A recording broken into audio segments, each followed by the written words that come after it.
Twisted Pride. The Camorra Chronicles, Book 3, by Cora Reilly. Narrated by Tortum and Charlie Angel. Prologue. Serafina.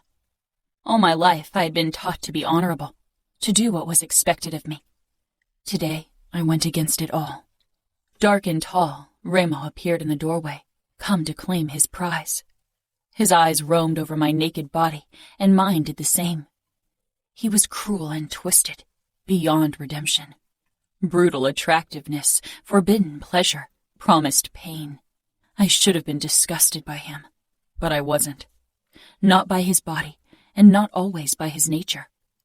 I shut off the water in the shower, scared of what he wanted, completely terrified of what I wanted. This was his game of chess. He was the king, and I was the trapped queen that the outfit needed to protect. He moved me into position for his last move, the kill. Check. He began unbuttoning his shirt, then shrugged it off. He moved closer, stopping right before me. You always watch me like something you want to touch but aren't allowed to. Who's holding you back, Angel? Chapter 1. Serafina. I can't believe you're getting married in 3 days, Samuel said, his feet propped up beside mine on the coffee table. If Mom saw, she would strangle us. Me either, I said quietly. At 19, I was already older than many other girls in our world when they entered the holy bond of matrimony, and I'd been promised to Danilo for a long time. My fiancé was only 21 himself, so an earlier marriage wasn't very desirable. I certainly didn't mind. It had given me the time to finish school and stay home with Samuel for another year. He and I had never been separated for long, except for a few days when he had business to conduct for the outfit. Because of his father's sickness, Danilo was still busy taking over Indianapolis. A later wedding would have been even better for him, but I was a woman and supposed to marry before my 20th birthday. I eyed the engagement ring on my finger, a prominent diamond in the center. We had to widen the band over the years as my fingers grew. In 3 days, Danilo would put a second ring on me. Mom came in with my sister Sophia, who upon spotting us ran in our direction and wedged herself on the sofa between me and Samuel. Samuel rolled his eyes, but wrapped an arm around our little sister as she pressed up against him with big puppy dog eyes, tousling her brown mane. She had taken after Dad and hadn't inherited the blonde hair of our mother like Samuel and I. It's unfair that you're leaving right after Fina's wedding. I thought you would have more time for me. I nudged her. Hey. I wasn't really angry at her. I understood where she was coming from. Being 8 years younger than us, she had always felt like a fifth wheel, since Samuel and I were twins. Sophia gave an embarrassed smile. I'll miss you too. I'll miss you too, Ladybug. Mom cleared her throat, standing tall, her hands linked in front of her stomach. She was dressed in a fitted, elegant green dress. Her blue eyes lowered to our feet, resting on the table. She tried to look stern, but the trembling of her mouth made it clear she was fighting a smile. Samuel and I dropped our feet off the table at the same time. I thought I should warn you that Danilo just called. He's coming over because he just arrived in town and is supposed to meet your father and uncle. Now I understood why Sophia, too, was dressed in a pretty summer dress. I didn't even know my father was expecting him. I was leaving for Indianapolis tomorrow. I jerked to my feet. When? 10 minutes. Mom! My eyes widened in horror. How am I supposed to get ready with that much time? You look fine, Samuel drawled, smirking, his short blonde hair purposefully in a disarray. He could pull off the disheveled look, but I definitely couldn't. I narrowed my eyes. Oh, shut up. I ran out of the room, almost bumping into Dad. He stepped back, looking down at me with a questioning smile. I need to get ready.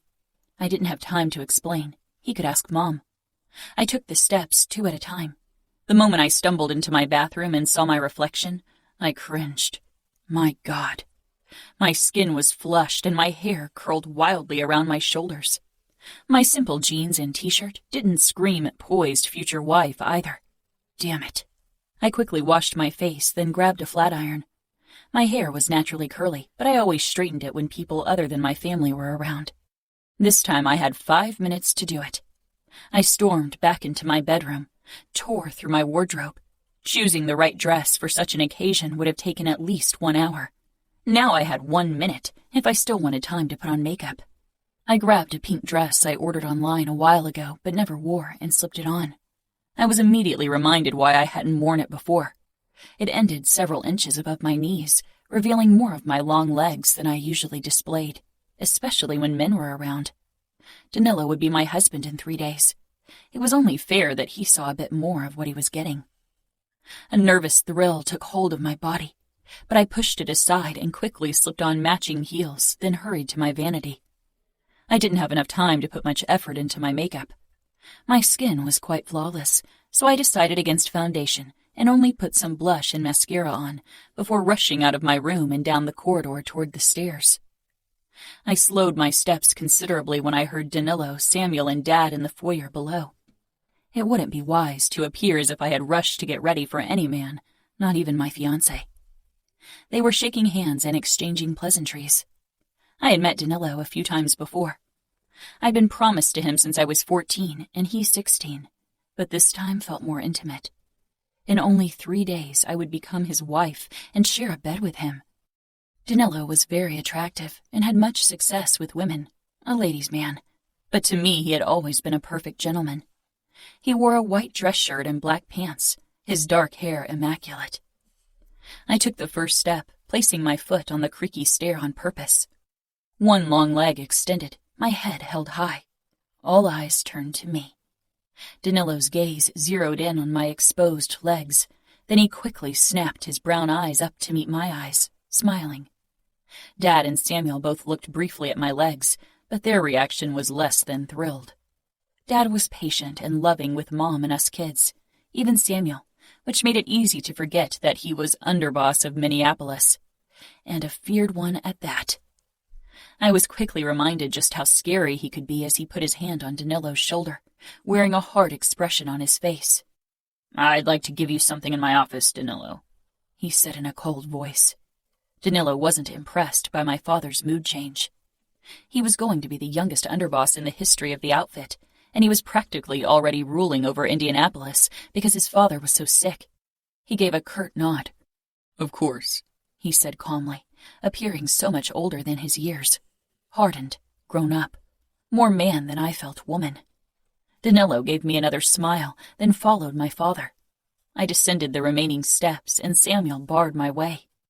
"Go change." "Excuse me?" He pointed at my legs. "You're showing too much leg." I pointed at my arms and throat.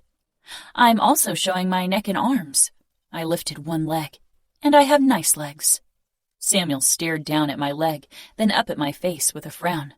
"Yeah, well, Danilo doesn't need to know that." I snorted, then quickly looked around, worried Danilo was close enough to overhear. "He will see more than my legs on our wedding night." Involuntary heat blasted my cheeks. Samuel's expression darkened. "Get out of my way," I said, trying to pass him. Samuel mirrored my move. "Go change, Fina. Now," he ordered in a voice he probably reserved for business with other made men. I couldn't believe his nerve. Did he think I would obey him only because he was a made man? That hadn't worked these last 5 years. I quickly reached for his stomach and pinched him hard, which wasn't easy considering Samuel was all muscle. He jerked in surprise. I used his momentary distraction to slip past him, then made a show of swaying my hips as I headed into the living area. Samuel caught up with me. "You have an impossible temper." I smiled. "I have your temper." "I'm a man. Women are supposed to be docile." I rolled my eyes. Samuel crossed his arms and leaned against the wall beside the window. "You always act like a well-behaved lady when others are around, but Danilo will get a nasty surprise once he realizes he didn't get a lady but a fury." A flicker of worry flooded me. Samuel was right. Everyone outside my family knew me as the Ice Princess. Our family was notorious for being poised and controlled. The only people who really knew me were my parents, Sophia and Samuel. Could I ever be myself around Danilo? Or would that put him off? Danilo was always controlled, which was probably why Uncle Dante and Dad had chosen him for my husband, and because he was the heir to one of the most important cities of the outfit. A knock sounded, and I turned around to see Danilo step in. His brown eyes met mine, and he gave me a small smile. Then his gaze moved on to Samuel, leaning against the wall behind me. Danilo's expression tightened the slightest bit. I risked a look over my shoulder and found my brother glaring at my fiancé as if he wanted to crush him to dust. I tried to catch Samuel's gaze, but he was content killing Danilo with his eyes. I couldn't believe him. "Samuel," I said in a forced, polite voice, "why don't you give Danilo and me a moment?" Samuel tore his gaze away from my fiancé and smiled. "I'm already giving you a moment." "Alone." Samuel shook his head once, his smile darkening, eyes returning to Danilo. "It's my responsibility to protect your honor." Heat rose to my cheeks. If Danilo hadn't been in the room, I would have lunged at my brother and wrung his neck. Danilo stepped up to me and kissed my hand, but his eyes were on my brother. Releasing my hand, he said, "I can assure you Serafina's honor is perfectly safe in my company. I will wait until our wedding night to claim my rights, when she is no longer your responsibility." Danilo's voice had dipped in a threatening way. He had never hinted to sex before, and I knew it was to provoke my brother. Power plays between two alphas. Samuel rocked forward, away from the wall, his hand going to his knife. I turned and stepped up to my twin, placing my hand against his chest. "Samuel," I said in a warning tone, digging my nails into his skin through the fabric of his shirt. "Danilo is my fiancé. Give us a moment." Samuel lowered his gaze to my face, and for once his expression didn't soften. "No," he said firmly, "and you won't defy my command." I often forgot what Samuel was. He was my twin, my best friend, my confidant first, but for 5 years he'd been a made man, a killer, and he wouldn't back down in front of another man, especially not someone he would have to meet as a fellow underboss. If I pushed further, he would look weak, and he was supposed to take over as underboss from Dad in a few years. Even though I hated doing it and had never done it before, I cast my eyes down as if I was submitting to him. Danilo might be my fiancé, but Samuel would always be my blood, and I didn't want him to look weak in front of anyone. "You are right," I said obediently. "I'm sorry." Samuel touched my shoulder and squeezed lightly. "Danilo," he said in a low voice, "my sister will leave now. I want a word alone with you." My blood boiling, I gave Danilo an apologetic smile before I left. Once outside, my smile fell and I stormed through the foyer, needing to vent. Where was Dad? I turned the corner and collided with someone. "Careful," came a drawl I knew well, and 2 hands steadied me. I looked up.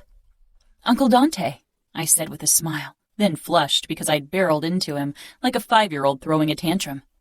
I smoothed my dress, trying to look poised. After all, my uncle was pure control. He had to be as boss of the outfit. Dante tilted his head with a small smile. "Is something the matter? You look upset." My cheeks heated further. "Samuel embarrassed me in front of Danilo. He's alone with him now, having a word. Can you please check on them before Samuel ruins everything?" Dante chuckled, but he nodded. "Your brother wants to protect you. Where are they?" "Living room," I said. He squeezed my shoulder before walking away. Anger was still simmering under my skin. I would make Samuel pay for it. I made my way upstairs and into his room. A few knives and weapons belonging in a museum decorated the walls. But apart from that, it was practically furnished. In a week or 2, Samuel would move into his own apartment in Chicago and work directly under Dante for a couple of years before returning to Minneapolis and eventually taking over for Dad. I sank down on his bed, waiting. With every second that passed, I became more nervous. I got up and paced the room. When I heard his footsteps, I stopped and hid behind the door, carefully slipping out of my heels. The door opened and Samuel stepped in. I jumped, trying to land on his back and wrap my arms around his neck like I'd often done in the past. Samuel caught me, hoisted me over his shoulder despite my struggling, and threw me down on the bed. Then he actually held me down, tousling my hair and tickling me. "Stop!" I screeched between laughter. "Sam, stop!" He did stop, but gave me a smug grin. "You can't win against me." "I liked it better when you were a scrawny boy and not this killing machine," I muttered. Something dark passed over Samuel's eyes, and I touched his chest and lightly shoved him. A distraction from whatever horrors he was remembering. "How badly did you embarrass me in front of Danilo?" "I went over the details of your wedding night with him." I stared at Samuel in horror. "You didn't." "I did." I sat up. "What did you say?" "I told him he better treat you like a lady on your wedding night. No dominant shit or anything." My cheeks blazed with heat, and I hit his shoulder hard. He frowned, rubbing the spot. "What?" "What? You embarrassed me in front of Danilo. How could you talk about something like that with him? My wedding night isn't your business." My entire face was burning from embarrassment and anger. I couldn't believe him. He had always been protective of me, of course, but this took things too far. Samuel grimaced. "Trust me, it wasn't easy for me. I don't like to think that my little sister is going to have sex." I hit him again. "You are only 3 minutes older, and you have been having sex for years now. Do you even know how many women you've slept with?" He shrugged. "I'm a man." "Oh, shut up," I muttered. "How am I ever going to face Danilo after what you did?" "If it was up to me, you'd become a nun," Samuel said, and I lost it. He had a way to drive me up the wall. I lunged at him again, but like before, it was futile. The last time I stood a chance fighting Samuel was more than 5 years ago. Samuel wrapped his arms around me from behind and held me in place. "I think I'll carry you downstairs like this. Danilo is still talking to Dante. I'm sure he'll love to see his future wife this disheveled. Maybe he'll decide against marrying you if he sees you're not quite the obedient lady you want him to believe you are." "You wouldn't dare!" I kicked my legs, but Samuel carried me, lodged against his chest like I was a puppet. Dad came in, his eyes moving from me pressed against Samuel to my twin gripping me tightly. He shook his head once. "I thought you'd stop the brawling once you got older." Samuel released me and I stumbled to my feet. He smoothed his clothes, righting his gun and knife holsters. "She started it." I gave him a look. Smoothing my hair and clothes, I cleared my throat. "He embarrassed me in front of Danilo, Dad." "I told Danilo I'd rip his balls off if he didn't treat her right on their wedding night." I scowled at my twin. He hadn't mentioned that detail to me. Dad gave me a wistful smile, touching my cheek. "My little dove." Then he moved to Samuel and clapped his shoulder. "You did good." I gave the two of them an incredulous look, stifling my annoyance and, worse, my gratefulness for their protectiveness. I walked out of Samuel's bedroom into my own. I sat down on the bed, suddenly overcome with sadness. I was leaving my family, my home, for a city I didn't know, a husband I barely knew. At the sound of an unfamiliar knock, I stood and walked toward my door, opening it. Surprise washed over me when I saw Danilo's tall form. I opened my door wider, but didn't ask him in. That would have been too forward. Instead, I stepped out into the corridor. "I can't ask you in." Danilo gave me an understanding smile. "Of course not. In case you're worried, your uncle knows that I'm up here." "Oh," I said, overwhelmed by his presence and the memory of what Samuel had done. "I wanted to say goodbye. I'm leaving in a few minutes," he continued. "I'm sorry," I said with as much dignity as my burning face allowed. Danilo smiled with a small frown. "What for?" "For what my brother did. He shouldn't have talked to you about our wedding night." Danilo chuckled and moved closer to me, his spicy scent wrapping around me. He took my hand and kissed it. My stomach fluttered. "He wants to protect you. That's honorable. I don't blame him. A woman like you should be treated like a lady, and I will treat you that way on our wedding night and on every night that follows." He leaned forward and lightly kissed my cheek. His eyes made it clear that he wanted to do more than that. He stepped back, letting go of my hand. I swallowed. "I'm looking forward to being married to you, Serafina." "Me too," I said quietly. With a last look at me, he turned around and left. My heart pounding in my chest, I returned to my room and plopped down on my bed. I wasn't in love with Danilo, but I could imagine falling for him. That was a good start, and better than many other girls in my world got. A few minutes later, someone knocked again. This time I recognized the unabashed pounding of a fist against wood. "Come in," I said. I didn't have to look up to know who it was. I recognized Samuel's steps with my eyes closed. He sank down beside me. "Thank you for obeying me when Danilo was around," Samuel said quietly. He took my hand. "You need to appear strong. I didn't want to make you look weak." I looked up at him, tears gathering in my eyes. His expression tightened. "You hated it." "Of course I did." Samuel looked away, glaring. "I hate the thought that you will have to obey Danilo, or anyone for that matter." "I could do worse than Danilo. He's a gentleman when he's around me." Samuel laughed darkly. "He is as good as the underboss of Indianapolis, Fina. And despite his age, he has his men under control. I've seen him in action. He is a made man like me and Dad. He expects obedience." I regarded him curiously. "You never expected obedience from me." "I wished for it," he muttered jokingly, then turned serious again. "You are my sister, not my wife. That's different."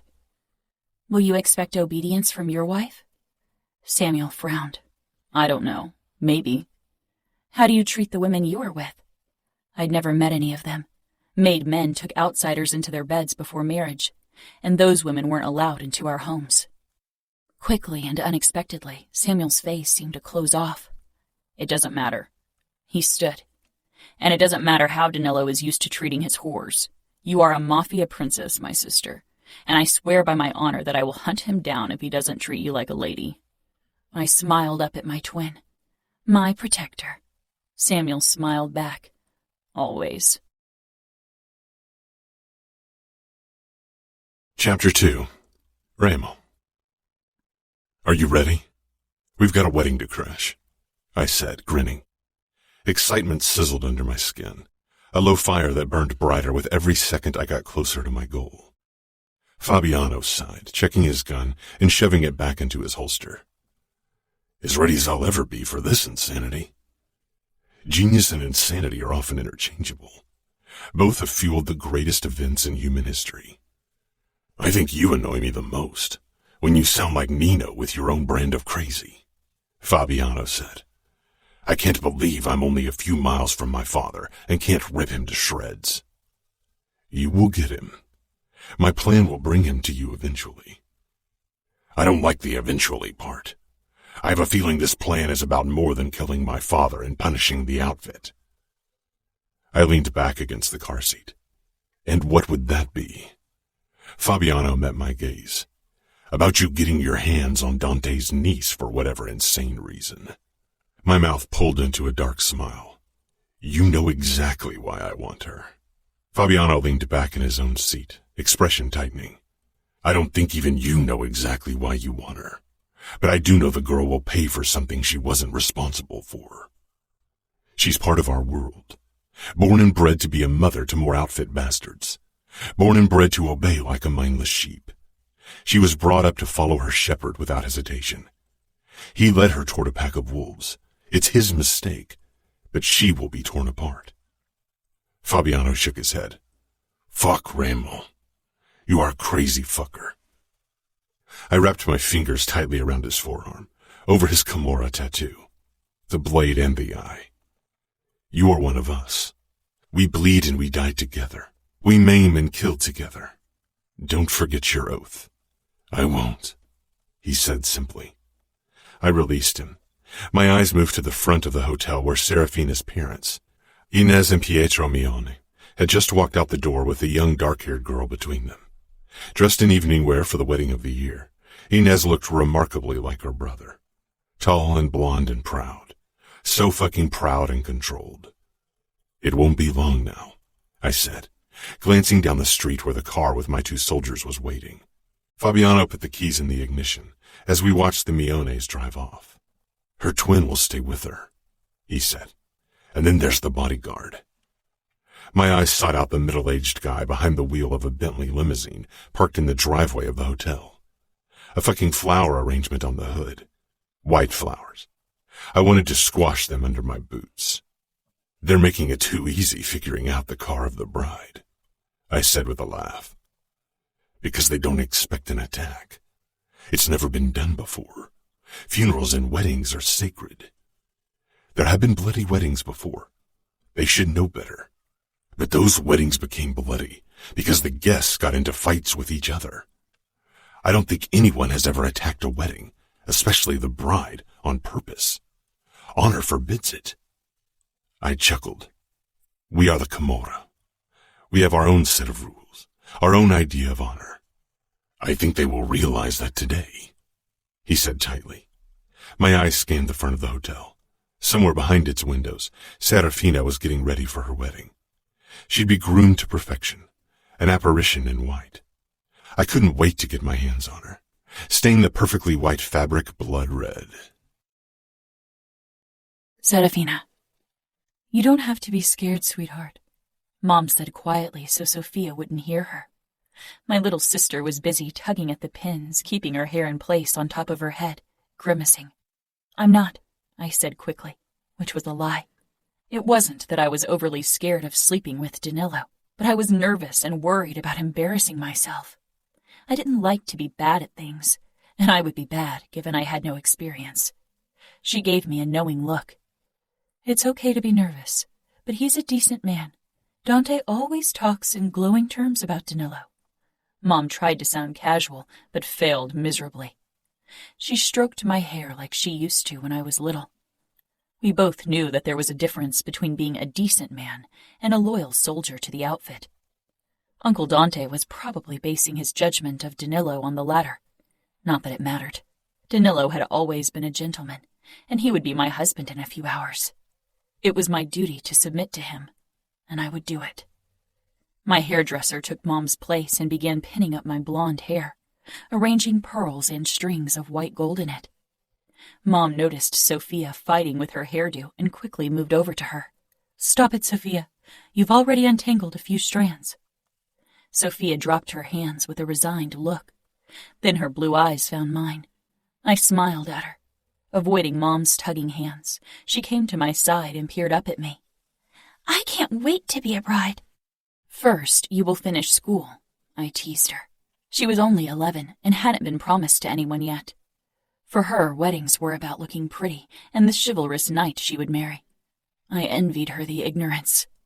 Done, the hairdresser announced and stepped back. Thank you, I said. She nodded and quickly slipped out, giving us a moment. The dress was absolutely stunning. I couldn't stop admiring myself in the mirror. Turning left and right, the pearls and silver-embroidered threadwork caught the light beautifully, and the skirt was a dream consisting of several layers of the finest tulle. Mom shook her head, tears blurring her eyes. Don't cry, Mom, I warned her.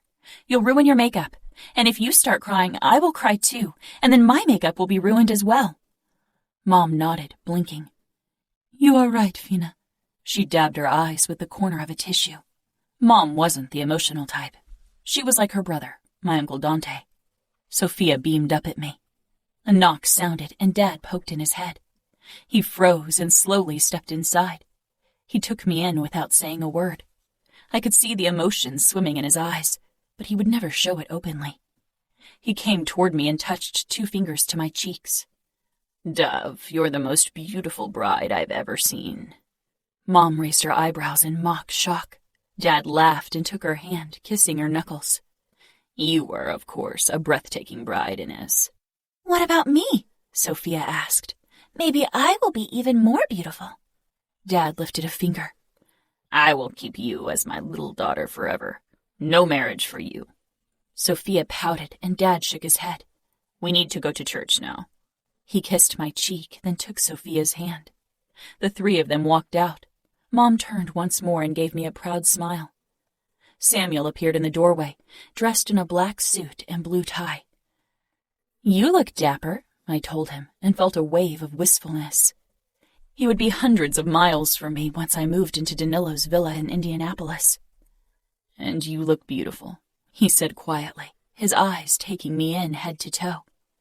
He pushed off the doorframe and moved toward me, his hands in his pockets. It'll be strange without you. I'll tell Sophia she needs to keep you on your toes. It won't be the same. You will marry in a few years, and soon you'll be even busier with mob business. You won't even notice I'm gone. Samuel sighed, then glanced down at his Rolex that Dad had given him for his initiation 5 years ago. We need to go. The ceremony is supposed to start in 45 minutes. It'll take at least 30 minutes to reach the church. The church was outside city limits. I wanted the celebration to take place in a renovated barn in the countryside, surrounded by forest, not in the city. I nodded, then checked my reflection once more before I took his outstretched hand. With linked arms, we walked out of the suite and down into the hotel lobby. People kept glancing my way, and I had to admit I enjoyed their attention. The dress had cost a small fortune. It was only fair, since as many people as possible would see me in it. This wedding was the biggest social event in the outfit in years. Samuel opened the door of the black Bentley for me, and I slipped onto the back seat, trying to gather the skirt of my dress around me. Samuel closed the door and got in the front beside the driver, my bodyguard. We pulled away, and my stomach burst with butterflies. In less than 1 hour, I'd be Danilo's wife. It still seemed impossible. Soon the tall buildings gave way to the occasional field and trees. Samuel shifted in the front seat, pulling his gun. Soon the tall buildings gave way to the occasional field and trees. Samuel shifted in the front seat, pulling his gun. "What's wrong?" I asked. We sped up. Samuel glanced over his shoulder, but not at me. I turned as well and saw a car close behind us with 2 men. Samuel took his phone out and lifted it to his ear. Before he could say anything, another car came from the side and collided with our trunk. We spun around. I cried out, gripping the seat as the belt bit into my skin. "Down!" Samuel shouted. I unbuckled and threw myself forward, my arms over my head. We collided with something else, then came to a stop. What was going on? Samuel shoved open the door and began firing. My bodyguard followed him. The windows burst and I screamed as shards of glass rained down on my skin. A man cried out and my head flew up. "Samuel!" I screamed. "Run, Fina!" I pushed through the gap between the front seats and found Samuel leaning against the side of the car, blood spilling out over the hand he pressed to his side. I struggled out of the door and sank to the ground beside him, touching him. "Sam?" He gave me a strained smile. "I'll be fine. Run, Fina. They want you. Run." "Who wants me?" I blinked at him, uncomprehending. He fired at our attackers again. "Run." I bolted to my feet. If they wanted me, they'd follow me if I ran and leave Samuel alone. "Call reinforcement." I kicked off my heels and gripped my dress and began running as fast as I could. White petals from the destroyed flower arrangement stuck to my toes. Nobody shot at me. That meant they wanted me alive, and I knew that couldn't be a good thing. I turned to the right, where a forest spread out in front of me. It was my only chance to lose them. My breath came in short gasps. I was fit and a good runner, but the heavy fabric of my dress slowed me down. Twigs tugged at the dress, tearing it, making me stumble. Heavier steps sounded behind me. I didn't dare look over my shoulder to see who was chasing me. The steps closed in on me. Oh God, this dress was making me too slow. Had Samuel called reinforcement yet? And then a worse thought banished my last. What if Samuel didn't make it? I turned to the right, deciding to run back to the car. Another set of steps joined the first. 2 pursuers. Fear pounded in my veins, but I didn't slow. A shadow appeared in the corner of my eye, and suddenly a tall shape came from my side. I screamed out a second before an arm slung around my waist. The force of it made me lose my balance, and I fell to the ground. A heavy body crushed mine. The air rushed out of my lungs and my vision turned black from the impact of landing hard on the forest floor. I started kicking, thrashing, clawing, and screamed at the top of my lungs. But a few layers of tulle covered my face and made movement difficult. If Dad and Dante had arrived with reinforcement, they needed to hear me to be able to find me. A hand clamped down on my mouth and I bit down. "Fuck!" The hand pulled back and the voice was distantly familiar, but I couldn't place it in my panic. The tulle still obstructed my view. I made out 2 shapes above me. Tall, one dark, one blonde. "We need to hurry," someone snarled. I shivered at the stark brutality of the voice. A heavy weight settled on my hips, and 2 strong hands gripped my wrists, shoving them down on the ground. I tried bucking away, but a hand came toward my face. I tried to bite again, but I didn't reach it. My range of motion was limited with my arms above my head. The tulle was removed from my face, and finally I could see my assailants. The man sitting on my hips had black hair and black eyes and a scar on his face. The look he gave me sent a wave of terror through my body. I'd seen him before, but wasn't sure where. My eyes darted to the other man holding my hands down, and I froze. I knew the blonde man and those blue eyes. Fabiano Scuderi, the boy I'd played with when I was younger, the boy who had run off and joined the Camorra. Finally, it clicked. My gaze darted back to the black-haired man, Remo Falcone, Capo of the Camorra. I jerked violently, a new wave of panic giving me strength. I arched up, but Remo didn't budge. "Calm down," Fabiano said. One of his hands bled from where I'd bitten him. Calm down. Calm down. The Camorra was trying to kidnap me. Opening my mouth, I tried to scream again. This time Remo covered my mouth before I got the chance to hurt him. "Give her the tranquilizer," he ordered. I shook my head frantically, but something pricked the inside of my elbow and pierced my skin. My muscles became heavy, but I didn't black out completely. I was released, and Remo Falcone slid his hands under me, straightening up with me in his arms. My limbs hung limply down at my sides, but my eyes remained open and on my captor. His dark eyes settled on me briefly before he started running. Trees and sky rushed by as I peered up. "Fina!" I heard Samuel in the distance. "Sam?" I wheezed, barely a sound. Then Dad. "Fina? Fina, where are you?" More male voices rang out, coming to save me. "Faster!" Fabiano shouted. "To the right!" Twigs snapped underfoot. Remo breathed heavier, but his grip on me remained firm. We burst out of the forest and onto a street. Suddenly tires screeched and hope filled me. But it crashed when I was put inside a vehicle in the back seat, and Remo slipped in beside me. "Drive." I stared up at the gray ceiling of the car, my breathing ragged. "My, what a beautiful bride you are," Remo said.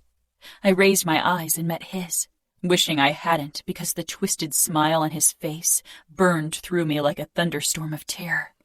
Then I passed out. Remo. Serafina passed out beside me. I regarded her closely. Now that she wasn't thrashing or screaming, I could admire her like a bride deserved. Dots of blood splattered her dress like rubies and marred the creamy skin of her neckline. Pure perfection. "We seem to have shaken them off," Fabiano muttered. My eyes were drawn to the back window, but nobody was following us for the moment. We had injured, not killed, Serafina's two companions, so part of the forces would waste time tending to their injuries.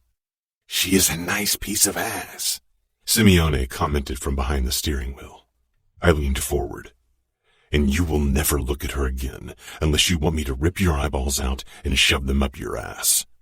One more fucking disrespectful word from you, and your tongue will keep your eyeballs company, understood?" Simeone gave a jerky nod. Fabiano caught my gaze with a curious expression. I leaned back and returned my gaze to the woman curled up beside me on the seat. Her hair was pinned tightly to her head, as if even that part of her needed to be tamed and under control.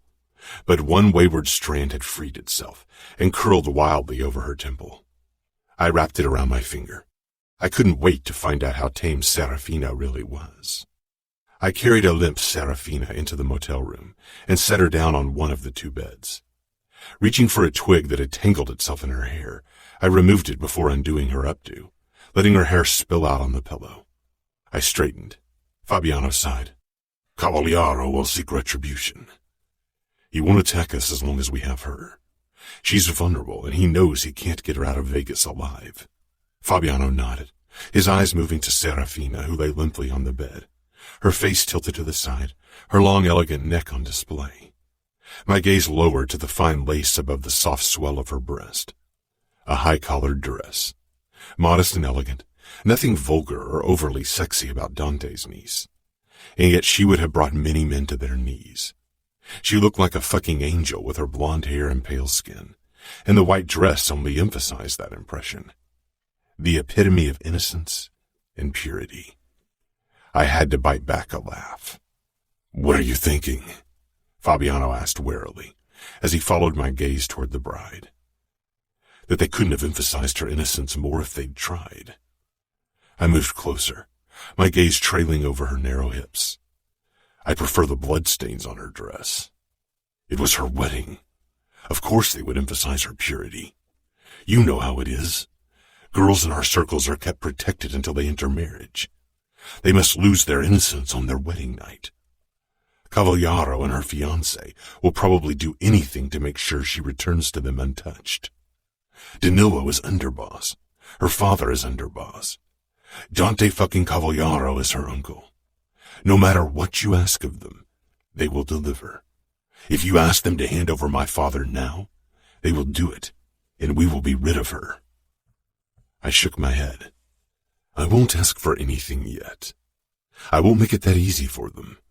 They attacked Las Vegas. They tried killing my brothers. Tried killing you and me. They brought war into my city, and I will bring war into their midst. I will destroy them from the inside. I will break them. Fabiano frowned. Ow. I regarded him. The hint of wariness in his voice was barely noticeable, but I knew him well.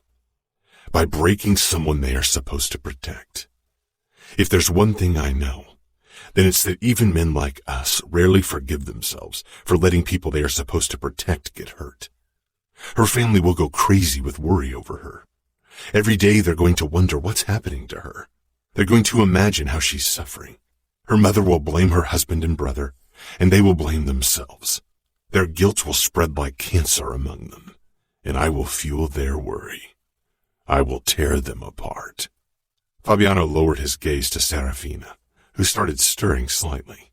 The rip in her wedding dress shifted, exposing her long, bare leg. She was wearing a white lace garter. Fabiano reached for the skirt of her dress and covered her leg. I tilted my head at him. She's an innocent, he said neutrally.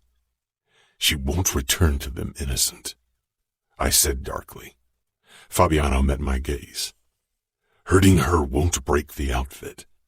They will come closer together to bring you down. We will see, I murmured. Let's call Nino and see which route to choose next. Fabiano and I moved toward the desk and put the phone on loudspeaker. We had just finished our call when Serafina moaned. We turned to her. She woke with a start, disoriented. She blinked slowly at the wall, then up at the ceiling. Her movements were slow, sluggish. Her breathing picked up, and she looked down at her body, her hands feeling her ribs, then lower, coming to rest on her abdomen, as if she thought we'd fucked her while she was passed out. I suppose it made sense. She would have been sore. If you keep touching yourself like that, I won't be responsible for my actions. Her gaze darted to us, her body stiffening. We didn't touch you while you were unconscious, Fabiano told her. Her eyes darted between him and me. It was obvious she wasn't sure if she could believe him. You would know if Fabiano or I had fucked you. Trust me, Serafina. She pressed her lips together, fear and disgust swirling in her blue eyes. She began squirming and wiggling, as if she was trying to get off the bed but couldn't control her body. Eventually she closed her eyes, her chest heaving, her fingers trembling against the blanket. She's still drugged, Fabiano said. I'll get her a Coke. Maybe the caffeine will sober her up. I don't like her this weak and unresponsive. It's no challenge. Serafina. I watched Remo leave the room and forced myself into a sitting position. Fabiano, I whispered. He came closer and knelt before me. Fina, he said simply. Only my brother called me by that name, but Fabiano had always played with us when we were little and knew me by the nickname. My mother hadn't raised me to beg, but I was desperate. I touched his hand. Please help me. You are part of the outfit. You can't allow this. He pulled his hand away, his eyes hard. I am part of the Camorra. He stood and looked down at me without a hint of emotion. What will happen to me? What does your Capo want with me? I asked hoarsely. For a second, his eyes softened, and that was the most terrifying answer he could have given me. The outfit attacked us on our own territory. Remo is out for retribution. Icy terror clawed at my insides. But I have nothing to do with your business. You don't, but Dante is your uncle, and your father and fiancé are high-ranking outfit members. I looked down at my hands. My knuckles were chalk white from clutching the fabric of my dress. Then I noticed the red stains and quickly released the tool. So he's going to make them pay by hurting me? My voice broke. I cleared my throat, trying hard and failing to hold on to my composure. Remo didn't divulge his plan to me, he said, but I didn't believe him for 1 second. He might use you to bribe your uncle into handing over parts of his territory. Or his consigliere. Uncle Dante would never give up part of his territory, not even for family, no matter how much my mother begged him to. Nor would he hand over one of his men. His consigliere. He couldn't, not for one girl. I was lost. My vision swam again and I slumped back down onto the mattress. Through the fogginess, I heard Remo's voice. Change of plans. Let her sleep the drugs out of her system while we drive. We've spent too much time at this place. Nino called again. He suggests we head out now. He sent our helicopter to pick us up in Kansas. He heard from Grigori that Cavallaro has called up every soldier to search for his niece, and we are still on the fringes of his territory. Dante was trying to save me. Dad and Danilo would be searching for me as well. And Samuel, my Samuel, would look for me. If we were still on outfit territory, not all hope was lost. Chapter 3. Serafina. I woke in a car, curled into myself, half tangled in my dress. Fabiano was in the back seat beside me, but didn't look at me. Instead, he was checking the rear window. Another man sat in the front behind the wheel, and beside him was Remo. I wasn't sure if they'd given me another tranquilizer, or if my body had trouble fighting the effects of the first injection. I hadn't eaten all day, and hardly had anything to drink. A low moan slipped past my lips. Fabiano and Remo both looked down at me. Remo's dark eyes sent a shiver of fear down my spine, but Fabiano's gaze didn't offer any consolation either. I closed my eyes again, hating how vulnerable I felt. I wasn't sure how long we'd been driving, but the next time I woke, we were in a helicopter. I struggled into a sitting position. The strip with hotels and casinos spread out below, and my stomach constricted as the helicopter started its descent over Las Vegas. I didn't say a word to either Fabiano or Remo, and they didn't talk to me either.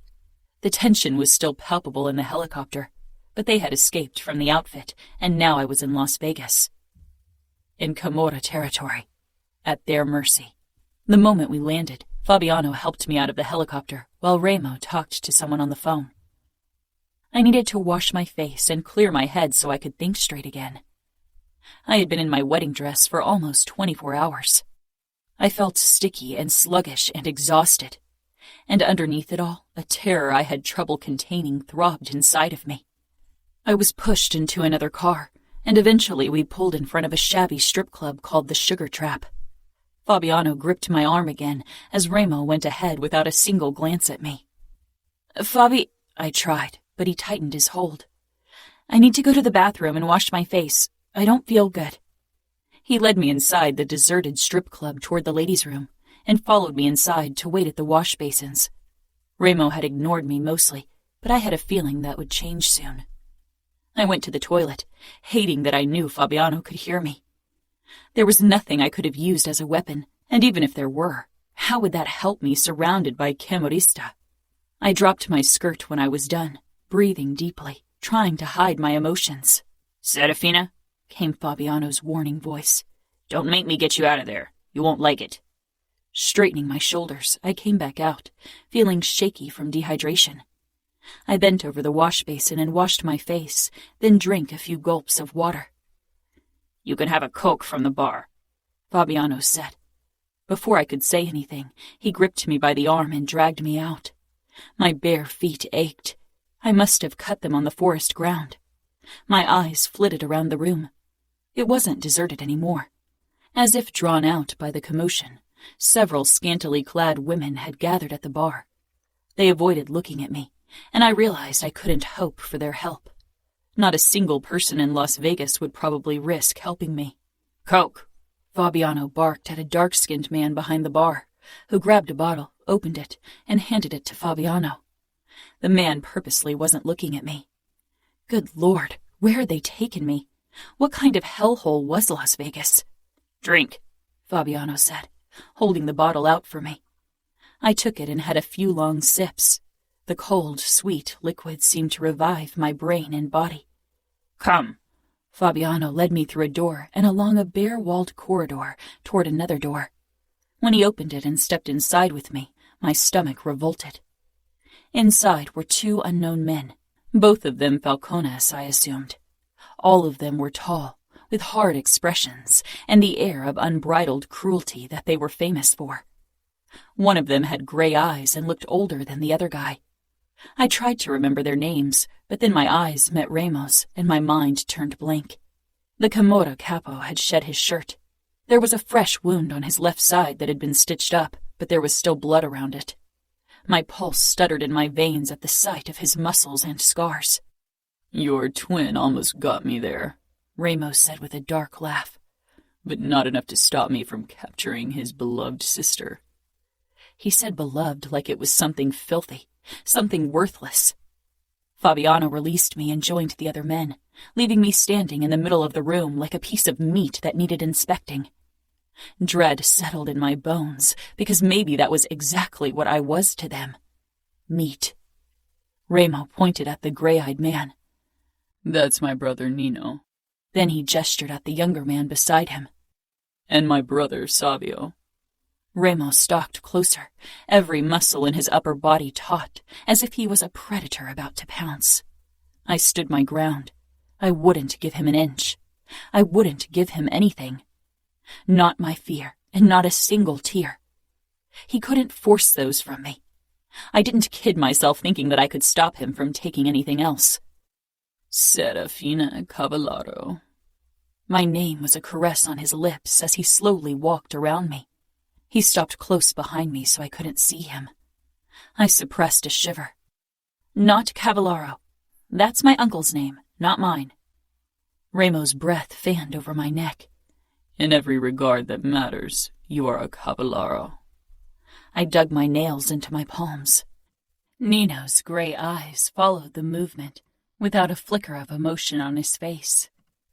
Fabiano perched on the desk, looking at the man behind me, but not me. Savio regarded me with a mix of curiosity and calculation. I didn't say anything, only stared stubbornly ahead. Remo circled me and stopped in front of me. He was a tall man, and I wished for my heels. I wasn't exactly small, but barefoot only the top of my head reached his chin. I lifted my head slightly, trying to appear taller. Remo's mouth twitched. "I hear you were supposed to marry your fiancé, Danilo Mancini, yesterday," he said with a twisted grin. "So I robbed you of your wedding night." I remembered Mom's consoling words, that Danilo would be good to me, that I didn't have to be scared of him claiming his rights after our wedding, and Samuel's words that he'd hunt down Danilo if he didn't treat me like a lady. As I stared up into the face of Remo Falcone, my worry of having sex with Danilo seemed ridiculous. The Camorra wouldn't be good to me. The name of their capo was spoken in hushed, terrified whispers, even among women in the outfit. And a terror unlike anything I'd ever encountered gripped me, but I forced it down. Pride was the only weapon I had, and I would hold on to it until the very end. "I wonder if you let your fiancé have a taste before your wedding," Remo murmured, his voice a low vibrato full of threat, his dark eyes raking over me. Indignation filled me. How dare he suggest something like that? "Of course not," I said coldly. "The first kiss of an honorable outfit woman happens on her wedding day." His grin widened, wolf-like, and I realized my mistake. He'd led me into a trap. My own pride, a weapon he used against me. Remo. She held her head high in spite of her mistake. Her long blonde hair trailed down her back. Cold blue eyes assessed me like I wasn't worth her attention. Perfect. High-born and about to take a deep fall. So proud and cold, I said, trailing a finger down her cheek and throat. Just like good old Uncle Dante. She turned her face away with a disgusted expression. I laughed. Oh, yes, that stupid outfit pride. I can't wait to rid you of it. I'll take that pride to the grave with me, she said haughtily, I leaned even closer, my body lightly pressing up against hers. Killing you is the last thing on my mind, believe me. I let my eyes travel the length of her body. There are far more entertaining things I can think of. Terror flashed over her face, only briefly. Then it was gone. But I saw it. So death didn't bother the girl, or so she thought. But the idea of being touched by me put a chink into that prideful exterior. So you have never kissed a man before, I mused, leaning in so close that our lips were almost touching. She stood her ground, but a slight tremor went through her body. She pressed her lips together, refusing an answer. This will be fun. My family and fiancé will tear down Las Vegas if you hurt me. Oh, I hope they do, so I can bathe in their blood, I said. But I doubt you'll be worth their trouble once I'm done with you. Or will your fiancé settle for the leftovers of another man? She finally took a step back. My smile pulled wider. Her eyes darted to something behind me. To someone. I followed her gaze to Fabiano. His eyes met mine, his expression hard and unrelenting. But I knew him inside out. He'd known Serafina as a child, had played with her. There was a hint of strain in his eyes, but he wouldn't come to her aid. Neither would Nino or Savio. I turned back around to her. Nobody will save you, so you better stop hoping for it. She narrowed her eyes at me.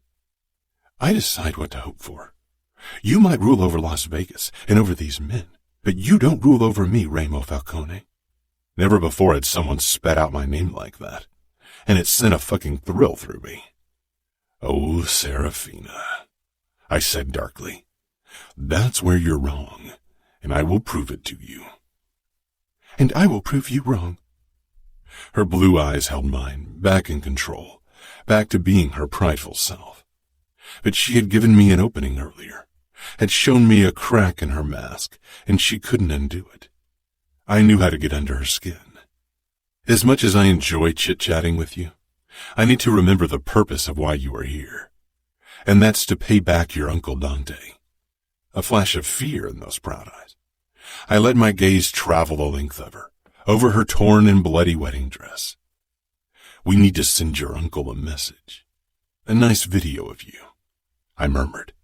I nodded toward Fabiano. Take her into the basement. I'll join you in a few minutes. I wanted to see how he'd react. Fabiano's jaw tensed, but he gave a terse nod. He grabbed Serafina's wrist, and she tensed but didn't fight him. Not like she would have undoubtedly fought me. He began to tug her along. She didn't beg him like I thought she would. Instead, she gave me another disgusted look. She thought she could defy me, thought she could hold on to her pride and anger. I would show her why I had become Capo of the Camorra. What are you going to do to her? Savio asked, trying to sound unfazed, but he wasn't like Nino and me. He had some humanity left in him. What I said. Let her speak a message to her Uncle Dante, and record some additional material. So you're going to fuck her for the camera? Savio asked. I glanced at Nino, who watched me with narrowed eyes as if he too wasn't sure about my motives. I smiled. Don't spoil my surprise. We'll all watch the video together once it's done. I gave them a nod and headed downstairs. The moment I entered the corridor in the basement, Fabiano stepped out of the last door and closed it. His eyes settled on me. He met me halfway and gripped my arm. I raised my eyebrows. Serafina's virginity can be used as leverage against Dante and Danilo. I narrowed my eyes at him. Thank you for your input, Fabiano. I am Capo.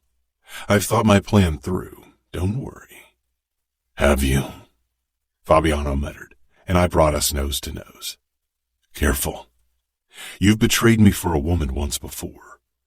Do not make it a habit. Fabiano shook his head. Fuck. I won't betray you. I went to Indianapolis with you and kidnapped Serafina. I didn't hunt down my father like I wanted to. I put her in your fucking cell for you. I am loyal, Remo. Good, I said, stepping back. Serafina is my captive, and I decide what happens to her. Understood? Understood, Fabiano said, gritting his teeth. Can I go to Leona now? Go. I'll have Simeone watch our cell tonight. He's a fucking pervert, Remo. He also knows I'll cut his dick off if he goes against my orders. Now go have fun with your girl while I take care of mine. Chapter 4. Serafina. Fabiano dragged me down a flight of stairs into a basement. "Fabi," I said imploringly, tugging at his hold. "Fabiano," he growled, not even looking at me as he pulled me through another narrow, bare corridor. He seemed furious. Before I could utter another word, he opened a heavy door and stepped inside a room with me. My eyes darted around. A cell. My stomach lurched when I saw the toilet and shower in one corner, but even worse when I took in the stained mattress on the floor across from them. Red and yellow stains. Terror gripped me hard, and suddenly I realized what was supposed to happen here. My eyes flew up to a camera in the corner to my right, then back to Fabiano. He was enforcer of the Camorra, and while my parents had tried to shelter me, Samuel had been more forthcoming with information. I knew what enforcers did, especially in Las Vegas. Fabiano scanned my face and released me with a sigh. I stumbled back and almost lost my balance when my feet caught in my dress. "Will you?" I pressed out. Fabiano shook his head. "Remo will handle you himself." I froze. "Fabiano," I tried again. "You can't allow this to happen. Don't let him hurt me, please." The word tasted bitter in my mouth. Begging wasn't something I had been taught, but this wasn't a situation I had ever prepared for. "Remo won't." Fabiano trailed off and grimaced. Pushing past my fear, I moved closer to Fabiano and gripped his arms. "If you are unwilling to help me, then at least tell me what I can do to stop Remo from hurting me. What does he want from me?" Fabiano stepped back, so I had to release him. "Remo hates weakness, and in his eyes, women are weak. So I'm at the mercy of a man who hates women." "He hates weakness, but you are strong, Serafina." He turned and left, closing the heavy door and locking me in. I whirled around, my eyes scanning the surroundings for something I could use against Remo, but there was nothing, and he wasn't a man who could be beaten in a fight. Strong? Was I strong? It didn't feel that way right now. Fear pounded in my chest, in every fiber of my body. My eyes darted to the mattress once more. Yesterday, Danilo was supposed to claim me on satin sheets in the holy bond of matrimony. Today, Remo would break me on a dirty mattress like a common whore. I braced myself against the rough stone wall, fighting my rising panic.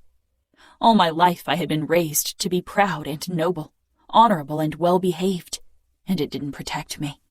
The creak of the door made me tense, but I didn't turn to see who had entered. I knew who it was, could feel his cruel eyes on me. I peered up at the camera once more. Everything that happened would be recorded and sent to my uncle, fiancé, and father, and worse, Samuel. I swallowed. They would see me at my worst. I wouldn't let it come to that. I'd hold my head high no matter what happened. "Are you ignoring me?" Remo asked from close behind me, and a small shiver shot down my spine. "Does that ever work?" I said, wishing my voice came out stronger, but it was already a fight, forcing those 4 words out of my tight throat. "No," Remo said. "I'm difficult to ignore." Impossible to ignore. "Turn around," Remo ordered. I didn't move, focusing on the gray stone in front of me. It wasn't only an act of defiance. My legs refused to move. Fear kept me frozen, but Remo didn't need to know that. His hot breath ghosted over my neck, and I closed my eyes, wedging my lower lip between my teeth to stifle a sound. "Open disobedience?" he asked in a low voice. His palms pressed down on my shoulder blades, and I almost crumpled under their weight, even though he didn't put much pressure behind the touch. "On second thought," he said gently, "this position works well too." The soft clink of a blade being unsheathed made me jump. Remo braced himself to both sides of me, a long dagger in one hand. His chest pressed up against my back. "I'll give you a choice, Serafina. You can either get out of your dress by yourself, or I'll cut you out of it. What is it? I swallowed. I had expected another choice. One Vegas was famous for. A rush of relief filled me, but it was short-lived. I shifted my hand and covered the blade with my palm, then curled my fingers around the cold steel. If you give me your knife, I'll cut myself out of my dress, I bit out. Remo chuckled, a dark, joyless sound. You want my knife? I nodded, and to my utter shock, Remo released the handle, and I held his dagger by the blade, the sharp edge cutting into my flesh. Remo stepped back, his warmth leaving my body. I stared at the deadly weapon in my hand. Slowly, drawing in a deep breath, I straightened and reached for the handle. I knew Remo hadn't given me a fair chance. He was playing with me, trying to break my spirit by showing me that even a knife didn't change the fact that I was at his mercy. What he didn't know was that Samuel and I had spent all our lives fighting with each other, like siblings always do.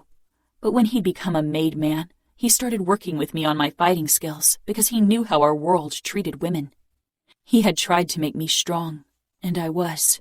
I knew how to handle a knife, how to defeat an opponent. But I had never won against Samuel, and he was always careful not to hurt me. Remo was stronger than Samuel, and he would hurt me, would enjoy it. I could not beat Remo in a fight, not even when I had a knife and he didn't. Fabiano's words flashed through my mind. Remo hates weakness. Even if I couldn't beat Remo, I could show him I wasn't weak. Maybe I should take my knife back, since you don't know what to do with it, Remo said, almost disappointed. He stepped closer. In a fluid motion, I turned around and jabbed at Remo, while my other hand pulled up my dress. Remo blocked my attack by hitting my wrist. My years of training with Samuel prevented me from dropping the knife despite the sharp pain in my wrist. A smile crossed Remo's face, and I released my dress and rammed my fist into his abdomen while I slashed the knife at him once more. The blade grazed his arm and blood trickled down, but Remo didn't even wince. His smile got wider as he took a step back, completely unfazed. I lunged at him, but got caught in my long skirt. I barreled into Remo and tried to land another deadlier cut. We fell, and Remo landed on his back with me on top of him. I straddled him and stabbed at his stomach, but he gripped my wrist with a twisted grin on his face. I tried to force the knife down, but Remo didn't budge, and then, suddenly, he showed me what it was like when he actually tried fighting back. He bucked his hips, and before I could react, I landed on my back, and Remo was on top of me. I struggled, but he shoved my skirt up and knelt between my legs, moving closer until his pelvis thrust against me, and I couldn't use my legs to push him away.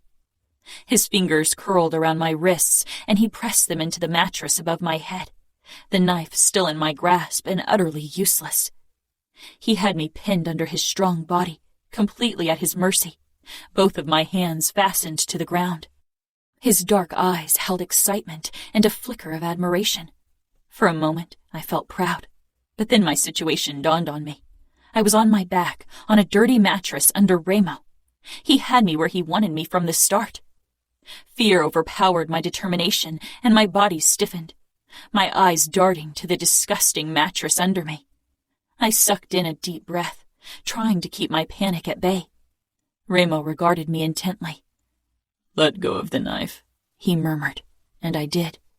I didn't even hesitate. Be strong. I swallowed hard, reminding myself of the camera. I'd take my pride to the grave with me. Just get it over with, Remo, I said in disgust.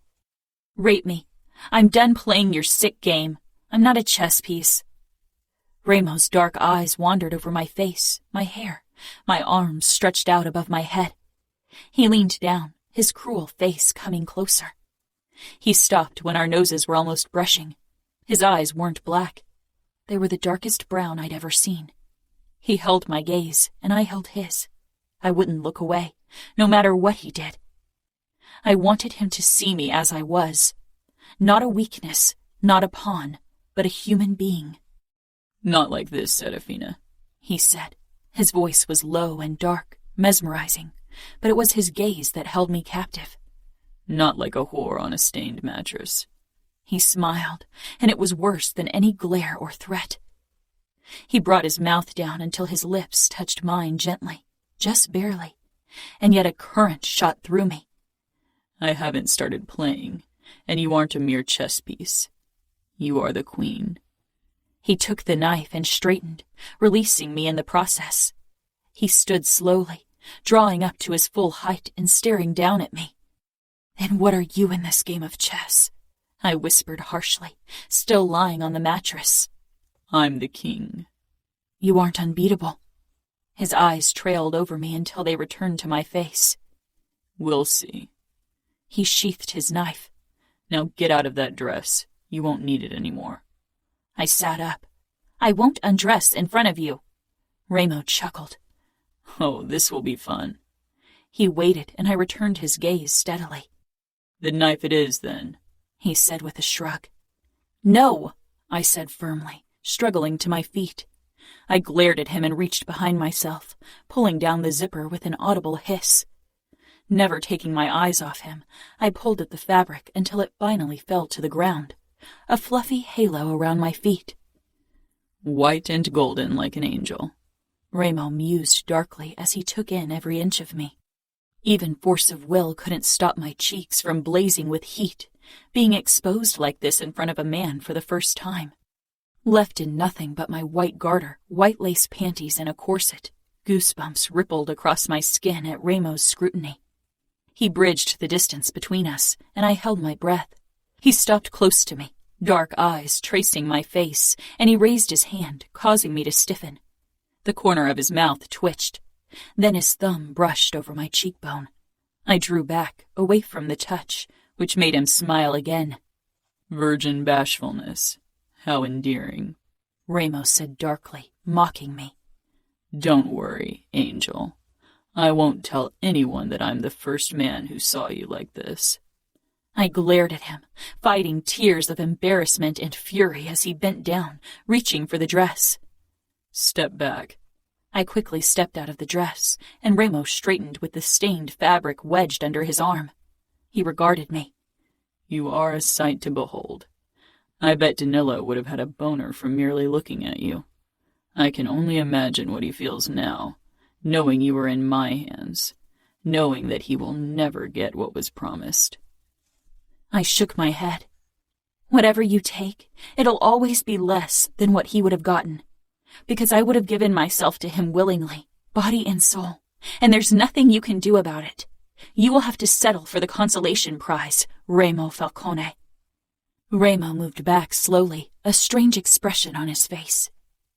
"You should take a shower, Serafina. I will have one of the whores bring you fresh clothes." He turned and disappeared with a soft click of the door. The air left my lungs in a whoosh.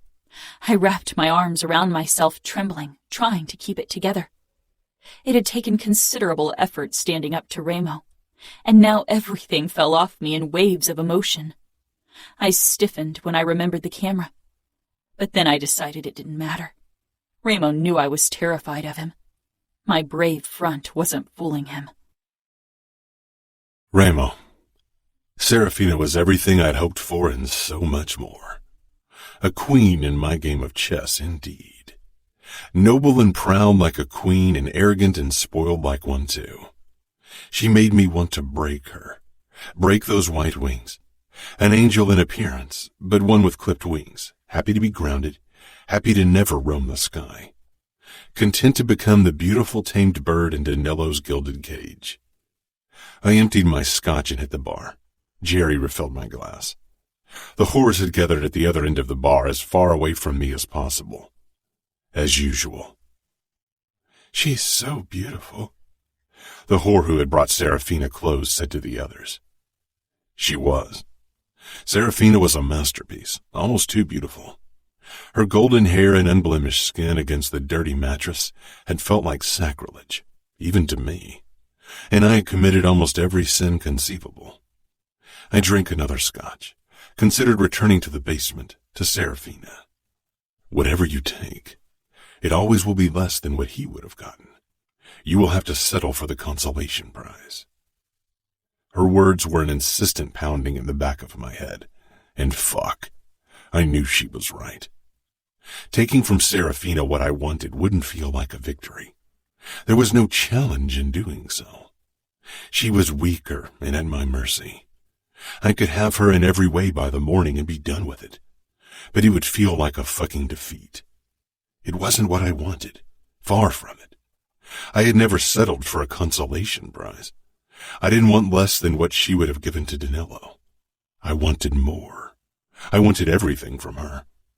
I slammed the glass down on the counter and turned to the nearest whore. In my office. Now. She nodded and rushed off. I followed her. Already painfully hard. Fucking hard since I'd seen Serafina in her underwear. Fucking desperate to bury myself in her pussy and rip her innocence from her. I always got what I wanted. I didn't wait for anything. But if I wanted the ultimate triumph, I would have to try my hand at patience, and it would be the biggest challenge of my life. The whore perched on my desk but got up when I entered. I unzipped my pants and shoved down my briefs. She knew her cue. We'd fucked before. I often chose her. She got down on her knees as I tangled my hand in her red hair and started fucking her mouth. She took all of me as I thrust into her, hitting the back of her throat, making her gag, but for once it did nothing to sate the burning hunger in my veins. I scowled down at her face, trying to imagine it was Serafina, but the whore regarded me with that fucking submissiveness, that disgusting reverence. No pride, no honor. They all got a choice and choose the easy way, never the hard, painful one. They would never understand that nothing could be gained without pain. Weak. Disgusting. I tightened my hold on her hair, causing her to wince as I came down her throat. Stepping back, my dripping cock slid out of her mouth. She peered up at me, licking her lips like I had given her a fucking gift. My fingers itched to reach for my knife and slash her throat, relieve her of her pitiful existence. She lowered her gaze. "Get up," I snarled, losing my patience. She scrambled to her feet. "Desk." She turned around and bent over the desk, sticking her ass out, then reached behind herself and pushed her skirt up, revealing her naked ass. She parted her legs and braced herself against the desk. No pride, no honor.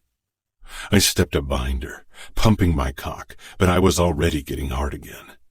I reached for a condom, ripped it open with my teeth and rolled it down my dick. Spitting down in my hand, I lubed my sheathed dick, then pressed up against her asshole and began pushing into her. The whore's knuckles turned white from her grip on the desk.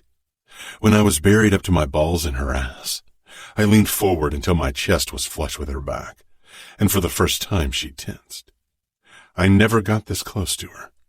I brought my mouth close to her ear as my fingers clamped down on her hips.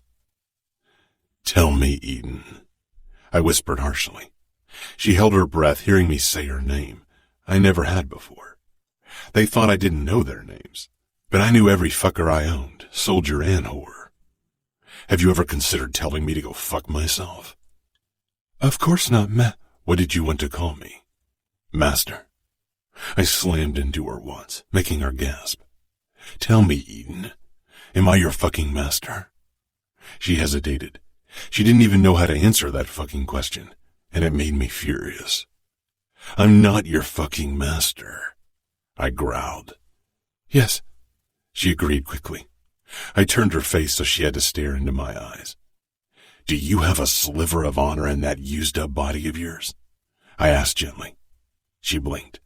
My mouth pulled into a snarl. "No, not one fucking ounce." I gripped her neck and started thrusting into her. She winced and it made me raving mad. Still slamming into her, I muttered in her ear, "Do you ever wonder where Daenerys is?" She tensed under me, but I didn't let up. "Have you thought about her at all?" She let out a sob. She had no right to cry, no fucking right. Because she wasn't crying for her daughter, but only for herself. A fucking disgrace of a mother. "Do you ever wonder if I do to your little girl what I do to you now?" She didn't say anything. I straightened and kept fucking her until I finally came. I stepped back, thrust the condom down on the ground, and cleaned myself with a towel that I kept handy before I pulled up my briefs and pants. She turned, mascara smudged under her eyes, and I tossed the towel at her. Clean yourself, and dispose of the fucking condom. It's dripping my cum all over the floor. She picked up the towel from the floor and wiped the floor first, then cleaned herself. Dirty whore. Get out of my sight before I kill you, I said. She rushed past me, opened the door, and almost bumped into Savio, who stepped back with a disgusted expression. He cocked an eyebrow as he stepped in. You're still fucking that bitch. Why don't you just kill her like she deserves? She doesn't deserve death. It would be too kind to kill her. And I gave Gregory my word that the bitch would suffer. Savio nodded. Maybe, but I thought you'd be a virgin pussy, not this used-up piece of trash. I'm not in the mood for virgin pussy. Savio looked curious. I imagine it'll be really tight and kind of hot, knowing you're the first to be in there. Never been with a fucking virgin, so I can't fucking tell you. Is there a reason why you're here disturbing my post-fuck fury? What's the difference between that and your pre-fuck fury? Or your general mood, for that matter? You're a fucking smartass like Nino. Savio sauntered in and leaned his hip against the desk. I thought I'd tell you Simone went into the basement with a tray of food for your girl and didn't come back up yet. I shoved past Savio, so fucking furious I had trouble not killing every single person in the fucking bar. I raced down the stairs when I heard Simeone's cackling and spotted him in the doorway to Serafina's cell, not inside of it. I slowed, knowing there was no rush. He wasn't that stupid. Stupid enough, but not so stupid to try touching something that was mine. Get out, you disgusting pervert, I heard Serafina's voice. Shut up, whore. You're not in Chicago. Here, you are nothing. I can't wait to bury my cock in your cunt once Remo is done breaking you in. I won't shower in front of you. Get out. Then I will call Remo and tell him to punish you. Oh, so he would call me. Interesting. I stalked closer, not making a sound. Simeone's back twitched like he was busy jerking off, which was probably the case. My mouth pulled into a snarl, but I held back my anger. More silence followed, and I approached without making a sound. Simeone's profile appeared in my view, leaning in the doorway with his hand clutching his ugly dick as he rubbed it furiously. I stopped a few steps from him, and there was Serafina in the shower, her back turned to him. Simeone was practically salivating on the ground and jerking off, watching Serafina shower. She was a sight to behold, no argument. Her skin was pale like marble. Her ass 2 wide orbs I wanted to sink my teeth into. There wasn't a blemish on her body, not a single imperfection, so unlike my own. She had been protected all her life, kept safe from the dangers of this world. And here she was at my mercy. Turn around. I want to see your tits and cunt, Simeone ordered, his hand moving faster on his cock. Simeone was so wrapped up in watching her and wanking off, he didn't notice me. If you don't turn around, I'll call Remo. I won't turn around, you pig, she hissed. Then get Remo. I don't care. You little whore. I will turn you around myself. Simeone made a move as if to push off the doorway. When Serafina turned around, one arm wrapped protectively over her breasts, the other hand shielding her pussy, the water pouring down her face almost hid her tears. She gave Simeone the most disgusted look I'd ever seen, her head held high, and then she spotted me. See, that wasn't so difficult, was it? Simeone rasped. My lip curled. I pulled the knife from my holster, slid my fingers through the knuckle holder, relishing in the feel of the cold metal against my skin. She watched unmoving as I stepped up to Simeone. Her perfect proud lips wouldn't utter a warning. I wrapped my arm around his throat in a crushing grip and pressed my knife against his lower abdomen. He cried out in surprise and let go of his cock. You were going to call me? I asked. His terror-widened eyes blinked up at me as his face turned red from the pressure of my grip. I loosened my hold so he could speak. Remo, I made sure she wasn't messing around. It's not how it looks. Did you know that no man has ever seen what you just saw? He shook his head frantically. I lifted my gaze to Serafina, who was watching with a frozen expression. You see, now you have seen something that I had no intention of sharing, I explained in a pleasant voice. I slid the knife into his abdomen, only a couple of inches. He cried out, flailing in my grip. I held him fast, my eyes never leaving Serafina. Blood trickled down over my hand, his filthy blood. Serafina dropped her arms to her side. I didn't think she noticed. She stared at me in open horror.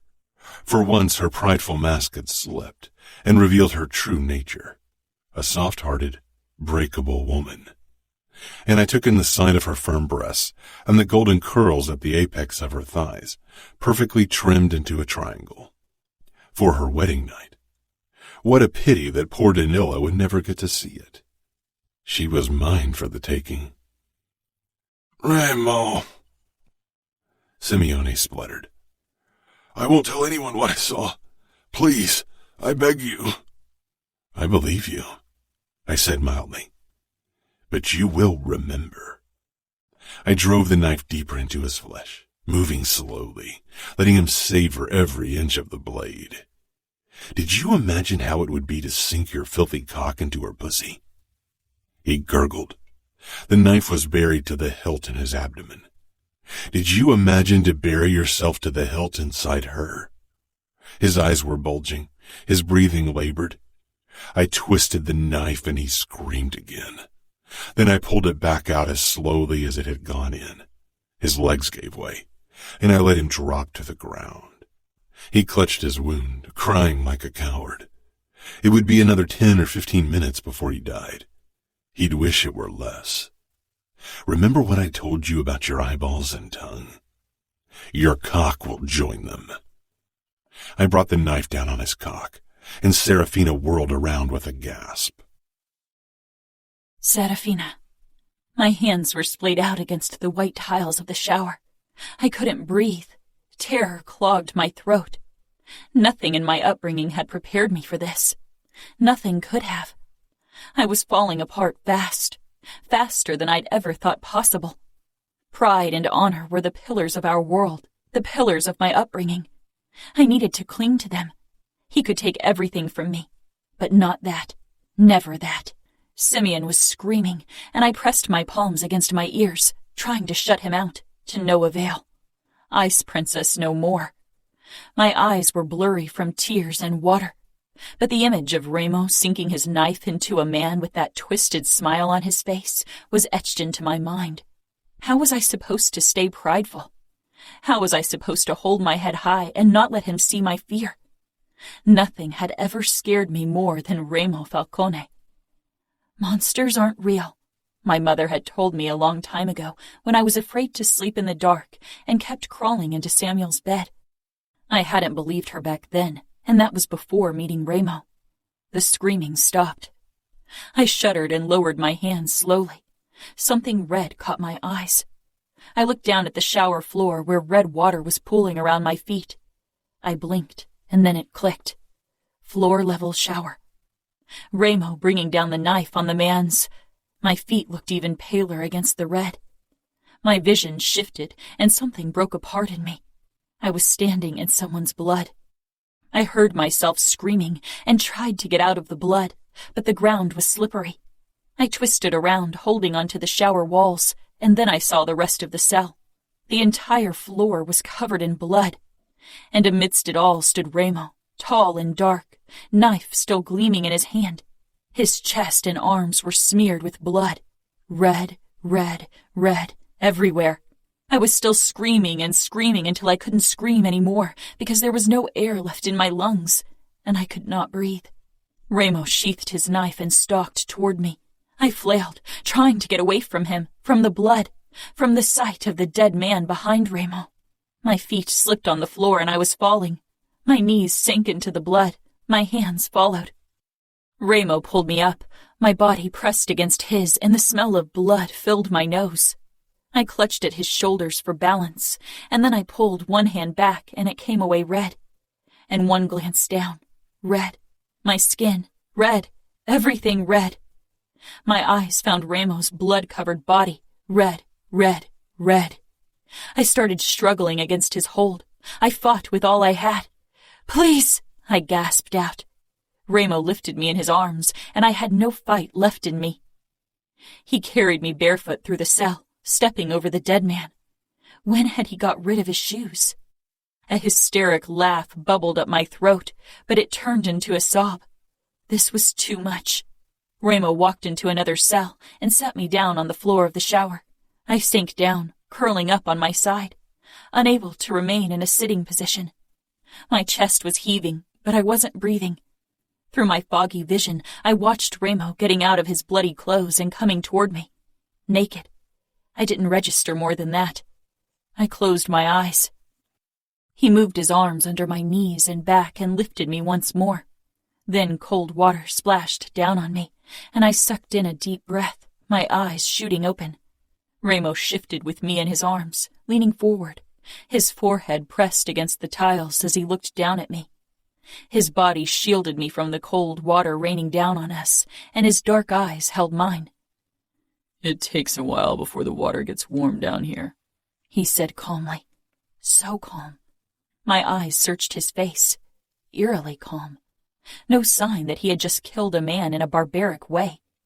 I shuddered, my teeth chattering. Even when the water turned warm, my teeth kept clinking together, and they didn't stop even when Remo stepped back out of the shower with me still in his arms. Remo walked out of the cell and carried me through the corridor. Panic tore at my chest. "Fuck," someone said, a man. "Get me a fucking blanket, Savio," Remo growled. He tightened his hold as he carried me upstairs. I closed my eyes, too shaken to put up a fight. Something soft and warm covered me, and then I was put down on warm leather. "You can't drive through the city naked, and there's still blood on your body. You can drive," Remo said, and then his body eased in beside me. "Where the fuck are we taking her?" "Home." "Nino won't like that one fucking bit. You know how protective he is of Chiara." "I don't give a fuck. Now shut up and drive." I focused on breathing, focused on remembering what made me happy. Samuel, Mom, Dad, Sophia. I wasn't sure how much time had passed. The minutes seemed to blur together when Remo picked me up again and eventually put me down on something soft. My eyes peeled open, heavy-lidded and burning from crying. The first thing I registered was the bed I was lying on. Soft satin sheets, blood red. A majestic canopy bed made from black wood, the posts twisting as if two branches had wound around another to form each. Heavy blood-red drapes hung from the canopy, blocking the bright sunlight streaming into the bedroom. I put my trembling hand flat against the smooth sheet, white against red, like in the shower. I shuddered and started hyperventilating again. Remo appeared beside the bed and sank down, causing the mattress to dip under his weight. He was naked except for a knife holster, which was strapped to his chest. Muscles and scars and barely restrained strength. I averted my eyes, my teeth beginning to chatter again. Remo reached over me. "Don't," I said weakly. Then firmer, "Don't touch me." Remo's dark eyes held mine with intent. He bent low until his face filled my vision. "After what you saw me do today, you still defy me. Don't you think submitting to me will make things less painful for you?" His voice was soft, low, almost curious. "Yes," I whispered, and something shifted in his eyes. Was that disappointment? But I'd rather take pain than submit to your will, Remo. He smiled darkly and reached over me again. Before I could react, he pulled a blanket over my body, covering my nakedness. My eyes widened. "How can you know what you prefer if you've never experienced either? Neither pain." He brushed his lips lightly across my mouth. Not a kiss, but a threat. "Nor pleasure." A shiver traveled down my spine. My throat was dry, my limbs heavy. "I want to show you both, Angel." He paused, his dark eyes burning into me. "But I fear you'd rather kill yourself than give yourself to me." He pulled his knife out and put it down beside me. You should end your life. Take the easy way out, because nobody will come to save you. And I won't stop until I've broken you, body and soul. I believed him. How could I not, with the intense determination and coldness in his dark eyes? I reached for the knife, then pushed into a sitting position and pressed the blade against Remo's throat. He didn't flinch, only regarded me with unsettling eyes. I won't ever kill myself. I won't do that to my family. But you will never break me. I won't let you. Remo tilted his head, again with a hint of curiosity. If you want to kill me, do it now, because you won't get another chance, Angel. My hand holding the knife shook. Remo didn't take his eyes off me as he shifted closer to me, climbing up on one knee, then the other until he leaned over me. I pressed harder and blood welled to the surface. My eyes focused on the red coating the blade against Remo's skin. Remo moved over me and drove the knife harder into his flesh. I yielded, fixated on the blood trickling down his throat, on its smell, its bright color. Remo lowered himself on top of me, the knife between our throats, his body covering mine with only the blanket between us. He regarded me, dark eyes peeling away layer over layer of protective walls that I tried to put up. Hysteria swirled in my chest, the memories of the basement clawing at the fringes of my mind. Remo curled his hand around mine and the handle, then slowly pried my hands off it and took the knife from me. He dropped it to the bed beside us. I could feel every inch of his strong, muscled body against mine, but my eyes couldn't focus on anything but the blood on his skin, dripping from the cut I had inflicted. He pressed 2 fingers to my throat, feeling my erratic pulse. Still in the grasp of panic, I swallowed. He pulled away and stood. Then he bent over me. You are safe in your weakest moments, Angel. I don't enjoy breaking the weak. I will break you when you are strong. He grabbed the knife and turned around, presenting his back to me. My eyes traced the tattoo of the kneeling fallen angel. Was that how Remo saw himself? A fallen angel with broken wings?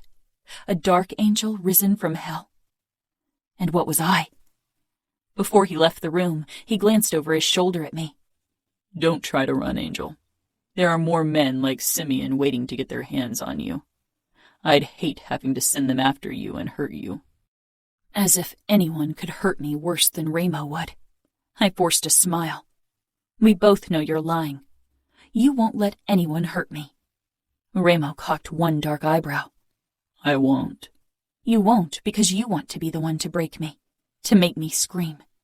Remo's mouth pulled into a smile that raised the little hairs on my skin, a smile that would haunt me forever. Oh, I will make you scream, Angel. That I swear.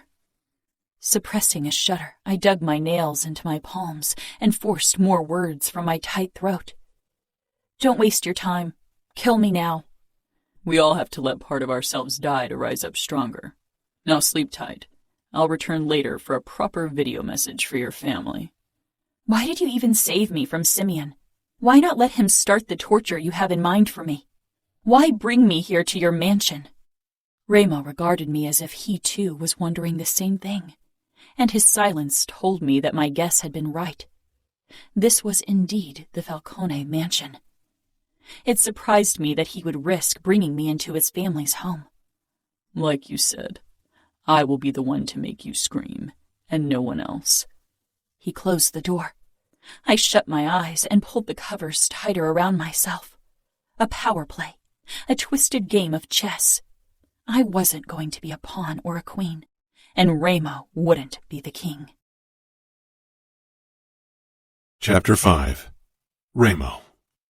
I grabbed sweatpants to put on before I headed downstairs into our gaming room, where Savio, Nino, and Adamo were sitting. Since Chiara had joined our family, my days of walking through the house naked when I pleased were fucking over. My brothers regarded me as if I was a bomb about to detonate. I flashed them a smile. Adamo shook his head but didn't say anything. He didn't try to hide his aversion toward me, or his reluctance about becoming a camarista. Nino rose slowly. You shouldn't have brought her here. I grabbed the pizza menu. Savio, order pizza for us, and an extra one for Serafina. Nino came around the sofa. My eyes flickered over the tension in his limbs. Remo, take her somewhere else. No, I said.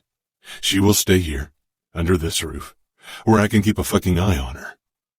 My brother stopped in front of me, a deep frown pulling his brows together. That was the equivalent of an angry outburst from him. This situation might cause another one of Kiara's episodes. Kiara is your wife, not mine. Make sure she doesn't see anything that she isn't supposed to see. Where is she anyway? In our wing. The moment Savio told me you were bringing Serafina, I told her to stay there. See? No problem.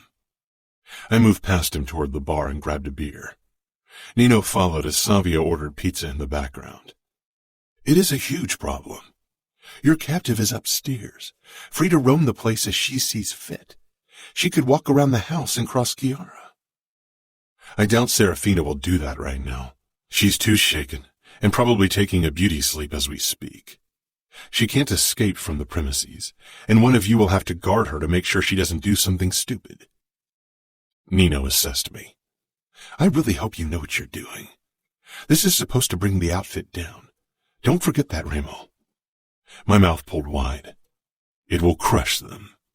They will bleed out slowly, painfully, without ever feeling my blade. This will destroy them. Nino gave a nod because even if emotions were still hard to grasp for him, he knew the effect mind games had in a war.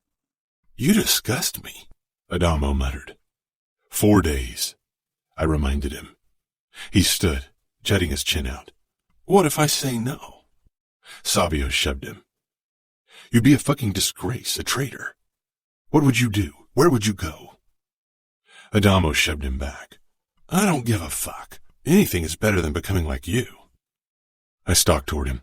He lifted his chin. You say this because from the day of your birth, you've been protected. You've never been subjected to true cruelty. You're a Falcone, Adamo, and one day you will be proud to be one.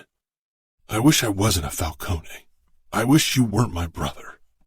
Adamo, Nino warned, looking at my face. Fuck you, Adamo shouted, and ran off upstairs.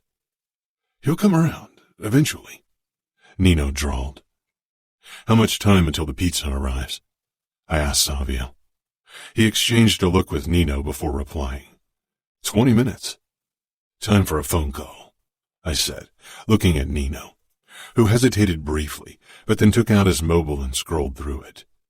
Nino handed me the phone with the number I didn't recognize. That's Dante's number if he hasn't changed it from our last call years ago. Good. Get some of Kiara's clothes. A white nightgown if she has one. Nino frowned deeply, but walked past me and disappeared into his wing. How are you going to keep her in check? Make sure she doesn't try to run or kill herself? She's been sheltered all her life. She's far from home, far from the men who've protected her. Freedom scares her more than captivity. Savio laughed. You sound awfully sure of it. I grinned. Nino returned, looking as close to pissed as he ever did. He held the clothes out to me, among them a silvery satin nightgown. Perfect. Kiara suspects something's the matter. I took the clothes, not bothering to comment, and walked past him toward my wing where I barged into Serafina's room without knocking. My eyes wandered from the empty bed toward the wall behind it, where Serafina tried opening the window, which she couldn't do without the necessary keys. She whirled around, the blood-red sheets wrapped around her body, her blonde hair a wild mane slithering down her shoulders. Her skin glowed so innocently white against the red of the covers. I wanted to run my tongue over it, to see if it would taste as pure as she looked. Not cowering in the bed as I'd expected, but trying to escape. This little birdie seemed desperate to escape my cage, only to flutter right into Danillo's. Her eyes and face held remnants of her earlier panic, but she tilted her chin upward and narrowed her eyes at me, determined to play with the big boys. I strolled into the room, her shoulders pulled back, an act of defiance. But her hand flew up to press the sheet against her body, her fingers splayed out against the red, visibly shaking. My eyes never leaving her, I set the clothes down on the bed, catching the hint of her sweet scent. I caught it earlier, as if she'd been massaged with vanilla oil in preparation for her wedding night. My nostrils flared. Trying to escape my cage, little bird? She tossed me a haughty look. You're awfully fond of creatures with wings. I enjoy breaking them. Her lip curled, and still she managed to be perfectly beautiful. I could guess the images that ran through her mind, of me torturing tiny animals. That was for cowards, for men not capable of facing a worthy opponent. I'm not that kind of psychopath. What kind are you, then? I smiled. You won't be able to open the window. Don't waste your energy trying to escape. Did you have the locks installed specifically for me? Or do you make a habit of locking women in your bedroom so you can rape and torture them for your personal entertainment? I stalked toward her, backed her against the windowsill, then braced myself against the glass, glaring down at her. No, I said. My father had them installed for my mother. Disgust flashed across Serafina's face. You Falcones are all monsters. I leaned down, breathing in her scent. My father was a monster. I'm worse. Her pulse thudded in her veins. I could see her fear throbbing against the unblemished skin of her throat. I stepped back, then nodded toward the clothes. For you. Tomorrow morning you will wear the silver nightgown. Serafina walked toward the bed sideways to keep an eye on me, then scowled at the heap on her bed. I raised the phone to my ear and pressed the call button. After the second ring, Dante's cold voice sounded. Cavallaro. Dante, good to hear your voice. Serafina's head jerked toward me, and she sank down on the bed, her prideful mask cracking as her fingers curled into a fist, gripping the sheet. Silence rang on the other end, and I smiled. I wished I could see Cavallaro's expression as he was being faced with the consequences of his actions, and the realization that his niece would pay for his sins. Remo. I heard male voices in the background, and a hysteric female one. Serafina's mother. I would like a word with you, capo to capo, from one man who had his territory breached to another. Two men of honor. I'm a man of honor, Remo. I don't know what you are, but honorable isn't it? Let's agree to disagree on that. Is Serafina alive? He asked quietly. I trailed my eyes over the glaring woman, clutching the red blankets around her naked body. I heard a furious voice in the background. I will break every fucking bone in your body. Is that her twin? Pain flashed across her face, and she swallowed. Is she alive? Dante repeated, his voice shaking with anger. What do you think? She is, because alive, she is worth more than dead. Indeed. I don't have to tell you that I will kill her in the most painful way I can think of if a single outfit soldier breaches my territory to save her, and I can be very creative when it comes to inflicting pain. Even from a distance, I could see her blood pounding furiously in her veins as she stared down at her fist. I want to speak to her. Not yet. Remo, you crossed a line, and you will pay for it. Oh, I'm sure you think so. What do you want? It's not time for that kind of conversation yet, Dante. I don't think you are quite ready for it. Tomorrow morning we will have another date. Set up a camera. I want you, her brother, father, and fiancé in a room in front of that camera. Nino will give you instructions how to set everything up. I will set up a camera myself so we can see and hear each other. Serafina's eyes met mine. Remo. Dante's voice held a warning, but I lowered the phone from my ear and ended the call. Serafina stared at me, wide-eyed. I moved closer, and she stiffened but otherwise didn't show her fear, despite the exhaustion on her face. Tomorrow, we will start playing Angel. I left, wanting her to ponder my words. Nina waited in the corridor as I closed the door. I raised my eyebrows in passing. Pizza's arrived. Nino followed close behind me, then grabbed my shoulder. What kind of video do you have in mind for tomorrow? I regarded him, trying to gauge his mood, but even now it was still difficult. I'll give her a choice. Nino shook his head once, almost disapproving. This woman is innocent. She's not a debtor, not a whore who steals money. She hasn't done anything. Chiara changed you. Not in this regard. We've never preyed on the innocent, Remo. We've never laid a hand on someone who didn't deserve it. And this woman, this girl, she did nothing to deserve that choice. I held his gaze. You know me better than anyone else, I murmured. And yet here we stand. Nino tilted his head, gray eyes narrowing. You're playing a dangerous game. You don't know your opponent well enough to be sure of her choice. She will choose what they all do, Nino. She's a woman. She's been coddled all her life. She will take the easy way. I want to hear her say it in front of that fucking camera. Want Dante to hear his niece offer her fucking body to me. Want them all to hear it, and she will. Downstairs, I grabbed one of the pizza boxes before I returned to the guest bedroom in my wing. This time, Serafina sat on the bed and didn't look up when I entered. She held the silver nightgown in her hands. What if I refuse to wear it? You can wear your nightgown for the show or be naked. Your blood will look just as enticing against your white skin as it would against the nightgown. A small shiver rippled through her body, and she let the piece of clothing flutter to the ground at her bare feet. I walked closer. Here, you haven't eaten in more than a day. I set the pizza box down on the nightstand. She eyed it suspiciously. I waited for her to shove it away, to try punishing me by starving herself, like my mother had always tried with our father. It hadn't worked with him, and it wouldn't work with me. I hope it's poisoned. She muttered, then reached for a slice and took a big bite. She chewed, then raised her eyes to mine. She swallowed almost defiantly. Are you going to watch me eat? Maybe breaking her wings wouldn't be as easy as I had thought. Early the next morning, Fabiano came over. I was doing kicks against the punching bag in our game room, needing to release my pent-up energy. He leaned against the doorframe, assessing me for a couple of heartbeats. Say what you've got to say, I growled, and landed a hard kick. Jerry called me into the sugar trap a couple of hours ago, so I could deal with the mess you created. I found Simeone with his cock stuffed into his mouth. I'm not sure I want to know what happened. I narrowed my eyes. If you didn't want to know, you wouldn't be here. He pushed away from the doorframe and moved toward me. Did he touch her? I stopped my kicks.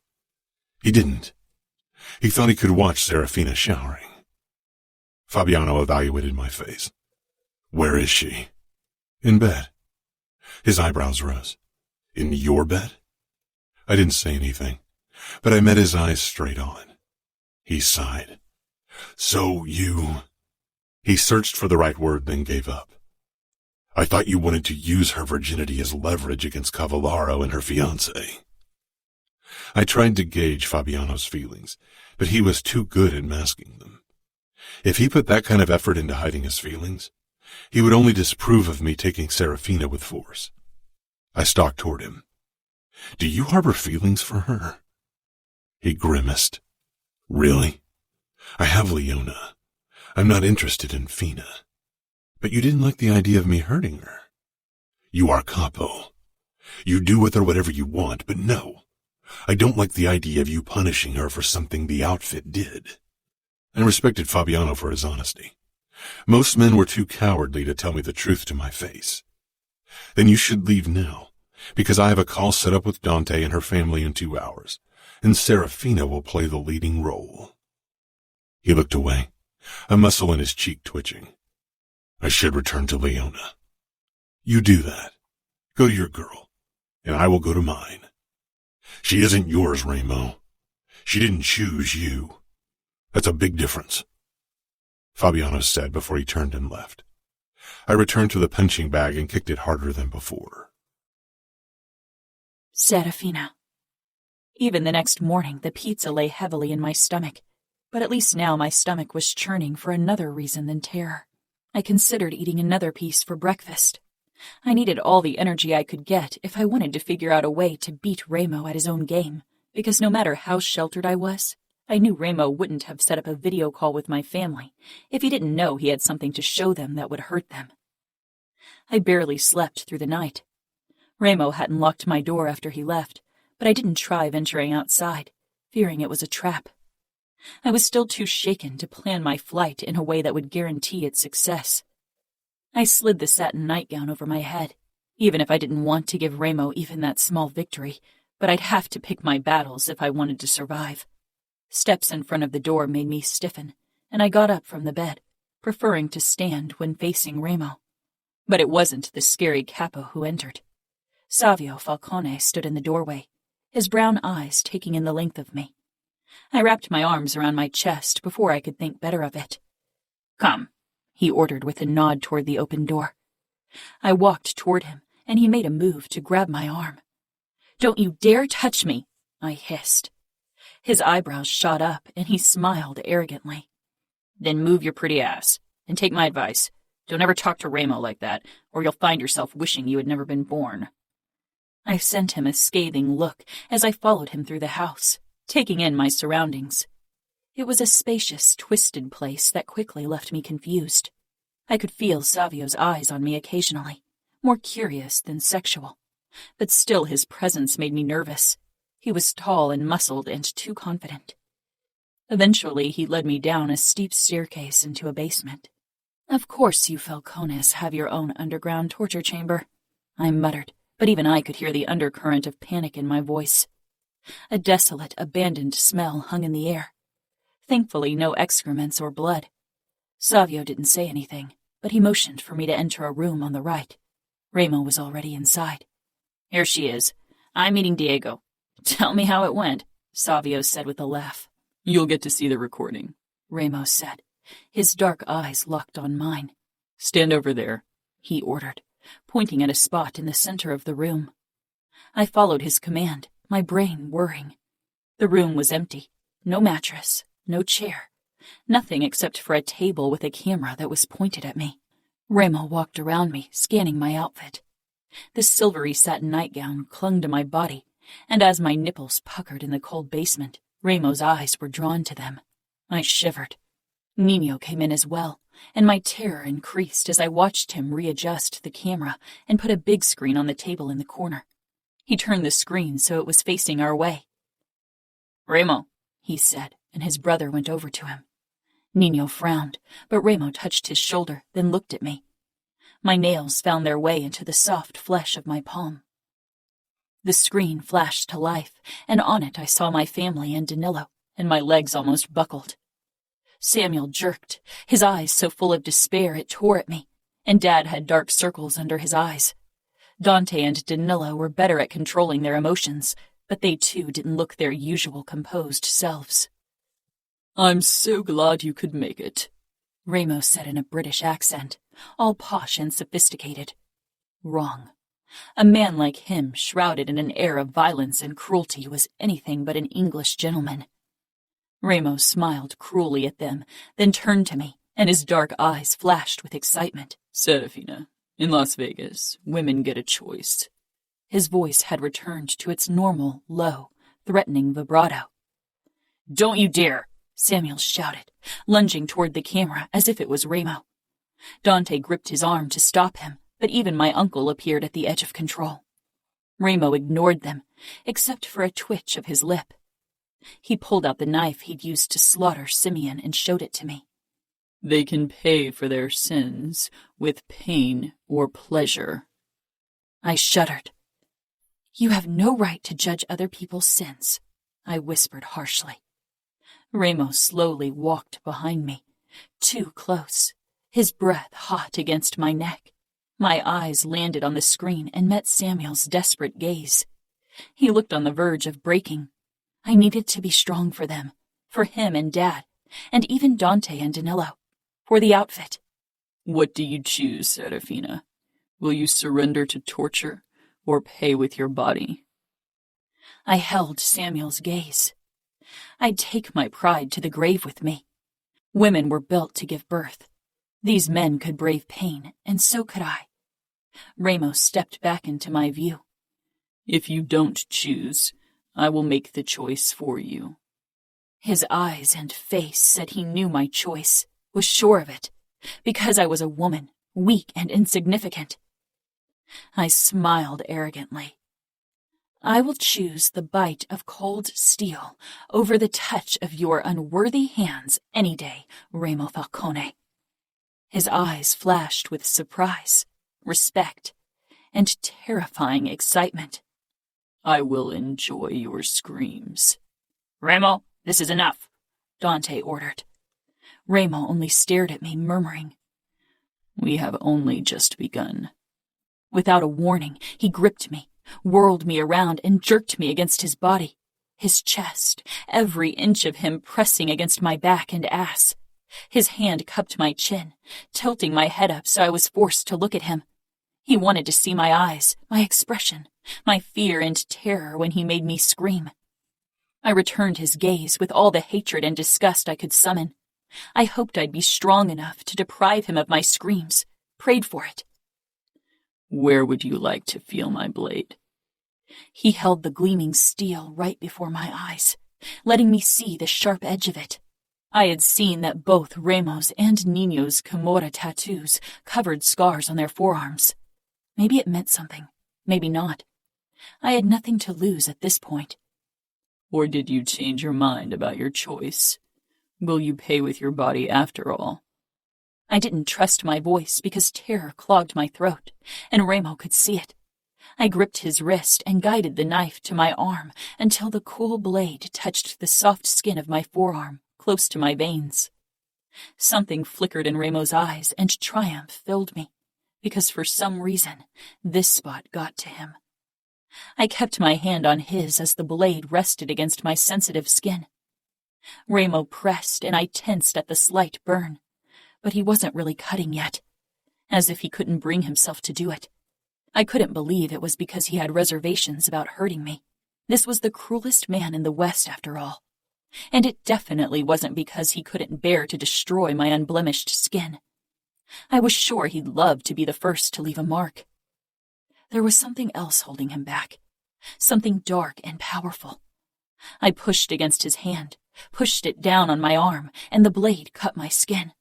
But Remo resisted. I searched his dark eyes, wondering what went on in their depths, terrified of ever finding out. Remo's eyes hardened, turned harsh, brutal, and finally he pressed the blade down and it cut through my skin. Sharp pain burned through me, and I shook under the force of it, my hand still on top of his as he drew the knife across my skin, but not stopping him. For some reason his eyes reflected my pain, as if he could feel it more profoundly than I did. Remo released my chin, his arms snaking around my waist to keep me upright, but I kept my head tilted up, my eyes burning into his. I bit down on my lower lip as a scream clawed up my throat. Copper filled my mouth. Then it spilled over my lip, down my chin. Remo stopped the blade, something in his eyes keeping me frozen. Enough, Dad roared. Stop it. Stop it now. Remo's brows drew together as our gazes remained locked. He released my waist and stepped back. My legs buckled and I fell to the ground, my knees colliding with the hard floor. I barely registered the pain. I sat back on my haunches as I cradled my arm in my lap. The cut wasn't as deep as I thought, but blood soaked my silver satin gown, and the blood from my lip quickly joined it. I looked up to see Remo turning off the camera, then the screen.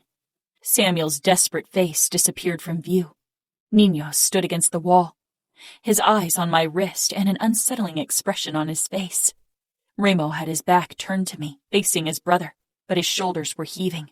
I forced my body to stand, despite the shaking of my legs, and let my bleeding arm hang in front of me on display. Nino tore his gaze away and stared at Remo. I wasn't sure what passed between them. Not sure I ever wanted to find out. Remo slowly turned his head, his cruel eyes meeting mine, dark pools of rage leaving me breathless.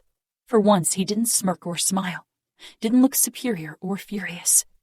He looked almost confused in his own terrifying, otherworldly way, and I swore to myself that no matter the price, no matter what it would cost me, one day I would be the one to bring Remo Falcone to his knees, the one to break the cruelest man I knew.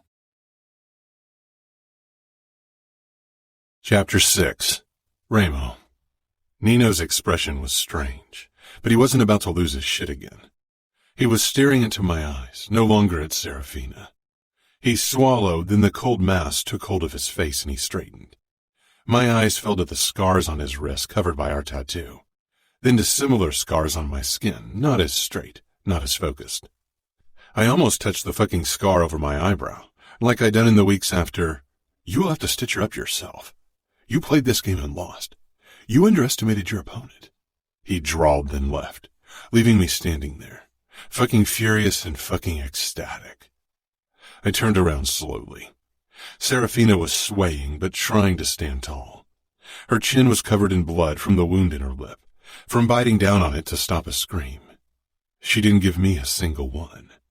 My gaze dipped lower. Her nightgown was stained with the blood still trickling from the cut in her arm, which she cradled against her chest.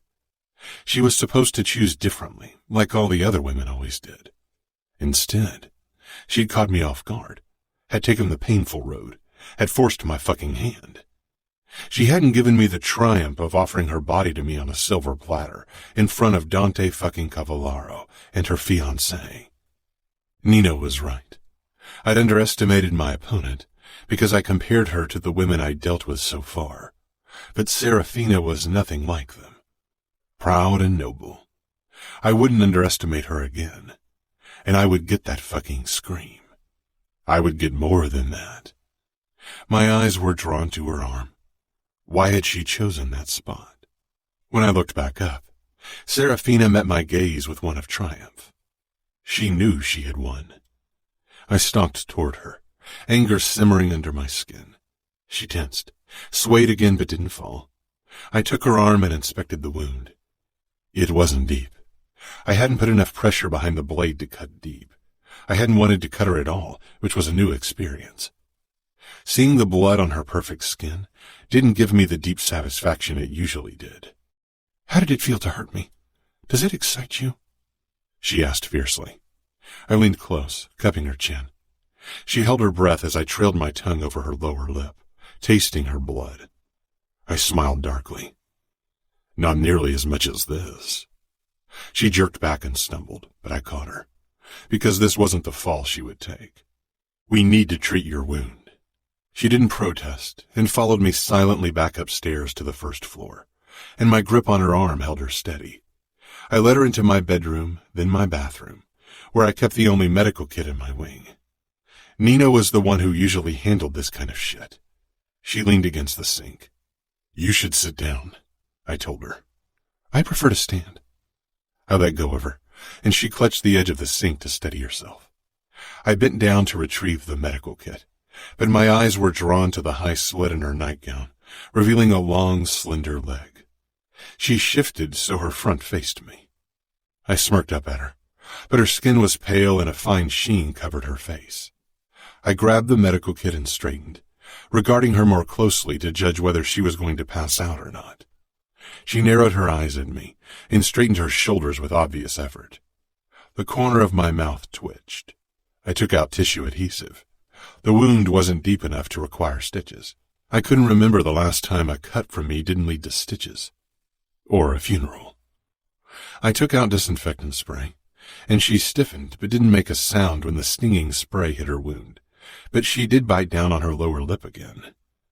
If you keep doing that, the result will be twice as painful. She sent me a scathing look but released her bottom lip. I began to put the adhesive on her wound, feeling a strange aversion to seeing the cut I had inflicted. I couldn't quite define the feeling. It was foreign to me. So is this how it's going to be? You cutting me open and stitching me back together? She seethed. I'm not stitching you up. I'm gluing you together. She didn't say anything, but I could feel her eyes on me. She tapped my forearm with my Camorra tattoo, brushing the crisscrossing scars there. I wonder who inflicted those cuts. She mused. I froze and my head shot up. She held my gaze with the same look of triumph I had seen in the basement. I wonder who stitched you up afterward. Did you and Nino cut each other in some twisted brotherly ceremony and stitch each other up when you were done? You have the same cuts. Maybe I should ask him. I pushed her against the sink with my body, my hands clamping down on the marble counter as I shook with rage and other emotions I would never allow. Serafina looked at me, despite the fear taking over her perfect features. Never mention those scars again. And you won't talk to Nino about this. Not a single word, understood? I growled. She pressed her lips together, not saying a word. A droplet of blood squeezed past her lips and trickled down on her chin. Exhaling, I stepped back, grabbed a washcloth, and soaked it with warm water. I grabbed her chin, but she reached for my wrist. Hold still, I ordered, and she dropped her hand and let me clean her chin. Then I took a closer look at her lip. Her teeth had only nicked the upper layer of skin. You are lucky. This will heal on its own. I was so close to her. Her scent hit me again. Her voice snapped me out of it. How long will you keep me here? Who says I'm ever letting you go? I asked in a low voice before I drew back and let her out of my room. After returning Serafina to the guest room, which I locked this time, I was about to start doing my daily training, kicking the punching bag, when Chiara stormed into the game room. Nino was close behind her and tried stopping her, but she tore away from his grip and stalked toward me, looking furious. I turned to her, raising my eyebrows. She didn't stop until she was right in front of me and shoved me hard, her eyes brimming with tears. I caught her wrists because she looked like she would slap me next, and that was something we both didn't want to happen. A second later, a steely grip closed around my forearm. Release her now, Nino ordered. I met his gaze, not liking his tone one bit. His grip tightened further. A warning. A threat. We had never really fought against each other, for good reason, and I would lay my fucking life down before I would allow it to happen. But Chiara could be the reason why Nino might risk it. Savio rose slowly, and even Adamo put down his controller. I let go of her wrists, and Nino unfastened his hold on my arm. He tilted his head in acknowledgement, a silent thank you. What are you doing to that girl? Chiara asked forcefully. I narrowed my eyes. I can't see how that's any of your business. It is my business, if you are forcing yourself on a woman. She hissed, but her voice shook. I'm Capo. I rule over this city. I decide what happens to the people in my territory. I turned to face the punching bag, but Chiara squeezed in front of it. Fury burned through me, but I shoved it down my throat despite the fucking bitter taste. She was Nino's. She was a fucking Falcone. I grabbed her by the waist and set her to the side like a fucking doll before I faced the punching bag once more. She had frozen under my touch, as usual. Unfortunately, that lasted only 1 fucking second. She stepped in front of me again. Chiara, Nino said in warning, but she glared at him. No, nobody protect me. I won't stand by when the same happens to someone else. Get out of my way, I said in a low voice, feeling my own anger rising. Or what? She whispered harshly. I said get out of my way, Chiara. She took a step toward me, bringing us almost chest to chest. And I said no. It's a mountain I'm willing to die on. I don't care about your vendetta with the outfit, or what happened in your past. An innocent woman won't suffer for it. I couldn't believe she mentioned our fucking past. Nino should have never told her about it. Nino moved closer, watching me, not Chiara. Fucking dread flickered in his eyes. Something I still had to get used to because my brother had always been emotionless until he met Chiara. I tried stepping past his wife, but she grabbed my wrist. My gaze darted to her thin fingers, then back up to her face. Nino shifted slightly, muscles tensing. I gave him a wry smile. Was he thinking about attacking me? His expression stayed cautious. I met his gaze and twisted my free hand, so he saw my tattoo and the crisscrossing scars beneath it. He should know that no matter how infuriating his wife was, I never hurt her. His brows drew together, and he relaxed with a small nod. Chiara tightened her hold. You protected me from my uncle when he wanted to humiliate me by dancing with me on my wedding. You helped Nino kill him. I interrupted her, growing tired of her emotionality. You can calm down. I want Serafina to come to my bed willingly, and not by force. So you can fucking release me now. She regarded me closely. She won't. Why should she? You kidnapped her. And you were forced into an unwanted marriage to my brother. What's the difference? She removed her fingers from my wrist. Nino wrapped his arm around her shoulder. It's not the same, she whispered. The only difference is that in your case your family decided who you got, while Serafina's family had no say in the matter. Neither of you had a real choice. She shook her head and peered up at Nino with so much fucking love, I knew I could never hurt a single hair on her body. She returned her gaze to mine. Let me talk to her, she said, not asking, but ordering. Is that a fucking order, Chiara? I asked in a threatening voice. Maybe she needed reminding that I was her capo. Nino squeezed her shoulder, but she held my gaze, then stepped forward out of his grip and closer to me. No, she said softly, looking at me with those big brown eyes, as if that would warm my heart. I am asking you for permission as your sister-in-law and as a Falcone. Fuck, I snarled and glared at Nino. Couldn't you have chosen an airheaded wife? She's as good at manipulation as you are. Nino's mouth twitched and he looked proud. Fucking proud. I'm not sure why I put up with all of you, I muttered.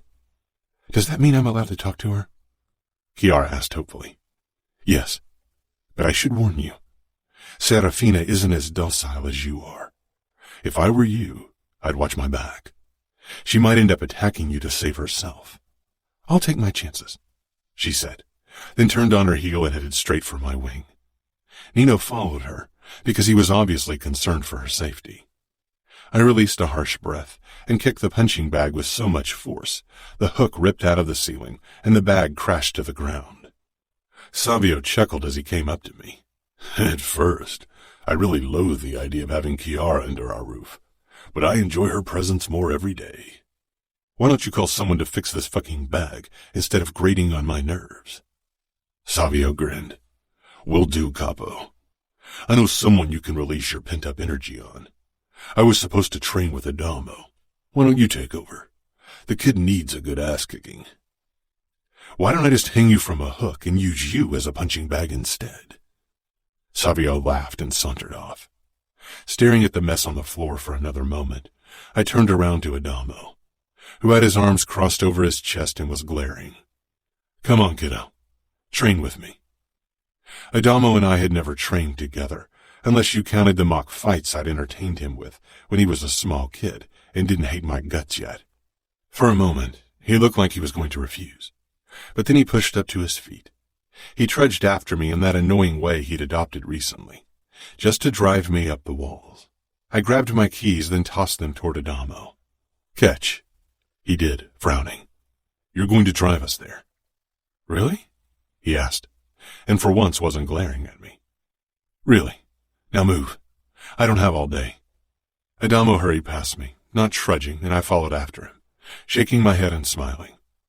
Nothing got that kid as excited as driving cars or rather racing them. When I arrived in the driveway, he was already behind the wheel of my new neon green Lamborghini Aventador, grinning like the cat that got the fucking cream. The moment my ass hit the passenger seat, he revved the engine and we shot down the driveway. There's a gate at the end. You remember that, right? I muttered, buckling up. Adamo hit the button and the gate slid open, and we raced through them with about an inch between the side mirrors and the unrelenting steel. I shook my head, but Adamo didn't slow down. We weaved through traffic and honks followed us everywhere. A police car shot out of a side alley and started chasing us with sirens howling and lights flashing. Oh, man, Adamo whined, hitting the brakes and pulling over. The officer got out, hand on his gun, and strolled toward us while his colleague stayed back, his gun at his side. That was the problem with a new car. Adamo let the window down and the officer looked at him. Get out of the car. I leaned forward, my forearm with my tattoo propped up against the dashboard, and smiled darkly at the man. Unfortunately, officer, we have somewhere we need to be.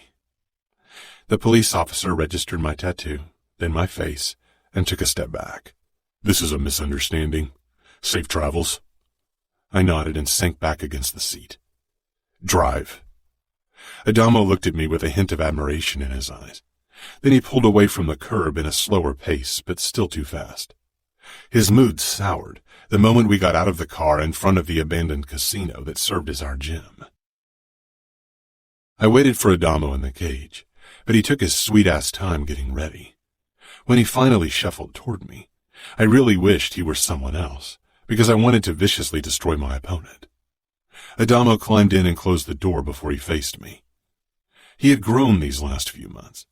He was still much scrawnier than Nino and me and even Savio, but he was filling out nicely despite his reluctance to fight. His arms hung limply at his side as he watched me with apprehension. "Come on, kiddo. Show me what you got." "Don't call me kiddo," he grumbled. I smiled challengingly. "Make me. So far nothing I've seen has hinted at you being more than a sulking kid." He curled his hands to fists, eyes narrowing. "Better. At least I don't enjoy hurting girls." So that was what had his panties in a bunch. "You don't enjoy doing anything else with them either," I taunted, trying to finally get him to act on his anger. I couldn't give any less fucks if Adamo was a virgin or not. I didn't understand it one bit, but he could fuck whomever, whenever, however he wanted. "I like girls." "Not their pussies, obviously." He flushed bright red. We still had a lot of work to do. "Have you kissed a girl at least?" I took a step closer to him. He looked away and my smile widened. "Who was it? A girl from school? Or a whore after all?" His eyes flashed with anger and he charged at me. His kick was surprisingly well placed, but I blocked it with both of my forearms, then punched Adamo's side hard. Not nearly as hard as I wanted, though. He gasped, but still sent several punches my way. We found a good rhythm, and I could see Adamo getting into it, as if this was one of his annoying video games. I had to admit I enjoyed the sparring. It wasn't more than that, though, because if I had really fought Adamo, the kid would have been on the ground. Eventually, we leaned against the cage, sipping water and dripping sweat. "I didn't think you'd hold back. I thought you wanted to kick my ass because I'm a fucking disappointment in your eyes." I lowered the bottle. "What makes you think I held back?" He snorted. "You are the strongest fighter I know. I wouldn't stand a chance against you." "Not yet. Maybe one day. And you aren't a disappointment." He shook his head. "I'll never be like you and Nino or even Savio. I don't want you to be like any of us. I only want you to be a Falcone and be proud of it." Adamo stared at me with a frown, then looked down at his bottle. "Can we do another round?" "Sure," I said, even if I was eager to return to Serafina. "Don't hold back as much this time," Adamo said. My lips pulled wide and I set the bottle down. I should have fought with Adamo before. Serafina. I lay on the bed, staring up at the ceiling, worrying about my family, especially Samuel. He was so protective of me. What if he did something stupid like attack and get himself killed? I wanted to be saved, but if something happened to Sam, I wouldn't survive. I'd rather suffer pain and endure Remo's presence than see my brother get hurt. A heavy weight settled in my stomach when I remembered the look in his eyes when Remo had put the knife against my skin. That look had hurt so much more than the shallow cut. But the cut had given me an important piece of information about Remo. He had a weakness, and it had something to do with those scars and his brother's. Steps sounded in front of my door, and someone knocked. I sat up, surprised. Nobody had bothered to knock. The lock sounded and the door swung open as I stood, and a young woman with dark hair and dark eyes, wearing a red summer dress, stepped in. She was shorter than me, and must be the source of the clothes Remo had brought me to wear. It explained why the maxi dress I was wearing ended mid-calf. I had never met her, but I knew who she was. Not a single person in our world didn't know her. "Chiara Vitiello," I said. The poor Famiglia woman who was thrown to the Falcone wolves to be devoured. Everyone had heard of that union. It had been the gossip of the year among outfit women. I had only felt pity for the girl, but she didn't appear as if she needed or wanted it. "Chiara Falcone now, but yes, that's me." She looked over her shoulder with a small frown, and I followed her gaze, finding Remo Falcone standing behind her. You don't have to stay. Serafina and I are going to talk. She poses no danger to me. He was worried I'd attack his wife? Maybe using her as a human safety shield would have gotten me out of the mansion, but I wasn't that brave. If I failed, I knew what that would mean, because the look in Nino's eyes sent an icy shiver down my spine. I will stay, he said firmly, looking straight at me as he walked in, closed the door, and leaned against the wall. And if you make a move toward my wife, the consequences will be very unpleasant. Chiara's cheeks turned red. She gave me an apologetic smile before stepping close to him, touching his chest. I didn't hear what she was saying, but Nino's expression remained stoic. He shook his head once, and she sighed. She came toward me. I eyed her warily. Not only had she been a Vitiello, but she was now a Falcone. Neither were names that set me at ease. I'm sorry. He's very protective, she said with a small smile. I gave Nino the once-over. That's obvious. His expression remained a cold mask. Remo would have given me his twisted smile, or that scary signature look, and I had to admit I preferred it to Nino's unreadable face, because I had no doubt that he was just as brutal and messed up as his brother, but even harder to read. Chiara extended her hand. Call me Chiara. I hesitated, then took it. Serafina. Her eyes fell to my arm. I'm sorry. That's not your apology to hand out, I told her as I returned to the bed and sank down. I fear it's the only one you're going to get, she said with a hint of disapproval. At least she seemed appalled by her crazy brother-in-law hurting me. I don't want Remo's apology. I want him lying at my feet in his own blood. I sent Nino a smile, gauging his reaction, but his expression didn't change. He might as well have been carved from ice. If he couldn't be taunted into carelessness, my chances of getting past him were nil. If I ever tried an escape attempt, I would have to make sure he wasn't close by. Chiara's eyes widened a tad as she perched on the edge of my bed, smoothing out her dress. I think you will have to join the end of the queue. The world is full of people who want the same. Oh, I liked her. Stifling a smile, I asked, Are you one of them? She pursed her lips. No, I'm not. He's the one hurting you then, I said with a nod toward her emotionless husband. Only now something dangerous flickered in his eyes. He definitely wasn't indifferent to his wife. Chiara glanced at Nino, and the smile tugging at her lips surprised me. Nino would never hurt me. He is my husband. She sounded honest, and more, she sounded in love. I'd heard the rumors of what had happened to her and what the Falcones had done to her uncle. Maybe she was just grateful. Why are you here? I asked eventually. I thought you'd like female company. I'd like to return to my family, to my home. I'd like Remo to stop his twisted games. That's what I'd like. I whispered harshly, feeling bad for snapping at her, but not being able to help myself. She nodded. I know. I doubt you've come to offer your help. You are loyal to the Falcones. Again, her eyes moved to Nino. I am. They are my family. I looked away, thinking of my own family, of Samuel, and my heart clenched tightly. She startled me when she leaned closer, and Nino too tensed and straightened. Despite my apparent apprehension, she brought her mouth close to my ear and whispered, These men are cruel and brutal, but it's not all there is to them. I think you can get under Remo's skin. I wish it for both of you. She pulled away and straightened. I'll see what I can do so you are allowed to spend your days outside of this room. We could sit in the garden. There's no reason why your captivity should be more unpleasant than absolutely necessary. I stared at Chiara. She surprised me, but if she really thought anyone could get under Remo Falcone's skin, then life in Vegas had twisted her brain. Chapter 7. Serafina. There wasn't a clock anywhere in the room, but it must have been early afternoon by now. Except for the cold pizza and the tap water, I hadn't had anything to eat or drink.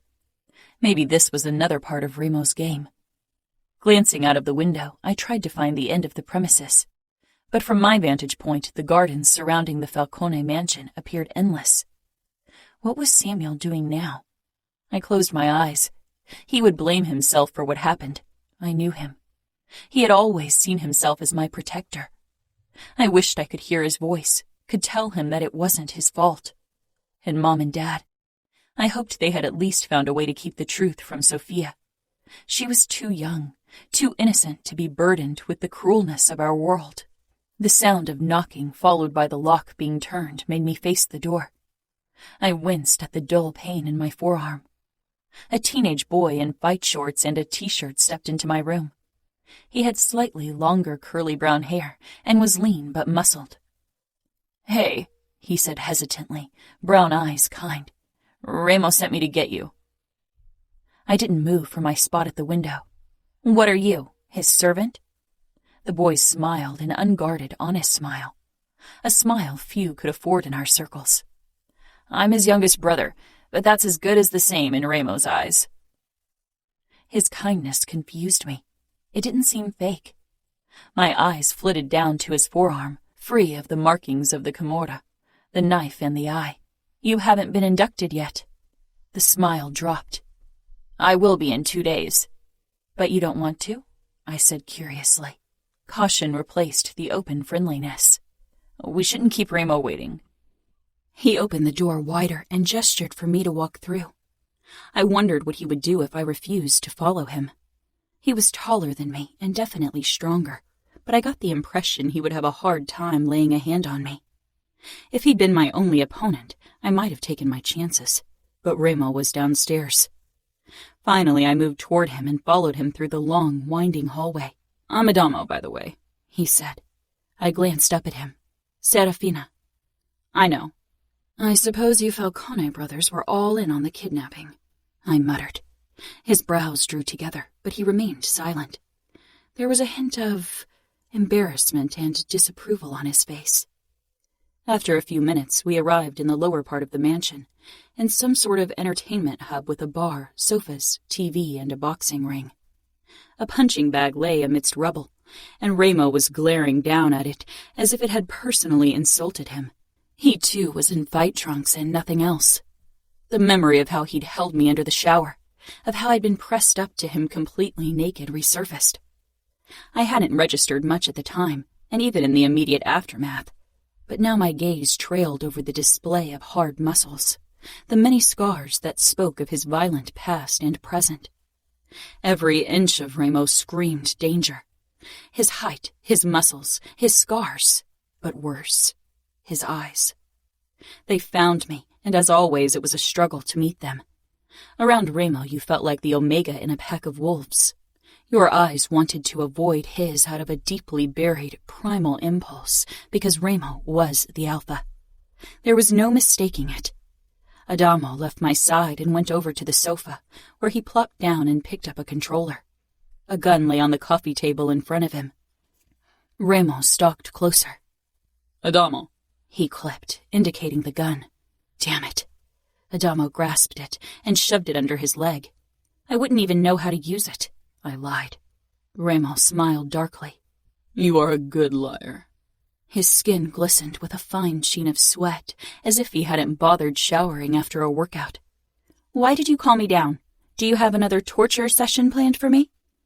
Remo glanced down at my wound, his expression hardening, all sharp cheekbones and tight jaw. "There's food in the kitchen for you, and something to drink. Unless you prefer hard liquor, then this is where you'll get it." He nodded toward the bar to my left, where an array of bottles, most of them less than half full, awaited consumption. Scotch, bourbon, whiskey, gin. I definitely wouldn't get intoxicated while I was being held captive by the Camorra. "I'm free to walk around the house?" I asked. Remo smirked. "I don't think we've reached that level of trust yet."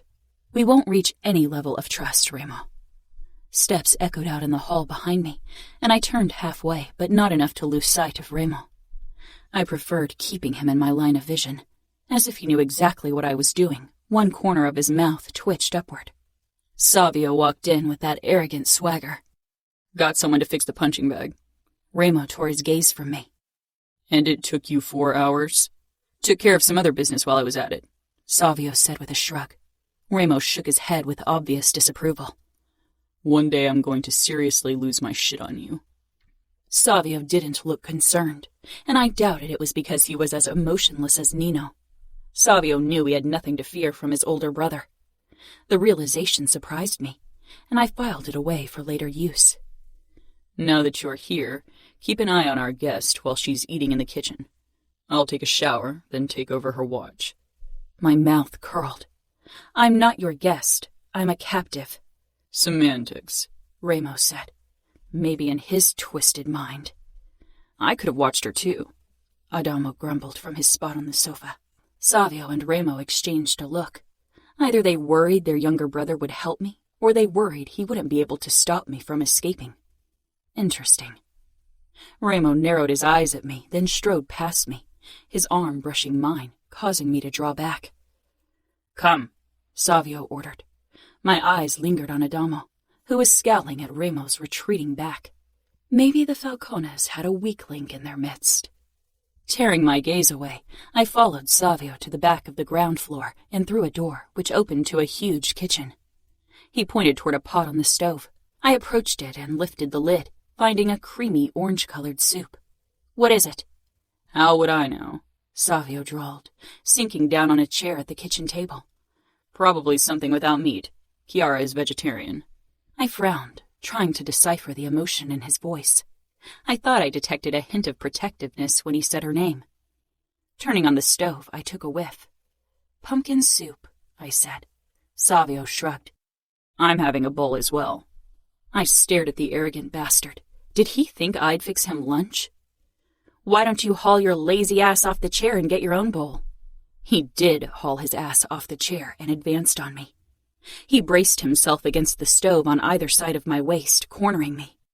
I'm not Remo, he said quietly.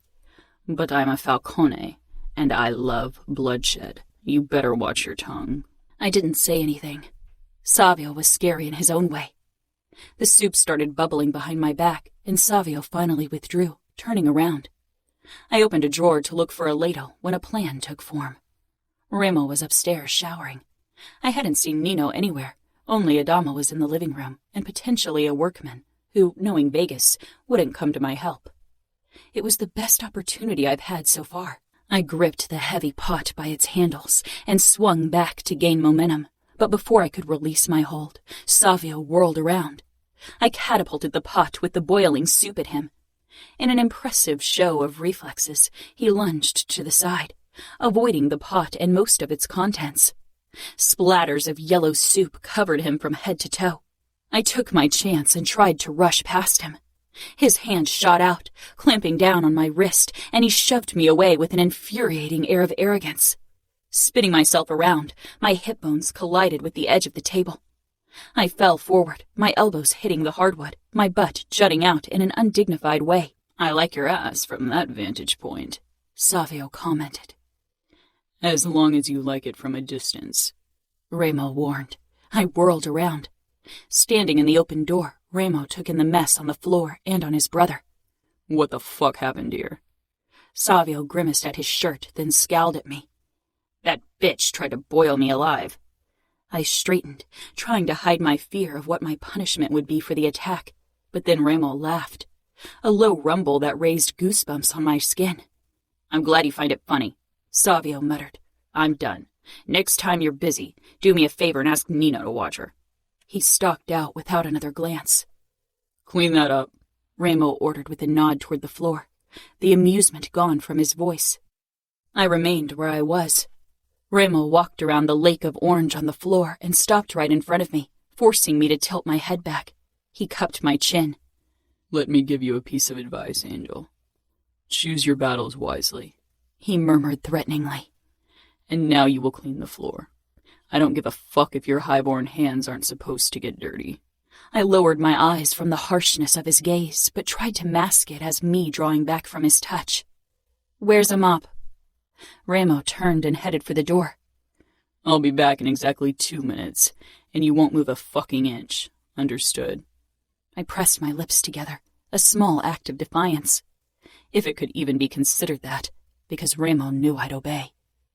Very few people would have dared to defy Remo in that moment. I hoped one day to be among them. Remo, I headed for the utility cupboard. Savio leaned against the bar, nursing a drink and his bruised ego.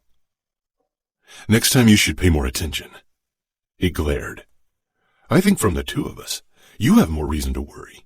She's yours, not mine. Wait till she tries to boil your dick. I can control Serafina. Don't worry. I took a mop and a bucket out of the closet before I returned to the kitchen. Serafina stood at exactly the same spot, frowning down at the floor. She kept surprising me. The photos I'd seen of her on the internet and the accompanying articles had suggested she was an ice princess. Cold, prideful, fragile. As easy to crush as fresh snow. But Serafina was like eternal ice.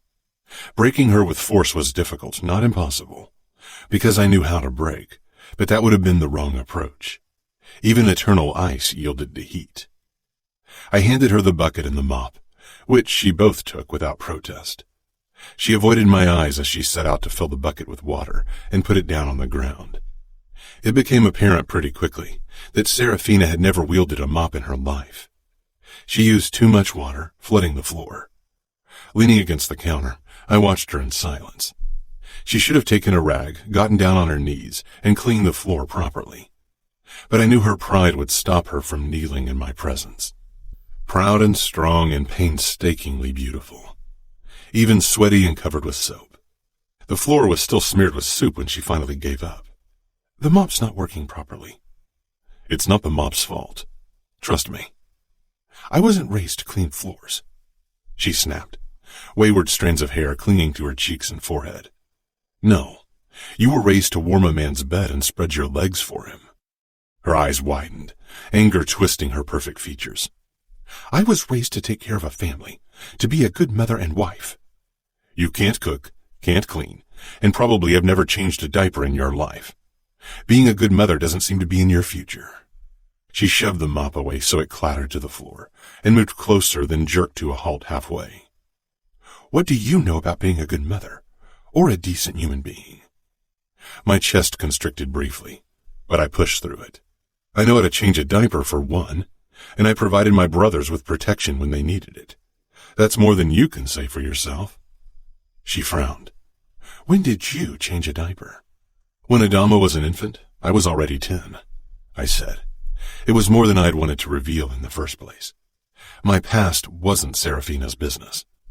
Now come. I doubt you can do better than this. The cleaning staff is coming in the morning anyway. You let me clean this even though you have people for it? Your pride will be your downfall, I said, and your fury will be yours.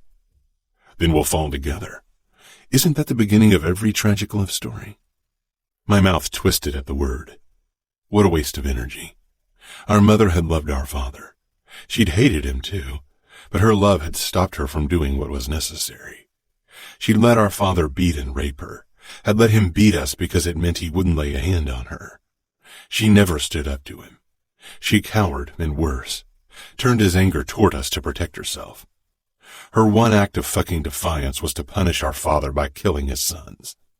She tried to pay him back by killing her own flesh and blood, because she was too fucking weak to retaliate in any other way. In a house full of weapons, she couldn't find the courage to ram a blade into our father's back like she should have done the first time he laid a hand on her. She chose the easy way. We won't have a love story. Not a tragic one, not a sad one, and definitely not a happy one. You can have my hatred, Serafina said fiercely. I'll take it, I murmured. Hatred is so much stronger than love. Nino joined me on the terrace in the evening. Savio told me what happened. She's strong-willed. She's trouble, he corrected. Keeping her under this roof poses a considerable risk. I gave him a wry smile. Don't tell me you are scared of a girl. Nino's expression didn't change. Fortunately, fear isn't among the emotions I've unlocked. Then keep it that way, I said. Fear was as useless as love, and even more crippling. I'm concerned about Adamo. His initiation is in 2 days. Keeping Serafina as a captive in the mansion might increase his reluctance to take the oath. I turned to him. You think he'll refuse the tattoo? Nino sighed. I don't know. He's slipping away. I can't get him to talk to me anymore. Chiara's the only one he spends time with. Adamo is rebelling, but he's still a Falcone. Should I push him more? Nino shook his head. I think that would only make him pull away further. We have to hope that he comes around eventually. The initiation is in front of our underbosses and captains. If he refuses... I trailed off. Nino nodded because he understood. Adamo refusing the tattoo would be shameful. A betrayal. There was only one punishment for refusing the tattoo. Death. I suppose it wouldn't be the first time we've had to kill a considerable number of Camorrista, I said. These men are loyal. It would be unfortunate to dispose of them, and we'd be faced with too many opponents at once. It won't come to that. Nino nodded again and stood quietly beside me. Have you given Serafina something for the pain? Pain? I echoed. Her wound might sting. It's a shallow cut. It can't possibly cause her more than slight discomfort. Nino shook his head. That's what I thought when I treated Chiara's wound, but she was surprisingly sensitive to pain. And Serafina won't be any different. Maybe worse. It's probably the first cut she's suffered. Probably the first act of violence at all, Remo. She'll feel pain more profoundly than you and I do. I considered his words and realized he was probably right. From what I'd gathered, Serafina had probably never been hit by her parents. The first act of violence. I didn't dwell on those thoughts.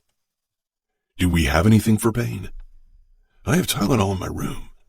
I can bring it to her after dinner. Chiara's cooking her cheese lasagna again. No, I will give it to her when I bring her a slice of the lasagna. Okay, Nino murmured, regarding me carefully. What? I snarled, his silent judgment grating on my nerves. Originally, the plan was to keep Serafina in the sugar trap. Originally, I didn't know what kind of woman she was, and she is safer here. I don't want anyone to get their hands on her. It would ruin my plans. I'll get the Tylenol, Nino said, turning around and leaving me standing there. I went inside and made my way into the kitchen, which smelled of herbs and something spicier.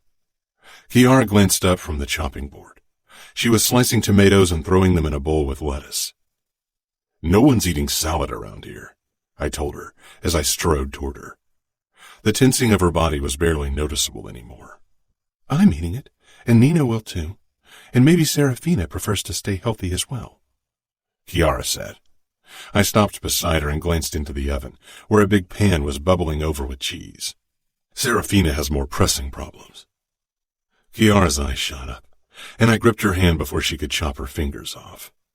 Nino needs to show you how to hold a knife properly, I demanded, then released her. She put down the knife. When will you send her back? I stared down at her. She pushed a strand behind her ear, looking away. Chiara was still quick to submit. You will send her back, right? Nino came in with the Tylenol, glancing between his wife and me. He frowned, but didn't comment. When's the lasagna done? I asked. It should be ready now. She gripped the handle, and I stepped back so she could open the oven. She nodded. Perfect. Nino took oven mitts and gently pushed his wife to the side. Let me. He set the bubbling pan onto the stove, and Chiara smiled at him, touching his arm. Thank you. His expression softened, and I still couldn't wrap my mind around it. My brother loved, or whatever he was capable of, Chiara. Taking the Tylenol from his pocket, he handed it to me. Give me a piece of lasagna for Serafina. Chiara pursed her lips, but did as she was told. Why can't she have dinner with us? She's a captive, Savio muttered as he came in. He was still pissed because of the soup incident. She can be a captive and eat dinner with us, don't you think? She looked up to Nino for help. He touched her waist, and a look passed between them I couldn't read. Sick of their silent exchanges, I left with the lasagna and the Tylenol. When I stepped into the bedroom, Serafina was sitting on the windowsill, her arms wrapped around her legs. I wondered what kind of clothes she'd worn in Minneapolis. I couldn't imagine she'd opt for floor-length dresses like Chiara. Serafina didn't turn my way when I stepped in, not even when I crossed the room and set the plate down on her nightstand. Tell Chiara I'm sorry I wasted her soup. Are you sorry? I asked, as I stepped in front of her. Her blue eyes were still firmly focused on the window. I'm sorry for wasting it. not for throwing it at your brother. I'm sorry I missed, though. You can tell him that. I stifled a smile and regarded her closely. Her elegantly curved mouth, her immaculate skin. My eyes lowered to her forearm. She held her arm at an awkward angle, so it wasn't pressed up against her leg. I held out the Tylenol. For the pain. Her gaze fell to my palm. Then she looked up. I could tell she considered refusing, but again she surprised me by taking the pills. Her fingertips brushing the scars on my palm, her blonde brows furrowed. Those are burn marks, aren't they? I withdrew my hand and curled it into a fist at my side. Eat. I have plans for you tomorrow. I turned on my heel before I walked out and locked her door. Chapter 8. Serafina. The next morning I took a quick shower, holding my arm out of the stall so it wouldn't get wet. The painkillers had helped with the sting. I hadn't expected that kind of consideration from Remo, and I suspected he had ulterior motives for the gesture, but it had given me another piece of the puzzle. The scars on his palms held a special meaning. I had a feeling they were connected to the scars his tattoo covered. The sound of the lock startled me, and I quickly put another one of Chiara's long summer dresses on before I stepped out of the bathroom, my hair still damp and barefoot. Remo stood with his arms crossed in front of the window, tall and dark and brooding, like the love interest in romance novels. He turned and scanned my body. It was unsettling how physical his gaze felt on my skin. I'm taking you outside for a walk in the gardens. I raised my eyebrows. Why? Would you prefer to spend your captivity holed up in here? No, but I'm wary of your motives. Remo smiled darkly. I want to keep you sound of mind and body. It would be a shame if these four walls broke you before I can. I glared at him, glad he couldn't hear my thundering pulse. Now come, he ordered with a nod toward the door, his eyes lingering on my body. I followed after him and almost bumped into him when he paused in the hallway, glancing down at my feet. Won't you put on shoes? I would if I had any that fit me. Chiara is a 6, and I'm a 7.5. Remo regarded me a moment before touching my lower back, and I lurched forward in surprise. He indicated I walk ahead, the corners of his mouth tipping up, those dark eyes assessing me. My body tingled from his touch, and my heart throbbed in my chest. Remo's closeness terrified me, and he could tell. I made sure to keep my distance, but Remo trailed after me, his gaze burning my neck, his tall frame a shadow over my back. I managed to relax when we stepped outside into the bright sunshine. Remo led me through the sprawling gardens that had different pools, shooting targets set up, and perfectly manicured greenery.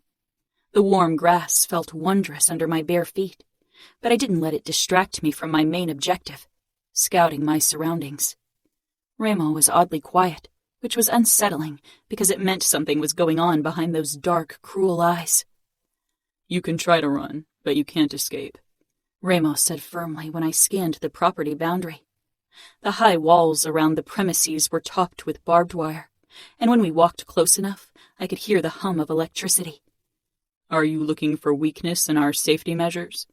He asked with a hint of dark amusement. You won't find any. Everyone has a weakness. It's only a matter of finding it, I said quietly, stopping. Remo stopped in front of me, his dark eyes triumphant as they slowly traced the length of me. And you are Dante's weakness, Serafina. I'm only his niece. Dante has condemned so many men to death in his life. Do you really think he cares about the life of one girl? Remo cupped the back of my head, holding me in place as he brought our faces closer. I let him, softened in his hold, knowing it wasn't the reaction he wanted. His dark eyes searched mine, and I had to fight not to look away. I wonder if you really believe it, or if you hope I believe it, he said in a low voice. It's the truth. His lips widened in a harsh smile. The truth is that you are a woman, something precious, something they must protect. It's ingrained in them, burned into them irrevocably from the day of their birth. Their honor dictates they keep you safe, and every second you are in my hands, they are failing you, failing themselves. With every second that passes, the shame of their failure eats away at their honor.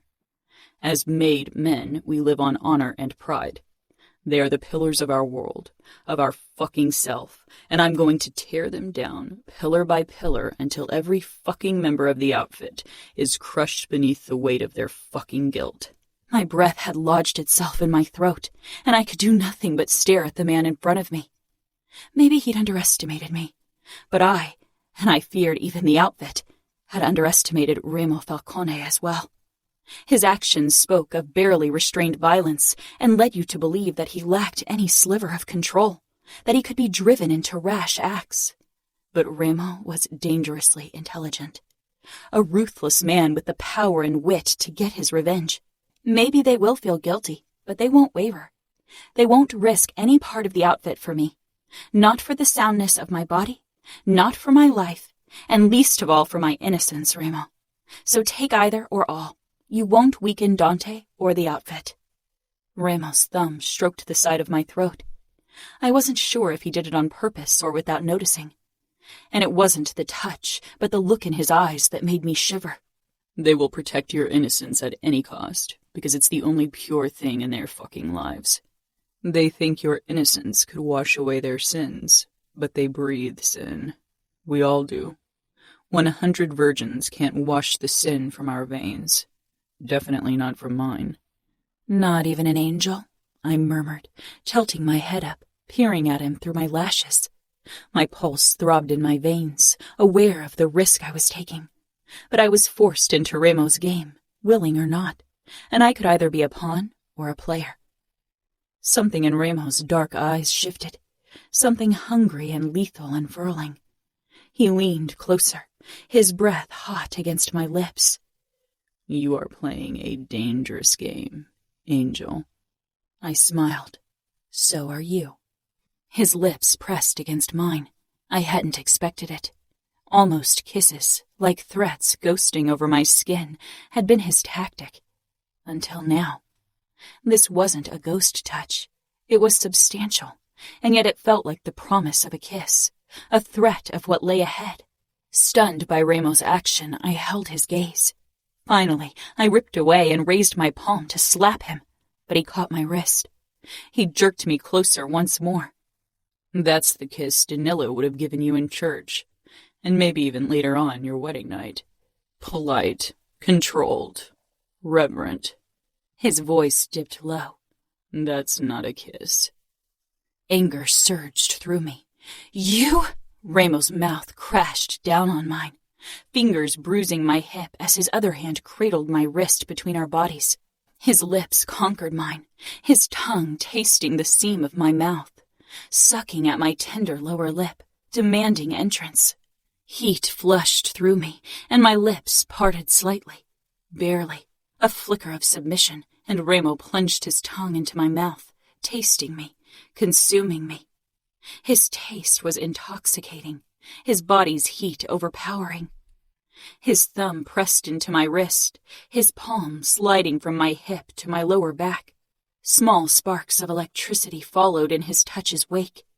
My head swimming, I was unable to pull back, unable to move at all. Finally, Remo let me free. I sucked in a desperate breath, lightheaded, confused, my body tingling from head to toe. Remo exhaled. That, Angel, was a kiss. It's the only kind of kiss you'll ever get from me, and it's the kiss you'll use to measure every kiss that follows. I stumbled away from Remo, shaking. What have you done? I stammered. I pressed shaking fingers to my lips, horror striking down on me like lightning. That was supposed to be Danilo's privilege, my first kiss. Remo had taken it. No, I had given it away. Remo shook his head, glowering. I cut you with my blade, and you didn't shed a single tear. But a kiss makes you cry. I turned away, trying to get a grip on my emotions. All my life I had been raised to be the perfect wife, to gift myself to my husband. And just like that, I'd allowed Remo to plunder part of my gift. For a moment, I felt like bawling. Then I felt Remo's warmth against my back, not touching, but lingering between us. Are you scared of Danillo's wrath if he finds out his angel hides a few black feathers beneath the glowing white of her plumage? I glanced over my shoulder at his striking face. You don't know anything about Danillo or me. I know your weakness, and I know his. I faced him once more. You, too, have a weakness, and one day your enemies are going to use it against you with the same cruelty you bestow upon them. Maybe, he growled. Maybe they'll rise after I've burned down their pride, but not everyone is built to rise from the ashes. I scoffed. You sound like a martyr. What do you know about burning? Remo didn't say anything, only looked at me with cruel intention. The same expression I'd seen when he'd cut me. My eyes darted down to the wound on my arm, and Remo's gaze followed. Brick after brick, I was tearing down a wall Remo had no intention of lowering. Remo grabbed my arm and led me back toward the mansion. I didn't say anything, didn't even look his way. I knew when to retreat, knew when to give in, because this battle had only just begun. The second I was alone in my room, I headed into the bathroom and splashed cold water on my face to clear my head. Looking up, I cringed at the state of my lips, red and swollen. I could still feel Remo's touch, could still taste him. How could I have let that happen? I should have pushed him away, but I didn't. Remo had stopped. Not only had I allowed him to steal my first kiss, I'd enjoyed it in a twisted, all-consuming way. I walked back into the bedroom and dropped down on the bed, staring up at the dark canopy. Something about Remo overwhelmed me. He had a way of drawing me in. I lifted my arm to stare at my wound. It still felt tender, but seemed to be healing. I was glad for its presence. It had not only allowed me a glimpse behind Remo's cruel mask, it also served as a reminder of what he was, a monster. One kiss didn't change that. I couldn't let his manipulation get to me. Remo was Capo. He knew how to make people act how he wanted them to act. I covered my face with my palms, taking deep, calming breaths. I wished I could talk to Samuel, see his face, be in his arms. Without him, I felt lost. He'd figure something out. My stomach constricted, thinking of my brother. If Samuel knew I had allowed Remo to kiss me, hadn't raised even a finger against him to fight him off, what would my brother think of me then? And what about Danilo? He was my fiancé. That kiss had been promised to him. Samuel remained at the forefront of my mind. He was the person I really cared about. And my family. God, my family. I wished they'd never find out about the kiss, but I had a feeling Remo would tell them all about it. Remo. A fucking kiss when I wanted so much more. But kissing Serafina had been like the first hit off a crack pipe. It got you addicted from the very first taste. I wanted to kiss her again, wanted to steal every piece of her innocence. The sound of steps made me look up. Nino was headed my way and sank down on the sofa across from me. He assessed me in that analyzing way he always had. What happened? Got a taste of Serafina. Nino nodded, his eyes narrowing in thought. You kissed her? Yes, but it won't be the last taste I get of her. How did she react? She didn't fight it, if that's what you're asking. I said quietly. He frowned. I didn't come to talk to you about Serafina. It's obviously a topic you won't allow me to reason with you. What do you want to talk to me about, then? I think we should have a conversation with Adamo. Tomorrow is his day, so I want to make sure he's on the same page as we are. I nodded. It's probably for the best. Where is he? Since he wasn't playing his games, he could only be upstairs sulking or wanking off. Probably the latter, considering he didn't get any action. I got something to sweeten the deal for him, I said. Nino raised his eyebrows. Don't tell me you got him a car. I grinned. He's turning 14, so why not? I'm tired of him crashing my cars. Maybe he'll treat his own possessions with more care. The legal driving age is 15 in Nevada. And drugs and homicides are against the law. What's your point? He'll get himself killed in one of our races, Nino drawled. Are you going to discuss the drug issue with him? I will. Why don't you get him? We'll take him on a test drive and have a word with him. Who's going to watch over Chiara and Serafina? Savio went off to meet with Diego again. I'll call Fabiano while you find our little brother. Nino got up and disappeared, and I speed-dialed Fabiano. Remo, what do you need? I'm busy with that asshole Mason. Make it quick. I need you here to watch Serafina and Chiara while Nino and I have a talk with Adamo. About tomorrow, I assume, Fabiano said. I could hear a man crying in the background. Yeah, be here as quick as possible. 15 minutes. Fabiano hung up. Upstairs I could hear a commotion. Adamo was stomping, and Nino was speaking to him in a calm drawl. I stood and moved into the entrance hall, grabbing the keys to Adamo's first car. Nino appeared on the stairs, a disapproving look on his face. Adamo followed close behind him with a scowl on his own baby face. Nino stopped beside me, and I could see that he wasn't impressed by Adamo's antics, which was why he'd gone upstairs and I hadn't. Losing my shit on him today wouldn't help matters. Adamo came to a halt on the last step, with his arms crossed over his chest. What do you want? I'm busy. Calm, Nino murmured to me. After training together, I thought Adamo and I had come to a sort of truce. Apparently he'd changed his mind again. I grabbed the front of his shirt and jerked him closer. I cut him some slack because he was a kid, but my patience had its limits. Why don't you wipe that sulk off your face, kiddo, or I'll give you a reason for it. He jutted his chin out. Do it.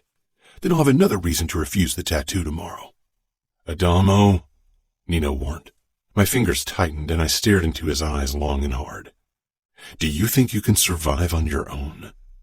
I have friends, he muttered. Friends who keep you around because you give them weed and crack for free. They don't give a fuck about you. If you can't provide them with free drugs, they'll drop you. I growled. Adamo blanched.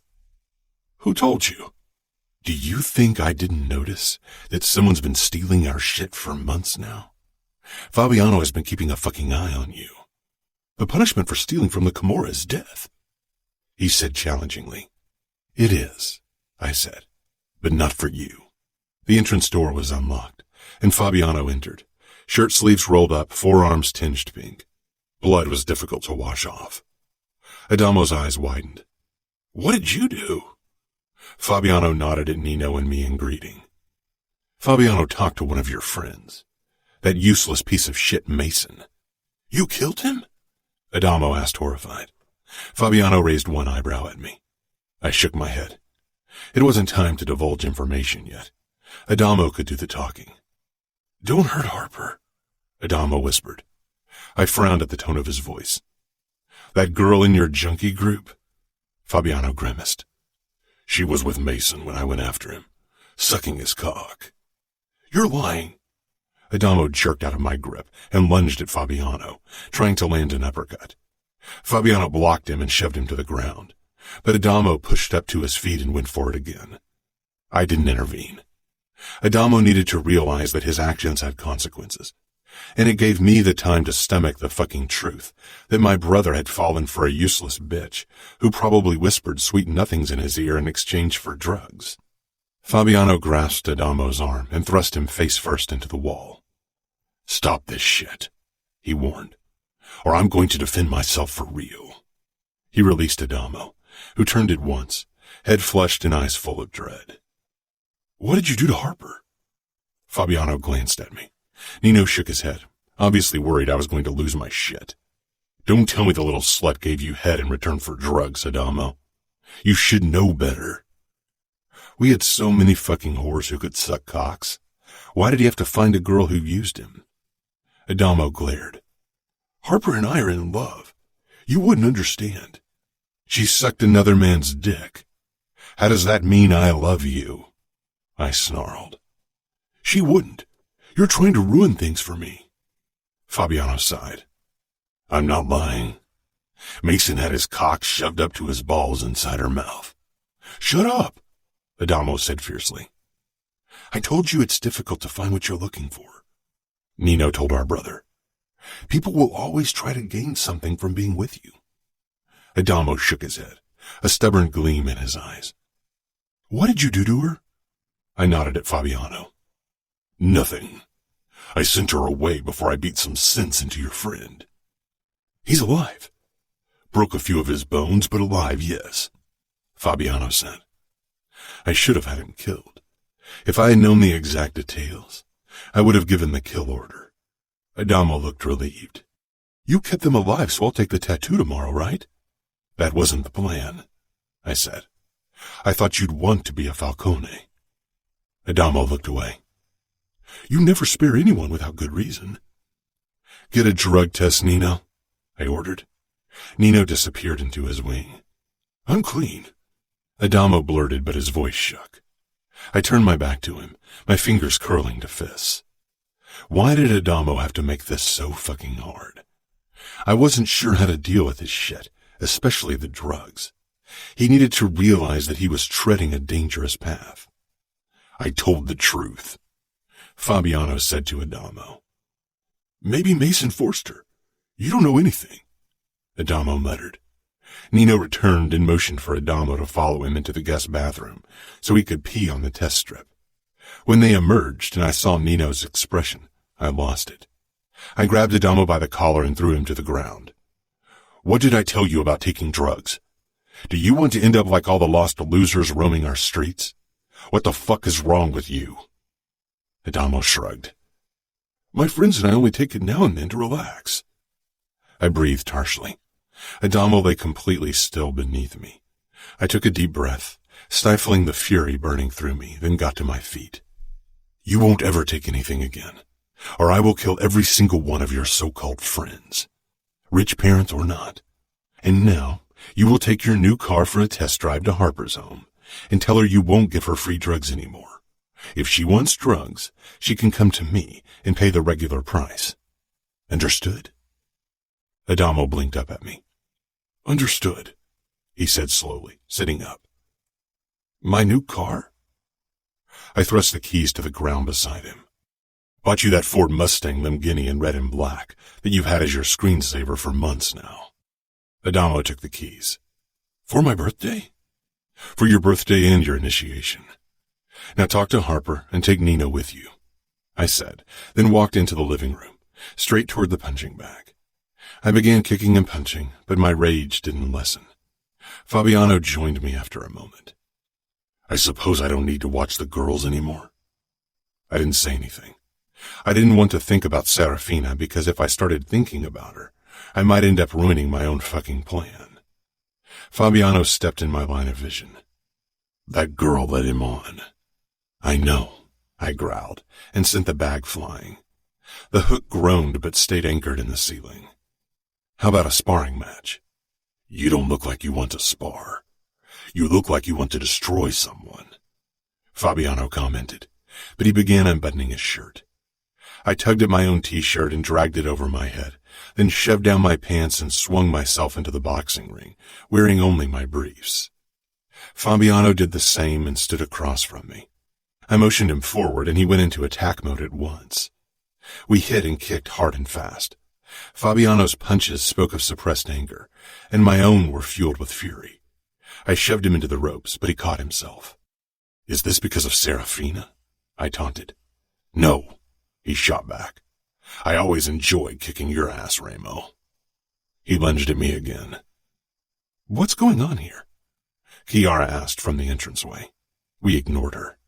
If nobody bothers to give me an answer, I'll head upstairs and talk to Serafina. You won't, I ordered, and Fabiano landed a hard punch in my side. Snarling, I did a side kick and got his shoulder. Kiara, I held up my palm toward Fabiano to pause the match. She froze. I thought she could have dinner with us. I have mac and cheese in the oven. You won't go anywhere near her without someone to watch your back, understood? She nodded eventually. Then her eyes moved on to Fabiano. Why don't you call Leona? I made enough food so you can join us. That's a good idea, I said, then jumped out of the ring.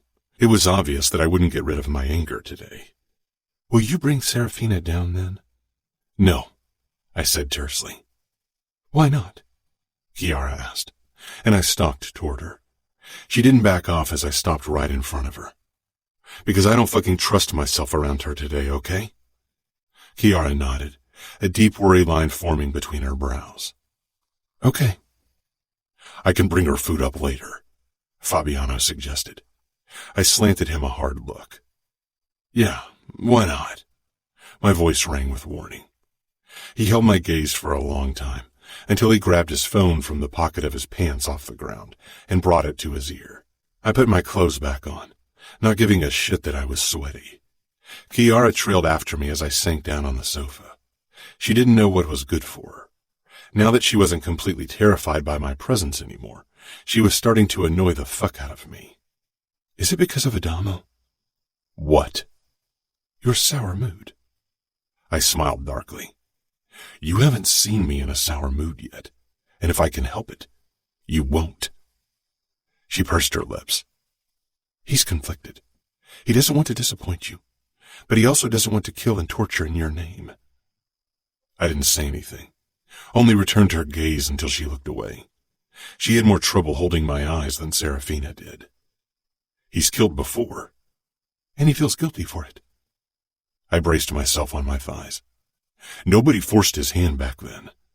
He could have hidden like all the other spectators of the fight. He could have run. He could have shot the asshole's leg or arm, but Adamo shot him in the head. Maybe Adamo doesn't want to be a killer, but he is. It's in our nature, Chiara. He can fight it as long as he wants, but eventually, the darkness seeps through. It's what it is. Maybe, she agreed. Fabiano was a good boy once. Goldilocks with remorse in a squeaky clean white shirt, but now he's my enforcer. Fabiano snorted. I was never good, and definitely not Goldilocks. I should get dinner ready. Can you help me with the mustard jar in the kitchen? I can't open it, Chiara said. I nodded toward Fabiano. He can help you. Chiara shifted nervously, her eyes sliding to Fabiano, then back to me. My eyebrows shot up. I got to my feet.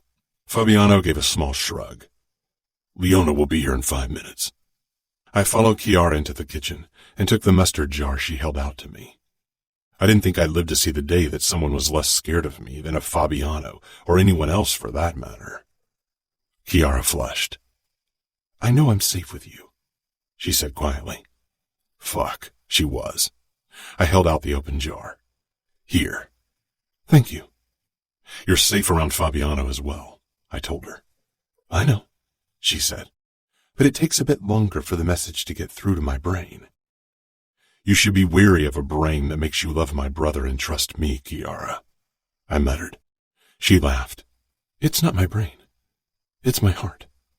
I narrowed my eyes, then turned on my heel and walked out. Not in the mood for emotional nonsense. Chapter 9. Serafina. I wasn't sure if it was Remo's plan to break me by letting me stew with my own thoughts all day. I had nothing to do except relive this afternoon's kiss, torn between guilt and a flicker of terrifying excitement, because that kiss had been unlike anything I'd ever felt before. And every time that realization hit me, my guilt doubled. I knew I wasn't supposed to enjoy it, not only because Danilo was the man I was supposed to be kissing, but also because Remo was the last man I was allowed to kiss. Whenever Samuel had returned from a night out with friends while I was stuck at home, I'd be overwhelmed by a wave of longing and jealousy.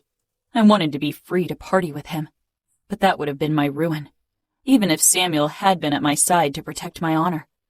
I couldn't be seen in a club dancing the night away. We'd had a few secret house parties, which had been exhilarating, even if Samuel had been glued to my side every second, so none of his friends got near me. Not that any of them would have dared. They were all made men or on their way to becoming one. My father was underboss. My uncle was the boss of the outfit. My fiancé as good as the underboss of Indianapolis, and my brother a made man.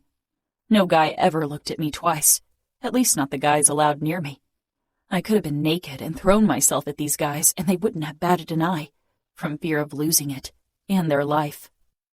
And I had been okay with it, had accepted it because we were bound by the rules of our world. It wasn't as if I wanted to sleep around like Samuel, even if the few stories he'd shared with me in the beginning when he was overexcited about losing his virginity had made me curious.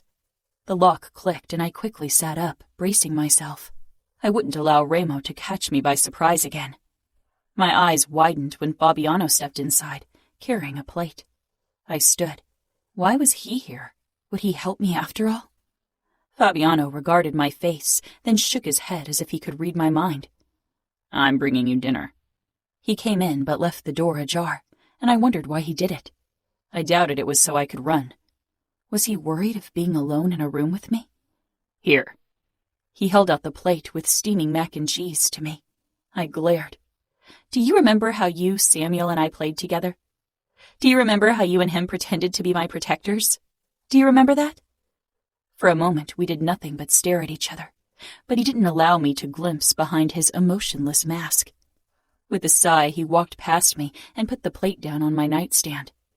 You should eat, he said firmly. I whirled around to face him. Why? So I stay healthy just so Remo can break me? Fabiano glanced down at my arm and grabbed it, inspecting the wound closely. That's Remo's doing? Who else enjoys slicing up people? Fabiano's mouth switched into a wry smile. Pretty much every man in the mob, Fina. He touched the wound lightly. It's not deep. I'm sorry that my wound doesn't fulfill your high standards. Next time maybe you should cut me. Fabiano shook his head. Remo cuts deep, hits hard, kills brutally. He doesn't do half-assed cuts like this. I tugged my arm free. So what? Maybe he wants to save the bloody fun for later. Fabiano's blue eyes searched my face with a small frown. Maybe. For some reason, his scrutiny annoyed me. When people said you were a traitor who ran off with his tail between his legs, I didn't want to believe them. But now I see they were right. Fabiano leaned down, and the look was one I hadn't seen on his face before, one that reminded me that he was now enforcer. I didn't run. I'm loyal. I huffed. He took a step closer and I backed off. I am. My fucking father sent one of his men out to kill me. That man couldn't go through with it, and dropped me off in Bratva territory so they could finish the job for him. Without Remo, they would have succeeded. I'm alive because of my Capo. Because of those 4 Falcone brothers who stood together when the world was against them and against me. I blinked, utterly shocked by his words.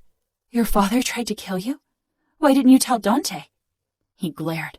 I'm not a fucking snitch, and the Cavallados have stuck with my bastard of a father for too long. I don't give a fuck if your grandpa thinks highly of him. My father is a disgrace. My grandfather is very sick. He probably won't live much longer. Good, Fabiano said fiercely. I swallowed. Even if my grandfather doesn't hold a protective hand over your father anymore, Dante won't give him to the Camorra. He'll deal with him. Fabiano smiled sadly. Dante will hand my father over. Trust me. He took a step back. I only wished you were the one who's going to make it happen. I touched Fabiano's arm. I know you can't help me escape, but at least let me talk to Samuel, Fabi. I miss him so terribly. That's not his decision, Remo said in a low voice as he stalked into the room. Fabiano gave a terse nod, exchanging a look with his capo that I couldn't read. Then he walked out without another look at me. Trying to talk my enforcer into betraying me. Unfortunately, everyone I've met so far is loyal to you. It was true, and they couldn't even blame it on fear. Despite his reputation, the people close to Remo seemed to tolerate him, maybe even liked him. Remo left the door open as well, and he kept a few arm lengths between us. Something about him was off, and it set my alarm bells off. Let me talk to my brother, I said. I couldn't bring myself to say please. Remo tilted his head, his expression assessing. What about Danilo? Don't you want to chat with your fiancé? After all, he'd be your husband by now if it weren't for me. Samuel. I want to talk to Samuel. His eyes narrowed briefly before they traveled the length of me. What do I get in return for allowing you to talk to him? I'm not a whore, I snapped. I won't give you that in return for a call. Remo approached slowly like a predator. You will give it to me for free? Hell will freeze over before that happens. He backed me into the wall. The violent vibe he gave off was even stronger than usual, and it was starting to make me nervous. I wasn't sure what had him on edge like that, but I knew to be wary. Isn't your brother worth a kiss? He taunted. My brother wouldn't want me to give away a kiss for him. You already gave away your first kiss, Angel. What do a few more matter? His dark eyes raked over my face until they lingered on my lips. I scowled. 1 kiss and you'll let me talk to my brother? Tomorrow? 1 kiss, he agreed with a dark smile. I pushed to my tiptoes, gripped his neck to pull him further down, and smashed my lips against his for a second before drawing back. There you go, 1 kiss. Remo shook his head, his face still close to mine. That wasn't a kiss. You didn't stipulate the details of the kiss. I kissed you. Now fulfill your part of the bargain. Remo cupped my face, caging me in with his body. I showed you what I consider a kiss. I won't settle for less. I glowered, but trying to stare Remo down was a ridiculous notion. Not brave enough, he murmured. I shivered at the low vibrato of his voice. Gripping his shirt, I tugged him down violently. Our mouths clashed, but Remo held himself still, waiting for me to make the next move, daring me to do it. With a burst of indignation, my tongue nudged his lips, and despite the heat rising into my cheeks, I held his dark gaze. My moment of control was ripped from me the second Remo deepened the kiss. He took the lead, demanded with his mouth and tongue for me to surrender. I had trouble keeping up. His scent and heat sucked me in, made my body spring to life in the most terrifying way possible. Remo's hand touched my waist and then it moved up, closer to my breast. My reaction was instinctual, instilled by defense training with Samuel. I jerked my knee up. Remo's reaction was quick, his hand shooting down. But the momentum still made my knee graze his groin. He growled and I stilled, frozen with fear because of the look in his eyes. He breathed harshly, his gaze burning me with its intensity. Yet a flicker of relief filled me because I doubted I'd have found the strength to end the kiss. You shouldn't touch someone without their explicit permission, or they might try to defend themselves, I said, because obviously I didn't know when to shut up. I don't ask permission for anything, Remo said sharply. Despite my hands trembling, I pressed my palms against Remo's chest and pushed. He didn't budge, cocking one dark eyebrow. I held his gaze and he took a deliberate step back, finally letting me free. My eyes darted down to his hands, curled to white-knuckled fists at his side, then back up to his face. I shivered at the harshness of his expression, and without thinking about it, I looked away and walked toward the window, bringing space between us. He followed, and his breath fanned over my ear as he leaned down. I'd better leave now. Tonight isn't a good time to be around you. Good night, Angel. His fingers brushed my hair away, and he pressed a kiss to the side of my neck, the tender spot between my shoulder and throat, making me jump in surprise. I clapped a hand over the spot, stunned by the tingling. The door closed with a soft click, then the lock turned. I shuddered out of breath and braced myself against the windowsill. Would Remo allow me to talk to Sam now? I should have asked, but I had been too overwhelmed by Remo's presence. This game was getting dangerous in more than one sense. The only question was who would lose control of it first. Remo. I stayed in front of Serafina's door, fingers clutching the handle in a death grip. I had half a mind to walk back in and see how much else I could coerce from Serafina with her brother, but I resisted the urge. Taking a deep breath, I leaned my forehead against the wood. That was how Nino found me. I saw his legs out of the corner of my eye, and even without looking up, I could imagine the analyzing expression he was giving me. How did things go with Adamo and Harper? I straightened, and as predicted, Nino was regarding me with that quiet scrutiny that drove me up the wall. Dante called. He wants another word with you. He seems to be losing his patience. He said, he won't risk an attack, not if it means I could kill Serafina. Nino inclined his head. Still, we should start making demands. Maybe you're right. Think of some ridiculous demand he won't possibly agree to. I'm not done playing yet. Ask him for Indianapolis or Minneapolis. I don't care. A muscle in Nino's jaw tightened, a clear sign of his annoyance with me. All right, I'll send him a message. Tell him that I'm allowing Serafina a video chat with her brother tomorrow. He better be ready at 8 a.m. You're cutting it close. Adamo's initiation starts at 11. Enough time, I said, then frowned. You didn't tell me what happened with Harper. As expected, she used Adamo to supply her with drugs. The moment he told her he couldn't give her anything, she dropped him and admitted to fucking around with that other guy. Adamo is crushed. He takes these things too personal. Is he angry? Angry at Mason, not at the girl. I smiled. That's enough. We still need someone Adamo can deal with tomorrow. Tell Fabiano I want him to bring Mason to the initiation. Nino looked thoughtful. Maybe it'll work. Jealousy and a broken heart are good motivators for brutal acts. Where is he? Outside, smoking.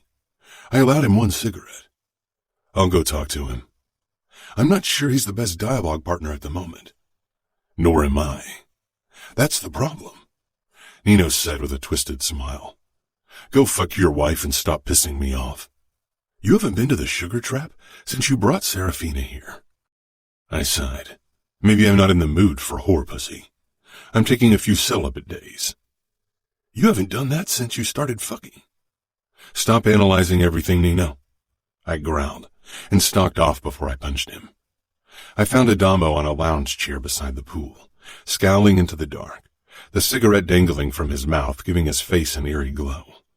He didn't look up when I sank down beside him. He took a deep drag of his cigarette, and it took every ounce of my almost non-existent control to not rip the fucking thing out of his mouth. I hate it, he muttered. Hate what? Hate that with our last name, people always want something from us. You shouldn't have tried to make friends by giving them drugs, I said. We're not Santa Claus. We're selling the shit, not handing it out for free. And we never fucking take the shit ourselves. When will people ever like me for myself, and not for what I can give them? They only see my name. That's all they care about. You've got people who care about you, I said roughly. Adamo glanced at me. You've cost me millions so far, with the cars you crashed and the drugs you let disappear. What would I do to anyone who stole something from me? You torture and kill them, Adamo said quietly. I would and have. I paused. But here you are, safe and sound. And you know you will remain that way until the day I take my last fucking breath. Adamo lowered his head. Tomorrow you're going to swear loyalty to the Camorra. You will take the oath and the tattoo, I ordered. I don't give a fuck about the Camorra, Adamo whispered, and my anger rose, but then he spoke up again. But I will swear loyalty to you, because even if I hate what you, Nino, and Savio do, you are my family. I straightened up and looked down at my brother for another moment. Don't waste your energy on another thought of that girl. She's worthless. There are many more girls out there. She used you. Maybe now you'll start using them as well. Adamo frowned. I can't help how I feel. He swallowed audibly. She's been fucking him the entire time. So what? You fucked her, he fucked her, you move on. I didn't, he said quietly. We didn't get that far. Please tell me she at least gave you head. I muttered. Embarrassment flashed across Adamo's face. I sank back down. Can I ask you a question? He said quietly. I had a feeling this was turning into the sex talk I'd avoided with Savio by throwing him a freebie with 2 whores. He gladly accepted. How long does it take to get control? Control? I echoed. I didn't bother controlling myself during sex, but I had a feeling Adamo didn't mean that kind of control. Adamo tossed his cigarette to the ground. To hold back, you know? I kind of, Shot your cum the second she put her mouth on you? I provided. Adamo grimaced and looked away. Yeah. I chuckled. Adamo scowled. Don't make fun of me. I'm not, I said. You've never been with a girl, so it's pretty normal. Did it happen to you too? No, but I fucked out of anger. That gave me better control. I bet Mason and Harper had a good laugh behind my back, he said miserably, then added in a low voice. I went to kill him, Mason. I know. Adamo's eyes widened. You're going to make me kill him tomorrow. You will have to kill someone in front of our soldiers. It's either him or someone you don't hate. Mason is a dead man either way. He can die by your hand or Fabiano's. I regarded my brother. He was biting his lip, staring down at the pool. I'll do it. I touched his shoulder, and for once he didn't try to shake me off. Chapter 10. Serafina. I was still in bed when the lock turned and didn't have time to sit up before Remo stepped inside the room. Feeling vulnerable lying in the bed, I pushed into a sitting position. Remo regarded me with an intent expression. I was only in a chemise and shorts and was acutely aware of how little the fabric covered. Swallowing my nerves, I got out of bed, not wanting to show weakness. Remo's eyes followed my every move, lingering on my breasts. My body betrayed me as my nipples hardened in the cool air. I'm fairly sure God designed your body to drive men into insanity, Remo said darkly. Stifling the excited thrill Remo's words sent through me, I retorted, You believe in God? No, I don't.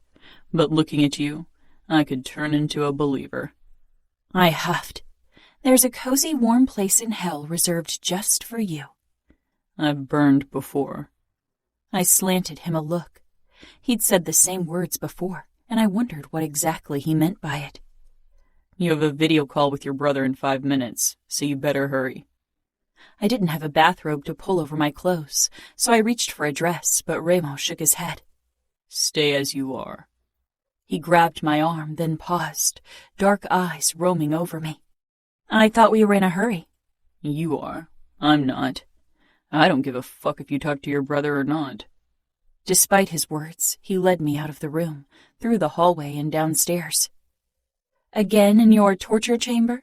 I asked, shivering violently when my bare feet hit the first stone step leading down into the basement. I wasn't sure how the floor could be that cold when outside the sun was blazing. I cried out when Remo lifted me in his arms. Don't want you to catch a cold. That would be a shame. I'll have to ask Kiara to shop for clothes that fit you. I was frozen in his hold. You can send me back to Minneapolis. I have enough clothes there. I think Danilo wants you in Indianapolis, Angel. Or have you forgotten? I realized I had. My wedding seemed so very far away, and it was the last thing on my mind. Remo chuckled joylessly. His stupid manipulations were getting to me. How was he doing it? I didn't answer his question because he knew. My traitorous body mourned the loss of his warmth when he set me down on my feet in the cell where he'd recorded the last message to my family. I wrapped my arms around myself, suddenly overwhelmed by the memories. My gaze flitted to my wound. With the Tylenol, I barely noticed its existence, and it was scabbing over. It wasn't the pain or the cut that bothered me. It was the memory of Samuel's and Dad's expressions when they'd seen me in Remo's hands. They were suffering more than I did, and that was the worst thing about all this. Remo stepped up to me, his body a warm presence at my back, and he took my wrist, lifting it so he could inspect my wound. His thumb lightly traced my skin. He leaned in. I won't cut you again, Angel. Don't be afraid. That wasn't what I was scared of most. You won't? I asked curiously, tilting my head so I could evaluate his face. Why would Remo say something like that? Remo cuts deep, hits hard, kills brutally. Remo dropped my wrist, something in his expression shifting, his guard slipping in place. Time for your call with Samuel. He went to the screen on the table and turned it on, followed by the loudspeakers. I moved closer when Samuel's face appeared. My heart clenched violently at the sight. His hair was a mess, his expression haunted, and dark circles spread under his eyes. He probably hadn't slept at all since my kidnapping. Guilt crashed over me for not being as bad off as they all imagined. I could tell Samuel was struggling to keep his expression controlled. He wouldn't show weakness in front of his enemy. Sam, I said quietly, my voice shaking. Fina, he got out. His eyes scanned me in the skimpy outfit I was in. He swallowed, a muscle in his jaw flexing. How are you? I'm okay, I said, His brows drew together in disbelief. How much longer she stays that way depends on your Capo's willingness to answer my demands, Remo added. What demands? Samuel began shaking. I touched my palm to my chest, letting him know that he was in my heart. He mirrored the gesture, then his eyes hardened as they settled on my forearm. How bad is it? Not bad, I said. I could see he didn't believe me. He thought I was trying to protect him. I could feel Remo's eyes on us the entire time, but I tried to ignore him. How are Mom and Dad doing? Samuel's expression was cautious. He couldn't tell me everything with Remo close by. They are worried about you. How's Sophia doing? I whispered, fighting back the tears. Samuel's eyes flitted to Remo, and I stiffened in turn. I shouldn't have mentioned my sister in front of him. Remo made an impatient sound. I don't kidnap children, don't worry. You only kidnap innocent women, Samuel snarled. Remo pressed up behind me, and Samuel's expression switched from fury to dread. Who says she's still innocent? Samuel jerked. Remo gripped my hip in warning, but I didn't care. It's not like that, I said fiercely. Samuel's eyes found mine, searching, and a flicker of relief showed on his face. Remo grasped my chin, turned my head, and gave me a harsh kiss. I froze in shock, not able to believe he was doing this in front of my brother. He released me abruptly. How innocent she returns to you depends on your cooperation. Tell your uncle that, Samuel. I twisted out of Remo's hold and looked at Samuel, my cheeks heating up in embarrassment. Take me in her stead. I'll exchange myself for her. No, I shouted desperately, but Samuel wasn't looking at me. I whirled around on Remo, wide-eyed. A cruel smile played on his face. I caught his gaze. No, I said forcefully. His eyes lingered on my lips, then dipped lower before they locked on mine once more, and relief coursed through me. Remo wouldn't exchange me for my twin. He wouldn't release me. Not before he got what he wanted. I wasn't sure what that was, but I had a horrible feeling it wasn't something my uncle could give him. Serafina is worth too much, I'm afraid. Time to say goodbye. I turned back to my twin. I love you, Sam, I whispered. Words I'd never said to him when other people were around, because emotions didn't belong in public, but I didn't care anymore. Let Remo see how much I loved my family. A haunted look passed Samuel's face, and he surprised me by rasping, "And I love you, Fina. I'll save you." For him to say those words in front of another man, his enemy, he must be even more worried for my life than I thought. The tears spilled over then. Remo walked past me and switched the screen off. I didn't hold them back. I let the tears flow freely, not caring if Remo saw them. Remo watched me with narrowed eyes. Maybe my emotions annoyed him. I couldn't care less. I thought Danilo was the man who owned your heart, but now I see I was wrong. I wiped at my eyes. He's my twin. I've never been without him. I would walk through fire for him. Remo nodded slowly. I believe you. Remo. Nino, Adamo, Savio, and I drove to the initiation together. My thoughts kept straying to Serafina. I locked her in the bedroom again, and Fabiano would keep an eye on her and Chiara while we were gone. I would have preferred to have him at the initiation as well, but someone needed to protect Chiara and make sure Serafina didn't do something stupid. I doubted she'd find a way out of the bedroom, but if anyone could do it, then it was her. Nino was driving and Savio and Adamo sat in the back. It reminded me of the past, the months we'd spent on the run from the Russians, part of the Camorra, and the other mob families. We'd been on the road almost constantly, never staying anywhere for long, and still our pursuers almost got us a couple of times. Nino slanted a look at me as if he too was remembering those days. We pulled up in front of one of our casinos on the outskirts of Vegas, where the initiation would take place. The parking lot was crowded with limousines. My soldiers were already there.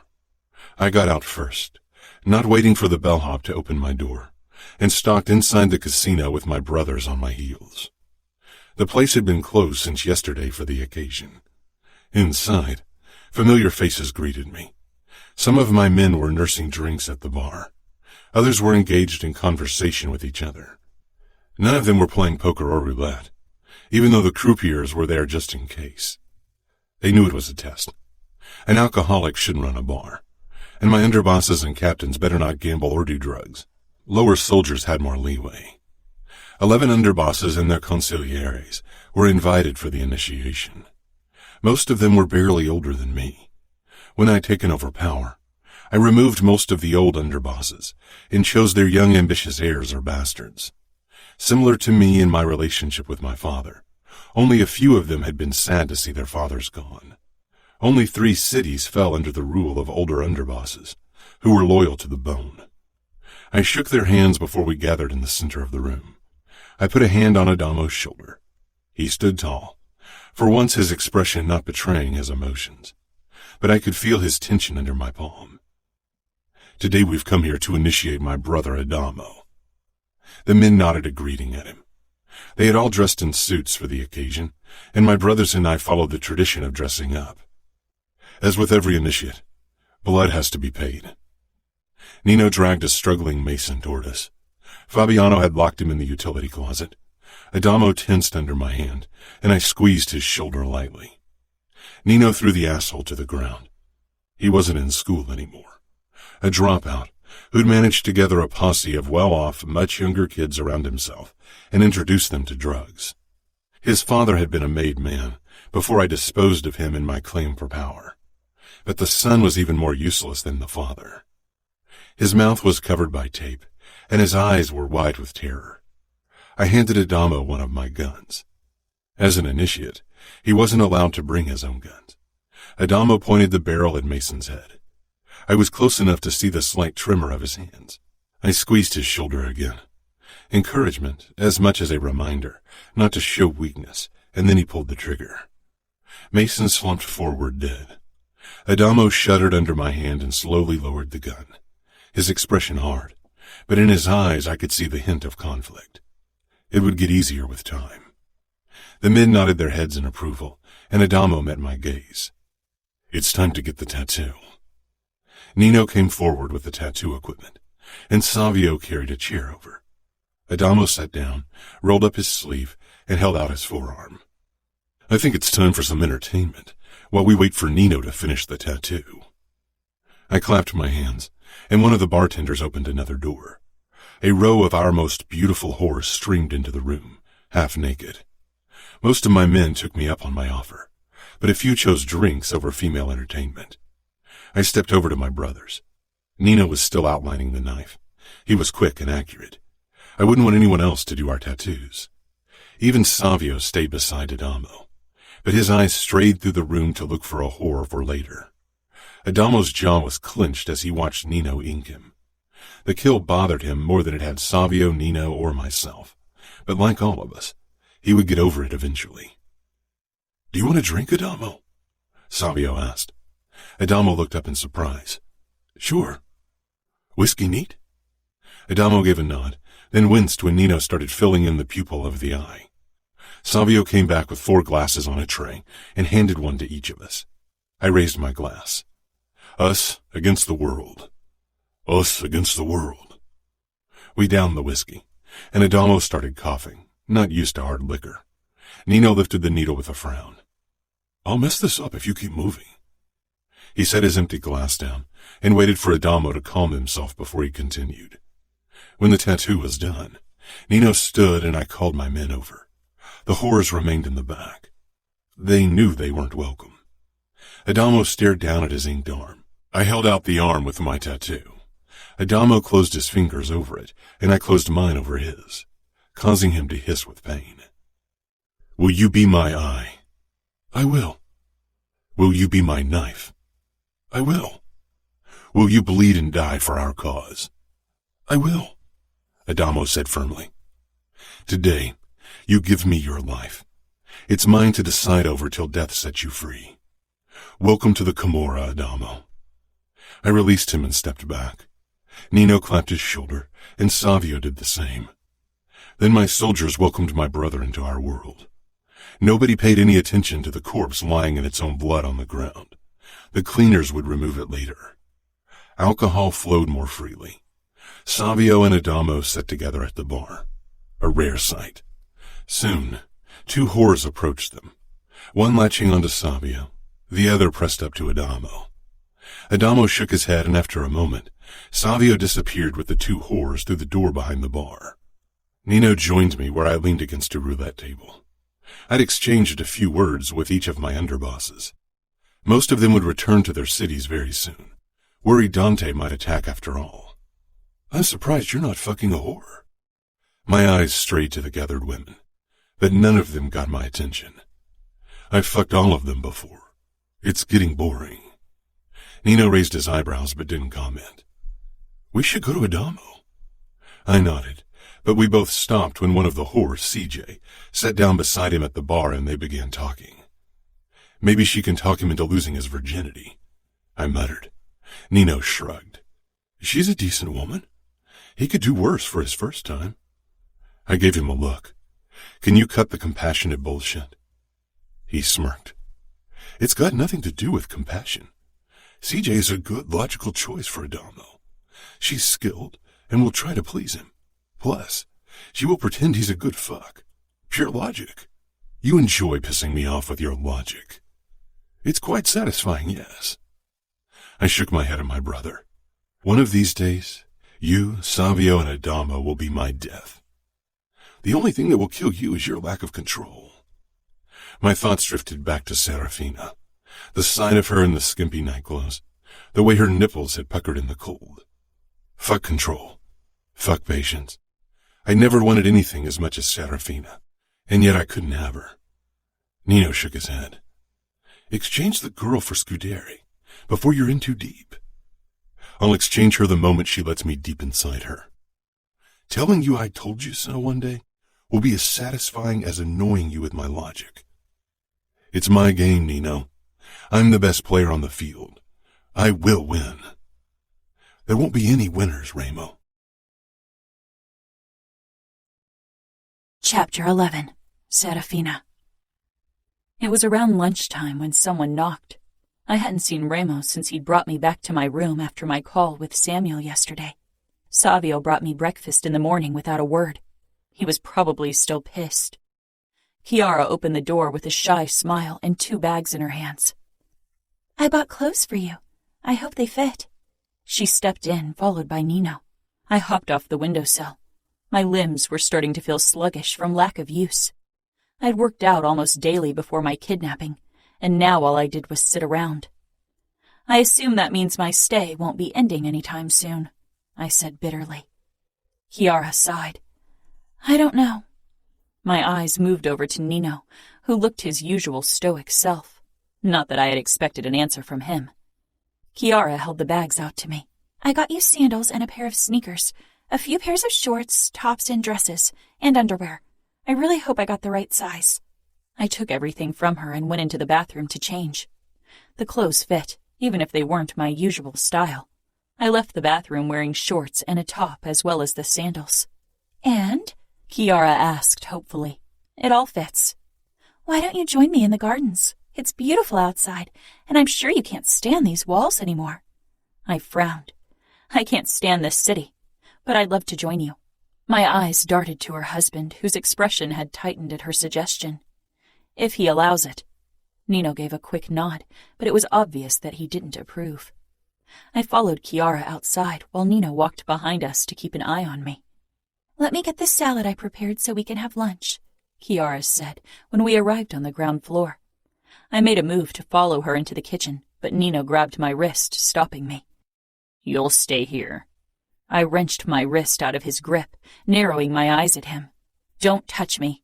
Nino didn't as much as twitch. If you think about trying something, don't. I don't want to hurt you, but if you hurt Chiara, I'll make it very painful for you. It's not her I want to hurt. She can't help being married to you. Indeed, Nino agreed. Chiara returned with what looked like a Caesar salad, her gaze flitting between her husband and me. Everything okay? Yes, I said, because even if I hated the Falcones, Nino's protectiveness was something I could respect. Soon we were seated around the garden table, eating salad. My eyes began wandering the premises once more, but I knew there was no easy way to escape. To my surprise, Nino gave us more space. He settled on a chair in the shadows with the laptop he'd grabbed on the way out. I can't imagine how horrified you must have been when you were told Remo Falcone was going to be your husband, I said. Chiara chewed slowly, then swallowed. It was a shock at first. The Camorra doesn't have the best reputation. I huffed. They are monsters. The monsters in my family hurt me. I haven't experienced any kind of humiliation or pain in Las Vegas, she said firmly. Still, I was already nervous on my wedding day. I can't imagine how it must have been for you. Chiara shrugged. What about your fiancé? What kind of man is he? He's underboss of Indianapolis. That doesn't answer my question. Or maybe it does. I don't know him very well, I said when Remo stepped outside. But I have every intention of getting to know Danilo better once I'm finally married to him. Remo gave me a hard look. I'm sure he'll be a delight. I narrowed my eyes. He is. I'm taking Serafina for a walk around the property, he said to Chiara. She nodded and he turned to me. Come on. Despite my annoyance at his commanding tone, I stood, glad to move my legs. Remo's eyes scanned me from head to toe as he led me past the pool. Chiara got you clothes. I need to work out, I said, ignoring his comment. I can't sit around all day. I'm going crazy. Unless that's what you want, you need to let me run on a treadmill. Remo shook his head. No need for a treadmill. I run every morning at 7. You can join me. I allowed myself a quick scan of his body. Of course he worked out. His body was all muscle. I knew he and his brothers were into cage fighting, and running was a good way to improve your stamina. That sounds reasonable. Remo's mouth twitched. I'm glad you think so. What did you demand of my uncle for my freedom? I asked him after a while. Minneapolis. I jerked to a stop. That's ridiculous. My uncle won't give you any part of his territory. Even my father wouldn't give up his city to save me. Remo's smile darkened.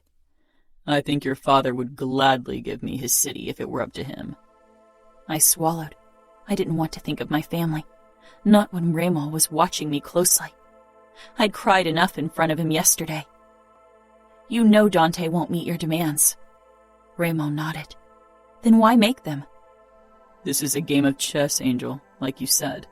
I need to bring my pieces in position before I strike. Remo sounded so awfully sure of himself, it made me worry that maybe he'd really win in the end. I turned away from him and continued walking. I'm surprised Luca Vitiello agreed to your plan.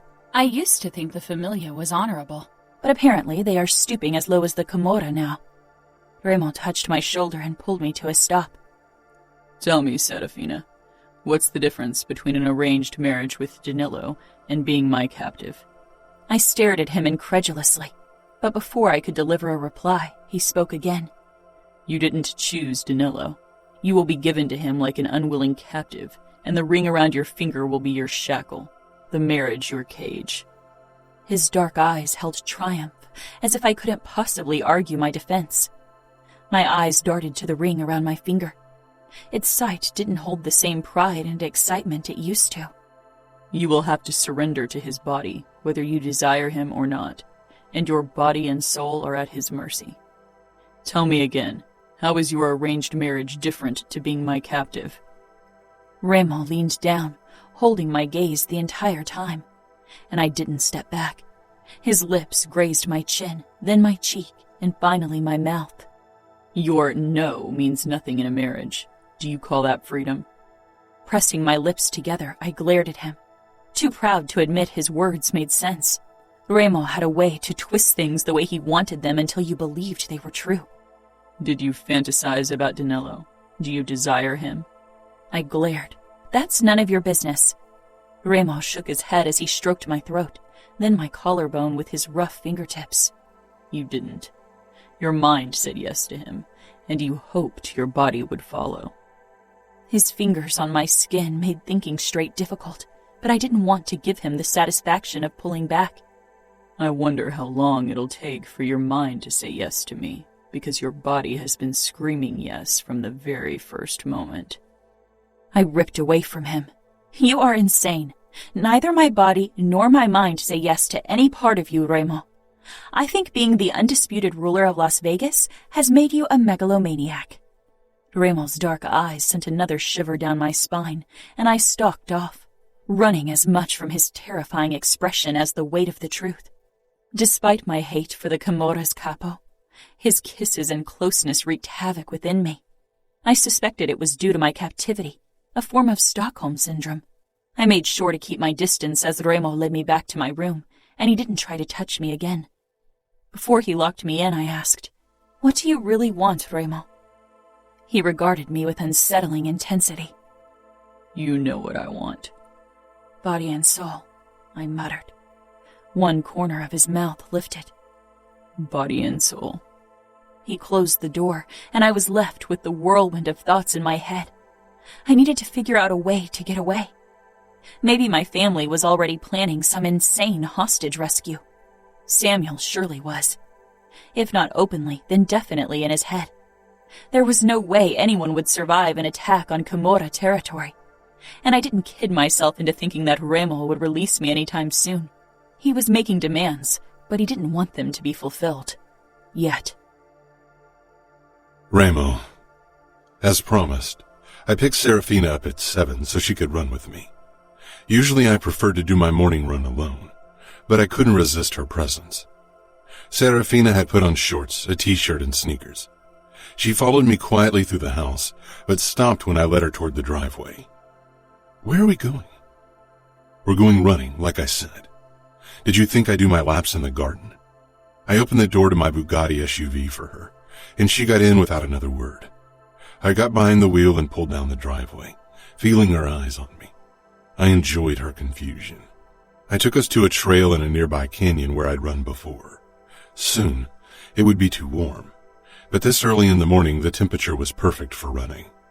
Serafina followed me out of the car and looked around the gravel parking lot. We were the only people around. Her eyes were assessing and attentive. She'd try something, and I had to admit I couldn't wait for it. We jogged beside each other for a while before she spoke up. "Aren't you worried I'll run? I caught you once before. I was stuck in my wedding dress, so I was too slow. I'll always catch you, Angel." After 30 minutes, we stopped for a drinking break.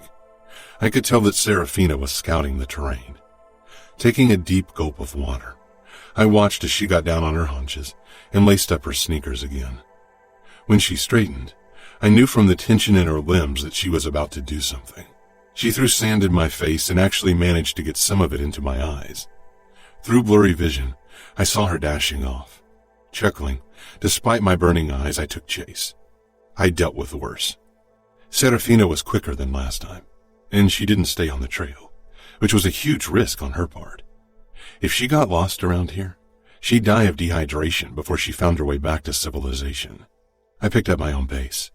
Serafina jumped to avoid rocks and practically flew over the ground. It was a beautiful sight, so much more beautiful than having her locked in a room. Eventually, I caught up with her. Her legs were much shorter, and she was less muscular. When I was close enough, I slung my arm around her waist like last time. We both lost our balance from the impact and fell. I landed on my back with Serafina on top of me. She rammed her knee into my stomach and kicked to get out of my hold. Before she could do real damage, I rolled over and pressed her into the ground with my weight, her wrists pushed up above her head. "Gotcha," I murmured, panting, dripping sweat. Serafina's chest heaved, her eyes indignant and furious. "You enjoy the chase." "Actually, I don't," I said in a low voice, bringing our lips closer. "But with you, I do." "You knew I'd run," she muttered. "Of course. You were meant to be free, which makes me wonder why you allow someone like Danilo to cage you." She wriggled under me. "Let me go. I'm enjoying being on top of you, and between your lithe legs." I rocked my pelvis slightly. She stiffened. "Don't." I licked a droplet of sweat off her throat before I pushed off her and stood. Serafina ignored my outstretched hand and stumbled to her feet. Her hair had fallen out of her ponytail, and she was covered in dirt and sweat. "I prefer you like this." She frowned. "Dirty?" "Untamed. Seeing you in that white atrocity can't compare. Too perfect, too groomed, too fake. I bet Danilo would have loved it, though." She didn't say anything, and I knew part of my words got through to her. My eyes were drawn to her forearm, which she was rubbing absent-mindedly. A small part of the cut had opened again and was bleeding. A flicker of guilt caught me off guard. It wasn't an emotion I entertained very often. I took her arm and inspected the wound. Dirt had gotten in. We need to clean that to prevent infection. Her blue eyes searched my face, but I had trouble reading the expression on hers. I led her back to the car. It was getting hotter, and after the chase, we both needed a shower. I took a fresh bottle of water from the trunk and poured it over Serafina's wound, cleaning it carefully with my fingertips. She winced occasionally, but didn't say anything. "The silent treatment isn't your usual style," I commented. "You don't know me." I smirked. "I know you better than most people. Better than Danilo." She didn't contradict me. "Hate can set you free," I said. "So can love," she said. "But I doubt you'd understand." Serafina was silent on the way back to the mansion, her gaze distant as she peered out of the side window. I returned her to her room, knowing she had a lot to think about before I headed into my own room for a shower. When I came down into the game room later, Savio was lounging on the sofa, typing on his phone. Upon spotting me, he set it down and grinned. "Nino isn't happy that you took the bitch running." I sank down beside my brother. "It offends his logic." Savio laughed. "But honestly, Remo, he has a point. That girl is unpredictable." "That makes her all the more fun," I said. Savio gave me a curious look. "You're enjoying this more than I thought. And you haven't even fucked her. Or have you?" "No, I haven't. Serafina is a surprising challenge." "Too much work for my taste," Savio said with a shrug. "I prefer girls who shut up when I tell them to, who suck my dick when I want it. Less hassle." "Eventually you've had it all. You've fucked in every position possible, have done all the kinky shit you can think of. It becomes more difficult to get the thrill from the beginning." He leaned forward on his knees. "You're not thinking of keeping her, are you?" "No." I called Dante in the afternoon. He picked up after the second ring, his voice cold and hard, but with an underlying tension that gave me a thrill. "Dante, I wanted to ask you when you were going to fulfill my demand." "I won't, just as you intended. I don't have time for your games, Remo. This is between us, between you and me. Why don't we meet in person, capo to capo, and settle this like men?" "You want to duel me? How archaic of you, Dante. You didn't strike me as the primitive type." "I'll gladly convince you of the contrary."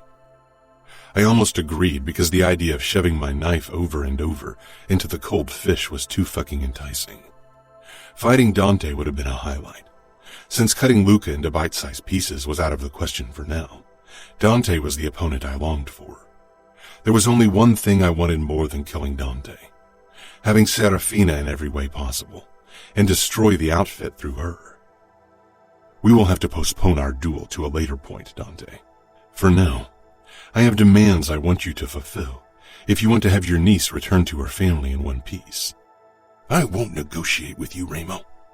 You won't get an inch of my territory. Now say what you really want. We both know what it is." I doubted he knew what I really wanted. Maybe only Nino did. "And what do I want?" "You want my consigliere. Fabiano is your enforcer, and I assume the deal you struck with Vitiello entailed your promise to deliver Scudieri, so you could all have him dismembered together. I doubt Luca will be part of Scudieri's disembodiment. He'd rather chop you into pieces, Dante. Vitiello isn't the ally you think he is. His familia is prone to betrayal. It's unwise of you to make me your enemy. Dante, we've been enemies from the moment I claimed power. And the moment your fucking soldiers breached my territory, it got personal. I don't need Luca as an ally, as long as I know his hatred for you trumps his hatred for me. One day his and your rashness will be your downfall." "Very likely," I growled. "But until that happens, your conscience will have to live with Serafina's gradual downfall." I hung up. With every day that Serafina was in my hands, my position got stronger. Chapter 12. Serafina. The next few days after my attempt at running away, I fell into a strange routine. Remo picked me up for a run in the morning.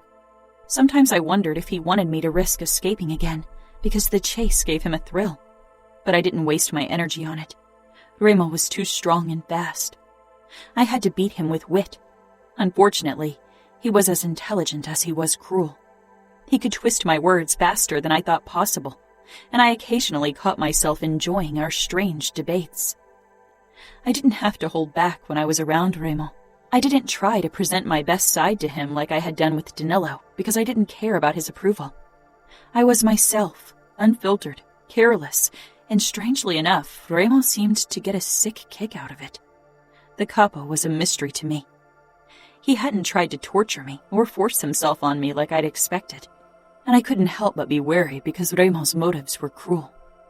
Once I set you free, you'll return to Danilo like a well-trained carrier pigeon, Remo said as we jogged along the canyon trail one day. Your bird analogies are starting to get old, I muttered. I was glad Remo didn't know Dad called me Dove. He'd only use it to his advantage. But they are so very fitting, Angel. I slanted a look at him. He had a strange smile on his face. His shirt clung to his body with sweat and showed the outline of his muscles and his gun holsters. What are you in your ornithology scheme? The vulture waiting for the poor pigeon to drop out of the sky so you can tear into her? Remo let out a deep chuckle, which sent a shocking shiver down my spine. I sped up, trying to force my body into submission. I don't think you'll ever fall from the sky. I'll have to snatch you out of the air like an eagle. I snorted, not caring if it was an undignified sound. You are insane. He fell silent, easily following my faster pace. Remo was fit to the point of admiration. I had to give him that. After we returned to the car, we shared a bottle of water.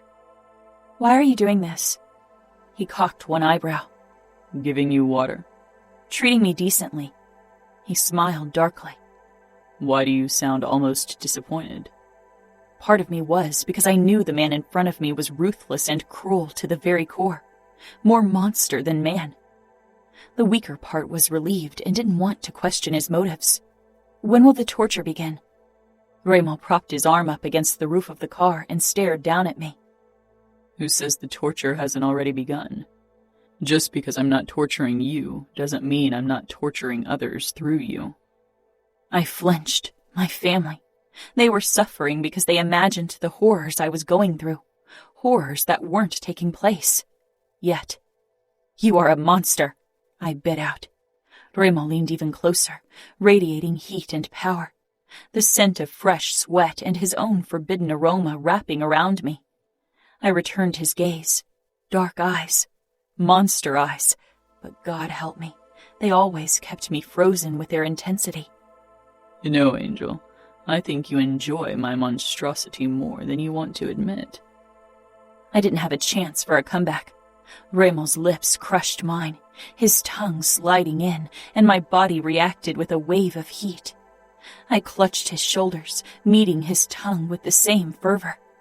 Then realization struck me. I tried to shove him away, but Remo didn't budge. He wrapped his arms around me, molding our bodies together. Breathtaking, terrifying, intoxicating. I bit down on his lower lip, but Remo didn't pull back. He growled into my mouth and tightened his hold, his kiss turning even harder. The taste of his blood swirled in my mouth, and I pulled away in equal disgust and sick fascination. Remo's mouth was covered with blood. He truly looked the monster then. A dark smile curled his lips, and I opened the door and got into the car, trying to catch my breath, trying to escape his overwhelming presence. I caught sight of my reflection in the rearview mirror and cringed. My lips, too, were red with Remo's blood. In that moment, I didn't look any less a monster than he did. The moment Remo picked me up the next morning, I knew it wasn't for a run. For one, he was too early, and second, he was only in his briefs.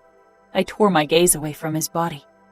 We need to record additional motivation for your uncle, Remo explained. Come. I perched on the bed, not moving an inch. Another recording?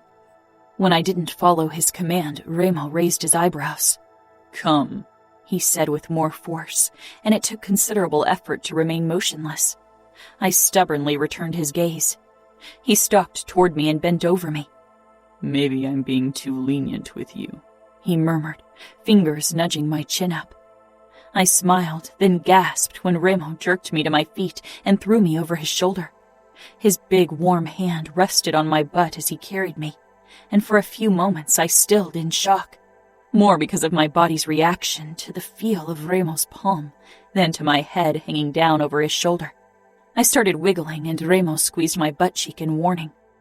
I rammed my elbow into his side, but apart from a sharp exhale, Remo didn't falter. "Let me down," I wheezed, horrified by the way my center tightened at the feel of Remo's hand on my backside. If he found out, I'd die on the spot. Remo didn't set me down, however, until we were back in the cell. My head swam for a moment, but when my vision cleared, I noticed the shackles hanging from a chain at the wall. Remo nudged me forward. "Arms up," he ordered. "What?" I gasped out. He didn't wait for me to comply. He grabbed my wrists and secured me. Confusion, then terror shot through me. Maybe he was finally sick of torturing others when he had me to have fun with. Remo leaned down and I shivered. His dark eyes roamed my face, and he gave a shake of his head. "Calm down. We need to give your family a show. I'll give that perfect throat a hickey for a few convincing photos. Nothing else. Don't get your panties in a bunch over nothing, Angel." "You want to make my family believe I'm shackled up in a cell?" "Among other things," he murmured. His hands reached for the hem of my chemise and tugged hard. The fabric came apart until only the seam of the neckline held it together. My nipples hardened, and Remo watched silently, then released a harsh breath. I swallowed. "These photos are fake. I'm not dangling from chains all day, and you're not ripping my clothes off," I muttered. He smiled down at me. "Would you prefer if I didn't have to fake them, Angel?" I swallowed again, goosebumps rising on my skin. "I didn't think so," he said in a slightly rougher voice, then carefully brushed my hair away from my throat. I held my breath when his lips were almost at my skin. "You smell so fucking sweet. Owning you one day will be the sweetest triumph of my life." "You'll never own me." Remo pressed his lips to my skin. Then his tongue darted out, licking along my pulse point. He sucked and nibbled on my throat, his fingers cupping my head, tilting it to the side. My eyes fluttered shut. The sensations were foreign and mesmerizing. Remo's mouth on my throat seemed to send shockwaves through my body, creating sensations I'd never experienced before. His warm body pressed into mine, his scent flooding my nose. I was motionless, stunned, confused by my body's reaction. How could my throat be such a sensitive spot of my body? How could it fill me with so much forbidden desire? He pulled back, but didn't straighten immediately. His face still close to my throat as he exhaled. When he finally stood, his dark eyes sent a new ripple through my body. His fingertips brushed over my tender throat, and my lips parted in a small exhale. Our eyes locked, and one corner of his mouth lifted. "Did you like that?" "Of course not," I snapped. "I thought you were a good liar." My cheeks heated, and I glared, but didn't say anything because I wasn't sure if my next lie would be any more convincing. "It's okay, Angel," Remo said in a low voice. "There are worse things than enjoying pleasure." I wanted to lash out at him, but he wasn't even the main reason for my anger. I was furious at myself, enraged by my body for its reactions. "I'm Danilo's," I said firmly. Remo narrowed his eyes. "Are you reminding me or yourself?" "I'm promised to him. I want him, not you."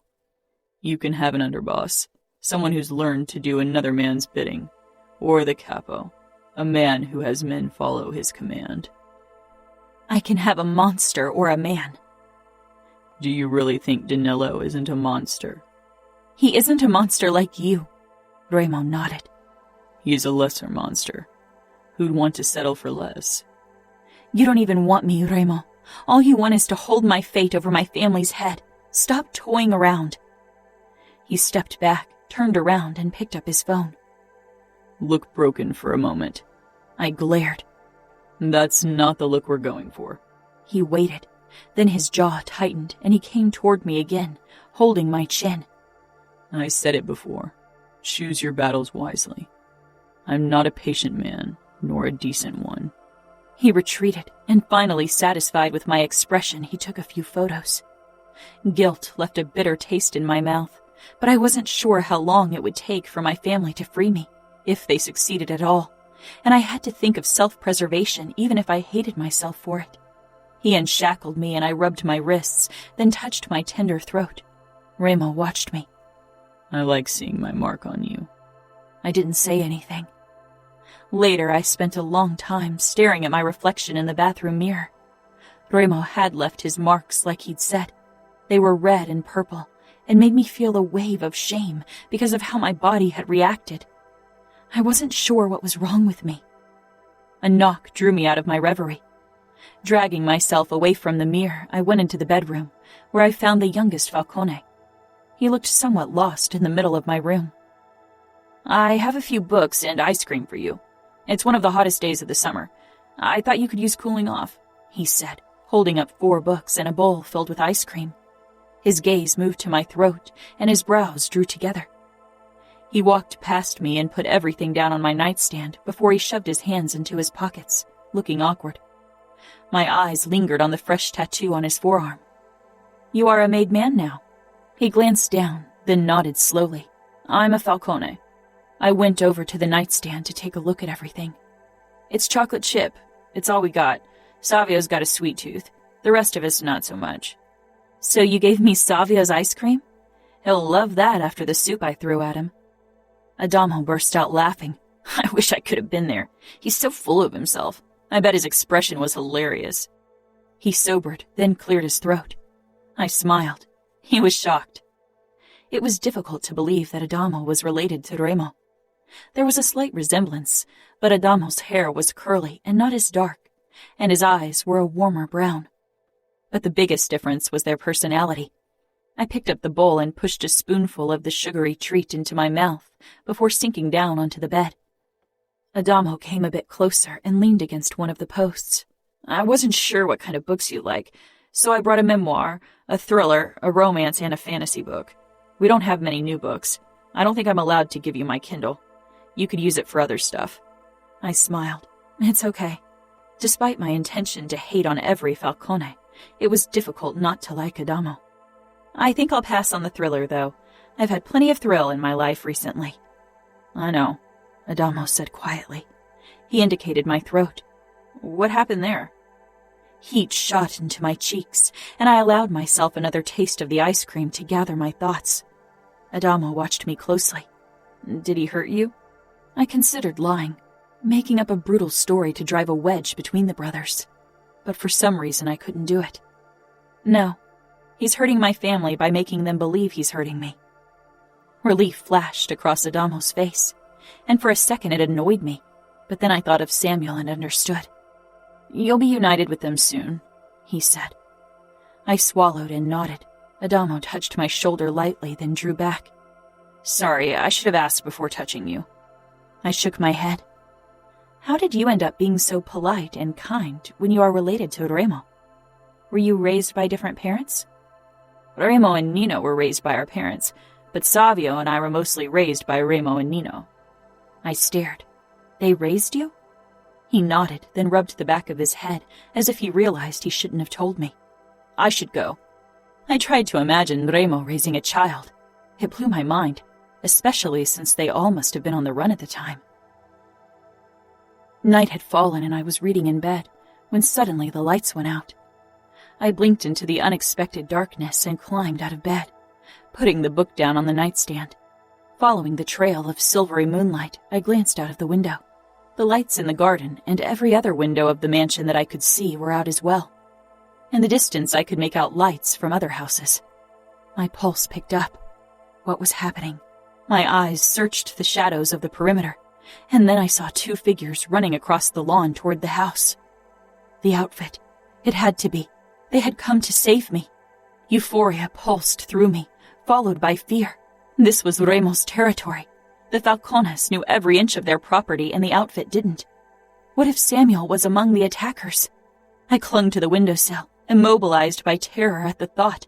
Dante and Dad would have never allowed my brother to come here. He was the heir to Minneapolis. He was too important for such a risky endeavor.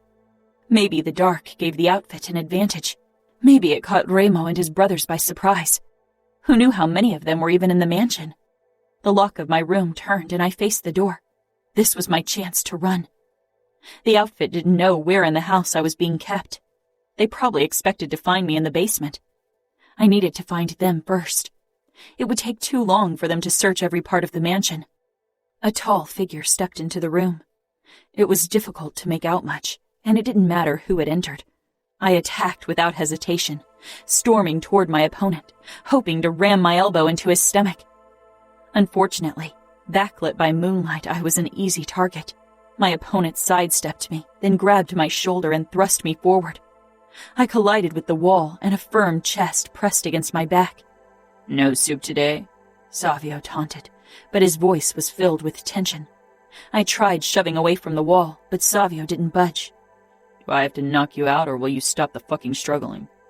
I jerked my head back, hoping to hit his nose, but he was taller than I remembered, and the back of my head collided with his chin.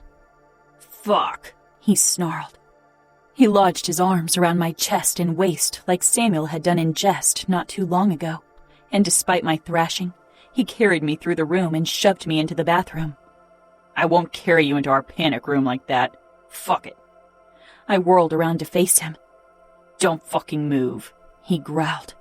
"The outfit will kick your asses. I bet you shit your pants when the lights went out," I hissed. Savio chuckled. "It was Nino who turned off the lights. We know every inch of this fucking house by heart. We don't need lights. By the way, our surveillance camera showed a guy with blonde hair. I wonder who will kill him, Remo or Nino." I froze. Samuel? Savio closed the bathroom door. I rushed forward and hammered my fist against the wood. "Let me out! Let me out!" "Scream all you want," Savio said. "Maybe it attracts an outfit fucker so I can have some fun as well." I pressed my palms against the door and slowly sank down onto my knees. Savio had to be lying. Samuel wasn't here. If Remo or Nino got him in their hands... Chapter 13. Remo. My brothers and I were catching the cage fight of Savio's next opponent. Chiara had already fallen asleep against Nino as usual. I doubted she ever watched more than a few seconds of a fight. Violence just wasn't in her nature. "I can't wait to fight him," Savio said, when his next opponent drop-kicked the other fighter into the cage. Not bad. My phone lit up, and so did the phones of my brothers. For a moment, neither of us moved. I reached for it. An alarm had been raised. What the fuck? I opened the alert. Someone or something had touched the electric barbed wire at the top of the walls. Nino was faster. He held up his phone with a live recording of the affected area. 4 men had put a ladder over the fence, laid a wooden board over the electric wires, and climbed over the wall. I stood, drawing my gun and a knife. Nino shook Chiara awake, then turned to Adamo. "Take Chiara into the panic room.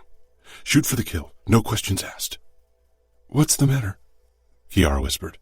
Nino shook his head, kissed her, then pushed her toward Adamo, who grabbed her hand and tugged her along, his own gun pulled. "I'm going to turn off the lights on the premises," Nino said. "We can ambush them more easily that way." I nodded. "Savio, go get Serafina. I want her in the panic room as well." Savio frowned. "I want to kick outfit asses." "Savio," I snarled. I couldn't fucking believe the outfit really dared to attack our mansion. It wasn't Dante's style. Way too risky. With a glare, Savio ran up the stairs.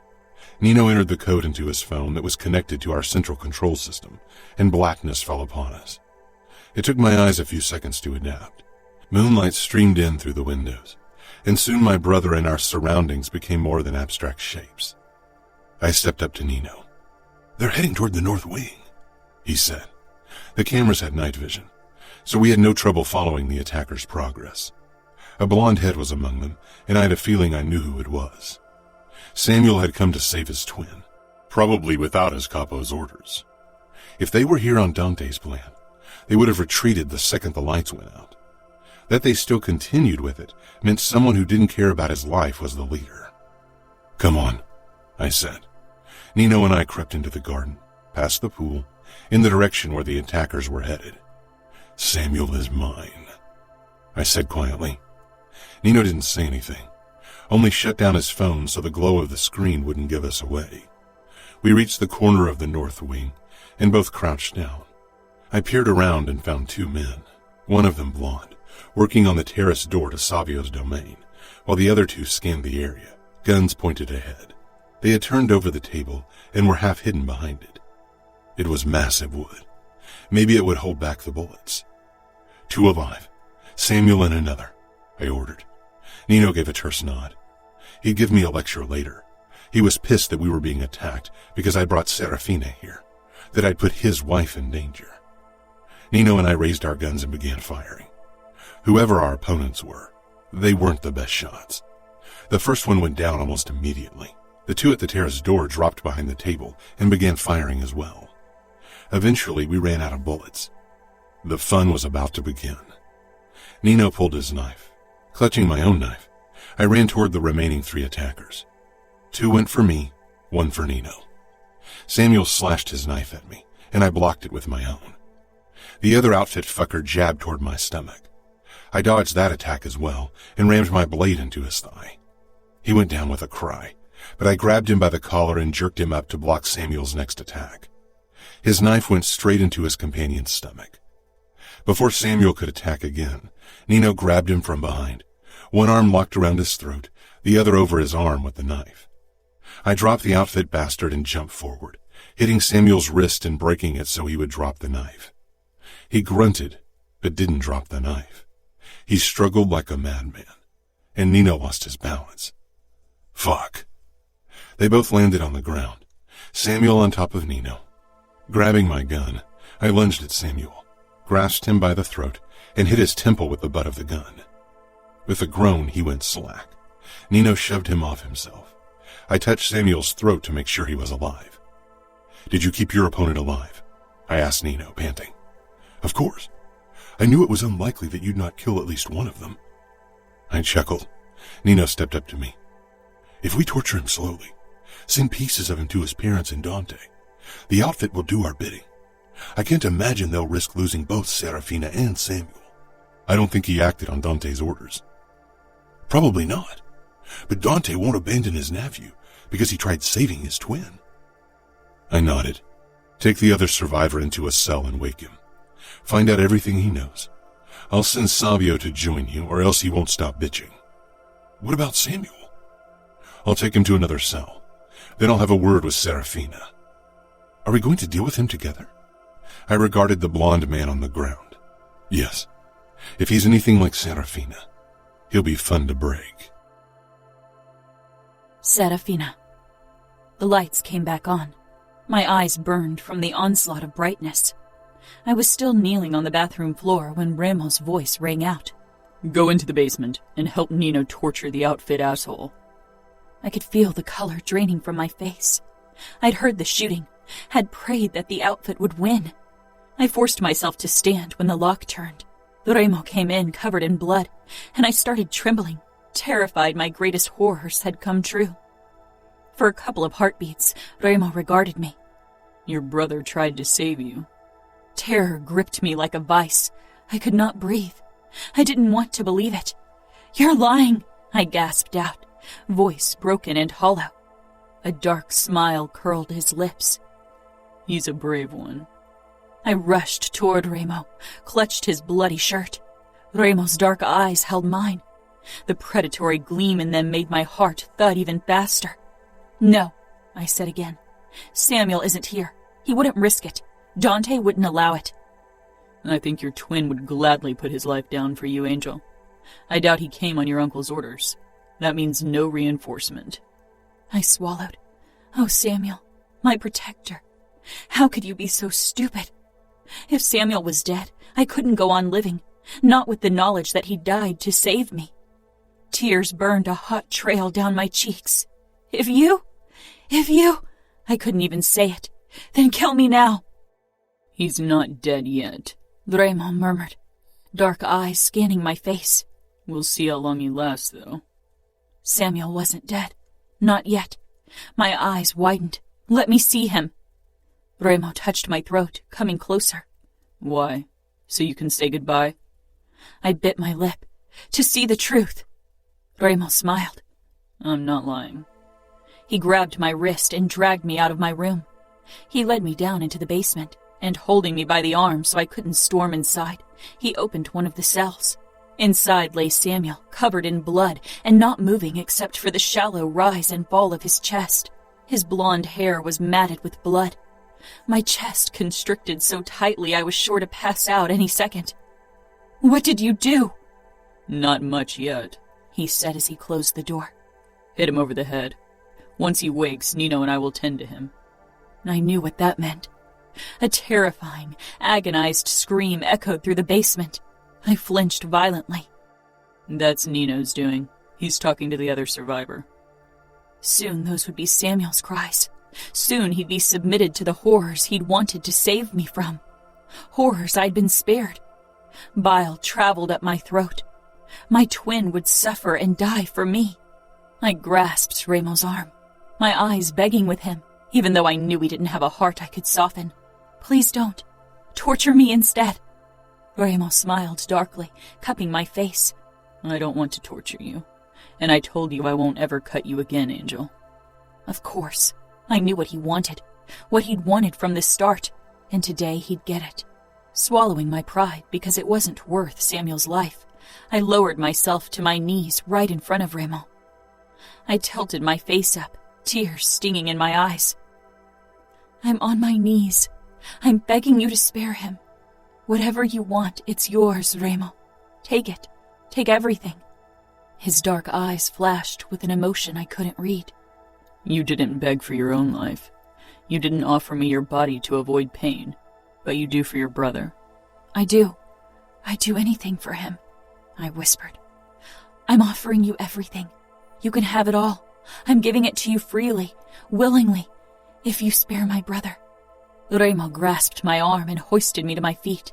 Without another word, he dragged me upstairs and into his bedroom. He released me and closed the door. His breathing was harsh. My fingers shook as I reached for my dress and pulled it over my head. Remo's eyes scorched my skin as I reached for my bra and unhooked it, letting it drop to the floor. With a hard swallow, I pushed my panties down my hips until they joined my bra on the floor. It's yours, I said quietly. All I could think about was Samuel down in that basement, lying in his own blood, and the torture that awaited him at the hands of Remo and Nino. I'd heard the rumors of what they'd done to Chiara's uncle. Not taking his eyes off my face, Remo advanced on me. His hands touched my waist and I trembled. So very difficult to break. You won. You broke me. I begged you. I'm offering you my body. Please spare Samuel. His eyes traveled the length of my body before they locked on mine once more. You aren't broken, Angel. Sacrificing yourself for someone you love isn't weakness. Spare my brother, Remo. With shaking hands, I reached for his belt, but he stopped me. And my world fell apart because if he didn't take me up on my offer, what else could I give him in return for my brother's life? What else did he want? Remo leaned down to my ear. Such a tantalizing offer. He exhaled. You'd hate me fiercely. I would, I whispered. You would? So you don't hate me fiercely yet? I shuddered. I couldn't bear his mind games. Not now. Not when Samuel's life depended on it. Remo kissed the spot below my ear. I will spare your brother, Angel, he said in a low voice, and I froze because I couldn't believe it. I will send him back to the outfit with a message. It needs to be loud and clear so they understand I won't have my territory breached. I nodded mutely. I'd agree to anything to save my brother. I didn't understand any of this. You will come down with me into the cell beside Samuel's. I will have a talk with him. I stiffened in Remo's hold. Just a talk, and tell him that his actions have consequences. And then I'll return to your cell, and you're going to scream and beg as if I'm hurting you. You will make him believe it. Then I will release him so he can return home with the remains of the other outfit soldier, and the knowledge that you will suffer brutally for every single one of their mistakes. I gave a nod. Samuel would hate himself for it. He would suffer worse than that, but it was better than the alternative. I needed to save him no matter the cost. I could tell him the truth once I got back home. Good, Remo said quietly. He gathered my clothes from the ground, his eyes level with my center for a moment before he straightened. Now get dressed.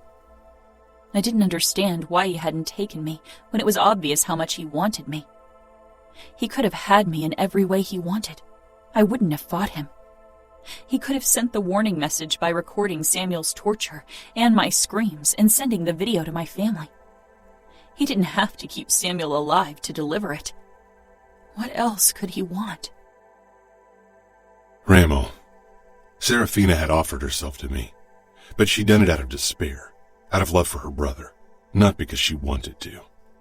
She loved her brother fiercely, wanted to protect him at any cost, like I would my brothers. I could respect that. I'd never admired a woman on her knees more than I did Serafina. She followed me quietly through the mansion. I could have asked anything of her, but that wasn't how I wanted things to go. Far from it. I opened the door to the cell beside Samuel's, and Serafina stepped in. The door to the third cell swung open, and Nino stepped out, covered in blood, his brows drawing together when he spotted Serafina. I closed the door and faced him. "What's going on?" he asked. His eyes scanned my face. "Remo?" I smirked. "Change of plans." He moved closer. "We're not letting him go. We will." Savio joined us in the hallway, clothes drenched in blood as well. He didn't say anything, only regarded us carefully. Nino shook his head. "You're losing yourself in your game." "I'm not. I know exactly what I'm doing, Nino. Torturing and killing Samuel won't make the same impact as my plan does. He'd become a martyr. His death would forge Dante and his family closer together. They would unite in their loss. But shame and guilt will rip them apart." "So this isn't about Serafina?" "Of course it is. She's the center of my game." Nino shook his head again. "We promised Fabiano his father, and I want this game over. I want her out of our mansion. Speed up the process." "Some things take time." "Your game has been evolving a lot since we kidnapped her. Are you sure it's because you think it necessary? Or is it because she's making you?" "She's not making me do anything. You know me. I can't be coerced to do anything. I'm going to Chiara. Adamo took her back to our wing. I don't have the necessary patience for you tonight." Nino stalked off. Savio raised his eyebrows. "What did the outfit bastard say?" I muttered. "He was one of the younger soldiers. Made men from Samuel's group. Apparently, the blonde asshole has already quit the loyal following in the Minneapolis outfit." "I assume Dante and Pietro Mione don't know?" "They didn't. You can leave. I'll handle this alone." Savio hesitated. "Are you really sure your plan is going to work? Nino is the logical genius. He doesn't take emotions into consideration. Emotional warfare is far more effective in this case than open violence." "Not as much fun if you ask me." I shook my head. "Oh, it's fun for me. Trust me." Savio snorted. "I'll go take a shower. You have whatever kind of fun you prefer." He sauntered off, and I stepped into Samuel's cell. His wrists and ankles were tied together, but his eyes were open in his bloody face and full of hatred. "You fucking bastard," he rasped. I smiled. "I'd be careful with the insults if I were you." "Fuck you," Samuel spat. "As if anything I say matters. You're going to torture me to death anyway." I knelt beside him. "I don't think that's the right punishment for you, Sam." Fear replaced the hatred in his eyes. He arched up. Don't you dare touch her." I straightened. "Someone will have to suffer for this. And I know you will suffer twice as much if I hurt your twin." "No. Torture me. Kill me." "Unfortunately, that's not an option. You will return to the outfit with the memory of your sister's screams." Samuel froze. "No," he gasped out. I turned. "Remo," he roared, but I closed the cell door. I stepped into Serafina's cell. She was pale and still so painstakingly proud and beautiful. I allowed myself a moment to admire her. She tilted her head toward me, her blue eyes burning with emotion. "Samuel will be safe?" "By my honor." Her lips curled, but she didn't say anything. "I hope you can be convincing. I want your best screams." Her eyes narrowed briefly, giving me a fucking kick as usual. It was so much better than her desperate surrender.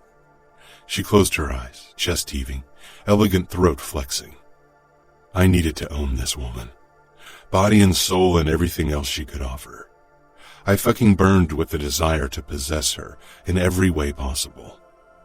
Finally, Serafina screamed, and it was so fucking real that my body reacted to the sound, but not in a way it usually did.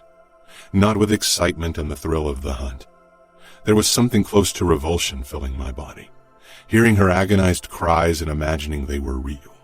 My hands curled to fists, my muscles tensing because a deeply buried instinct wanted me to protect her from whatever caused those screams. Unfortunately for her, nothing could protect her from me. I couldn't fucking take it anymore. I stalked toward her, gripped her arm. "Enough," I growled, breathing harshly. Serafina's eyes snapped open. They searched my face, and a second too late, I realized she got deeper than anyone was allowed. "Enough," I repeated, my voice shaking with rage and confusion. "Enough," she whispered so softly. The sound was like a fucking caress. Maybe I should end it now. Do what Nino said. End this fucking game. Get rid of Serafina and Samuel both. I cupped her head and pressed my forehead to hers. She trembled, overwhelmed. "Maybe I should kill you." "Maybe," she breathed. "But you won't." I should have contradicted her, but she was right and she knew it. "You promised." I pulled back from her. "And I will keep my promise. I'll release your brother now. I'll have one of my men fly him and the corpses to Kansas City. How he gets back to outfit territory from there is his own problem." She nodded. "Come," I ordered. I didn't touch her as I led her back to her bedroom. She moved toward the window and perched on the windowsill, pulling her legs against her chest. I stopped with my fingers against the light switch, then lowered them, leaving the room in the dark. Serafina twisted her head, staring at me. She was backlit by the silver moonlight as she perched in the window frame. She never looked more like an angel than in this fucking moment, and I realized I was on a precarious path. Her whispered words broke the silence. "I wonder whose game is more dangerous. Yours or mine, Remo." Chapter 14. Serafina. Over the next couple of days, Remo kept his distance. We didn't go on runs, and Chiara or one of his brothers brought me food. The look in his eyes when I'd screamed in the basement, it was difficult to describe, but I knew for some reason it had bothered him. Nino had informed me this morning that Samuel was back in Minneapolis. I believed him. Remo had promised, and despite my difficult feelings toward the Capo, I knew he'd keep this promise. I also knew that Samuel and my family were suffering every day I was here. Nino treated me even colder than before, if that was even possible. I had a feeling things between Remo and him were strained because of Samuel. Nino probably would have killed my brother. It was the obvious solution, the one Dante would have chosen. But Remo, he was unpredictable, cruel, fierce. I didn't understand him. If he'd tortured and killed Samuel, I would have hated him with brutal abandon, would have done anything I could to kill him. But he hadn't. I was scared about his motives, but more than that, I was scared because a twisted part of me was grateful. I wasn't sure exactly why, but Remo had done this because of me. It was way past midnight when I heard my door open. I couldn't sleep, my mind whirring with thoughts. Lying on my side, I watched the tall figure step in. I knew it was Remo from the way he moved, from his tall frame, the shock of his black hair. "You're awake," he said in a low voice. "Did you want to watch me sleep?" He moved closer. His face lay in shadows, and my pulse picked up. He sank down on the edge of the bed, and I rolled onto my back. "No," he said in a strange tone. "I prefer you awake." He leaned over me, one of his arms braced behind my hip. "What do you want?" I muttered. "I want you gone." My eyes widened. "Then let me go." "I fear it's not that easy." He bent lower, and then his palm touched my belly and slowly slid down. I held my breath, becoming still in a mix of shock and anticipation. He cupped me through the covers and my clothes. The touch was light, almost questioning, and I was completely frozen. My center tingled, and that, more than Remo's touch, sent a fierce stab of fear through me. I wanted him to touch me without a barrier between us. Wanted to get a taste of something utterly forbidden, something I wasn't allowed to want. Neither of us said anything. I knew what paralyzed me. But what restrained Remo? He exhaled slowly and stood. Without another word, he disappeared. Good Lord, what was happening? With him, with me, with the both of us. That middle-of-the-night visit seemed to have done something to Remo, because he returned to our previous routine of taking me on runs and walks through the gardens. I wasn't sure if I should be relieved or worried. I'd almost missed our daily arguments because he took me seriously and was strangely excited about my comebacks. He didn't want me to be the restrained lady. Far from it. Remo thrived on chaos and conflict. His presence left me breathless and overwhelmed. I slanted Remo a look as he walked beside me in silence. His expression was harsh, his dark eyes forbidding. I stopped, and after a moment he did too. He narrowed his eyes. "Why did you really let Samuel go? I want the truth." Remo glared down at me. "I think you're forgetting what you are. I don't owe you the truth. I don't even owe you these fucking strolls through the gardens. You are my captive, Serafina." "Serafina? What about Angel?" I retorted. Remo gripped my upper arms. "Careful. I think handling you with kid gloves gave you the wrong idea." "I think I have exactly the right idea." Remo's fingers tightened. I lifted my hands and pressed them to his chest. The muscles flexed under my touch. Remo lowered his gaze to my hands, then slowly looked back up. The expression on his face burned a fierce trail through my body. Fury and desire. Remo jerked me against him, knocking the air out of me. One hand gripped my neck, and his mouth pressed against my ear. "I don't remember you pushing me away when I touched your pussy a few nights ago, Angel," he growled. Shame washed over me from the memory, but worse, so much worse, longing. "Every fucking day you want me a little more. I can see it in your eyes, can see the struggle in them. You aren't allowed to have me, like I'm not allowed to have you." "You are Remo Falcone. You are Capo. You rule over the West. Who could stop you from having me?" I murmured. My God, what was wrong with me?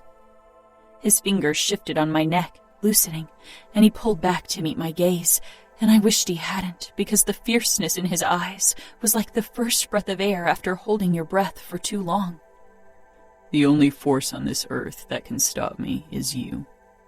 You're the only one I'd allow to do so," he said in a dark voice. He kissed me, a slide of his lips over mine. "How much longer will you?" I wanted to deepen the kiss. My fingers trembled against Remo's chest. I wanted to look away from his dark eyes, and at the same time I wanted to drown in their power. I wanted so many things when he was around, things I'd always be forbidden to want. A man of unparalleled cruelty, my captor, my enemy. I stumbled back, wheezing. "Do you want to run again?" The dark amusement in his voice wasn't as convincing as it usually was. He sounded strained. I didn't want to run. And that was the problem, because I should want to run from the desire. I took another step back. Remo smiled darkly. "I don't think I've ever seen you as scared of me as you are now." Terrified. I was completely terrified. I turned and ran back to the mansion. On the terrace, I collided with Chiara, and we had to grip each other to keep our balance. My eyes met Nino's. He was standing behind her, as always, and for a moment I was sure he'd attack me, but Chiara pulled away from me. "Hey, are you all right?" she asked, touching my arm, looking concerned. I nodded jerkily. You sure? Did Remo do something? Did he? Or did I? The lines were getting blurry. Remo was right. Every day I was here, things got more complicated. Captivity broke me, only not in the way I thought it would. Nino's gaze moved past us. I knew whom he was seeking. No, I whispered in reply to her question. Chiara frowned. Come on, let's go inside. Chiara, Nino warned. No, she said firmly. This is getting ridiculous. Serafina won't hurt me. She took my hand and led me inside, where she pushed me down on the sofa. Remo and Nino remained outside. I could hear the low rumble of their voices. It sounded as if they were in an argument. Chiara handed me a glass of water, then sat down beside me. Is it because of your brother? Nino said they allowed him to return to the outfit. That's good, isn't it? I nodded. It was. My brother, my family, the outfit, my fiancé. I owed all of them loyalty. I owed them resistance and a fight. Serafina? Chiara touched my thigh. I met her compassionate gaze and touched her hand. I'm losing myself. Her eyes widened, then flitted to the French windows. You know, I was completely terrified of Remo in the beginning, but I saw sides of him that made me realize he's more than brutality and cruelty. Remo is the cruelest man I know. He is beyond redemption. She smiled sadly. Maybe he just needs someone who will show him the path to redemption. I laughed harshly. I hope you don't think that's going to be me. The only path I'll show him is the road to hell. I hate him. Chiara squeezed my thigh but didn't say anything. I was relieved when Nino took me up to my room, not Remo. I traced the line of the healed cut on my forearm, wishing it were still fresh, wishing Remo would hurt me again. More than that, I wished I didn't need that kind of reminder, because Remo Falcone was beyond redemption. I shouldn't need reminding. The next day, Remo and I did our longest run so far, despite the exceptionally hot late August sun. We both needed to relieve pent-up energy, it seemed. We hardly spoke. I tried to keep my mind blank. Tried not to think of my family who was suffering because Remo refused to make a new demand. Guilt became harder to bear every day. The guilt over not suffering the way I should be. My eyes registered a shadow above our heads. A large black and white bird of prey with a red head. Look, I panted. There's your spirit animal. A vulture. Remo stopped and laughed. A real laugh. Not dark, taunting, or cruel. Good to know you find me that repulsive. I wished. He took a bottle of water from the small running backpack and handed it to me. God, how I wished I found Remo's body repulsive. I took a sip of water, then handed him the bottle back. When are you going to ask my uncle for Rocco Scuderi? I asked to distract myself and him. Remo's expression hardened, his eyes returning to the sky. Vultures wait for their prey to drop dead. I think the outfit's almost there. You can't win this game.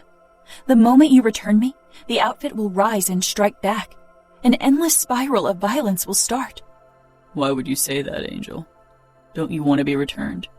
Danilo is waiting eagerly to wed and bed you. I followed the large bird's flight, wondering how it would feel to be free like that. A marriage to Danilo seemed so unreal in that moment, so far away, when I had already been less than 40 minutes away from being married to him. That girl in the beautiful white wedding dress, she felt like more of a stranger every day. My eyes were drawn to my hand, but the ring wasn't there. For the first time since my engagement to Danilo, I'd forgotten to put the ring on in the morning. 1 month, Remo reminded me as he led me through the garden. It took me a moment to understand what he meant. Since you captured me, I said quietly.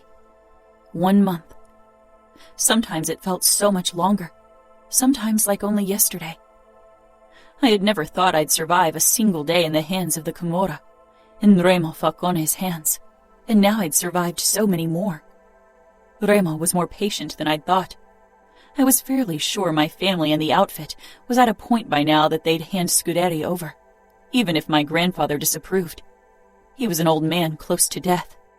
I stared down at my bare feet in the grass. As a child, I'd loved to run around barefoot, but eventually I had stopped because I was told it was undignified. Ice Princess. I'd enjoyed being her in public, even if she wasn't a reflection of my true self. It was who I was supposed to be as Dante's niece, as Danilo's wife. Controlled, dignified, graceful. I caught Remo watching me. No control, unbridled emotion, furious passion. 1 month. I averted my eyes. Remo led me closer to the mansion. I want to know what's going on in your head, Remo said. I was glad he couldn't. Maybe I'll tell you if you tell me what's going on in yours. Remo stopped. Right now I'm imagining how it would feel to bury my face between your legs, Angel. I froze. Remo obviously enjoyed my shock, if his smirk was an indication. I didn't get a chance to retort because a low moan sounded above us. My eyes darted to the open window, my brows pulling together. Remo moved behind my back, standing very close and leaning forward slightly so his face was beside mine. He nodded up to the window. That's Nino and Chiara's bedroom. A woman moaned again, an abandoned, uncontrolled sound full of pleasure. I took a step back, but bumped into Remo, who didn't budge. That's the sound a woman makes when a man is eating her out. You are disgusting, I gritted out, trying to get away, but Remo's arms wrapped around me from behind, keeping me in place. Please, Chiara gasped out. Please, more. Do you want to know why I know Nino is currently licking pussy? It's because you don't hear him. His face is buried in it. Chiara's moans turned louder, desperate, and then she cried out. I wanted to be disgusted, but my body reacted hearing these sounds. Heat gathered between my legs. Have you ever made this sound, Angel? He murmured. No, you haven't. But don't you wonder how it would feel to be overwhelmed with so much pleasure, to force these kinds of moans from your lips? I stopped struggling, but Remo didn't loosen his hold on me. His firm chest, warm and strong, still pressed up against my back. A tongue between your thighs, licking, sucking. Don't you want to know how that would feel? I pressed my lips together, but I could do nothing about the trickle of wetness between my thighs. Above us, new moans rang out. Chiara, followed by deeper, more restrained grunts. You are a grown woman, and you've never come so hard you lost yourself. You've never had a man buried between your thighs, eating you out. Remo's mouth brushed my ear. Then his tongue slid along the outer rim until it reached my earlobe. He circled it, then drew it between his lips and sucked lightly, and I felt it all the way between my legs. He released my earlobe and exhaled. Something hard dug into my lower back.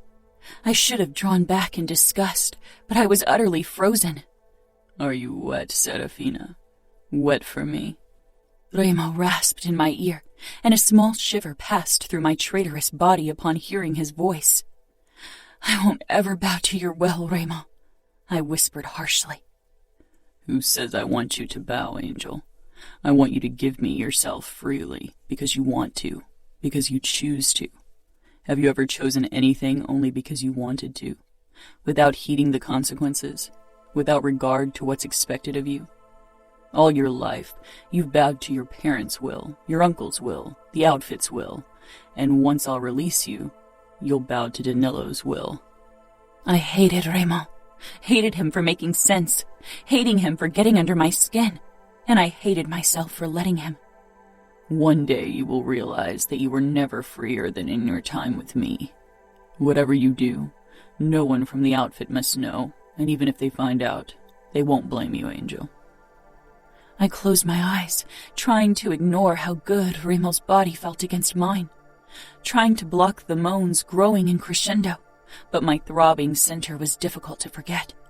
Remo's arms around me shifted until his thumb brushed the underside of my breast.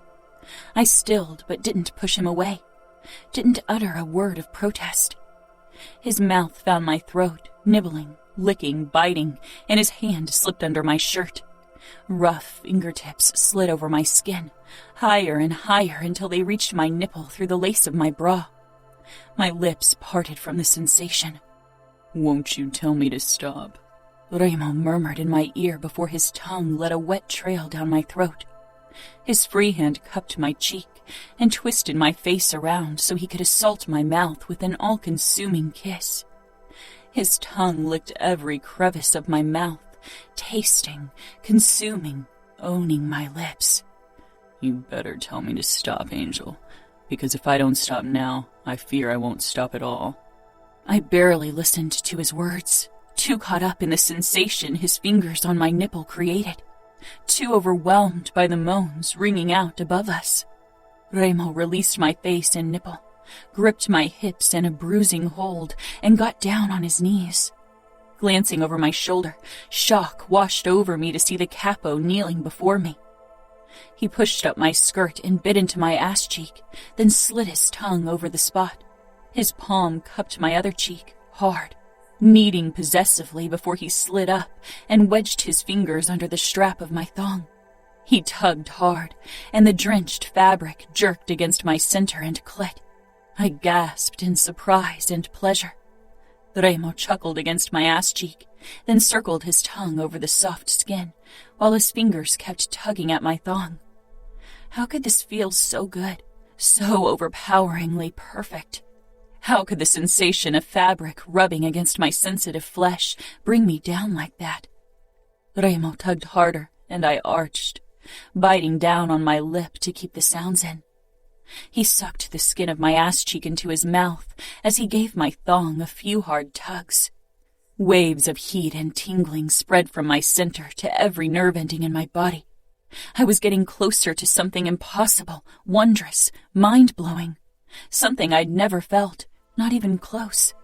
Then Remo dropped his hand and released my skin from his mouth. I had to hold back a sound of protest. Gripping my hips, Remo turned me around. I stared down at him. He knelt before me, his eyes dark and possessive, a dangerous smile playing around his lips. Even kneeling at my feet, Remo oozed dominance, control, power. Looking down at him, I still felt like the one he brought to her knees. I narrowed my eyes, wanting to step away from him, away from his violence and darkness that seemed to draw me in like an undercurrent. As if he could feel my resistance, Remo tightened his hold on my hips and leaned forward, pressing a soft kiss to my white panties, right over my throbbing nub. My hand flew forward, gripping his muscular shoulders to steady myself. His eyes pierced me to the core with their intensity as he leaned his rough cheek against my thigh, his mouth close to my center. "I can smell your arousal, Angel," he said in a raw voice that traveled through my body like a jolt of electricity. As I watched, he smirked, parted his mouth, stuck his tongue out, and traced the small valley where my panties clung to my folds. I began to tremble. "Will you let me pull down your panties and taste your pussy?" I didn't say anything. Not yes, but worse. Worse, I didn't say no, because I didn't want to. I wanted Remo. Had never wanted anything more. Remo. Serafina stared down at me with hatred, but she didn't fight when I hooked my fingers in the waistband of her thong. I waited a couple of heartbeats, relishing in her silence, bathing in her surrender. I pulled down her panties. She shuddered, but lifted her feet so she could step out of her panties. I pushed her skirt up. "Hold it up, Angel." Her elegant fingers curled around the hem of her skirt, and she pressed it up against her flat stomach. I was at eye level with her pussy. The trimmed hair above her clit glistened with her juice, and her lips were swollen with arousal. I leaned forward, breathing in her heady scent. Before I had kidnapped Serafina, I'd entertained different scenarios of how I would conquer her, break her, but this hadn't been among them. I had to admit I enjoyed it tremendously. I ran my rough palms up her smooth thighs. She trembled, but not from fear. And fuck. With Serafina, I preferred any emotion but fear. My thumbs stroked her soft folds and parted them, revealing her small nub. She released a shaky breath, face half terrified, half expectant. My mouth being the first to taste your pussy. I'll be very thorough, Angel. I leaned forward and licked her clit lightly. She bit down on her lip, stifling a sound. She closed her eyes, her cheeks blazing. I pulled back a couple of inches. Yes, don't watch, my little angel. Maybe you'll manage to pretend I'm someone else. Her eyes flew open, furious, and she returned my gaze. She wouldn't look away again. I dove in with small, gentle licks, testing how she'd react. A flood of her juice was my reward. I'd never been with a virgin or someone inexperienced, and I hadn't gone down on a woman in ages, much less ever been gentle with one. This was a new experience, but one I found myself enjoying. My cock throbbed every time my tongue delved between her lips, from her opening up to her clit.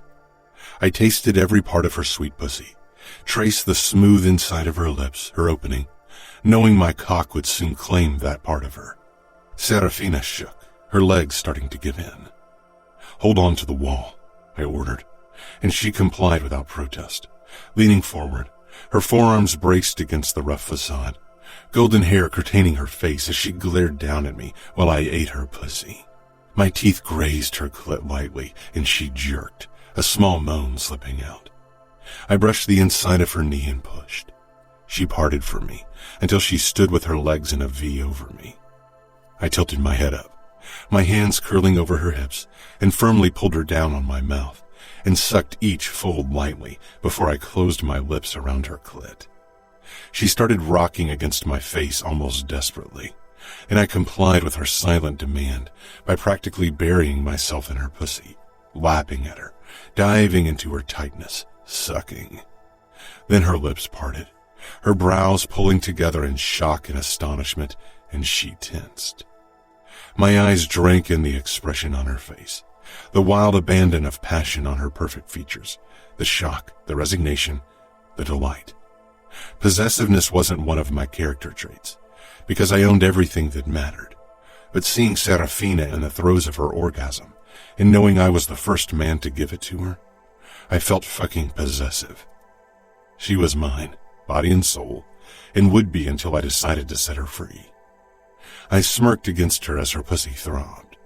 After another long lick, I leaned my head back against the rough stone and licked my lips.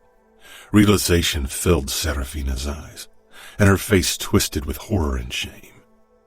I smiled darkly. She shook her head, stepping back, tugging at her skirt until it covered her pussy again. I stayed on the ground, my cock throbbing in my pants, my chin coated with her juices, and my body swelled with sweet triumph. Run, Angel. Run from what you've done. I murmured with a dark smile, and Serafina did. She whirled around, blonde hair whipping through the air, and stormed away. No one knew better than I did that you couldn't run from what you've done. I pushed to my feet, wiped my chin with the back of my hand, and set out to find my angel. She'd received pleasure. Now it was time she gave something back. I wanted nothing less than every last part of her. Her innocence, her heart, her soul, her body, her purity and her darkness. I would take everything. Chapter 15. Serafina. I'd never experienced this acute sense of shame before. I didn't stop running until I reached the bedroom and shut the door. But even then, I continued into the bathroom, snatching at my clothes, needing them gone. I dropped them on the floor, everything except for my thong, which was still with Remo. What had I done? I turned on the shower and slipped under the spray of warm water, rubbing myself clean, rubbing between my legs, but the warm, wet, throbbing sensation remained. It wouldn't go away. I slumped against the wall. I had let Remo put his mouth on me, his tongue inside me, and I had enjoyed it. My body hummed with the remnants of pleasure, a distant memory my body was eager to refresh. I'd never experienced sensations like that. But worse, Remo's words had been proven true. I'd never felt freer than in that moment with Remo between my legs, showing me pleasure. It had felt amazing, freeing, and utterly wrong. All my life I had been taught to be honorable, to do what was expected of me, and today I'd gone against it all. Dark and tall, Remo appeared in the doorway, come to claim his prize.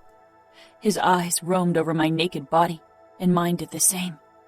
He was cruel and twisted, beyond redemption. Brutal attractiveness, forbidden pleasure, promised pain. I should have been disgusted by him, but I wasn't. Not by his body, and not always by his nature. I shut off the water, scared of what he wanted, completely terrified of what I wanted. This was his game of chess. He was the king, and I was the trapped queen that the outfit needed to protect. He moved me into position for his last move, the kill. Check.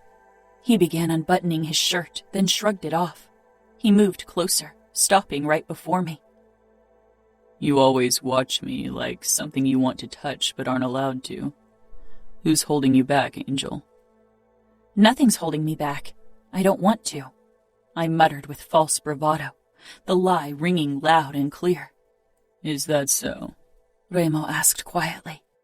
He reached for my hand, and I let him. Let him put my palm against his strong chest. Let him slide it lower, over the hard lines of muscles, over the rough scars. He placed my palm over his belt, then released me. Don't you want to be free of society's shackles for once? To do something forbidden? What I wanted more than anything was his twisted smile gone. I gripped his belt and tugged him toward me, angrily, desperately, because I was falling, already lost, content to lose myself. His lips crashed down on mine, tongue domineering my mouth, hands rough against my ass. He jerked me up and against him so his erection pressed against my center. I gasped, which he swallowed with his lips. My fingers hooked in his waistband, scared and curious. Remo caught my gaze, his full of hunger and harshness. He ripped his mouth away from mine, backing me into the wall. Be brave, Angel. I curled my fingers in his belt and held his gaze as I opened the buckle. The clink was the sound of my last wall crumbling. Gripping his zipper, I pulled it slowly down, terrified and aroused. Then I paused. Remo bent low, his mouth brushing my ear. I'm not a patient man. You are playing with fire. Forcing down my nerves, I turned my face, bringing my own lips to his ear. Oh, Remo, I will be your first angel. Patience is a virtue, and you will be rewarded for it. I kissed his ear, then trailed my tongue over the rim.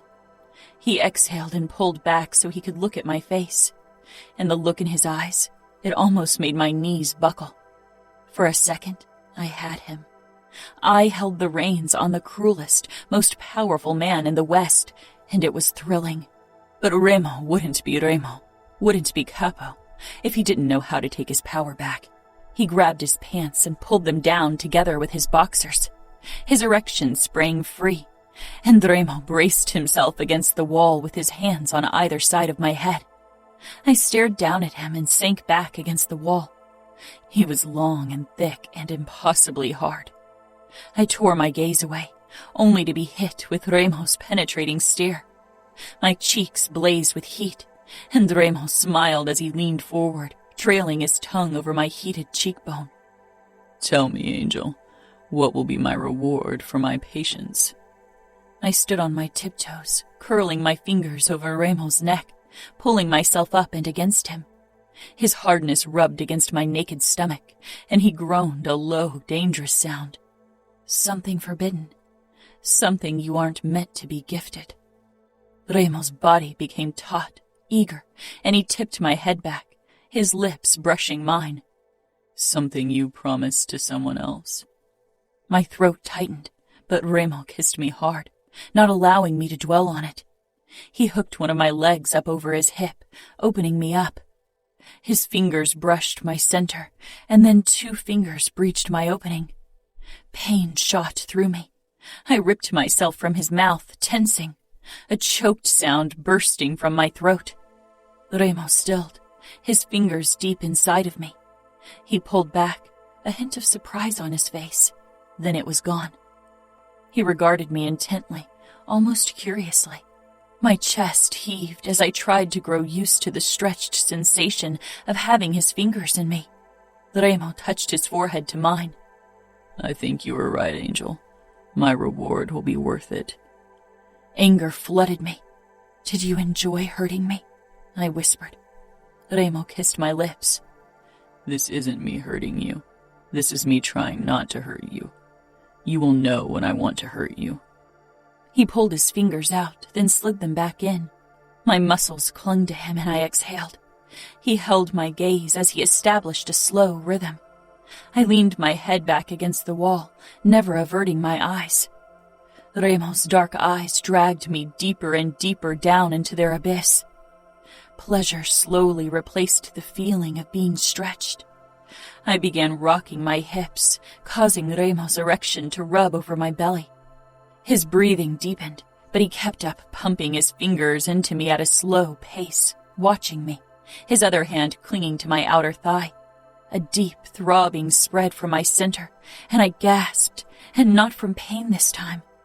Remo's thumb flicked over my nub, and I splintered from the inside out into thousands of particles filled with sensation. Remo watched me hungrily, almost reverently, and I smiled, not even sure why.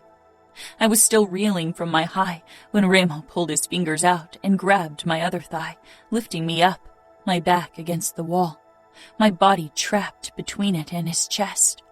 And I knew what he wanted. My hands flew up to his chest, resisting.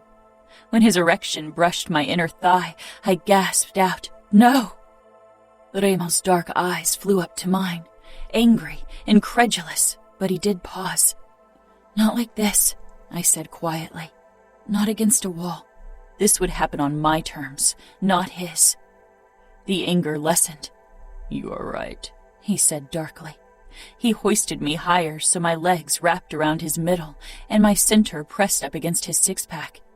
Then he walked with me out of the bathroom and into the bedroom. I will fuck you on the bed, Angel. I put white sheets on for the occasion. What a pity it would have been if I didn't stain them with your blood. Shock and indignation shot through me because I realized my sheets had been white for a few days now. But then Remo kissed me. I dug my nails into his shoulders angrily and battled his tongue. We tugged and kissed, and suddenly we were on the bed.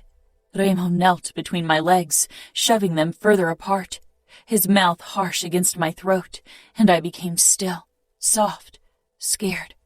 This was it. Remo stilled above me and raised his head. Our eyes met. I don't know what he saw in mine, but he cupped my cheek, startling me. His kisses became light, gentle, almost caring. So wrong. That wasn't Remo. That was a lie. Shh, Angel. I'll be gentle. His fingers stroked my breasts, my side, oh so gently, and his mouth dusted me with loving kisses. Even though I knew them to be false, knew I was supposed to shove him away, to put up a fight, I kissed him back. Lost. Remo molded our bodies together, shifting, and then I felt a light pressure against my opening. I gasped and tensed. Remo watched my face, full of intent, and his eyes. They quieted my hesitation, my fear, any protest I might have come up with. He slid into me slowly, inch by inch, never taking more than my body could give. But still he seemed to tear me apart. A slow conquest, but a conquest nevertheless. I'd expected brutality and cruelty. I wished for it. But this gentle Remo, he terrified me the most. He didn't let me escape, not even the only way I could. He wanted to consume me with his eyes. He sunk all the way into me, and then he paused as I shivered under the force of the intrusion. His dark eyes said what I'd known all along. He possessed me. He owned me. I was the queen. He was the king. Checkmate. Remo. This was the ultimate victory over the outfit.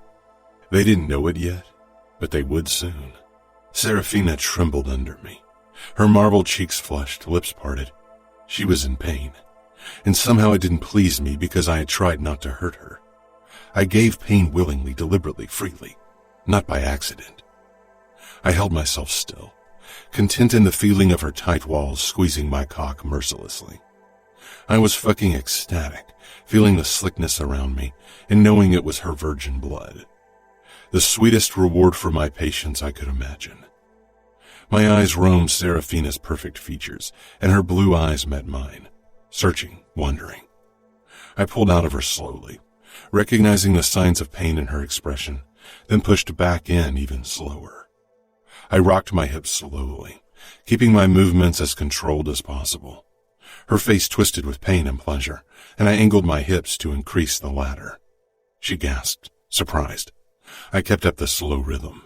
Patience wasn't my forte, but I knew this prize would be worth it too. She gasped again. Her pale blue eyes rose to mine, questioning and confused and scared of my consideration of my gentleness. She hadn't expected it from me, had accepted her fate. She had braced herself for me fucking her like an animal. She had expected agony and bruises, humiliation and cruel words. She had prepared herself for it, had promised herself to fight me. This was something she hadn't prepared for, something she couldn't fight because she was too desperate for it. She was proud and noble, but she was still only a sheltered woman. Showing her kindness was like giving her water in a time of drought. It was something new to me. I fucked hard. Women were pleasure and money, bargain and burden. They weren't allowed to be more than that. She moaned, her marble-like cheeks flushing. She was getting closer. I lowered my mouth to her lips, slid my tongue in, tasting that unblemished sweetness. My fingers slid up her side, over her slender ribs to the swell of her breast. She gasped again. I brushed her nipple with my thumb, the touch feather soft because that was how she liked it, as inexperienced as she was. She'd soon enough see that pain and pleasure worked well together. I reached between us and slid 2 fingers over her clit. She shuddered, and I repeated the motion and thrust my hips faster, forcing one astonished gasp after another from her lips. I lifted her leg up over my back, changing the angle and sliding a bit deeper into her. She cried out and threw her head back, baring that elegant neck. Pain and pleasure. I couldn't take my eyes off her face as she gasped and whimpered and moaned. Her gaze sought mine again. She hardly ever looked away. She was the first woman who dared to hold my gaze while I fucked her, the first woman I allowed to do so. My fingers slid over her clit as I sunk into her in deep, controlled strokes over and over again. I wanted my prize, wanted to force it from her quivering body, wanted her complete surrender. Her tight walls clamped around my cock as she came under me. I closed my lips over the perfect skin at her throat and bit down, wanting to leave my mark. My angel. She tensed and shuddered even harder. I leaned down. And you thought I wouldn't own you, Angel. I said softly, then kissed her ear. She glared up at me, shame and hate mingling on her perfect features. Her cold, proud eyes blazed with emotions I had summoned. Now that we got this out of the way, why don't I fuck you like I wanted to from the start? I said in a low voice. Serafina was a chess piece. There was a flash of fear, but I didn't give her time to consider my words. She was slick around my cock. I slid all the way out of her and thrust back into her in one hard push. She gasped from pain this time. I hummed my approval. I soon found a pace that was fast enough to be painful but not so overwhelming that she'd not feel the dark promise of pleasure behind it. She closed her eyes. No.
hummed my approval. I soon found a pace that was fast enough to be painful but not so overwhelming that she'd not feel the dark promise of pleasure behind it. She closed her eyes. "No," I snarled, giving her a far less restrained thrust, showing her that I was still holding back. She looked at me with hate and disgust. I claimed her mouth, growing even harder under the intensity of her emotions. Hate was good. I sucked her nipple into my mouth and she tensed. Oh yes, fucking Serafina was better than my imagination had promised. I can't wait to send these sheets to Danilo and your family. I rasped against her wet skin. She clawed at my back and I groaned, my cock twitching. She fought against the pleasure, clung to the pain, even preferring it. I reached between us, found her nub, and flicked my finger over it. She squeezed harder around my cock, causing my eyes to close under the blinding pleasure. "If you stop fighting the pleasure, it'll be less painful, Angel," I murmured against her pink nipple before I sucked it back into my mouth. I hit deeper than before, still not as hard and deep as I wanted, but Serafina whimpered. I lifted my head. She bit her lip, holding back the sound. "Surrender to the pleasure. It'll be worth it." She hit me with a hateful gaze, but didn't pull back when I kissed her mouth and slipped my tongue inside. She'd rather suffer through the pain than stop fighting the pleasure. Proud and strong, determined not to give me another one of her sweet releases, I claimed her mouth, hard and fast, like my cock did her tight center. I decided to allow her that small victory. I'd already won the prize and the war. I let loose, submitted to the pressure in my balls. I thrust into her one last time, then shot my cum into her with a violent shudder. I stared into her eyes as I claimed her body. She was mine. I couldn't wait for Cavallaro and her fiancé to find out. Chapter 16. Serafina. Remo pulled out of me, and I winced, sucking in a sharp breath. I rolled over to my side, away from him, but the shame stayed with me. Remo brushed my hair away and kissed my neck, then lightly bit down, and I shivered. "You are mine now, Angel. I own you. Even if I ever let you go, I'll still own you. You will always remember this day, and deep down, you will always know that you are mine, and mine alone." I closed my eyes, trying to hold back tears, fighting them, holding on to my composure with sheer force of will. The sheets rustled as Remo got out of bed, and I didn't look over my shoulder to see what he was doing. I heard the water running in the bathroom. He returned moments later and ran his fingers down my spine, then back up before he grabbed my shoulder and rolled me onto my back. My eyes found his. He parted my legs, his eyes taking in my thighs covered in my blood. Not taking his eyes off my face, he knelt between my legs. I tensed, confused but too stunned and overwhelmed to act. With a dark smile, he leaned forward and ran his tongue over my thigh, licking up the blood. I was frozen. He traced a finger up my leg and circled my opening with it. I stiffened. I was sore, but Remo slid his finger inside of me very slowly. His dark eyes held mine, and after a moment, he gently pulled his finger back out, now slick with my blood. A horrible suspicion wormed its way into my head, and he proved it right. Remo put his blood-coated finger in his mouth with a twisted smile. "The taste of blood never disgusted me, and your virgin blood is sweeter than anything else." My nose wrinkled in disgust, and shame warmed my cheeks. Remo assessed me calmly as he released his finger from his mouth. He stroked my inner thighs as he lowered himself to his stomach between my legs. "What are you doing?" I asked. Remo pressed a kiss to my center. "Claiming my missing prize." My hand shot out, wanting to shove him away, but he caught my wrist and pressed it to my thigh. His mouth gently moved over me, followed by his tongue. He was so gentle my body responded despite my soreness. He held my gaze as he traced his tongue along my slit over and over again. Then he closed his lips over my clit and began sucking softly. I moaned, unable to hold it in. Remo smiled against my flesh. I stopped fighting it and sank into the mattress, my legs parting further. Remo kept up the soft touch of his tongue and mouth, but pulled back slightly. There you go. Let me make you forget the pain. And he did. There was still an undercurrent of a dull ache, but somehow it heightened every spike of pleasure Remo's tongue brought me. Look at me, Remo ordered, his lips brushing against my folds. I met his gaze and started trembling as my core tightened. Pain and pleasure mingled as Remo's tongue worked my nub. My lips parted, and I cried out, unable to contain it. Remo's eyes flashed with triumph, and he pressed closer to my center, devouring me. I thrashed under him, gasping. It was painful and mind-bendingly pleasurable. I was torn apart and put back together, mismatched and wrong, but back together. I slumped against the bed, resigned, exhausted, my body throbbing with pain and the remnants of my orgasm. Remo stayed between my legs, but his tongue had slowed. His fingers pulled me apart, and he lapped at my opening. I moaned as it caused another aftershock. Everything about this was wrong and filthy. With a last kiss to my clit, Remo climbed over me and claimed my mouth. The taste of blood and my own juices made me shudder. Remo pulled back. Pain and pleasure, he rasped. What do you prefer, Angel? Shame crashed down on me hard and fast. I hate you. Remo smiled darkly and pushed off me.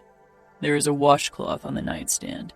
His erection and upper thighs were smeared with my blood, but he didn't bother covering himself as he walked out of the room, leaving me alone. The door clicked shut. I sat up, wincing again. My eyes were drawn to the sheets, and I closed my eyes again. This was supposed to happen on my wedding night. It was supposed to be Danilo's privilege, and I had given it away because that was exactly what it was. Giving, not taking. I got up and moved slowly toward the bathroom. The soreness wasn't even the worst part. Not even close. That was the shame, the guilt over what I let happen. I stepped into the shower and turned it on. The water was hot, on the verge of being painful, but it felt good. I leaned back against the wall and slowly sank down. Pulling my legs up against my chest, I cried because Remo was right. What I'd done today, I'd never forget. Even if I returned to the outfit, how could I face my family again? How could I face Danilo, my fiancé, the man I had promised myself to? I wasn't sure how long I sat like this when Remo stepped into the bathroom. I didn't look up, only saw his legs in my peripheral vision. He moved closer, and then the water stopped. He crouched before me. I still didn't look up. My throat and nose were clogged from crying, and I started to shiver without the warmth of the water. Look at me, Remo ordered. Look at me, Serafina. When I refused to do as he asked, he reached for my chin and nudged it up until my gaze met his. His dark eyes searched my face. I couldn't read the emotions in his eyes. If it helps, try telling yourself I raped you, he whispered in a low voice. Maybe you will start believing it. Nothing had ever cut deeper than Remo's words. He didn't need a knife to make me bleed. I glared at him, wanting to hate him with every part of my being, but a tiny, horrible part of me didn't. And it was that part of me I despised more than I could ever hate Remo. Remo. After claiming Serafina, I left her in the bed. I needed time to gather my fucking thoughts. I went to my bedroom and put on briefs, but didn't bother cleaning my thighs or face. It was late in the evening, so Chiara should still be in her bedroom with Nino. I could still taste Serafina, sweet and metallic, the sweetest triumph of my life. Fuck, this woman. I fixed myself a drink, a bourbon, then leaned against the bar, swirling the liquid in the glass, fucking averse to washing away her taste. The memory still burned bright. This was the moment I'd worked toward, had been patient for. For once in my life I'd been patient. Your reward will be worth it. I will be your first angel. Serafina was so much more than I'd hoped for. She was magnificently gorgeous, ruinously breathtaking. Even lesser men would kill to have someone as regal as her in their bed only once. I almost got a fucking boner, thinking about how Danilo would feel seeing the sheets with Serafina's virgin blood on them. How acutely he'd feel the loss of something he had desired from afar for years. Something that had been almost in his reach, only to be painfully ripped from him. It was enough to drive even the most controlled man into a rampage. And her father and brother. For them it would be a painting of their greatest failure. "That smile on your face creeps me the fuck out," Savio muttered as he came in, smelling of perfume and sex. "Thinking of my next message for Dante," I said, setting the glass down without taking a single sip. I couldn't bear the idea of getting rid of Serafina's taste just yet. Savio's eyes flitted down to my upper thighs, coated in Serafina's blood, then up to my face. He crossed his arms. "Either you mauled a kitten and rubbed your face and groin all over the spoils, or you had a disturbing meeting with virgin pussy." Something dark and possessive burned my chest hearing him talk like that about Serafina. I shoved it down. Not a virgin anymore. Savio regarded me curiously, then shook his head with a disbelieving laugh. "You really got her to come willingly into your bed? Fuck, Remo. You must have twisted that girl's mind." I grinned. "And tomorrow I'll bathe in my triumph and send Dante the sheets." Savio laughed, came toward me, and downed the drink I'd poured for myself.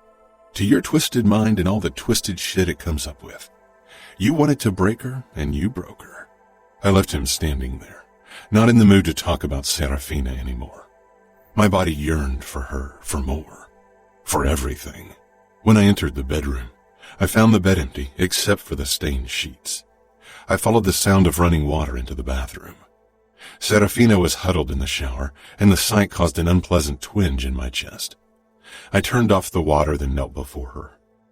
"Look at me," I said. "Look at me, Serafina." Her blue eyes held anguish and guilt when I forced her face up. "If it helps, try telling yourself I raped you," I murmured. "Maybe you will start believing it."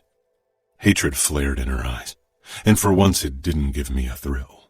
I got up, frustrated by my body's reaction. I stalked back into the bedroom and stripped the bed of its sheets, not wanting them ruined. Serafina would probably try to burn them, to destroy any proof of what we'd done. But she couldn't burn the memory. I threw them into the hallway before I returned to Serafina. She stood now, her fingers clutching the edge of the shower stall, her other hand pressed against her stomach. She took a step, wincing. I moved closer, and her eyes darted down to my bloody thighs. She grimaced. "Why don't you clean up?" "Because I want to remember. And I want to forget," she bit out. "You need to own up to your actions, Angel. You can't run from them," I said, stopping in front of her. Hatred swirled in her blue eyes, but not all of it was directed at me. "Leave." I narrowed my eyes. "Leave," she rasped. "The Tylenol will help with your soreness." I turned and walked toward the doorway. "I don't want the pain gone. I deserve it," she muttered. I paused in the doorway and tossed a glance over my shoulder, but Serafina wasn't looking at me. She was glaring at the floor. I left the bathroom, took new sheets from the wardrobe and threw them on the bed before I headed out and locked the bedroom door. Stuffing the discarded sheets under my arm, I hesitated. I couldn't pinpoint exactly what, but something didn't sit well with me. Ignoring the sensation, I went downstairs. Nino crossed my path as I headed into the game room. He, too, was only in his briefs. His eyes flitted down to the stained sheets, then lower to my thighs, before he raised his eyebrows. "I don't suppose it's menstrual blood." "It isn't. It's Dante's downfall." Nino trailed after me in that annoying, brooding way he had when he disapproved of something I did. "Not only his downfall." I moved on into the office, our father's office. It was one of the few rooms we'd left mostly as it was, but neither of us worked out of it. I narrowed my eyes at him. "Are you referring to Serafina? She will be ruined in her family's eyes, in her circles. Some might even consider her actions betrayal. She is a woman, and Dante won't kill her for it. But she will be shunned, if she's allowed to return to her home at all. I assume you intend to send her back now that you've got what you wanted?" Something in his voice set me off. I haven't gotten everything I wanted from her yet. Not even close. And she will stay until she gives me every little thing I desire. Nino stepped in front of me. Is this even still about revenge? It has never been only about revenge. It's about obliterating the outfit from within, not mere revenge. I sidestepped him and went in search for something I could wrap the sheets in. Finally, I found a box and stuffed them inside. Don't lose yourself in a game you don't have full control over, Remo. The worry in his voice made me look up. I touched his shoulder. When have I ever been in control? Losing control is my favorite pastime. Nino's mouth twitched, as if I don't know it. His expression turned serious again. In these last few weeks, you've spent a lot of time with Serafina. We need you, Remo. The Camorra can't risk an endless conflict with the outfit. Go in for the kill. These sheets are the point of my knife. Are you going to help me with that note to Dante and her family? Nino sighed. If it puts an end to this, then yes. I rummaged around for a fancy piece of stationery in the old wood desk, then took out a pen. Now, let's figure out the best words to crush them. I thought we could start with a reference to the bloody sheets tradition of the Familia for an additional kick. Nino shook his head. I'm glad you are my brother, and not my enemy. Chapter 17. Serafina. I hovered beside the bed, unable to move. The white sheets were gone, sheets covered in my blood. Remo had taken them, and I knew why. I closed my eyes for a moment. He would send them to my family. They would find out what had happened. What would they think? Would they hate me? Banish me? This wasn't rape. I could not defend my actions. There was no force, no torture, no violence. Samuel had risked his life for me. Men had died because of me, and I had betrayed them all. I turned away from the bed, unable to bear its presence, and headed toward the window. I climbed on the windowsill, wincing at the sharp twinge between my legs, a painful reminder I didn't need. Every moment of what I'd done was burned into my memory, blazing fiercely when I closed my eyes. I slept with Remo Falcone, Capo of the Camorra, my enemy. Not Danilo, not my fiancé. My eyes found my engagement ring discarded on the nightstand. I hadn't worn it today, and now I could never wear it again without feeling like a fraud. I swallowed. He would see the sheets as well. I had given away what had been promised to him for 5 years. What was worse was I had wanted to give it away. I could still feel Remo's body on mine, the way he moved in me. It was wondrous, freeing, intoxicating. Sin, betrayal, my ruin. What I did couldn't be undone. A kiss could be denied. A touch could be concealed. This had left scars. There was tangible proof, and Remo would flaunt it in my family's faces. You have to own up to your actions, Angel. I knew I needed to, but I wasn't sure if I could. Remo. The next morning I found Serafina perched in her usual spot on the windowsill. The sheets weren't rumpled. She must have slept leaning against the window or not at all. You sent out the sheets, Serafina said quietly, not looking my way. Of course she knew. She was not only beautiful, she was stunningly intelligent. A lethal combination. I did. Express delivery. They should arrive at your family's home tomorrow morning, or maybe even tonight. She didn't turn, didn't react, only looked out of the window. Her hair was brushed over her other shoulder, her slender neck bared to my view. My teeth marks marred her unblemished skin. Her shoulders gave a small twitch. Then she stiffened her spine. What did you tell them? I assume you sent them a note with your gift. There was the slightest waver in her tone, a chink in her cool voice. I stalked closer. What would you have wanted the note to say? She peered over her shoulder at me, a beautifully hateful expression perfectly frozen on her face. Who knew hatred could be this beautiful? I said, as my fingertips slid over the soft bumps of her spine through her thin satin robe. She jumped up, whirled around, and slapped my hand away. Don't touch me. I pressed her into the wall, One hand curled around her wrists as I shoved them into the wall above her head. Yesterday you let me touch you. Let me eat your pussy. Let me fuck you. You gave me yourself willingly, desperately, wantonly. The last word broke through her mask. You would have forced me eventually. My eyes locked on hers, my grip on her wrist tightening. I thought you were brave, Angel. I thought you wouldn't choose the easy way. But now I see that you can't even stand down the truth of what you did. She didn't look away. Now tell me again, why did you give yourself to me yesterday? And be brave. Was it because you feared I'd take your gift without asking? Or because you wanted to be the one who decided to whom you wanted to gift it to? She swallowed hard. I wanted to gift it to Danilo. It was his privilege. Did you really? Or did you feel obligated to gift it to him because someone promised that gift to him without your consent? Don't you dare talk about consent. I moved closer. Why did you give it to me? Her eyes flashed and tears sprang into her eyes. Because I wanted to. She snapped her lips shut and finally looked away. A tear slid down her perfect cheek and she took a shuddering breath. They won't forgive me for it.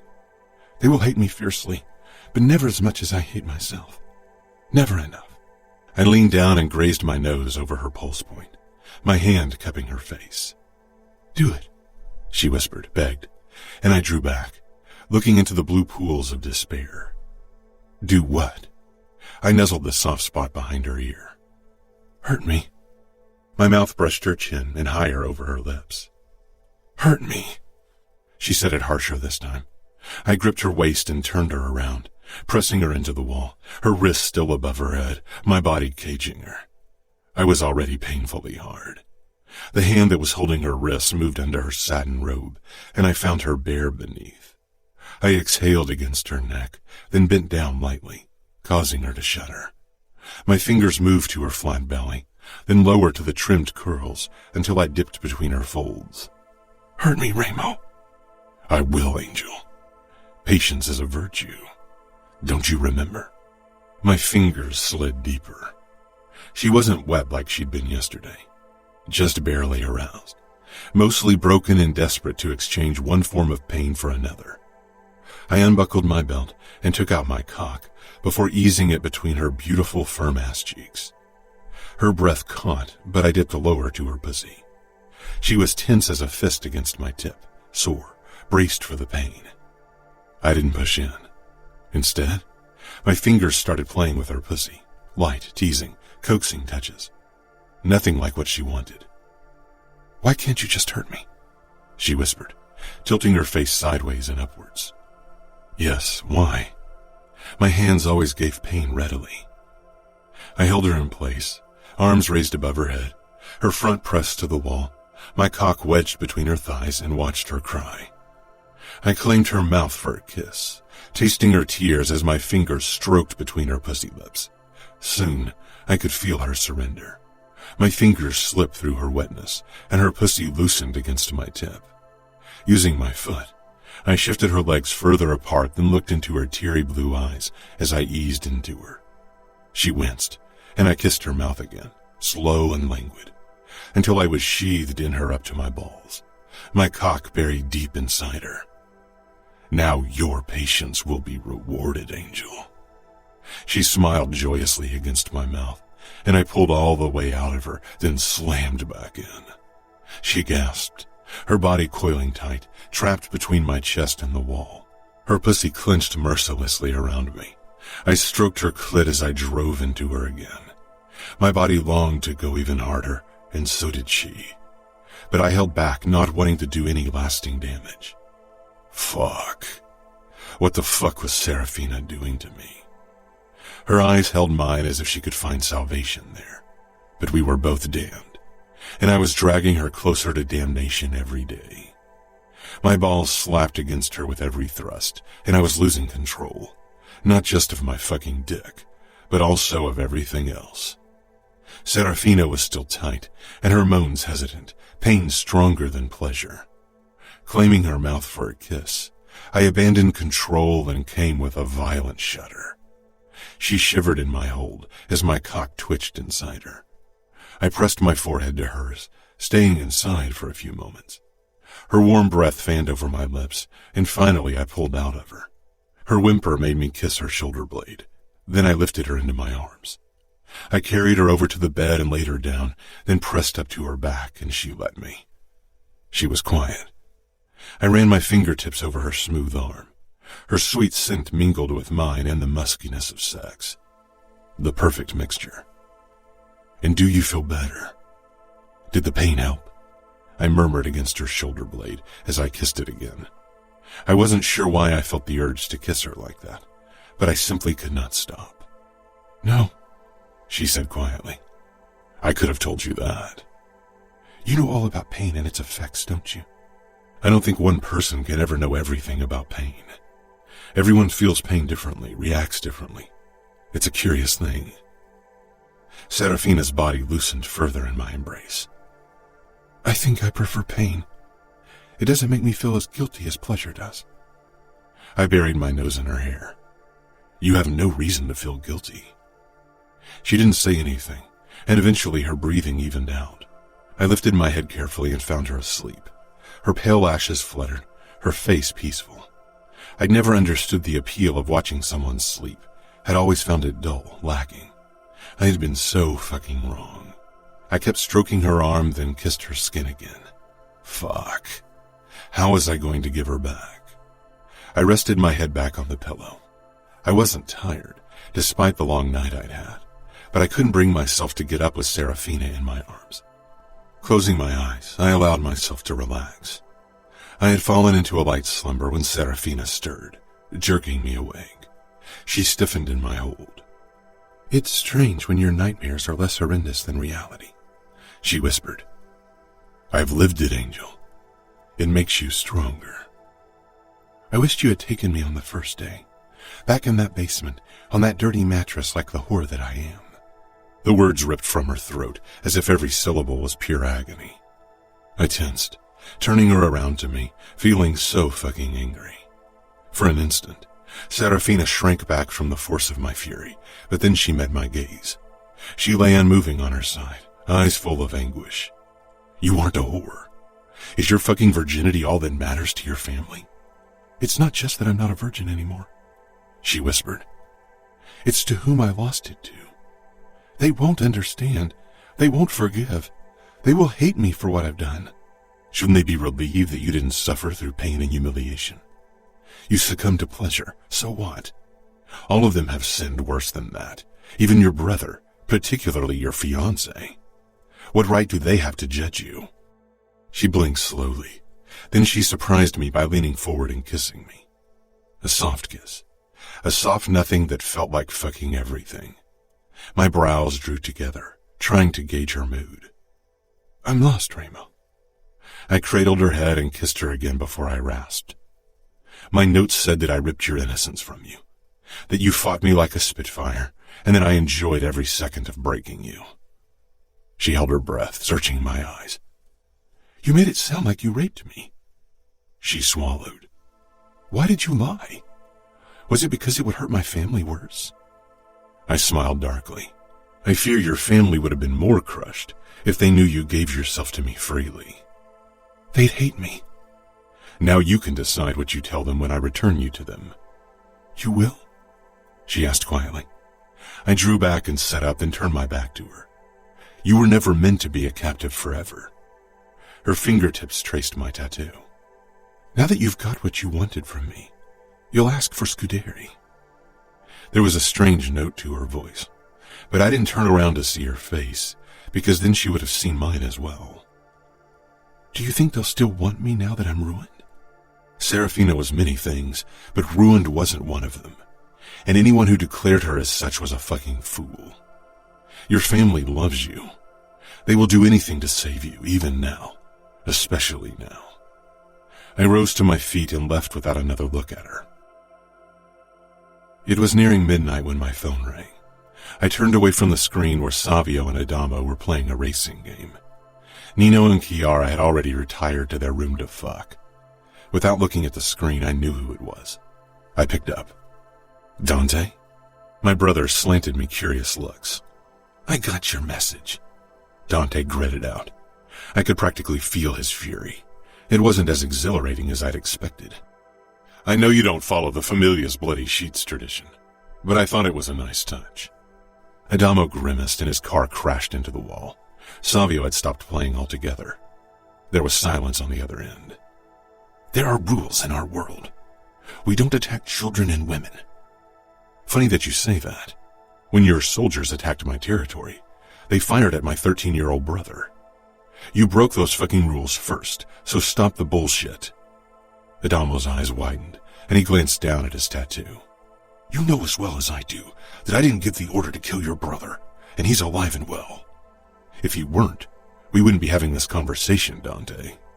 I would have killed every fucking person you cared about, and we both know there are so many to choose from. You have people you don't want to lose either, Remo. Don't forget that." Savio and Adamo watched me, and it took considerable effort to keep my fury at bay. "I thought the sheets might have made you see reason, but I see that you want Serafina to suffer a bit more." I hung up. After a couple of heartbeats, my phone rang again, but I ignored it. "I take it Dante isn't willing to cooperate yet?" Savio said with a grin. Adamo shook his head, pushed to his feet, and stormed upstairs. Savio rolled his eyes. "For a few days, he's been almost tolerable. I suppose that's over now."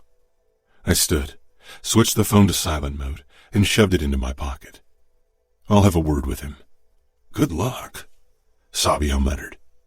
I didn't bother knocking before I stepped into Adamo's room. My eyes scanned the floor, which was littered with dirty clothes and pizza boxes. I walked toward the window and flung it open to get rid of the horrid stench. "Why don't you clean your room?" Adamo hunched over in front of the computer at his desk. "It's my room, and I don't mind. I didn't invite you to come in." I walked up to him and tapped against his tattoo. "You do well to show me respect." "As my older brother or my capo?" Adamo muttered, jutting his chin out. "Both." "For what you did to Serafina, you don't deserve my respect." "What did I do?" He frowned. "You forced her." I brought our faces closer. "Did I?" "You didn't? Are we going to keep exchanging questions? Because it's getting annoying." "But you slept with her," Adamo said in confusion. "I did," I said, "but she wanted it." "Why?" I laughed. "Ask her." "Do you think she's in love with you?" My muscles tautened. "Of course not." Love was a delirious game for fools, and Serafina was many things but not a fool. "I like her." Adamo regarded me almost hopefully. I wondered when our world would rid him of the last shreds of his innocence. "Adamo," I said sharply, "I kidnapped her so she could serve the purpose of getting revenge on the outfit. She won't stay, so don't get attached." He shrugged. Sighing, I touched his head, then left. Oh, Serafina. I headed toward my wing, but instead of continuing to my room, I stopped in front of Serafina's door. I knew Dante would agree to give me Scuderi any day now. I unlocked the door and entered. Serafina was curled up on her side reading a book. She put it down when I closed the door and walked toward her. She frowned. "Just because I slept with you once..." "Twice," I corrected. "Just because I've slept with you twice doesn't mean I'll sleep with you whenever you feel like it." I sank down beside her. "Is that so?" I trailed my fingertips over her exposed arm. Goosebumps rose on her skin. "I'm too sore. I think last time was too much," she admitted, her cheeks turning pink. My fingers halted on her collarbone. "Do you need to see a doctor?" "It's not that bad." She narrowed her eyes a tad. "Are you concerned for me?" Ignoring her question, I said, "I didn't come for sex anyway." "What did you come for then?" If only I knew. I removed my gun and knife holster and dropped it to the floor beside the bed before I stretched out next to her and propped my head up on my hand. "Don't tell me you've come to cuddle," she said. My mouth twitched. I've never cuddled with a woman. "You did today?" I considered that. I held her in bed after sex, had watched her sleep in my arms. "I was only there to make sure you didn't drown in self-pity." "Sure," she muttered. "You said you never cuddled with a woman. Do you make a habit of cuddling with men, then? I chuckled and slid my hand into her hair. She leaned into the touch ever so slightly. I wasn't sure she noticed. I don't anymore. At the questioning lift of her eyebrow, I continued. I used to cuddle with Adamo and Savia when they were really small. Her nose wrinkled. Sorry, I can't see it. Considering how exhausting small kids can be, I'm surprised you didn't end up killing them. My fingers twitched, but I restrained my anger. They are my brothers, my flesh and blood. I'd die before I ever hurt them. I fell silent. Serafina was quiet too. I don't understand you, Remo Falcone. You aren't supposed to. I'm perceptive. Before you know it, you'll reveal more to me than you want. I feared she was right. A chess piece, a means to an end. That was all Serafina could ever be. Nothing more. My smile turned cruel. Serafina, I know losing your virginity to me makes you think we share a special bond. But 2 fucks don't make you anything special to me. I've fucked so many women. One pussy is like any other. I took something from you, and now you want to justify it with fucking emotional bullshit. She stiffened, but then gave me a cunning smile of her own. Her fingers curled over my neck, and she pressed her forehead against mine like I had done before. You took something from me, true, but you're not the only one doing the taking. Maybe you don't see it yet, but with every bit you take from me, you're giving me a bit of yourself in return, Remo. And you will never get it back. I harshly claimed her mouth and rolled on top of her, pressing her into the mattress with my weight. Don't, I snarled into her ear. Don't think you know me, Angel. You know nothing. You think you've seen my darkness, but the things you haven't seen are so pitch black, no fucking light on this earth can penetrate them.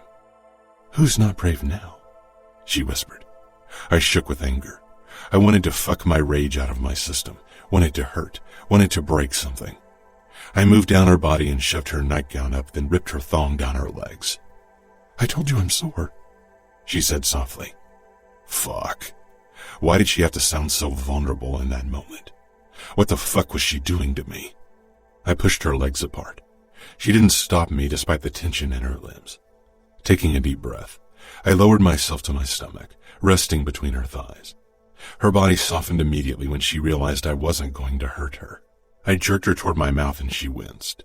I softened my lips against her folds, and soon she was writhing and moaning, her legs falling open, trusting and fuck. It was better than any rage fucking had ever been. I took my time, enjoying the way she allowed herself to surrender to pleasure.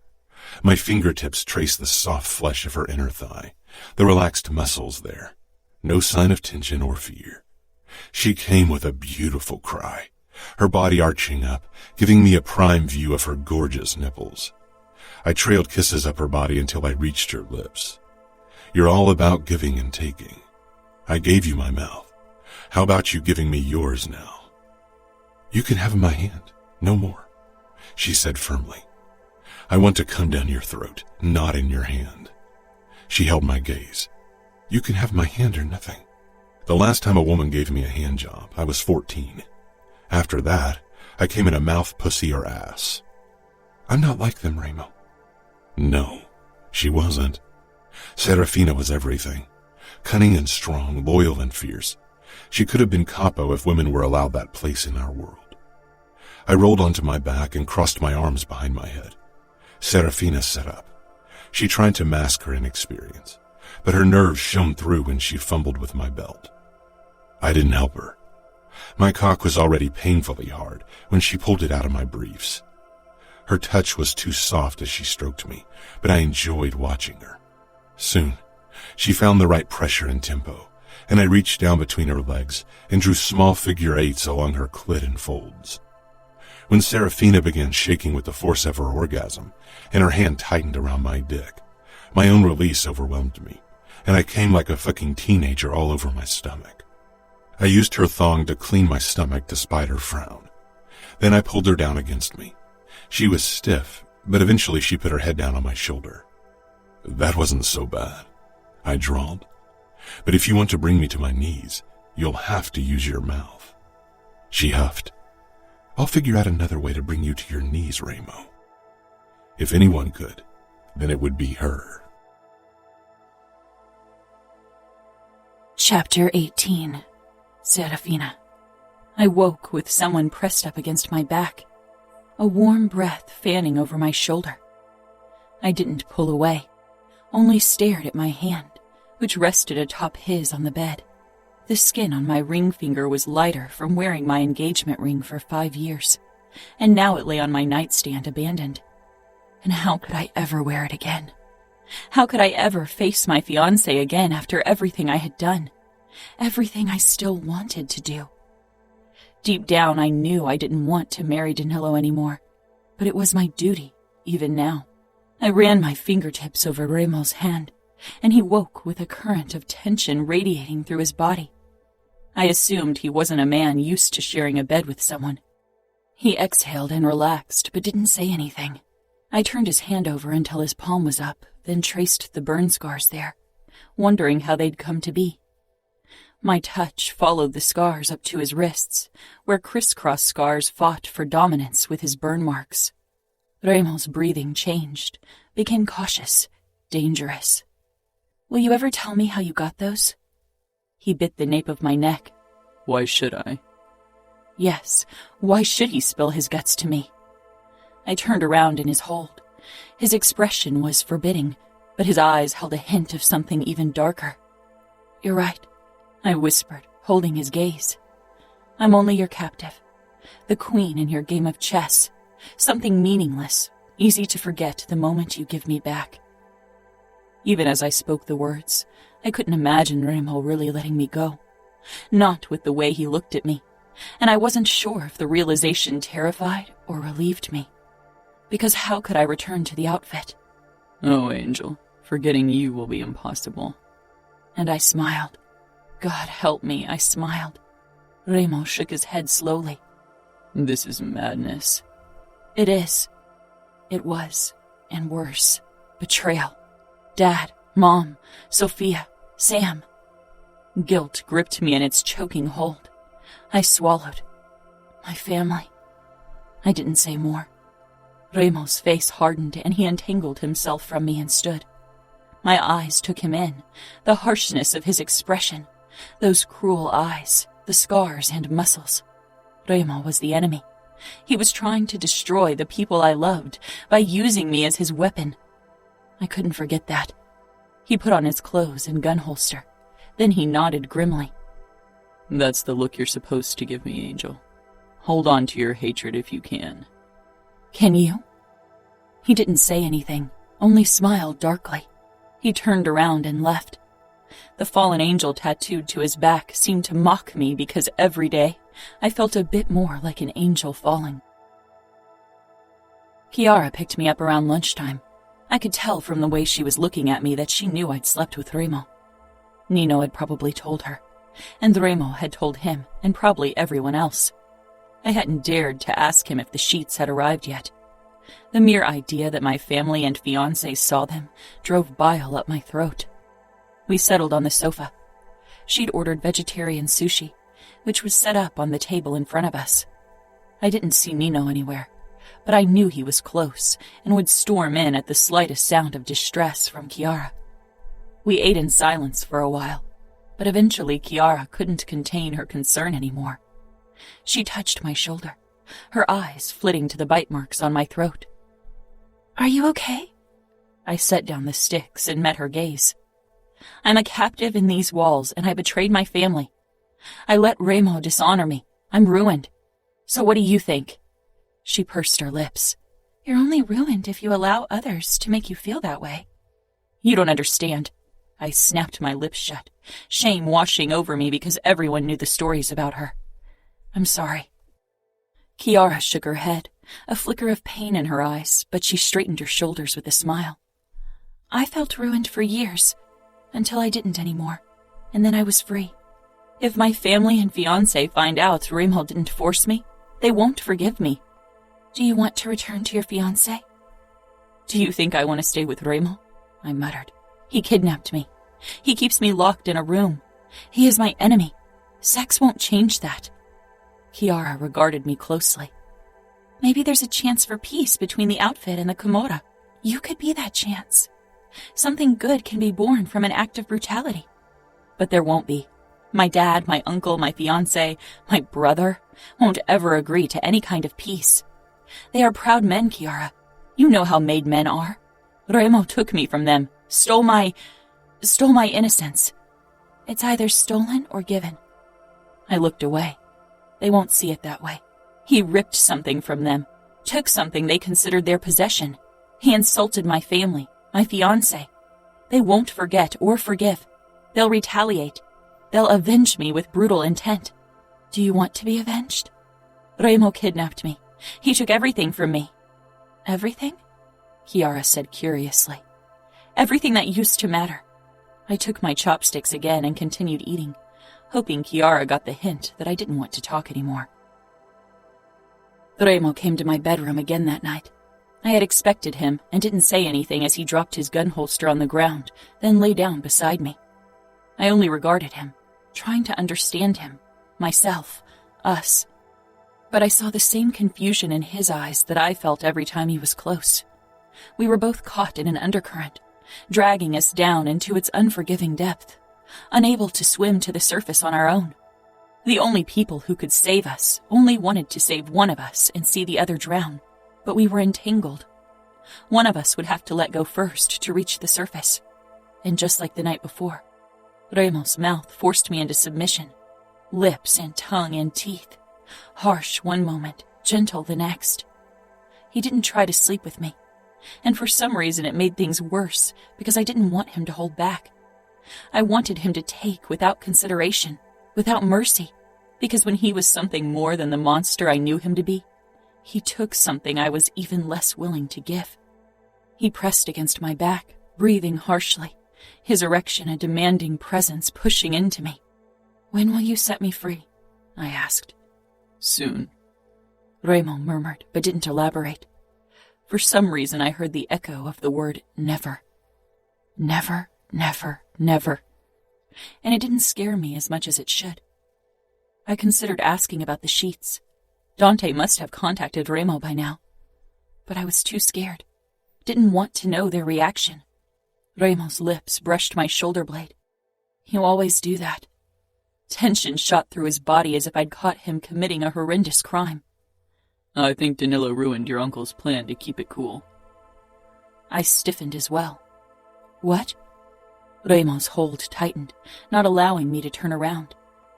Dante tried to pretend the sheets didn't have the desired effect, but this afternoon Danilo called me, and he wasn't as controlled as the cold fish wanted me to believe. I sucked in a shaky breath. You talked to Danilo? He was furious, murderous. He told me he'd cut my balls and dick off and feed them to me. Remo paused and I tensed further. And I told him that he could try, but that it wouldn't change the fact that I was the first man inside you. I wrenched myself out of his embrace, whirled around on him, kneeling on the bed. Remo smiled darkly. My eyes caught the holster on the floor. I lunged, ripped the gun from the holster, released the safety, and pointed it at Remo's head. He rolled on his back, arms stretched out in surrender. There was no fear, no apprehension in his eyes. I straightened on my knees beside him. If you think I can't go through with pulling the trigger, Remo, you're wrong. I'm not the girl from before who couldn't cut your throat. Remo held my gaze. I don't doubt you can kill me, Angel. Then why aren't you scared? I asked fiercely. Because, he murmured, gripping my hips. I tightened my hold on the gun, but I allowed him to keep his hands on my skin. I'm not scared of death or pain. Without lowering the gun, I straddled his stomach, and my core clenched at the feel of his muscles. Remo's eyes flashed with desire. I leaned forward, resting the barrel against his forehead. If I kill you now, I'm free. There are still my brothers and hundreds of loyal men who will hunt you down, Remo said, his thumbs stroking my belly in a distracting way. I had already been wet from Remo's earlier ministrations, but a new wave of arousal pulled between my legs now. But I'd still be free of you, and that's all I care about. Remo smiled darkly again. He lifted one arm, and I tightened my finger on the trigger. You can't be free of me, because I'm in there, He touched my temple lightly, though it was another spot he should have touched, because it was his presence in another place that scared me far more. You will always remember that I'm the one you gifted yourself to for the very first time. I gave him the cruel smile he used on me whenever I got too close. The memory will fade. 2 times don't matter after a while. I'll sleep with Danilo for the rest of my life, and I'll forget that there ever was a man before him. Remo jerked into a sitting position, his eyes flashing with fury. The gun dug into his forehead, but he didn't care. His grip on my hip tightened, and his other hand cupped my head. Oh, Angel, trust me when I say you'll remember me for the rest of your existence. I lifted up and positioned myself over Remo's erection. I touched my palm to his cheek, causing his eyes to flash with an emotion that scared him and me equally. I released the trigger, but didn't drop the gun. I lowered myself on Remo's length slowly, despite the fierce twinge. My head fell back when he was buried all the way inside me. Devastating. I lowered my head, locking gazes with Remo. Devastatingly beautiful, he murmured. I lowered the gun and pressed it to his chest. There's nothing in there for you to shoot. I engaged the safety, wrapped my arms around his neck, and rocked my hips, the gun dangling loosely in my hand. Pain and pleasure shot through me. Remo groaned. I moved faster, lifting and falling. Remo held me tightly, his eyes dark and possessive as he let me be in control. Remo's teeth scraped my throat, leaving marks, and my nails raked over his back, leaving my own marks in turn.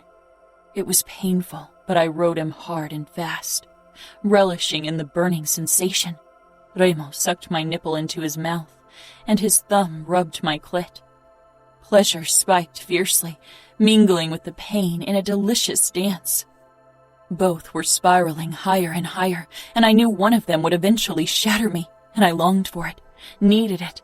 Remo flicked my nub, and pleasure overpowered all else. I cried out, dropping the gun as I desperately held on to Remo's shoulders, my nails digging in. Remo held my gaze with fierceness and hunger, and I felt alive and free and weightless. I was still shuddering from the force of my orgasm when Remo flipped us around, locking my knees under his arms, parting me wide and thrusting into me in one hard push, going so much deeper than before. I arched up, lips parting in a choked sound, half moan, half whimper. Remo didn't pause. He slammed into me hard and fast, shoving me into the mattress over and over again, ripping every last shred of innocence from me. The gun lay beside us on the bed. Remo had been right. A bullet to his head wouldn't free me of him. At this point, I wasn't sure if anything could. Remo. Sitting on the sofa in the game room, I stared down at my phone. 2 missed calls from Dante. The last from yesterday. 3 days since my entertaining call with Danilo. I couldn't bring myself to talk to Dante, knowing I had him right where I wanted him. It's time to end this. Dante called me today. He'll exchange Scuderi for Serafina. I'm Capo. I decide when and how to set her free. Nino leaned forward, arms braced on his thighs. Remo, if you have feelings for her, I cut him off. I'm not like you. One woman won't turn me into an emotional mess. He narrowed his eyes, but his expression remained calm. Then send her back. Fabiano is getting impatient, and so am I.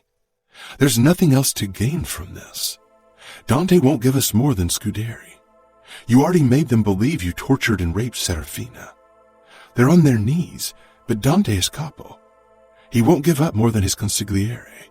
Next time he calls, I'll take his call, I said with a shrug. Nino assessed me. I told you there would be no winners in this game. We are the winners. He shook his head but didn't say anything. I stood and went over to the boxing bag. Kicking and punching it didn't help with my fucking inner turmoil, and Nino's judgmental presence didn't help either. I kicked the bag once more, then stalked upstairs and burst into Serafina's bedroom. She was reading on the windowsill. By now, Adamo must have brought her half of our library. She put the book down and stood. In the last few days, a gradual power shift had started, and I couldn't allow it.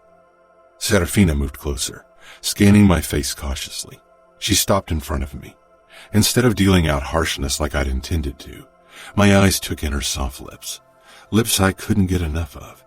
Lips that drove me insane with desire. You have a very strange look on your face. I can't think about anything else than having you on your knees in front of me with those perfect lips around my cock. It was a half-truth, the only truth she'd ever get. I was on my knees once, she hissed. I shook my head. That doesn't count. You can be on your knees and still be in control. I won't kneel. That's a shame, considering there's no better way to bring a man to his knees than to kneel in front of him while you suck his cock. Didn't you want to bring me to my knees? She pushed me back, and I sank down on the edge of the bed. I pulled her between my legs so her knees pressed up against my erection. I slipped my palm between her closed thighs and rubbed her through the fabric of her panties. I wake with a fucking boner every morning, dreaming about your lips and your tongue, Angel. How it would feel to fuck your sweet mouth. She was burned into my fucking mind, not just the feel of her body. Her brows drew together, but her mouth opened as her breathing deepened. Using my thumb, I grazed her clit while my other fingers slid along her slit. Her panties soon stuck to her folds with her juices. I eat your pussy almost every day. Don't you ever wonder how it would be to return the favor? To control me with your mouth? Her eyes flashed, and she moaned when I pressed my hand harder against her center. Slowly, I withdrew my hand and smiled darkly. I gripped her hips and pressed down, not enough to make her knees buckle, but to show her what I wanted. She resisted, so I loosened the pressure, and finally she lowered herself to her knees, head held high. My cock hardened further at the sight of Serafina before me. I unbuckled my belt and unzipped my pants before I took my cock out. I began stroking myself, swirling my thumb over my slick tip. Serafina watched with parted lips, but narrowed her eyes when she noticed my smirk. After another swirl of my thumb, gathering my pre-cum, I brushed her lips and pushed into her mouth. Her tongue tasted me hesitantly, and my fucking dick twitched. Serafina noticed, of course, and smiled in triumph. I pulled my finger out and placed my hand over her neck, but I didn't push her toward my waiting cock, knowing she'd resist again if I tried to coax her into doing what I wanted. Finally, she reached out, curling those elegant fingers around the base of my cock. She squeezed experimentally, and I stifled a groan. And then Serafina leaned forward and slid my tip into her mouth. She licked the tip, then sucked. Unpracticed moves that drove me insane with desire. I began thrusting into her mouth, driving my cock deeper into her, but not all the way in. Still holding back when I never held back for a woman in my entire life. My balls clenched every time she hollowed her cheeks, and the sight would have brought me to my knees if I weren't already sitting. Kneeling before me, challenge and triumph in her blue eyes, Serafina owned me. Body and whatever black soul was left. My phone rang and I tightened my hold on her neck when I took the call. Dante, what a pleasure. I got out. Serafina tried pulling back, her eyes going wide, but my hand on her neck kept her in place as I thrust into her mouth. She glared and scraped her teeth over my dick, which made my eyes roll back and my cock twitch. I smirked. She'd have to bite down much harder for me to release her. Pain only turned me on more. I'm not calling to exchange pleasantries, Dante said coldly. I turned the loudspeaker on and loosened my hold on her neck. Serafina jerked back, but I grabbed her arm and hoisted her up. Then I pulled her onto my lap, her back against my chest, one of my arms wrapped around her chest. My feet shoved her legs apart and kept them spread eagle. Serafina scowled but couldn't say anything. I brushed 2 fingers over her folds, finding her fucking dripping with arousal. I grinned and shame flashed across her face. That's a pity, I said to Dante. I slid 2 fingers into her and began fucking her while my other hand cupped her breast. We should come to a solution, Dante said. I could hear the barely restrained fury in his voice. I'm sure we will, I said, as I slid my fingers in and out of Serafina's pussy and swirled my thumb over her clit. You know I want Scuderi. I want you to hand him to me in person. Serafina's muscles clenched around my fingers as I fucked her slowly. She twisted her head back and bit into the side of my neck. My hold loosened, and she wrenched free of my grip and stormed into the bathroom, slamming the door shut. In 2 days, in my city, I want you to bring him all the way to Vegas. You get Serafina, I get Scuderi. I want her fiancé there as well. I'd like to meet him in person. Dante was silent. We will be there. Nina will send you the details. I'm looking forward to meeting you. I hung up, but the triumph I felt lasted only a moment. My eyes found the door behind which Serafina was hiding. 2 more days. Then I'd set her free. It would be up to her if she flew straight into Danilo's cage. My chest constricted, but I pushed past the sensation. Serafina was never meant to be mine. I stood, and tearing my gaze away from the door, I left. Chapter 19. Serafina. Wear this, Remo ordered, throwing my wedding dress down on the bed. I stared at the white layers of tulle, at the bloodstains and the tears. I hadn't seen it in almost 2 months. It didn't feel like something I'd ever owned, nothing I was meant to wear ever again.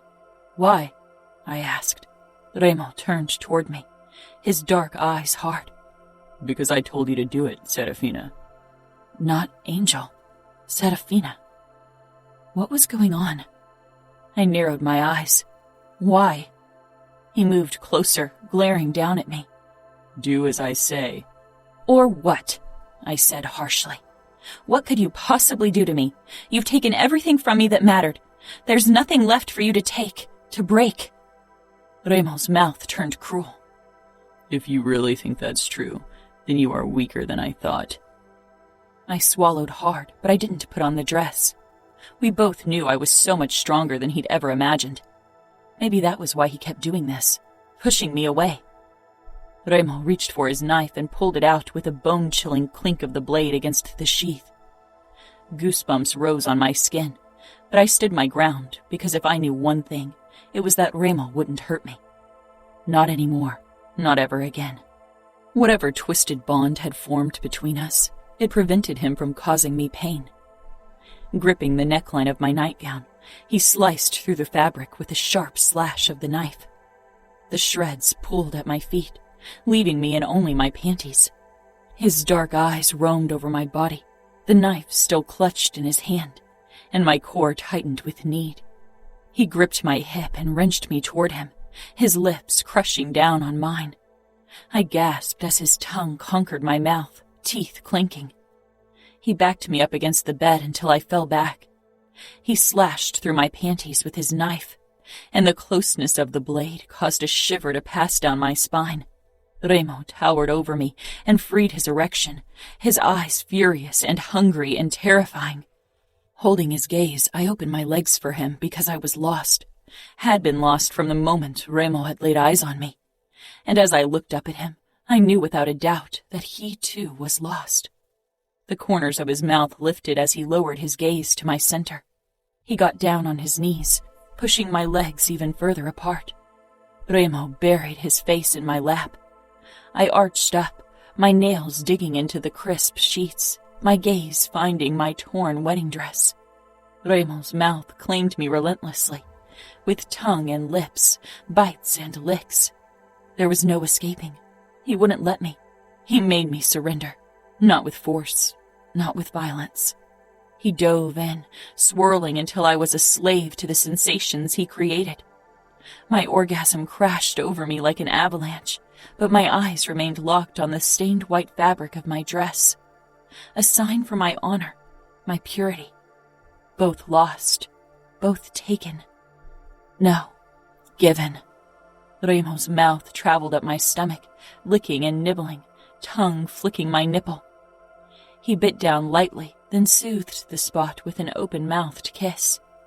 His body covered mine, his palms pressed into the bed beside my head, the knife still clutched in his grasp. For a moment our eyes locked, and I hated him, hated myself, hated us both, because hate became harder to hold on to each day that I spent with him. We both needed our hate, and yet it was slipping through our fingers like sand. There was no way to contain it. Lost, his dark eyes reflected my inner turmoil, losing ourselves to each other. My gaze returned to my dress when Remo thrust into me in one all-consuming, merciless stroke. His mouth pressed up to my ear as he slammed into me angrily. When I saw you in that dress, I knew I needed to be the one to rip your innocence from you. I knew I needed to be the one to make you bleed. Who knew you'd make me bleed in return? I shuddered, my throat tightening even as my body throbbed with traitorous pleasure. Finally, I tore my gaze from the dress to glare up at Remo, my captor, my nemesis, my ruin, and yet, despite what he'd taken from me, hatred wasn't the only thing my weak, idiotic heart felt. But that was a truth I would take to my grave. I hate you, I whispered as if saying the words aloud would make them true. Remo's eyes bore into mine, filled with emotions, his mouth twisting in a dark smile because he knew. He moved closer, tongue sliding along the seam of my lips. Nothing tastes sweeter than your lips, even when they're spewing lies, Angel. His next thrust hit deep, and I could not hold back. Blinding pleasure rushed through my body. My lips parted, but I swallowed my cry. I wouldn't give it to Remo. Not today. He bit down on my throat, and the force of my orgasm doubled. The moan clawed itself out of my throat. He couldn't even allow me that small victory. His own face twisted with strain as he kept thrusting, shoulders flexing. He kissed my mouth softly, then my ear, and I knew he would deliver words meant to break, words worse than any torture could ever be. I'd known it from the moment I'd seen his cold face this morning. You wanted to know why I need you to put on your wedding dress, he rasped as his thrusts became less controlled. My chest tightened with dread. Remo kissed my ear again. You see, I arranged a meeting with Dante for tonight, and I promised to give you back. Danilo will be there as well, and I thought he'd appreciate finally seeing you in your wedding dress, even if I stole what you promised to him. Shock and fury crashed down on me, and I slapped Remo hard. He gripped my wrist and pressed it into the mattress over my head as he thrust into me again, eyes staking claim on me over and over again, taking more with every thrust. But he couldn't lock me out anymore, because I, too, had laid claim to a part of him.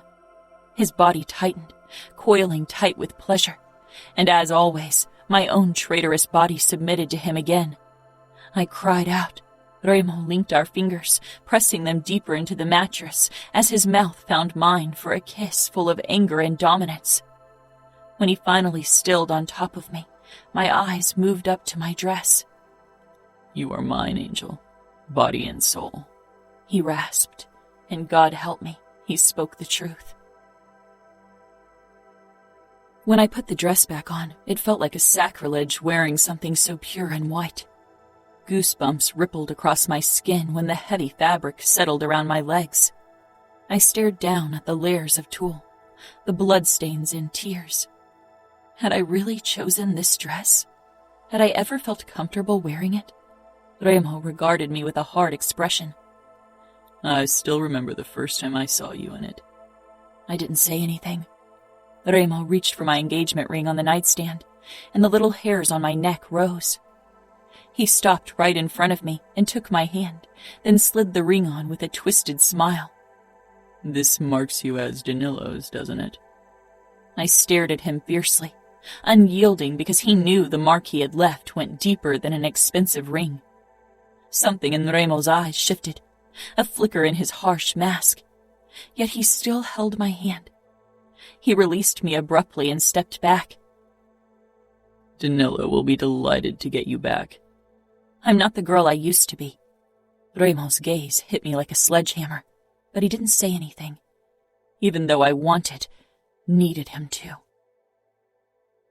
Up until the very end, I was convinced Remo would keep me. I kept denying the truth until I was faced with the result of my sins.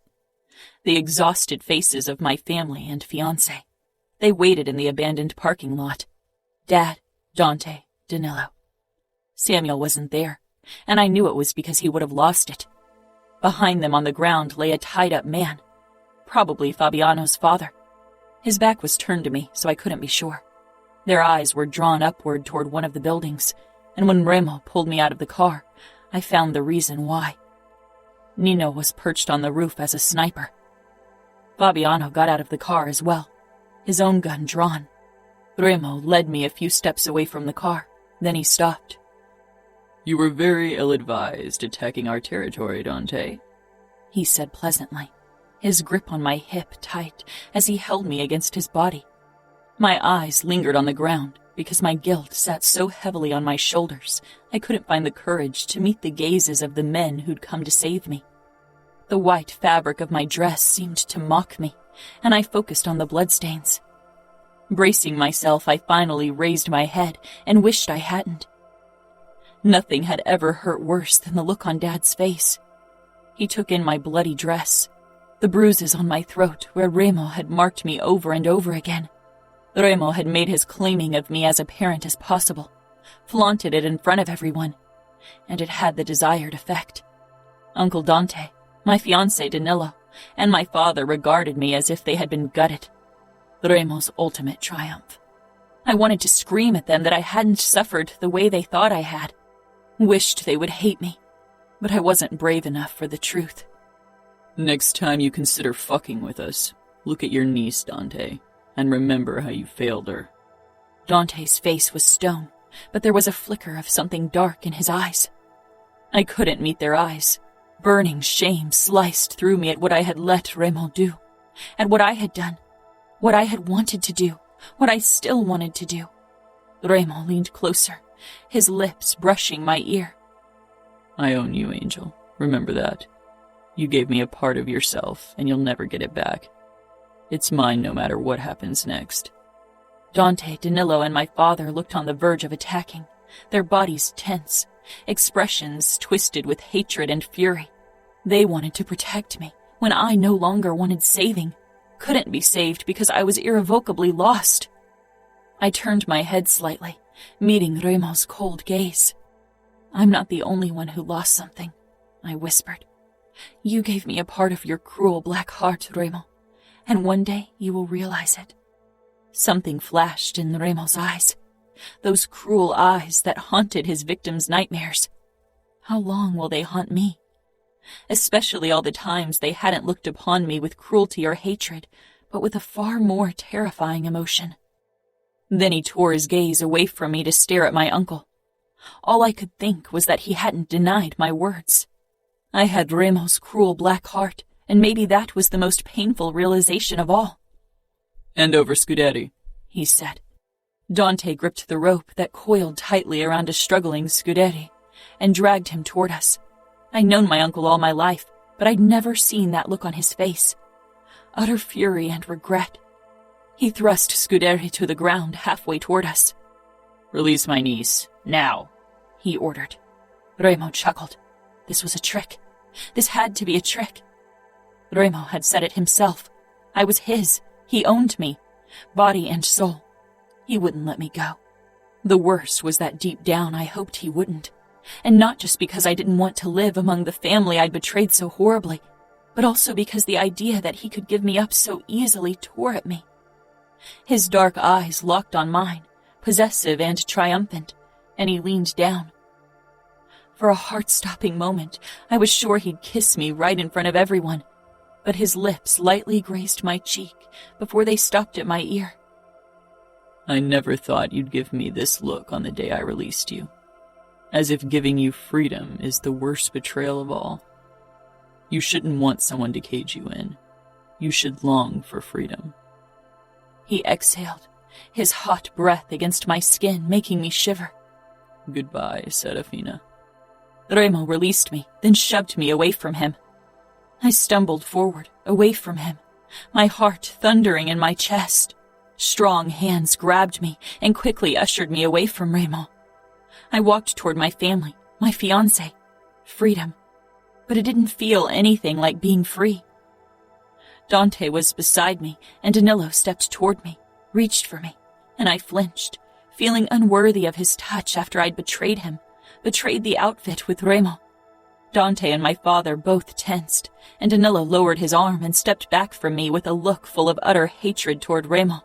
But Remo's expression was the worst, because when I met his gaze, I knew what it said. I own you.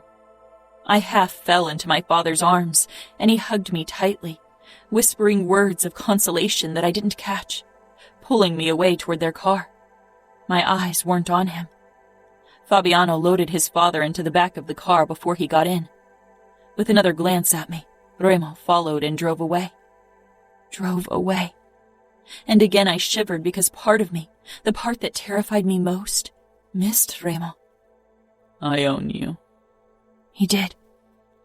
Dad got into the back of the car with me, still hugging me to his chest and stroking my hair, and a new wave of guilt overcame me. Dante got behind the wheel, and Danilo sat beside him. My fiancé glanced at me through the rearview mirror, and I ducked my head, my cheeks flaming with shame. You are safe now, Fina. Nothing will ever happen to you again. I'm sorry, Dev. I'm so sorry. Dad whispered against my hair, and I realized he was crying. My father, a made man since his teenage days, underboss of Minneapolis, he was crying into my hair, right in front of his capo and my fiancé, and I fell apart. I clutched his jacket and cried, ugly cried, for the first time since I could remember, and my father hugged me even tighter.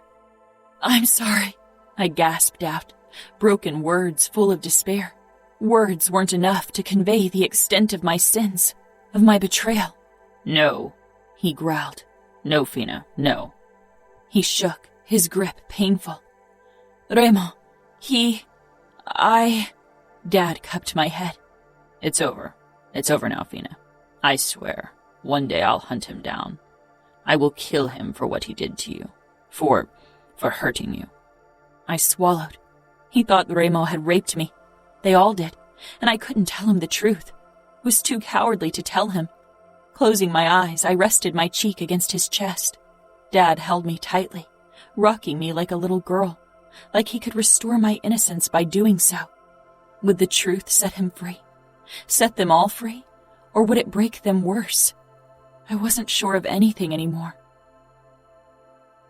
Remo. Fabiano kept tossing glances at his father resting on the backrest of the car, looking fucking eager to tear into the man. Your plan really worked. You crushed the fucking outfit, Fabiano said, turning to me. I stared at the road, the triumph I'd been working toward, destroying the outfit from within. I held it in my hands. I'd seen it on the faces of my enemies. I knew they'd keep suffering. Fabiano shifted in his seat. Remo, you realize we won, right? We got my father. Your insane plan worked. Yeah, my plan worked. Then why? Fabiano's eyes widened. My grip on the steering wheel tightened. We can try kidnapping her again. It worked once. Who's to say it won't work again? He said almost incredulously. No, I said harshly. Serafina doesn't belong in captivity. Fabiano shook his head. They will marry her off to Danilo. Even if you spoiled the goods, she's still Cavallaro's niece, and Danilo would be foolish to refuse a marriage because she isn't a virgin anymore. I wanted to kill someone, wanted to spill blood. She won't marry him. Remo, not another word, Fabiano, or I swear you won't get a chance to rip your father to shreds, because I will, and then maybe do the same to you. He sank back into the seat with a frown. Should I call Nino? We'll see him in 5 fucking minutes, I growled. Now shut the fuck up. We met at the sugar trap. Fabiano dragged his father down into the basement, while I sat down at the bar. Jerry put a bottle of brandy and a glass down in front of me without a word. Nino joined me after a couple of minutes. Mateo and Romero's plane arrived 30 minutes ago. They'll be here soon. Good. A sign of goodwill for Luca. He still isn't happy about the kidnapping. But now that we gave Serafina back and give his brother and Captain a chance to partake in the torture, he'll probably come back around. We don't need a conflict with the Familia. The outfit will start attacking viciously soon enough. Set up a cage fight for me. 2 opponents. Deathmatch. Tomorrow. The day after at the latest. Nino grasped my shoulder. Remo, We can't have you play with your life now. We need you strong. I stood and gave him a twisted smile. If you want me strong, give me someone to kill. I want blood. I want to maim and kill, and I'm not risking my life. I will fucking obliterate every fucking person who enters the fucking cage as my opponent. It won't make you miss her any less. I lunged at him in a blinding rage. For the first time in my fucking life, I attacked my brother. Nino blocked my fist and took a step back, and I jerked to a halt, stopping myself after realizing what I was doing. My chest heaved as I stared into my brother's cautious gray eyes.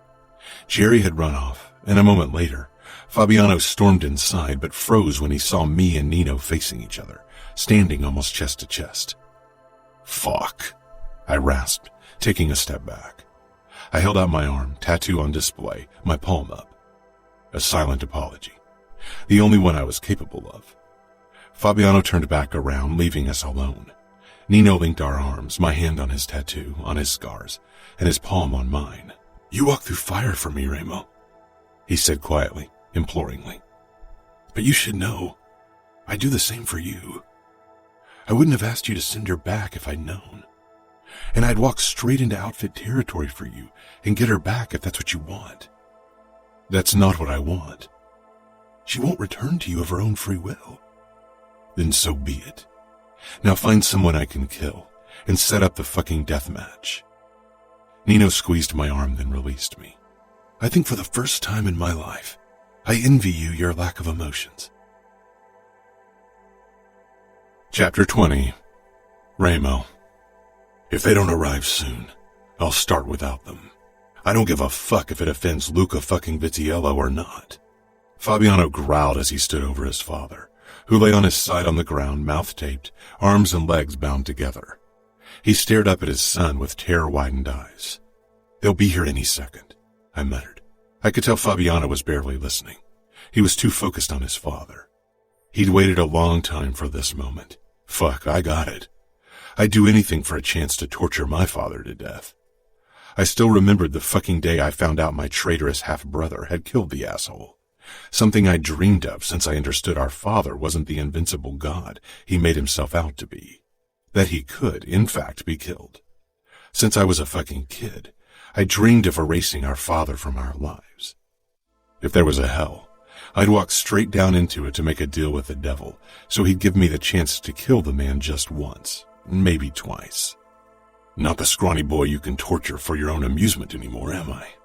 Fabiano murmured as he crouched in front of the other man. I prided myself on my scary smile, but Fabiano's expression surpassed everything. He'd enjoyed today. The door creaked open, and Fabiano straightened. Nino came in, followed by Matteo and Romero. I had been surprised when Luca had told me he'd send them but could not come himself. I supposed he had less reason to tear into Scuderi than the others.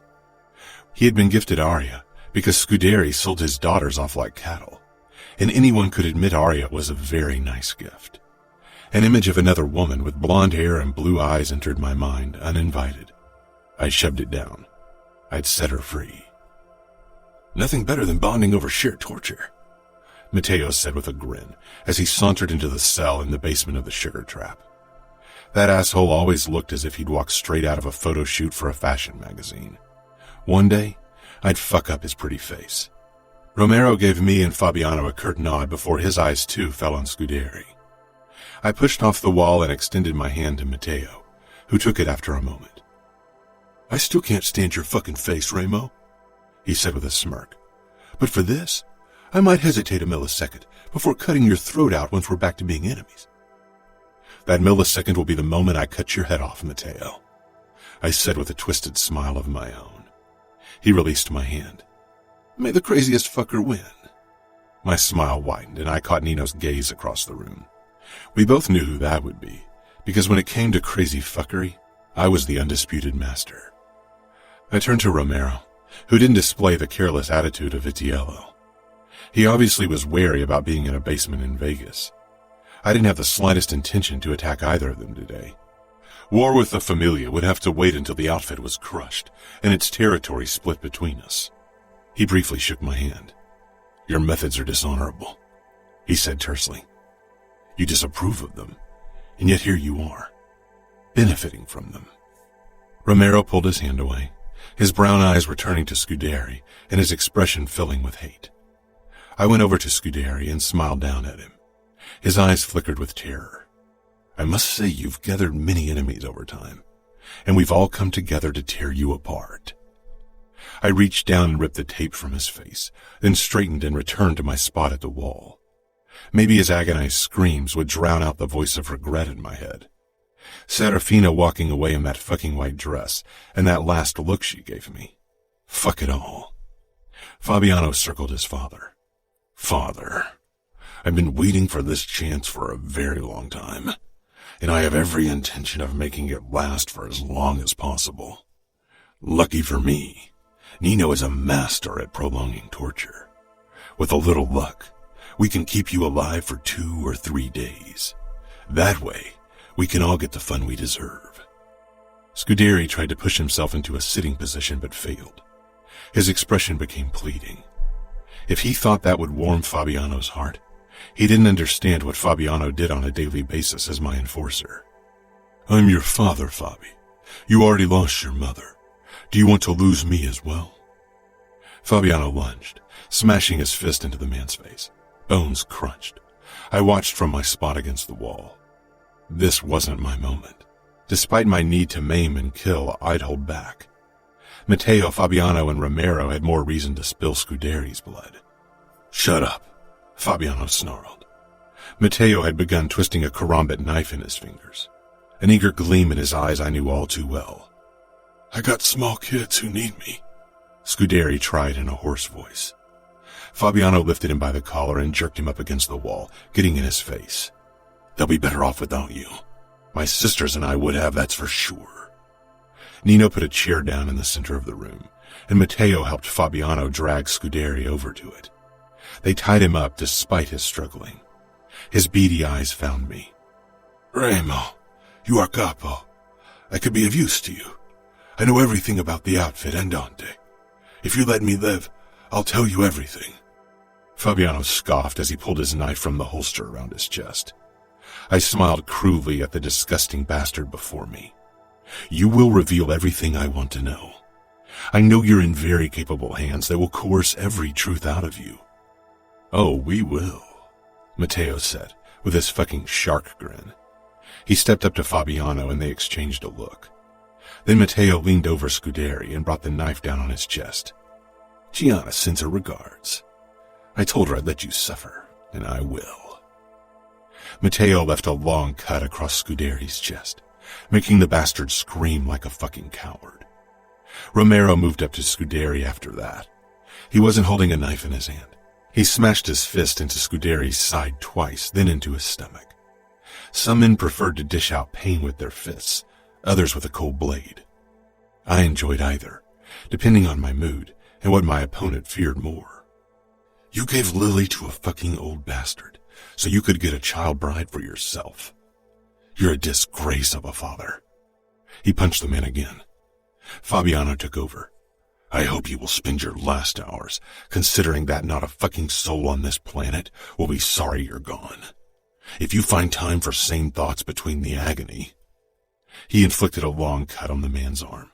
The sight of the red rivulets trailing enticingly over bare skin made my body hum with excitement. Fuck. I wanted to spill blood, dish out agony.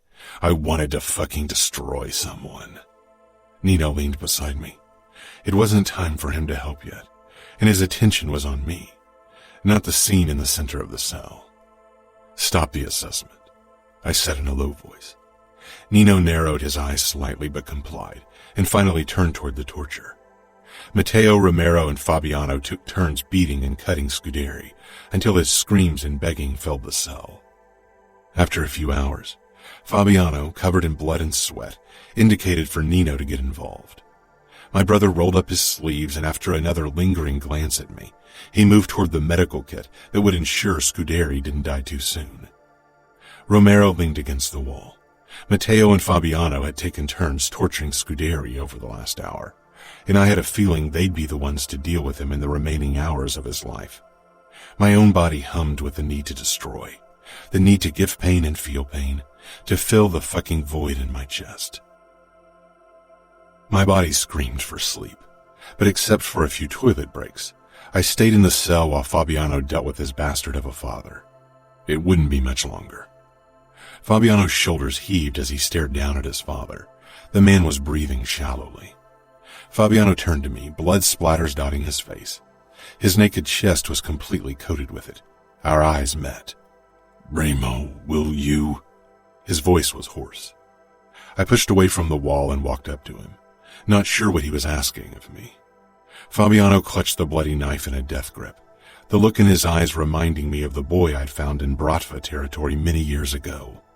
A boy desperate for death because his father had taken everything from him.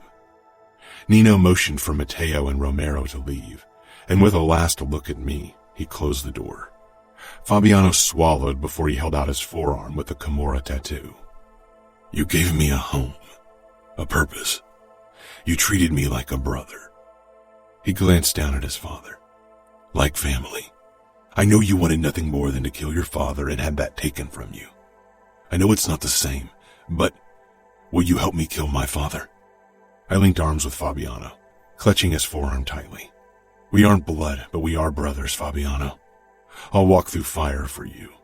I stared down at the fucker who'd wanted his own son dead, then back up to Fabiano. "And there's nothing I'd rather do than kill him with you. It's an honor." Fabiano nodded, then got down on his knees beside his father. I did the same. Fabiano raised the knife above his father's chest, then looked at me.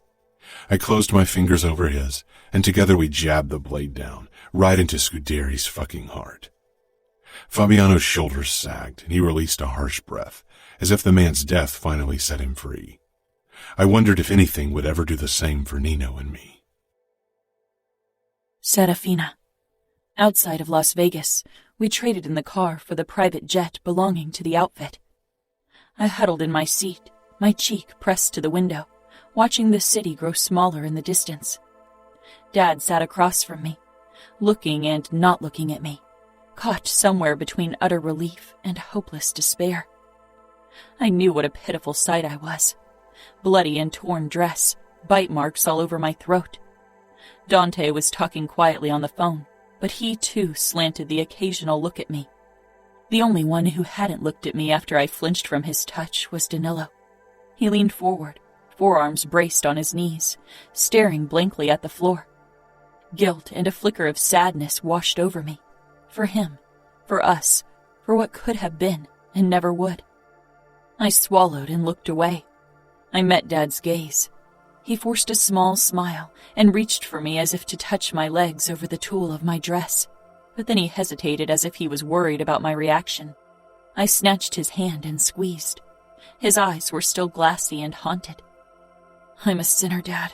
Don't cry for me." He lifted his other hand with the phone. "Do you want to call Samuel? I sent him a message that we got you." I nodded fiercely, my throat clogging. Dad's eyes darted to my throat once more, and the hint of something cruel and harsh flared in them, something he had never showed at home. He gave me his phone, and I hit speed dial with shaking fingers. "Yes?" For a second, hearing Samuel's voice immobilized me. "Sam," I croaked. There was silence. "Fina?" The word was a broken exclamation that splintered me apart. Tears trailed down my cheeks, and I could feel all eyes on me. I closed my own. "I'm sorry." Samuel sucked in a sharp breath. Don't apologize. Not ever again, Fina." I couldn't promise that. One day I'd have to deliver the apology that would make Sam hate me. A higher voice rang out in the background. "It's okay, Mom. It's okay, Mom," Samuel soothed. "I'll give her to you." He addressed me again. "I'll give you Mom now. I can't wait to hold you in my arms, Fina." I sniffled. "Me too." "Fina," Mom said softly, trying but failing at sounding composed and not like she was sobbing. So many broken hearts, so much pain and despair. Remo Falcone was indeed the cruelest man I knew, and I had to be the coldest bitch on this planet, because even still my stupid heart thudded faster when I thought of him. "I'll be home soon," I whispered. Yes, Mom agreed. We hung up eventually because it got to be too much. The silence of suppressed crying and the distance we couldn't bridge. Where are we going? I hadn't asked before because I just assumed we'd go back to Minneapolis. But I was as good as Danilo's wife. Would they take me to Indianapolis? Or maybe to Chicago because Dante needed to question me about every little detail of my captivity? Dad leaned forward and cupped my cheek. Home, Fina. Home. I nodded. My eyes found Danilo, who was watching me. Our gazes locked briefly, but then guilt forced me to look away. I'd have to face him eventually. I wasn't sure what to tell him. The rest of the plane ride passed in utter silence. I knew they all had so many questions to ask, but held back for my sake, and I was glad because I still wasn't sure what to say to any of them. With every second that passed, my skin crawled more and more, trapped in my wedding dress. It felt so utterly wrong, like being wrapped in lies and deceit. Mom and Samuel waited in front of our house when we pulled up with the car. I didn't see Sophia anywhere, probably to protect her from the sight, and I was glad. She didn't need to see me like this. I trembled when Dad helped me out of the car, his fingers tight around my forearm, as if he worried I might faint. Dante and Danilo stayed back as he walked toward the house. Samuel staggered toward me, my twin, my confidant, my partner in crime. He froze when his eyes registered my state, the marks on my throat, and his expression became one I'd seen the first time shortly after he'd become a made man 5 years ago. Cold, cruel, out for blood. He caught himself, bridged the remaining distance between us, and hugged me to his body, lifting me off the ground in a crushing embrace. I buried my face in the crook of his neck, shivering. I thought I'd never see you again, he rasped. I wasn't the person he knew. She was gone. If he knew what I'd become, if they all knew, they'd hate me, and rightfully so. Can you unlose yourself? I clung to Samuel for a long time, just breathing in his comforting scent, relishing in the feel of him. Eventually he set me down, and my eyes fell on Mom, who stood behind Samuel, her hand covering her mouth, tears running down her face. Dad had wrapped his arm around her, steadying her. Their anguish cut me deeply. They thought Remo had raped me. I looked like I had been raped with my ripped and bloody dress. Mom rushed forward and embraced me so tightly I could barely breathe, and she sobbed into my hair. And my heart, it just broke hearing it. And not for the first time. I wished Remo had done what everyone thought so I could cry rightfully with my mother and with all of them. I should have told her the truth, but the words didn't pass my lips. Soon. Dad and Samuel joined us, and I sighed, because right then I allowed myself a moment of contentment, being united with them. Samuel wrapped his arm around my shoulders as he led me inside our home. "Where's Sophia?" I asked. "She's with Valentina and the kids in a safe house close by. They'll come over soon," Dante explained from behind me. I nodded. "I need to shower," I said, and regretted my words when I saw the look my family exchanged. I quickly moved away and headed upstairs into my room, starting to tear at my dress. But the thing clung to me. Angry, desperate tears gathered in my eyes. "Sam," I called, and in a blink he was there. Can you help me with the dress?" He nodded and pushed my hair to the side to reach the zipper. He froze, releasing a shuddering breath. I knew what he saw. The bite mark on the nape of my neck. He leaned forward, burying his face in my hair. I allowed him a moment to gather himself, even as my own heart broke and broke and broke. "I will kill him." A threat, a promise. Not my salvation as he hoped it could be. He pulled down the zipper. I stumbled into the bathroom, not looking at him, and closed the door. The warm water didn't wash away my shame and guilt. How could I remain among the people I had betrayed? How could I look into their faces knowing they had suffered more than I had? I closed my eyes. They were happy to have me back. I had to focus on that. But why? Why wasn't I happy? I stepped out of the shower, dried myself, then wrapped a towel around my body. I stepped back out to grab clothes. Samuel perched on the edge of my bed, his expression tight. His eyes flitted to my throat, then to my thighs. My gaze followed his, and I saw the hand-shaped bruises on my inner thighs, where Remo had held me in place when he'd buried his face in my lap. I felt the color drain from my face, grabbed some clothes, and returned to the bathroom. Shaking, I quickly dressed in a soft dress and tights. With a deep breath, I emerged and approached Samuel hesitantly. He was staring down at his hand on the bed, tightly curled into a fist. I sat beside him, curling my legs under my body. Samuel raised his eyes, and the look in them was like a wrecking ball of guilt. His gaze darted to my throat again, to Remo's marks, and utter despair filled his face. "Oh, Fina," he said in a broken murmur.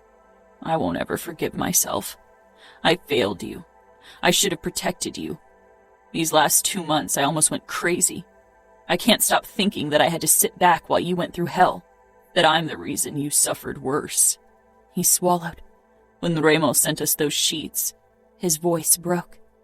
I threw myself at Samuel, wrapping my arms around his neck and burying my nose against his neck. Please don't blame yourself.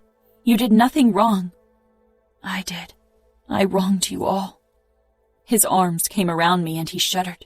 "You were supposed to be protected, to be safe from the horrors of our life.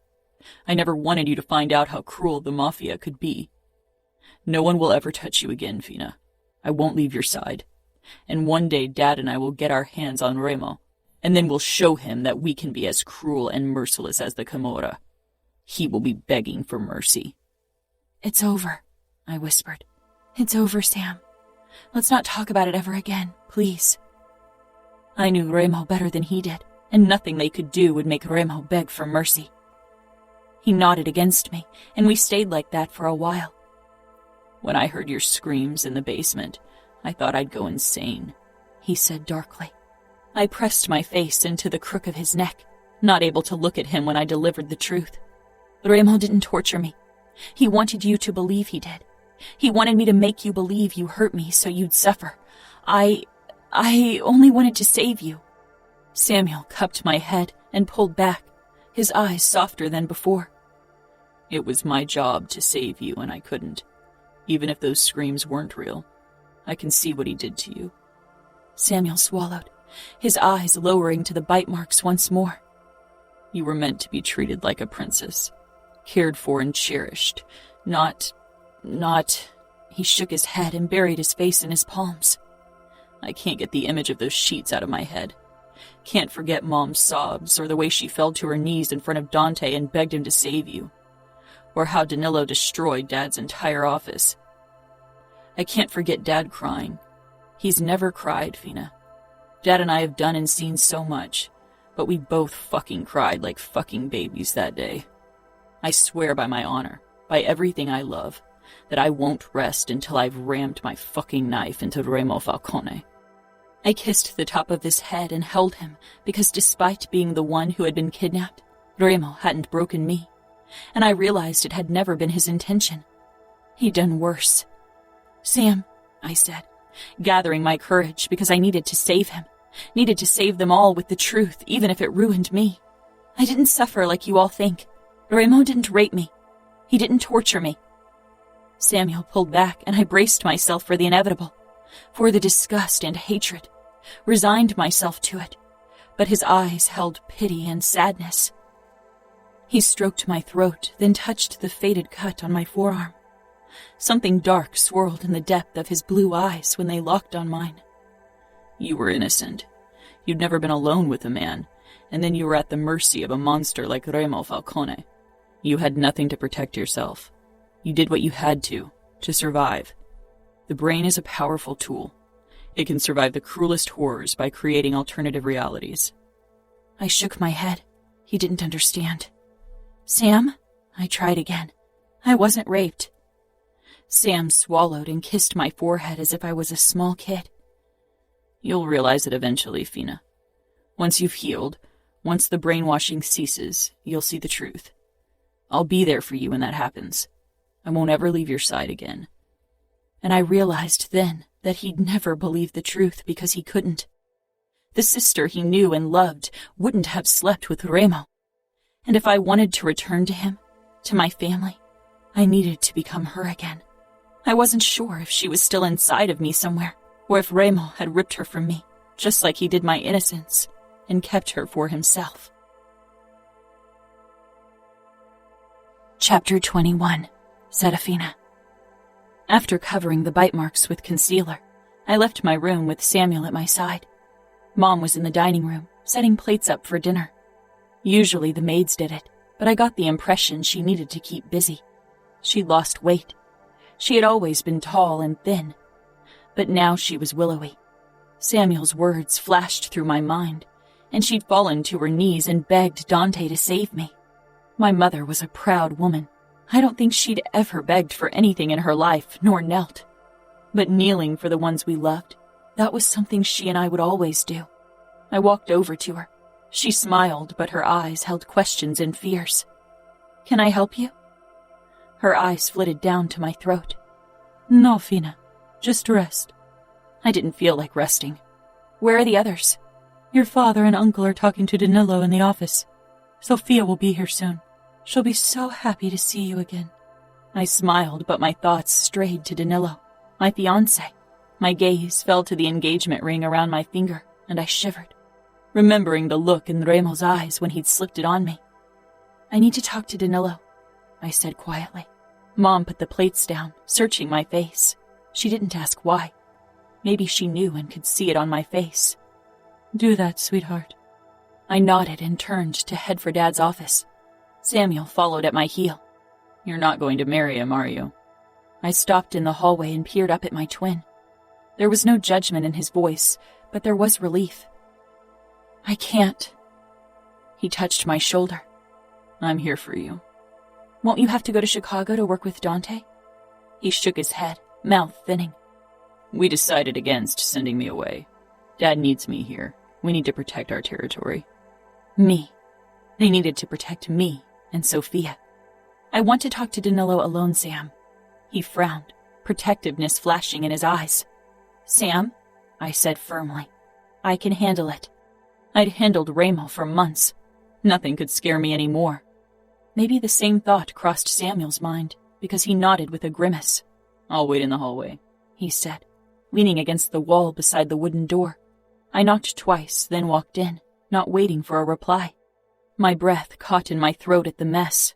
Someone had thrown 2 bookcases over, ripped books and broken glasses. Dad's beloved collection of whiskey tumblers scattered the floor. The leather sofa was slashed, filling poking out everywhere.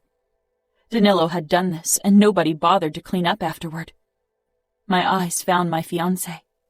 He was controlled, so much like Dante that he probably couldn't stand being compared to him anymore. I couldn't imagine him doing this. His brown eyes latched onto mine, full of regret and anger. "Dove?" Dad asked. I cleared my throat, realizing he and Dante were staring at me as well. "I'm sorry for disturbing you," I said, "but I need to have a word with Danilo." Dad hesitated, his eyes flitting between my fiancé and me. Dante put a hand on his shoulder, and eventually they both left. Danilo faced the window, his hands pressed into the wall on both sides. The door closed with a soft click, and silence reigned in the room. Danilo's shoulders heaved. He was tall and muscular, but not quite like Remo. I began, but then didn't know how to go on, how to explain that I was lost to him. Danilo turned around slowly, a haunted expression on his face. He smiled, but it was strained, tired, and behind it lurked something dark and broken. "Serafina," he murmured. He took a step closer, but stopped when I tensed. "I still want to marry you, if you want me." I regarded Danilo's handsome face. He knew to hide his violence better than Remo. He was elegantly handsome, not brutally attractive like Remo. Remo. Always Remo. "I own you." "I'm not the girl you were promised anymore," I whispered. "I'm lost." He shook his head and came closer, but still not close enough to touch. "He will pay. In these last 2 months, I've spent every waking moment thinking about you, going crazy with worry and rage. Your family and I, we wanted to get you back. We failed." "It's okay," I said softly. "And I don't care that you aren't." His face twisted with guilt and fury. I still want to marry you, and you don't have to be scared, Serafina. I won't touch you until you've healed, until you want me to, I swear. I moved toward Danilo. We could have been happy. He would have been kind to me. As good a husband as a made man could be.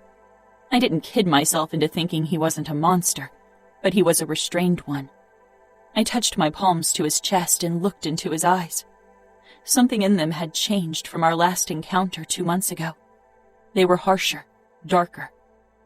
My captivity had left its mark on him, too. I can't. I'm sorry, I whispered. You deserve someone else. Please find someone who deserves you. He regarded me, his jaw flexing. From the moment I saw you the first time, I only wanted you. I lowered my eyes because from the moment Remo had laid eyes upon me, I had been his. I'm sorry, I repeated. He nodded slowly. I dropped my hands from his chest and stepped back. Falcone got what he wanted, didn't he said hoarsely. But your family and I will bring him down. We will destroy him. I shivered. I slid my engagement ring off my finger and handed it to Danilo. Don't waste your time on revenge, Danilo. Move on. Find someone else. Be happy. He shook his head, obviously fighting for control. Revenge is all I want, and I won't stop until I get it. Remo will curse the day he took you from me. Remo already did, but not for the reason Danilo wanted him to. He left without another word. Swallowing hard, I leaned against the windowsill. That was it. I was no longer engaged. I was nothing. I was ruined. In our circles, I was ruined. If I'd married Danilo, things might have been different. But now... There was a soft knock, and Mom entered, looking worried. I gave her a small smile, wanting to banish the harsh line between her brows. Danilo told me you don't want to marry him. As if it was as easy as that.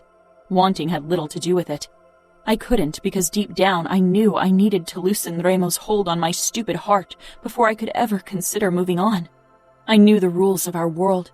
Even now they still bound me, bound my family. We had promised the Mancinis Dante's niece, and now they wouldn't get what they wanted, what they expected as the ruling family of Indianapolis. Maybe Danilo had accepted my decision, but his father was still alive, sick and bedridden, but alive. He pulled the strings in the background. The Mancinis wouldn't settle for just anyone as my replacement. I can't, I said quietly. I can't ever marry Mom. Don't make me. Mom rushed toward me and embraced me. We won't. Not me, not your father, not Dante. We all failed you horribly.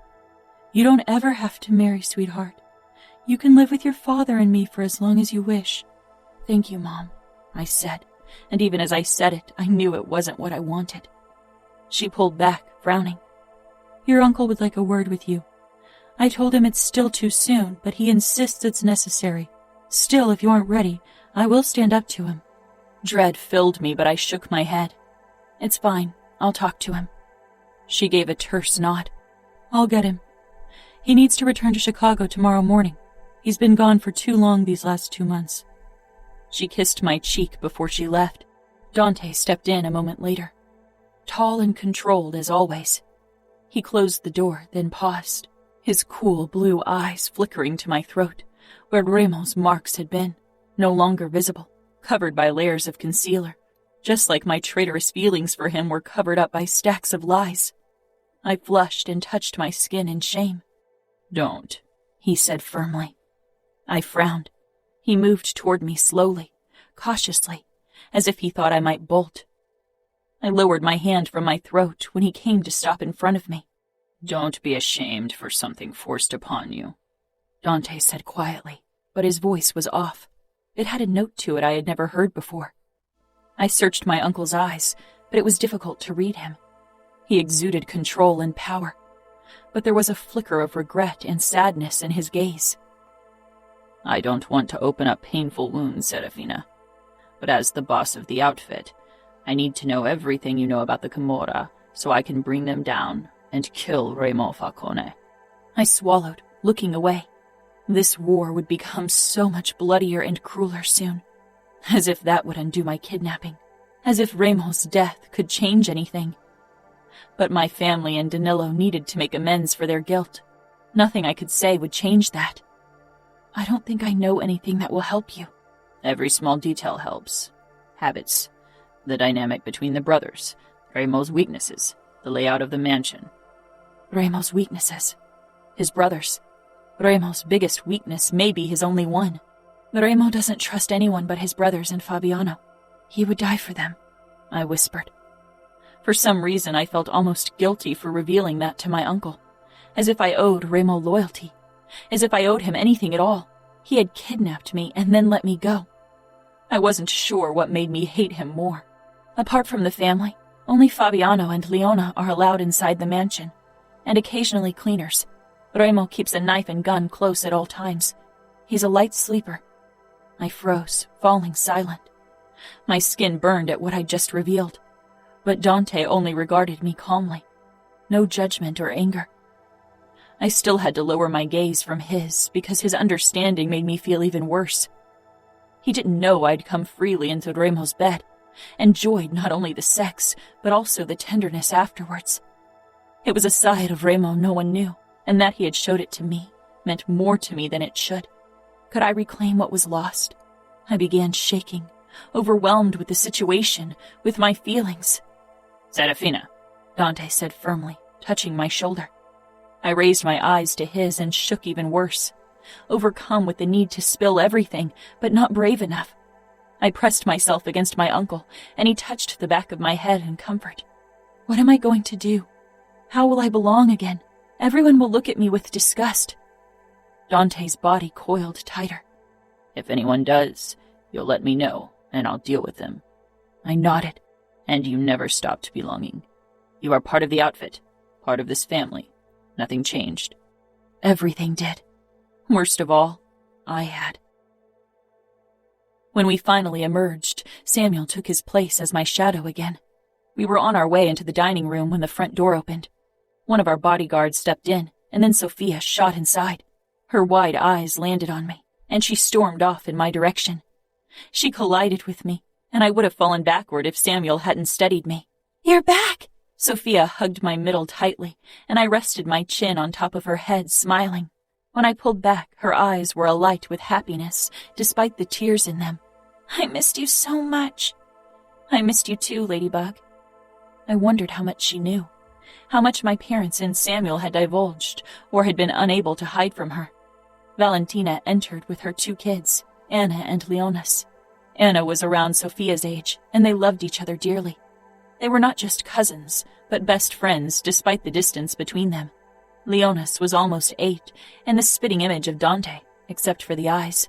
Anna and Leonis gave their mother a questioning look, and she nodded before they came toward me as well. I hugged them, though it proved difficult because Sophia continued to cling to my arm.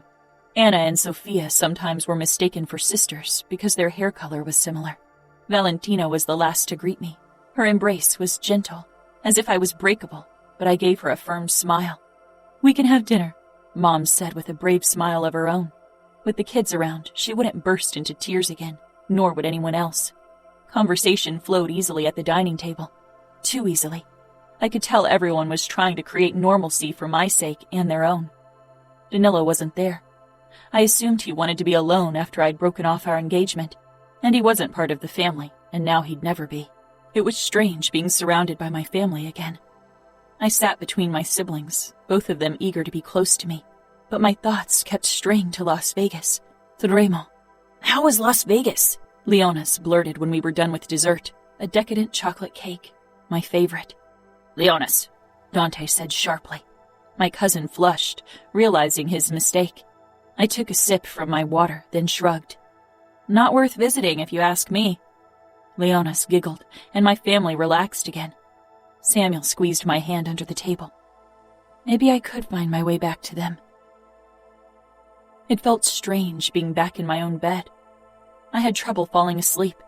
Too much had happened. This morning I'd woken in Las Vegas with Remo, and now I was here. The door opened and Samuel slipped in. I made room for him in the bed. "Awake?" he asked quietly. "Yeah." I didn't elaborate. He lay down on the covers on his back. "What about you?" Samuel was quiet for a couple of heartbeats. I was in a late-night meeting with Dante and Dad. Oh, I said. About your plans to get revenge on the Camorra? Samuel swallowed audibly. No, not that. It was about Danilo. His father isn't happy about the state of things. Worry overcame me. What if they married me off to him despite everything? What if his family insisted on being given Dante's niece? Sam, I whispered, and he reached for me in the dark, his hand covering mine. Dad promised Sophia to him. I froze.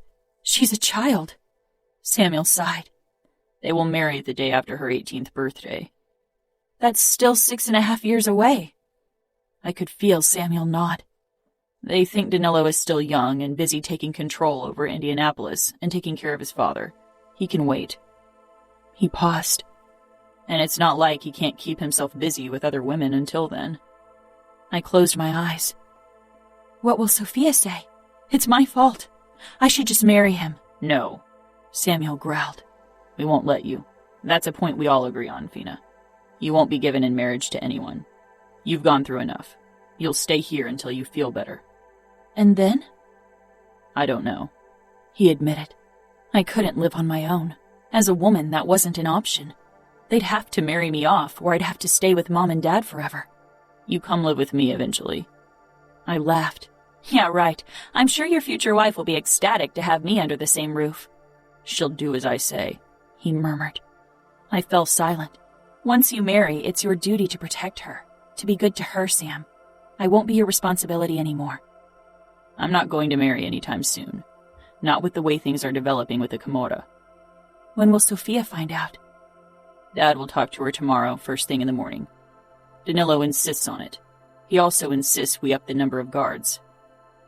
He doesn't want history to repeat itself, I suppose, I said softly. Samuel stiffened. I pinched him lightly.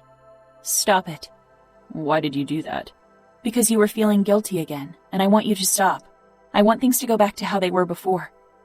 I want that too, Samuel said. We both knew it wouldn't be that easy.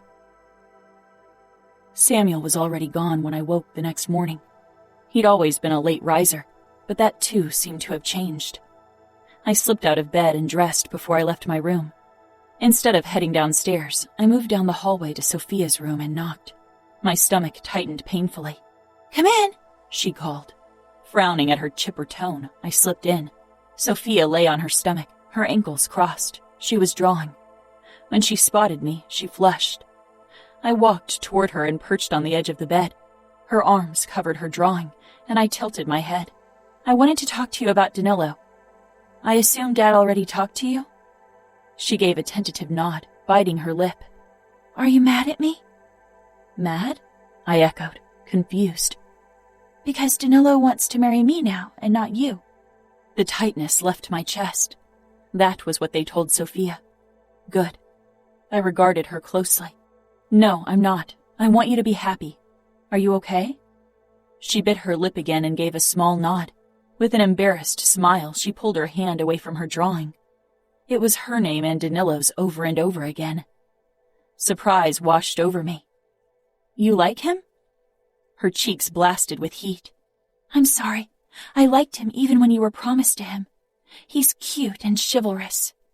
I kissed the top of her head. Was I this innocent once? This hopeful and clueless? I pulled back and gave her a stern look. He's a grown man, Sophia. It'll be many years before you'll marry him. He won't come anywhere near you until then. She nodded. I know. Dad told me. She sounded disappointed. So beautifully innocent. I stroked her hair. So we're okay? She asked. Better than okay, I said, then stood and left my little sister to her daydreaming.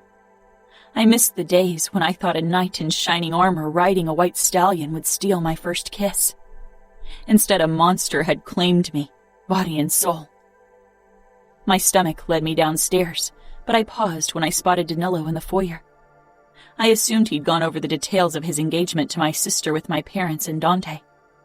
For some reason, I was furious. Sophia might be happy, but she didn't know the extent of her promise. Of course she would have been promised to someone eventually, but not as a consolation prize because the Mancinis wanted Dante's niece. I walked straight toward him. His face flickered with regret and self-hatred as he looked at me. Sophia is a girl. How could you agree to that bond, Danilo? His expression flashed with anger. She is a child. Too young for me.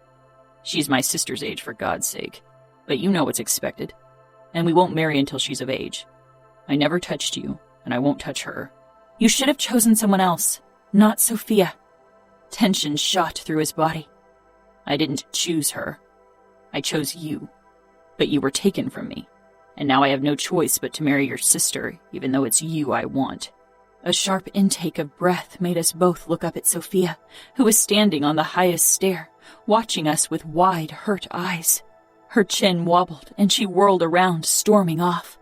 Damn it, Danilo muttered.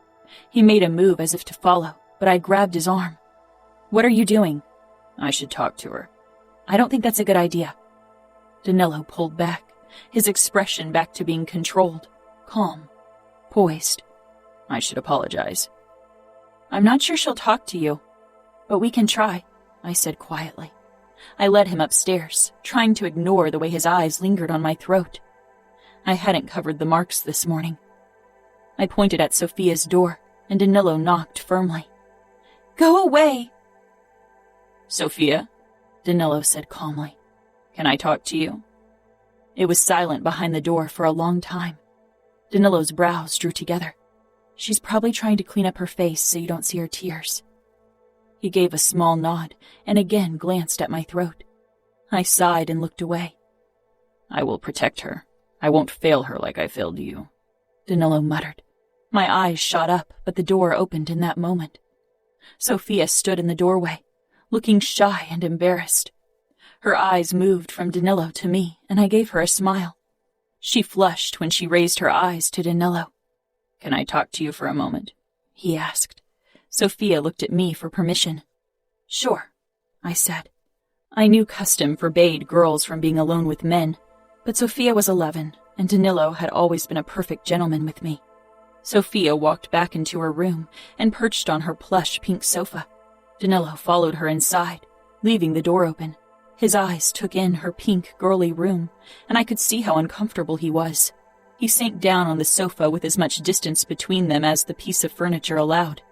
He looked out of place in the room, like a giant beside her. The contrast couldn't have been bigger. Sophia in her pink dress with her boisterous nature, and Danilo in his black pants and black dress shirt with his cool demeanor. He had already seemed so much older to me. But in comparison to Sophia, not that she seemed to mind. She was peering up at him with so much childish adoration that even my crushed heart sang with joy. I hoped she could hold on to it for a long time. I took a few steps back and gave them a moment of privacy. 2 minutes later, Danilo stepped back out. He ran a hand through his dark hair. His eyes met mine, and again I saw the flash of longing and fury. And he gave a terse nod. I think I managed to convince her I said those things to make it easier for you. Good, I said. Danilo shook his head, his brows drawing together. Nothing is good about this situation, Serafina. And I'm surprised that from all of us, you are the one who seems to be dealing with it the best. I stiffened. I just want things to return to normal. That's all. He nodded tiredly. They won't, but I understand. I need to go now. He left without another word. I waited until his tall form had disappeared before I stepped into Sophia's room. Everything okay? She was still sitting on the sofa, staring down at her hands. I think so, she said thoughtfully. You will be the most beautiful bride. I just know it. Her eyes lit up. You think? I know it. My chest ached for what I'd lost, for what I could never have, especially not with the man who had my heart. Chapter 22. Remo. Roger's arena was packed for my fight as I strode in. Nino followed close behind as we walked toward the booth where Adamo, Savio, Chiara, Leona, and Fabiana were waiting. I was already in my fight shorts, and my body thrummed with barely contained bloodlust. Roger helped behind the bar for once and gave me a nod in greeting, which I returned. The audience was throwing glances my way, eager, curious, terrified.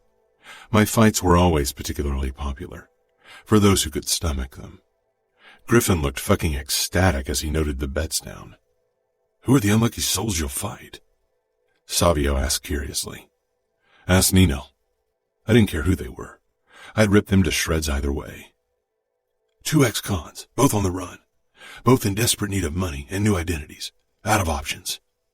Nino said matter-of-factly. One of them kicked his pregnant wife half to death, and she lost the baby. Already served a sentence because of manslaughter. The other spent half of his life in jail for child molestation. Sounds like they deserve their death sentence, Fabiano said with a grin. His arm wrapped around Leona, and she smiled up at him in adoration. The sight spiked my fury, and I focused on the cage. They will wish for the death penalty when I'm done with them. The ref called out my name, and I walked through the parting crowd toward the cage and the 2 dead men waiting for me inside. The crowd roared and clapped, ecstatic. I swung myself into the cage and assessed my opponents. One of them was taller and broader than me. Maybe I could imagine it was Luca. It would add a nice thrill. The other was short but bull-like, and his stance suggested he was a boxer. Both looked like they knew how to pack a punch. Good.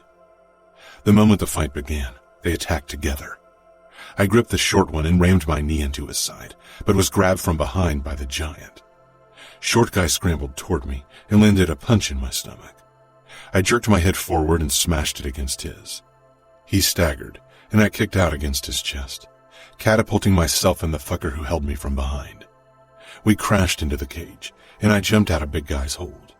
Whirling around, I pushed off the ground and flying kicked his fucking face, breaking nose, chin, and cheekbone. Blood splattered everywhere, and he fell backward holding his face. That would keep him busy for a while. I turned toward short guy and smiled. The audience roared. They knew that smile. The look in my opponent's eyes was familiar. Panic and horrified realization. I stalked toward him and he raised his fists. I feigned an attack, causing him to stumble back. I chuckled. This was going to be fun. I lunged at him, kicking and punching hard without mercy. The cries of the crowd and the fucking whimpers of my opponent spurred me on, but the fucking hollowness in my chest remained. I kicked him over and over again until everything was red. When he didn't even twitch anymore, I let up. The other guy had his back turned to me and was shaking the cage door, wanting out. No one's going to open that door. If you want out of this cage, you'll have to kill me. Big guy turned, face swollen and bloody. He tried his best. Soon I had him in a chokehold, and then I smashed his face against the cage. Once, twice, and then over and over again. I couldn't fucking stop. I needed to crush something. Remo! Smash! Remo! Smash! A hand gripped my shoulder and ripped me backward. I released the bloody pulp and stared at Nino. His face was splattered with small red dots. Blood. I glanced down at myself, then at the floor. It was silent in the arena, and everyone was staring at me in open horror. I won, I muttered. Nino shook his head. Come. I followed him out of the cage and toward the changing room. The crowd parted even wider. The stench of vomit hung heavy in the air. Griffin was pressing a fucking tissue over his mouth. Inside the changing room, I stripped off my drenched fight shorts, leaving a red trail on the ground as I stepped inside the shower. The hot water remained red for a long while, and Nino watched me the entire time from his spot on the bench, his elbows propped up on his thighs. Like what you see? He didn't say anything, and it was starting to piss me off. Grabbing a towel, I stepped out of the shower and dried myself off. Say what you've got to say. Nino regarded me with a small frown. Is this because of Serafina? Do I have to worry? My lips pulled wide. I don't have a heart that can be broken, Nino. Stop the fucking hovering. She won't come back to you, Remo. She'll try to find her way back into the outfit where she thinks she belongs. If you wait for her to come to you freely, you'll be met with disappointment. I bent low, meeting his eyes. I don't care if she comes back or not. They're whores to fuck, outfit bastards to kill, and the fucking bratva to piss off. I got dressed in the pants Nino handed me. Then we left. Part of the crowd had already left. The others were whispering quietly. Nino led me toward the booth, but only Savio was there, and he regarded me like I had risen straight from hell. Where is everyone? Well, Savio muttered, Chiara and Adamo are probably busy throwing up, and Fabiano and Leona went outside with them to keep watch. Nino's frown deepened at the mentioning of Chiara. He headed outside and found them all in the parking lot beside our cars. Adamo sat on the hood of Nino's car, smoking. Chiara was bent over behind the trunk, heaving, and Fabiano had his arm wrapped around Leona's shoulder, who looked a little faint. Nino went over to his wife and rubbed her back. Fabiano shook his head. What the hell, Remo? I rolled my eyes. You've seen me do worse. We tortured together. And after what he'd done to his father, he really had no business being shocked by me losing control. Savio snorted. We've all seen you torture, but you never lost control like that. Take a look at the video footage, and if your expression doesn't scare even you shitless, then I don't know what to say. He went over to Adamo and took the cigarette from him, taking a deep pull. You don't smoke? Adamo grumbled. I need to get rid of the vomit taste in my mouth. Don't tell me you threw up as well, I said. Savio cocked his eyebrow. No, but when people around me started ejecting their food, I could practically taste it in my mouth. I felt Fabiano's eyes on me and met his gaze, daring him to say something. He didn't. Adamo couldn't meet my eyes, and I didn't have the necessary patience tonight to deal with him. Maybe tomorrow. Nino finally managed to calm Chiara, who leaned into him, pale and sweaty. She locked eyes with me. It wasn't disgust or fear I saw in her gaze, but compassion and understanding, and it sent a new wave of rage through me. Keys, I ordered, holding out my hands to Nino. He shook his head. You're not driving anywhere right now. Give me the fucking keys, I growled. No, I can drive you, Adamo quipped. I slanted a look at him. Of course he'd come with his new car, and of course he was sitting on its hood. Nino nodded, as if I needed his fucking permission to get into Adamo's car. Then let's go, kiddo, I muttered. Adamo hopped off Nino's car, threw away his stub, and got into his Mustang. The moment I sank down into the passenger seat and closed the door, Adamo shot out of the parking lot. Where do you want to go? I rubbed my temple. I want to kill and maim, but now that I have you to keep an eye on, that won't fucking happen. I think I meant to babysit you tonight, and Nino's worried, Adamo said. I shook my head. Fucking nuisances, all of you. You scared the shit out of me tonight. I hope that wasn't the first time, or I'm doing something wrong. I've been scared of you before, when you sent Fabiano after me because of the cocaine. But today, I was kind of scared for you. Trust me, Adamo. You have absolutely no reason to be scared for me. Adamo frowned. Is it because of her? My brother seemed intent to test the limit of my patience. Shut up and drive. Where? Home. Just take us home. Serafina. Mom and I sat in the garden on a swing, enjoying a warm fall day. I'd been back for only 2 days, and it was the first time Mom and I were really alone. Our feet gently kicked the ground to keep the swing in motion. Mom held my hand, peering up at the sky. I knew she had questions but couldn't ask them, and I wasn't sure if I could give her answers. Why did you give Sofia to Danilo? I asked eventually to say something. It's not what we wanted, not what Danilo wanted, but we need to bind our families. It's what's expected, Mom said. And he's a decent man. You said the same words to me on my wedding day. Mom paled but managed a small nod. I wanted to take away your fears. I know. Her blue eyes held mine, filling with anguish. She touched my cheek.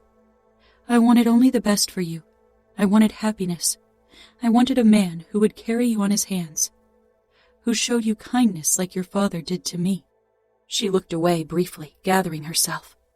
I can't imagine the horrors you lived, Fina, but I wish I could have suffered them in your stead. Mom, I whispered, it's not like you all think.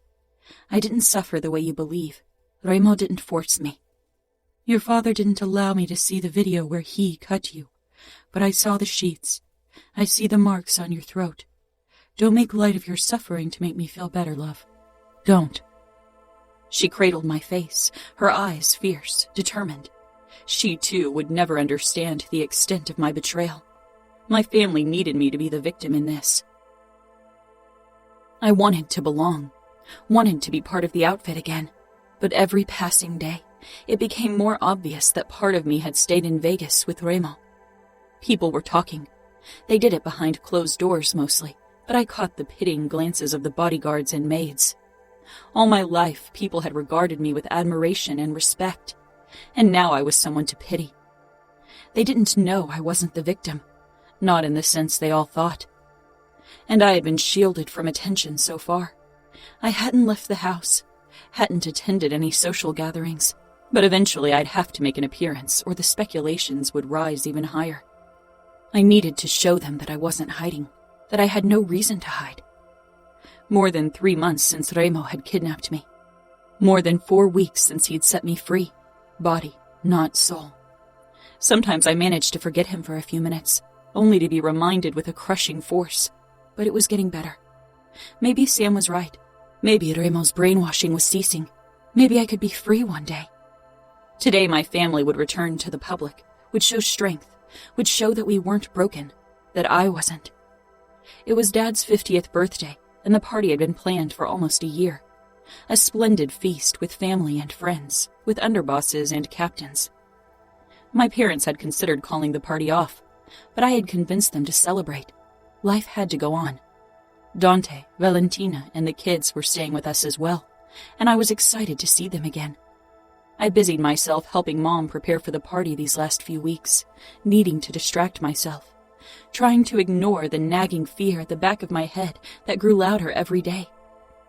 I stared up at the ceiling in my room. It was already late, and I needed to choose a dress, get ready, and help Mom, but I couldn't move. For the last 2 hours I lay motionless, except for my shallow breathing. I'd got my period the last week of August. It was the end of October now. My fingers traced my belly, terrified, immobilized. Slowly I got out of bed and perched on its edge for a long time, letting a horrible realization fill my bones. 2 months since my last period. Closing my eyes, I swallowed. I'd never taken the pill during my time with Remo, and he had never used protection, wanting to claim me without the barrier between us. I stared up at the ceiling, praying that it wasn't true. It would be the end of all my hopes, of everything. I swallowed again. A knock sounded. "Fina, are you awake?" Samuel. It was already late, and what he was really asking was if I was okay. I wasn't. I should be getting ready, should play my part, be strong for appearance's sake. "Come in," I said. He opened the door and stepped in, already dressed in dark pants and a royal blue dress shirt. His eyes took in my rumpled state. He moved toward me and crouched down in front of me. "What's wrong?" I considered keeping my suspicion to myself, but it was a truth I wouldn't be able to hide from them. If it really was true. I met his gaze. "I think I'm pregnant." Samuel froze, eyes widening in shock. "You mean?" He swallowed, staring at my flat stomach. His expression twisted with anger, sadness, and worse, disgust. Disgust because this was Remo's baby. He leaned his forehead against my thigh and released a shuddering breath. "I will kill him, I swear it. One day I'm going to kill Remo Falcone in the cruelest way possible." I touched his head. Can you get Mom? I need a pregnancy test. I need to know for sure." Samuel straightened and stood. With a last glance at me, he left. I couldn't move. If I was pregnant with Remo's child... I couldn't even finish the thought. I didn't want to. Not yet. Not before I had certainty. A few minutes later, Mom stepped in, her face pale. We looked at each other before she walked toward me and touched my cheek. "Whatever happens, we'll get through this, Fina. We will get through this." "I know," I said. "Can you get a test for me?" "I will ask Valentina. Maybe she's got a spare test. She and Dante are trying for another child." Mom dropped her hand and left the room. I stood, taking a deep breath. Maybe there was another explanation, but deep down I knew the truth. Mom returned with the test. I took it from her with shaking hands. "Can you leave me alone? I'll come downstairs once I'm ready." Mom hesitated, but then she kissed my cheek. I watched the closed door for a while before I forced myself to get up from the bed and move to the bathroom. My heart beat in my throat when I unpackaged the test. 15 minutes later, I stared down at the test in my hands, at the truth that shattered the last shred of hope I'd held. Hope that I could ever find my way back into the outfit. Hope that I could forget Remo. As if there was a way I could have ever forgotten him. I stared at the 2 lines on the test. Pregnant. With Remo Falcone's child. A man of unparalleled cruelty and mercilessness. The man who'd robbed me of my innocence, of my future, of my heart, body and soul. I own you. Oh, Remo, if you knew what you gave away. I set the test down and touched my stomach. It seemed unreal, impossible, pregnant. My heart was a war-torn land, 2 conflicting emotions battling for dominance, leaving nothing but devastation in their wake. Unbridled happiness that a small human was growing inside of me. A small part of Remo that would always remain with me. And raw fear of the future, of our future. Our world was cruel to women who got pregnant out of wedlock. It was even crueler to children born out of wedlock. Damned to be called bastards. A child of Remo Falcone couldn't hope for a kinder name. I'd protect my child, but I wouldn't always be there to fend off the attacks. It would be strong enough to defend itself, no doubt, but the idea that my baby would have to grow strong out of necessity, because the world forced it into a corner, made me furious. I tried to calm my raging emotions. I was getting ahead of myself. I came from a good family. Maybe things would be different for my child, no matter who their father was. Taking a deep breath, I headed downstairs. My family was gathered in the dining room, and when I entered, they all fell silent. Mom, Dad, Valentina, Dante, Samuel, Dante's kids, Anna, Leonis, my sister Sophia. The room was already decorated for the event, and in the garden a white tent had been set up, which held the dance floor. The caterer would arrive in about 2 hours, the guests in 3. A day of celebration. Mom motioned at Sophia, Anna, and Leonis. Out! Go to your rooms for now. They did, no protests. In passing, Sophia gave me a small smile. I looked at Samuel. He got up slowly, hesitantly, and our eyes met. His expression fell, turning desperate. I'm pregnant. Mom covered her mouth with her hand, and Dad closed his eyes. Valentina regarded me with sympathy, and Dante gave a terse nod. No celebrations, no happiness. Samuel slowly sank back down onto his chair. From hundreds of miles away and not knowing it, Remo had landed another hit. It's still early. We can call the doc and he will get rid of it, Dad said, face pale and worried when he finally met my gaze. My stomach tightened, and something angry and protective reared its head in my chest. My child. Mom nodded slowly. You don't have to keep it. Samuel only looked at me. He knew me. Until recently better than anyone else, but Remo had seen parts of me nobody knew. My darkest parts. You want to keep it, he said quietly, uncomprehending. I touched my stomach. I will keep this child. I will take care of it and love it and protect it. It's mine. And the moment the words left my mouth, I knew it with certainty. This child would be born, and whoever tried to take it from me would see how strong I was. Silence greeted me. Then Dante nodded once. It's your decision. It is, I said firmly.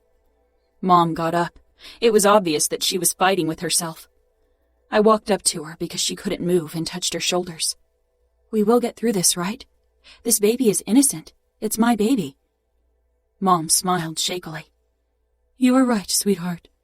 Dad got up and touched my cheek. We will stand by your side. I could see how much these words cost him. I wasn't sure if my family would get past the fact that my child was Remo's child. Would they love it because it was mine, or hate it because it was his? Chapter 23. Serafina. I sat in front of my vanity and brushed my hair, stroke after stroke, trying to find calm. I could hear the first guests downstairs, could hear laughter and music. I needed to go down. Taking a deep breath, I stood. I'd chosen a floor-length, form-fitting dark blue dress matching the color of Samuel's shirt. I touched my stomach, still flat, but I knew in a few months I wouldn't wear dresses like this anymore. Remo's baby. I closed my eyes. I was happy and sad, terrified and hopeful. What would Remo say if he knew? Would he care at all?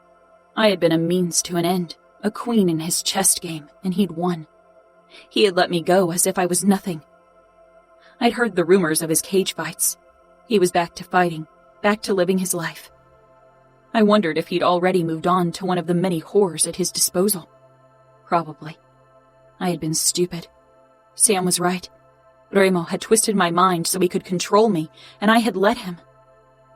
A familiar knock sounded and Samuel stepped in. We hadn't talked since I'd revealed my pregnancy to my family. It had become obvious that they needed time to let it sink in. Time to put on their public masks so our guests wouldn't find out the truth. Not yet. He stopped near the door, watching me like I was breaking apart right before his eyes. I turned around myself, showing him my dress. We match. I wanted to see his smile. Anything but the soul-crushing darkness. "You are beautiful," he said, but he didn't smile.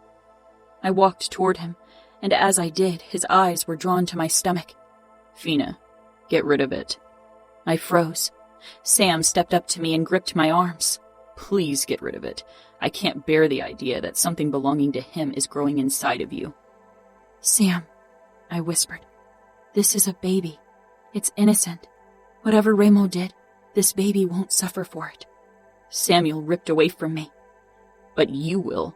What do you think people will say if you give birth to his spawn? And the thing will remind you of the asshole every fucking day. How will you ever forget if you see the result of Remo's fucking sins every day?" I turned away and moved toward the window, clutching the windowsill in an iron grip, trying to hold on to my composure. If I wanted to show up at Dad's party, I couldn't lose it now. Samuel came up behind me and touched my shoulders. "I shouldn't have said that." "It's okay," I said. I put my hand over Samuel's. "I need you at my side, Sam. The baby and I, we both need you. Please." Samuel put his chin down on my head and sighed. "I'll always be there for you." We stood like that for a while until I turned and gave Samuel a firm smile. "Let's go down there and show people that we are strong together."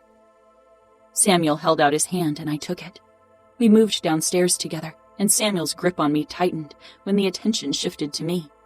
People were trying to be discreet about it, but failing miserably. Every underboss was there, even Danilo. He stood off to the side, next to the bar, nursing an amber-colored drink. Our eyes met briefly, but then I looked away. Samuel remained glued to my side. My shadow, my protector, but even his harsh gaze couldn't stop the pitying looks or the whispers, and people didn't even know about my pregnancy yet. I could imagine how much worse the gossip would become then.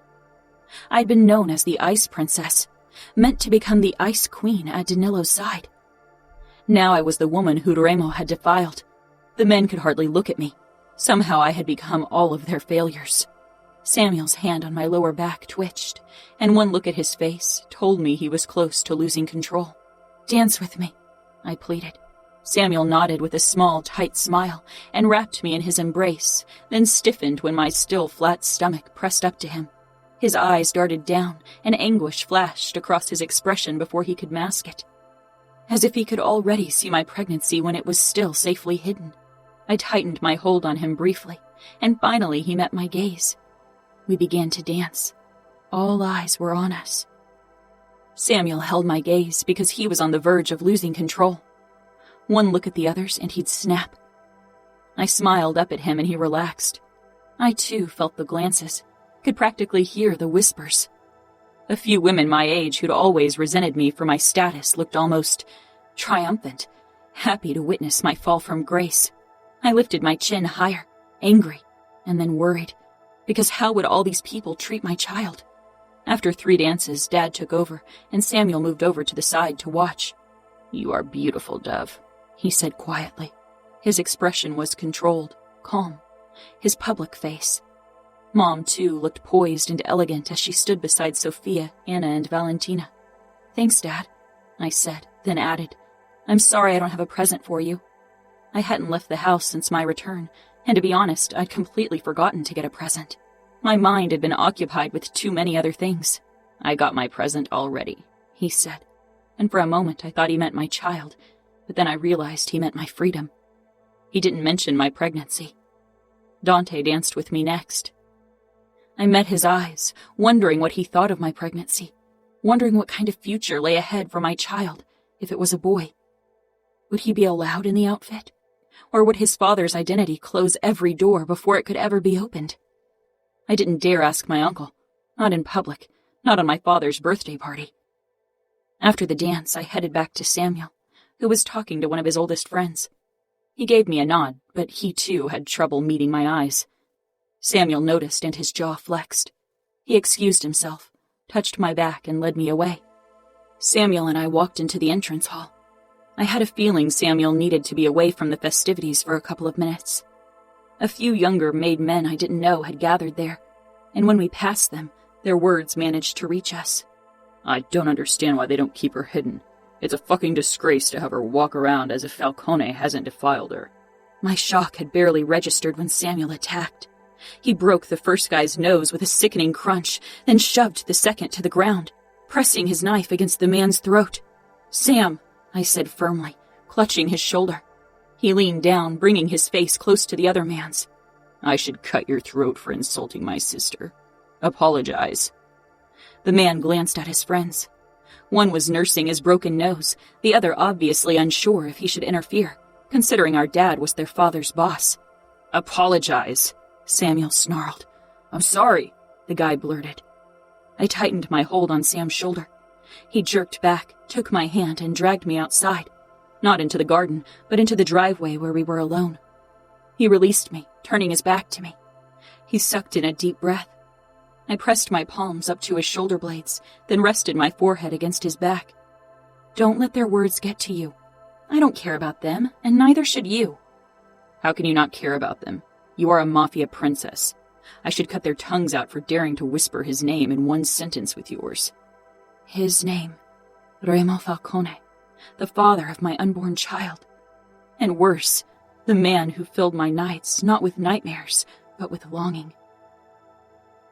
The next morning, Dad, Samuel, and Dante wanted to talk to me.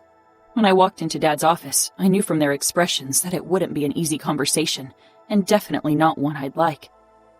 Dad sat behind his desk, Sam perched on its edge, and Dante stood with his hands in his slacks beside the window. I made a beeline for the sofa and sank down. My brain felt sluggish from lack of sleep. I'd spent all night trying to come to terms with the fact that I was carrying a baby. Remo's baby. "What do you want to talk about?" 3 sets of eyes darted to my belly, and my hand automatically, protectively, pressed to the spot. "If you keep this child," Dante began. "I will keep the child." Dad looked away, and then at the picture frame on his desk. A photo of our family taken shortly before I'd been kidnapped. "You will have to keep it hidden," Dad said. I blinked at them. "What?" "Once you start showing, we'll have to keep you out of the public eye, Serafina," Dante said, his voice resolute. "I doubt Remo Falcone has the slightest interest in his offspring, but he might use it against us. The outfit needs to be strong. This child might cause tension within the outfit, and we can't have that at the current time. Or we could arrange a quick marriage with someone who agrees to a fake marriage and pretend it's his child," Dad suggested gently. I stared between them. Samuel looked at the floor, his brows snapped together. "I'm not going to marry anyone, and I'm not going to lie about the baby's father. People wouldn't believe it anyway." Now I was the woman pregnant with Remo's bastard child. Soon my protruding belly would carry the guilt and shame of the outfit. Eventually people will realize I have a child. Once it grows older, it'll be difficult to keep it hidden. And what if he's a boy? Won't he be part of the outfit? They exchanged a look. "You haven't even given birth yet. It's still early," Dante said tersely. I searched their faces, and as I did, it was difficult to hold on to my indignation and anger. My kidnapping had left its marks. They were still shaken up. Maybe over time things would get better. I'd give them the time they needed to accept the situation. I owed it to them. I owed them more than I owed Remo. This baby and I belonged in the outfit. This was my family, my home. Still, part of me wondered if I was lying to myself, if it wasn't better to return to Las Vegas. But Remo had sent me away. I'd served my purpose. How much did I really know about him? And how could I be sure if everything he'd done hadn't been part of a show? His masterful manipulation. It had worked, hadn't it? And how could I even be sure what I was feeling was real? Could feelings like that be born in captivity? My pregnancy became the pink elephant in the room, an ever-growing presence that everyone tried to ignore, and I did my best to make it easy for them. I wore loose-fitting clothes, glad for the cold winter days that allowed for thick sweaters and even thicker coats. I think my family often managed to forget I was even pregnant. Only when I was alone in my room did I allow myself to admire my bump. It wasn't big yet. I had even managed to take part in Dante and Val's Christmas party because in my 17th week, if my calculations were accurate, an A-line dress still hid everything it should.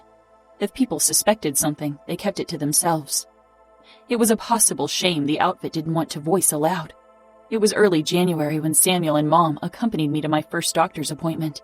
So far, I hadn't asked for one, but Mom had surprised me a few days ago by asking if we should check on the baby.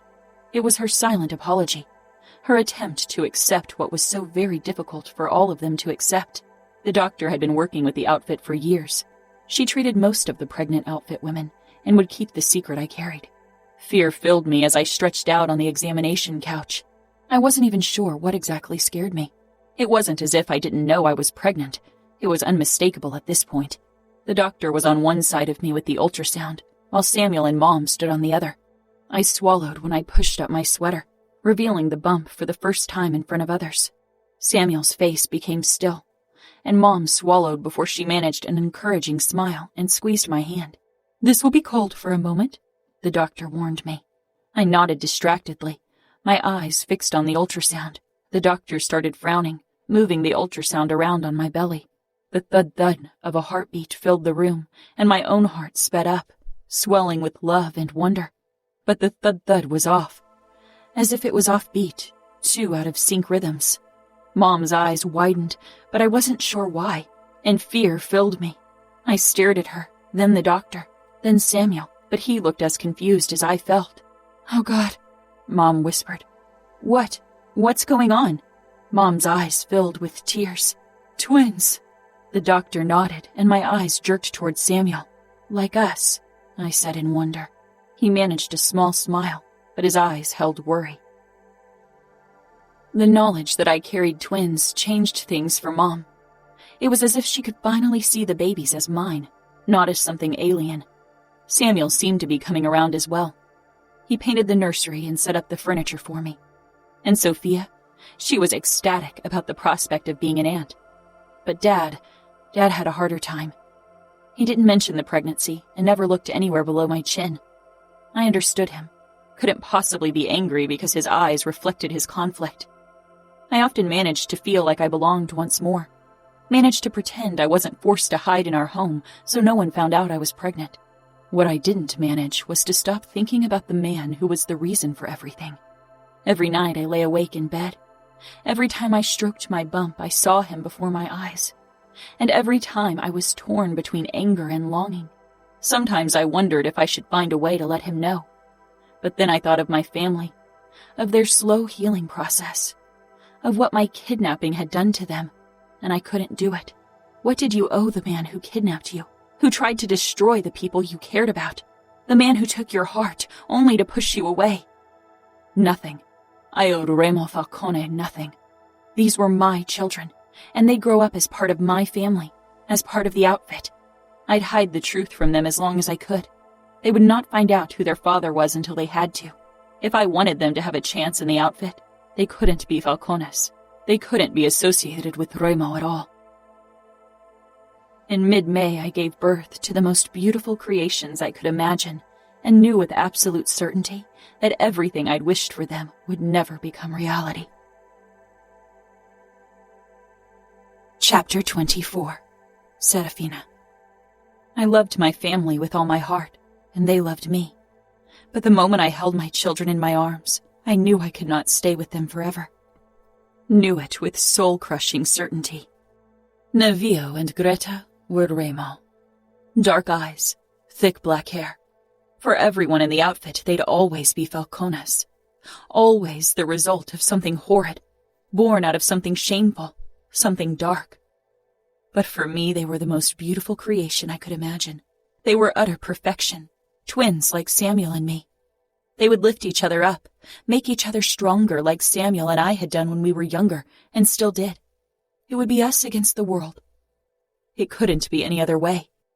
Samuel stayed with me in the hospital after the birth, while Mom went home for a few hours of sleep after 20 hours at my side during labor. Samuel's eyes were kind and loving as they looked down at me, but these tender emotions vanished as soon as he turned toward my children sleeping in their cradle. He wasn't doing it on purpose, but my children reminded him of something he and everyone else were desperate to forget. And how could he not be reminded when my twins looked like Falcones? My heart ached fiercely when I looked at them, throbbing with a longing I'd tried to bury with the memories of Remo. But Remo wasn't a man that could be forgotten. Not easily, not quickly, not ever. 2 days after giving birth, Mom and Samuel carried my twins into the house because I still had trouble lifting anything heavier than a glass of water. The family had come together for the occasion, but I knew it wasn't to celebrate. Dad and Dante probably needed to discuss how to keep my children a secret. The underbosses knew. They had to for the sake of the outfit. Danilo did, but I hadn't talked to him since the day Sophia had been promised to him. Samuel held my arm while his other carried the baby carrier. Walking the stairs was more than a little uncomfortable, and I was glad when I finally arrived inside our house. Valentina came toward me and hugged me gently.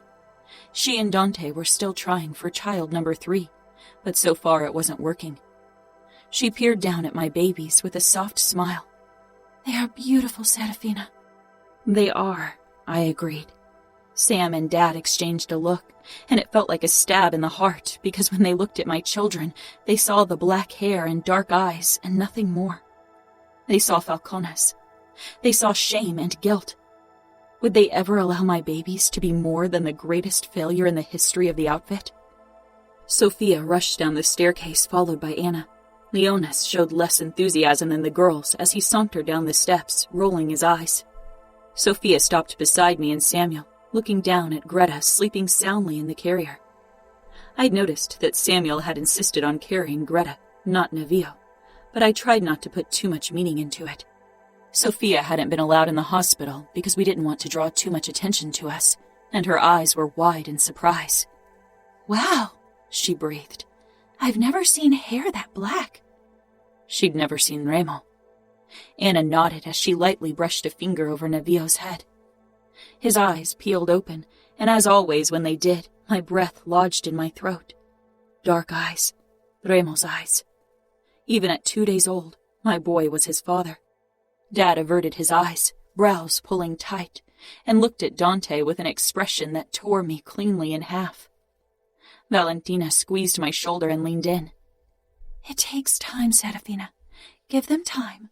One day they will see your babies as what they are. Only yours. I nodded, but deep down I knew Greta and Nevio would never only be mine, because they were also Remo's, and nothing could change that, and I didn't want it to.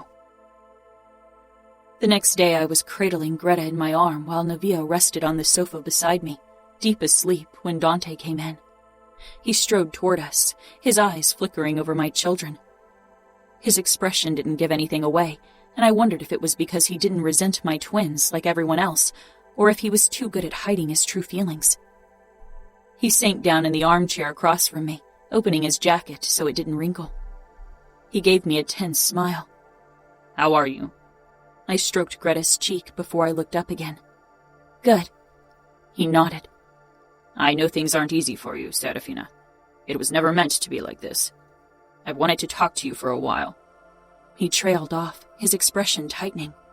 "But I'm not in the habit of justifying my actions, nor apologizing." I frowned. "You are Capo." "I am, but that doesn't make me infallible." He paused. "I think you should know that when Remo kidnapped you, your father would have handed over his territory to save you. I didn't allow it. And Samuel attacked the mansion without my permission, because I wouldn't have allowed it. I'm not a man who answers to another's demands. I refuse to be blackmailed. I have to think of the outfit." "I know, and I understand, Uncle." Then I paused. But in the end, you gave Scuderi to Remo. Something dark and furious flashed in Dante's eyes. I did. Because I'm not only Capo. I'm a father. I'm your uncle. This is my family, and I owe it protection. I owed you protection, and I failed. He lowered his gaze to my children. You'll have to live with the consequences of my decisions. I shook my head. Those decisions gave me my children, and that's not something I could ever regret. Dante got up and touched my shoulder. Then he traced his index finger over Greta's head before he turned. Like Samuel and Dad, he had a harder time looking at Nevillo than at my daughter. I peered down at my son and took his little hand in mine. And not for the first time, I wondered what Remo would see when he saw them. A high-pitched wail sounded. Samuel and I jerked up at the same time from where we'd fallen asleep on the sofa in the nursery.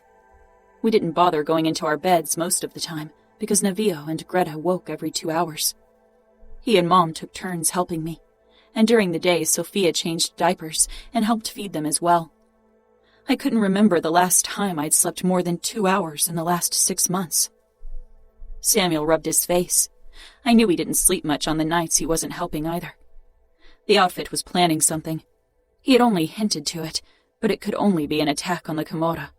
It scared me, terrified me, because I wasn't only scared for Samuel and Dad, but also for the man I couldn't forget.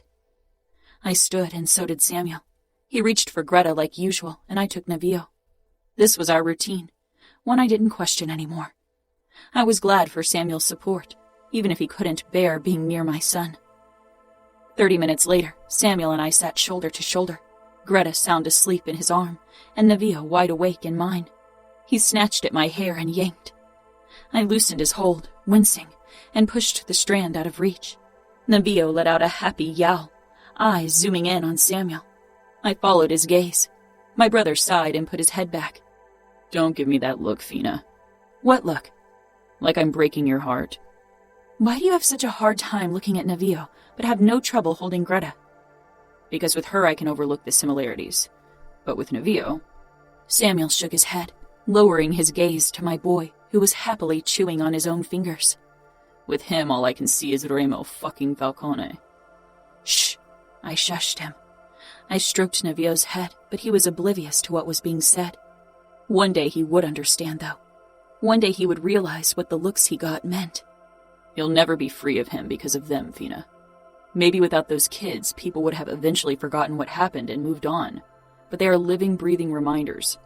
Once people find out they are Falcone's kids, and trust me, everyone will know they are his, things will get really ugly. I rocked Nevillo and his eyes began drooping. If anyone tries to hurt my children by making them feel less than, they'll have to go through me. Samuel smiled sadly. I'll be at your side. I'll always protect you. Me. Not my kids. Never them. Falcone. Falcone. One look. Falcone. The same cruel eyes. Pitch black. Falcone's through and through. Shame. Sin. Dishonor. Bastards. Why did she ruin herself by having his children? Why didn't she get rid of them? Falcones. So far, the words were only whispered in the outfit, but soon they would be screamed, because every day my children looked more like Remo, like Falcones. In a week, my twins would be 7 months old, and I hadn't even left the house with them yet. The only fresh air they got was when I was in the garden with them. The midwife and doctors had made home visits. Despite these precautions, word about them was spreading among our circles. Maybe the maids let something slip. Maybe it was one of the bodyguards, or maybe one of the underbosses trusted his gossipy wife too much. I'd attended 2 events with Samuel, and the whispers had followed me everywhere. The pity and curiosity. The incomprehension and even anger that I had chosen these children and not disposed of them. As if that would erase the kidnapping. When we arrived home after one of these social gatherings, the birthday party of Dad's second-in-command, I lost it right in the middle of the lobby. I can't stand it, I said harshly. Can't stand how everyone whispers their names as if they are something sinful. I don't want them to grow up ashamed of who they are. Mom, who'd stayed with the kids because she didn't feel well enough to attend an event, appeared on the landing, looking concerned at my outburst. Dad sighed, his expression reflecting pain. Everyone knows what happened. Everyone knows what they are, and that won't ever change. What they are? I stared at my father. Samuel touched my shoulder, but I shook him off. They are mine. They are your blood too. They are part of the outfit. When will you accept that? Will it take Nevillo taking the oath for you to come to terms with it? Dad and Samuel exchanged a look, and I took a step back. He'll become part of the outfit, right? He'll become underboss of a city one day. It's his birthright. His birthright is to become Capo of the Camorra. Dad gave me a sad smile. Dove, he murmured. No, I whispered. Don't tell me you won't let Nevillo amount to anything because of who his father is. Samuel gave me a look as if I was being unreasonable. Fina, he looks like a fucking Falcone. They are all fucking insane. Remo's twisted blood runs through his veins, and just look at him. He's already got an impossible temper at only 7 months. Our soldiers will never accept him, not after what his father did. We've still barely recovered from the attack. Every wedding is heavily guarded, every woman protected by twice the number of guards. That shame lingers, and your children are a constant reminder of it, Dad said quietly. I turned around and left them standing there, rushing past Mom without a word. I stormed into the nursery and closed the door, breathing harshly. Nevillo and Greta were asleep in the crib they shared, both sprawled out on their backs. Greta's hand rested on Nevillo's chest. They always ended up touching when they slept. My children weren't something shameful. I wouldn't allow anyone to make them feel that way, not even the family I loved. Remo. Chiara was in full-blown Christmas mode. She decorated every area of the house she was allowed into. I knew she would have loved to wield her magic in my wing as well, but she wasn't that daring yet. Good for her, because I was in a fucking foul mood, had been for days, and today was the worst of all. The scent of freshly baked cookies wafted through the house as I read the email from Rick, the organizer of our races. Everything had been set up for the biggest race we'd ever held. Nina wasn't happy I decided to end it in Kansas City after the last incident, but I wanted to make a fucking point. The outfit had been surprisingly careful in their attacks. An ambush here and there, a few dismembered soldiers, but nothing major. Until 3 days ago when they killed my fucking underboss in Kansas City. A warning not to get so close to their territory. Maybe the beginning of more. Ending the race anywhere else would have sent the wrong message. Chiara came in carrying a plate with what looked like small half-moons dusted in sugar. She held it out to me. Kipfel? I'm not in the mood for something sweet. I was in the mood to blast something to smithereens, for blood and death, and more than that, Dante's fucking demise. She frowned. They're delicious. Her eyes moved to the screen. Kansas? I nodded, then grabbed one of the cookies and took a bite. Sweet and soft. I put half of it back down on the plate. Chiara took it and ate the rest. I didn't like the way she regarded me as if she knew. I've been thinking about your offer. I had no clue what she was talking about. About training with you. I made that offer more than a year ago, I said. She bit her lip. I wasn't ready then. I knew another reason why I hadn't been part of her defense training in the last few months. Nino was wary of my emotional state, but he was out visiting a few of our drug labs. He was interested in the chemical processes, but I only in the end result. The only times I'd visited our labs were when they needed reminding to work more efficiently. And you think today's a good time to fight me? I asked in a low voice. Not fight, train, she corrected. I pushed off the sofa, towering over her. She didn't flinch. Now?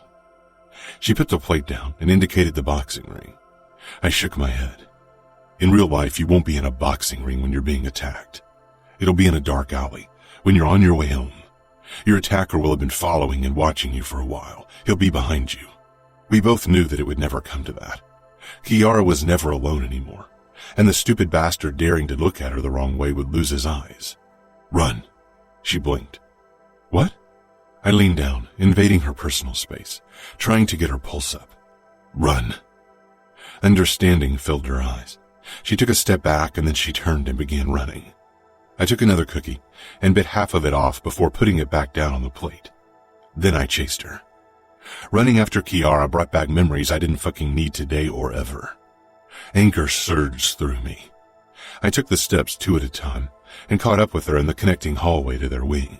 I gripped her hand and jerked her back. Kiara gasped but acted immediately, whirling on me before I could press her to the ground. She knew she couldn't allow me to press her onto her stomach. Once my weight rested on her back, she wouldn't have a chance to defend herself anymore. She was good, but I was angry, and not in the mood to take it easy on her. The second I straddled her hips with her arms pressed above her head, the flickers of panic filled her eyes. "Snap out of it," I ordered. I saw the struggle in her eyes, the memories threatening to burst forth even after all this time. "Snap the fuck out of it," I snarled. I wouldn't release her if she didn't. Indignation flashed in her eyes, and she bucked her hips, but I was too heavy. She was small and lithe, and managed to jerk her leg up in a way that her knees smashed right into my balls. Every fiber in my body, every muscle, every fucking blood cell acted on instinct, wanting to lash out.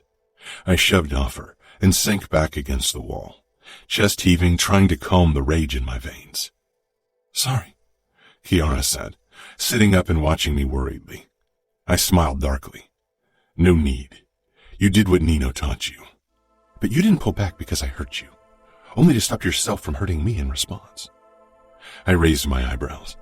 She was perceptive. I wasn't sure if I liked it. "It doesn't matter. The average man isn't as familiar with pain as I am. A kick to the balls would distract them."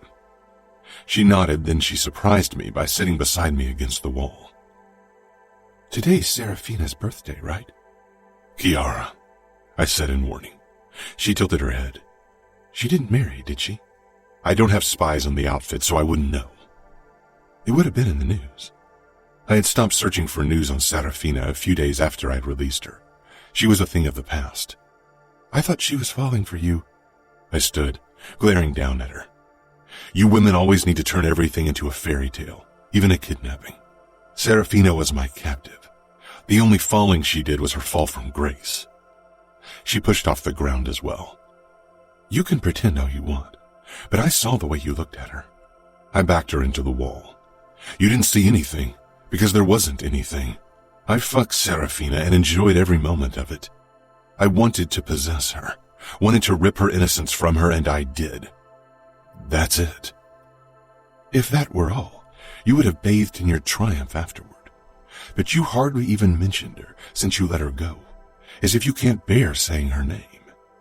"Kiara," I growled, "don't push me too far. Not right now." She pushed against my shoulder, and I stepped back. Without another word, she left, but her eyes had said more than enough.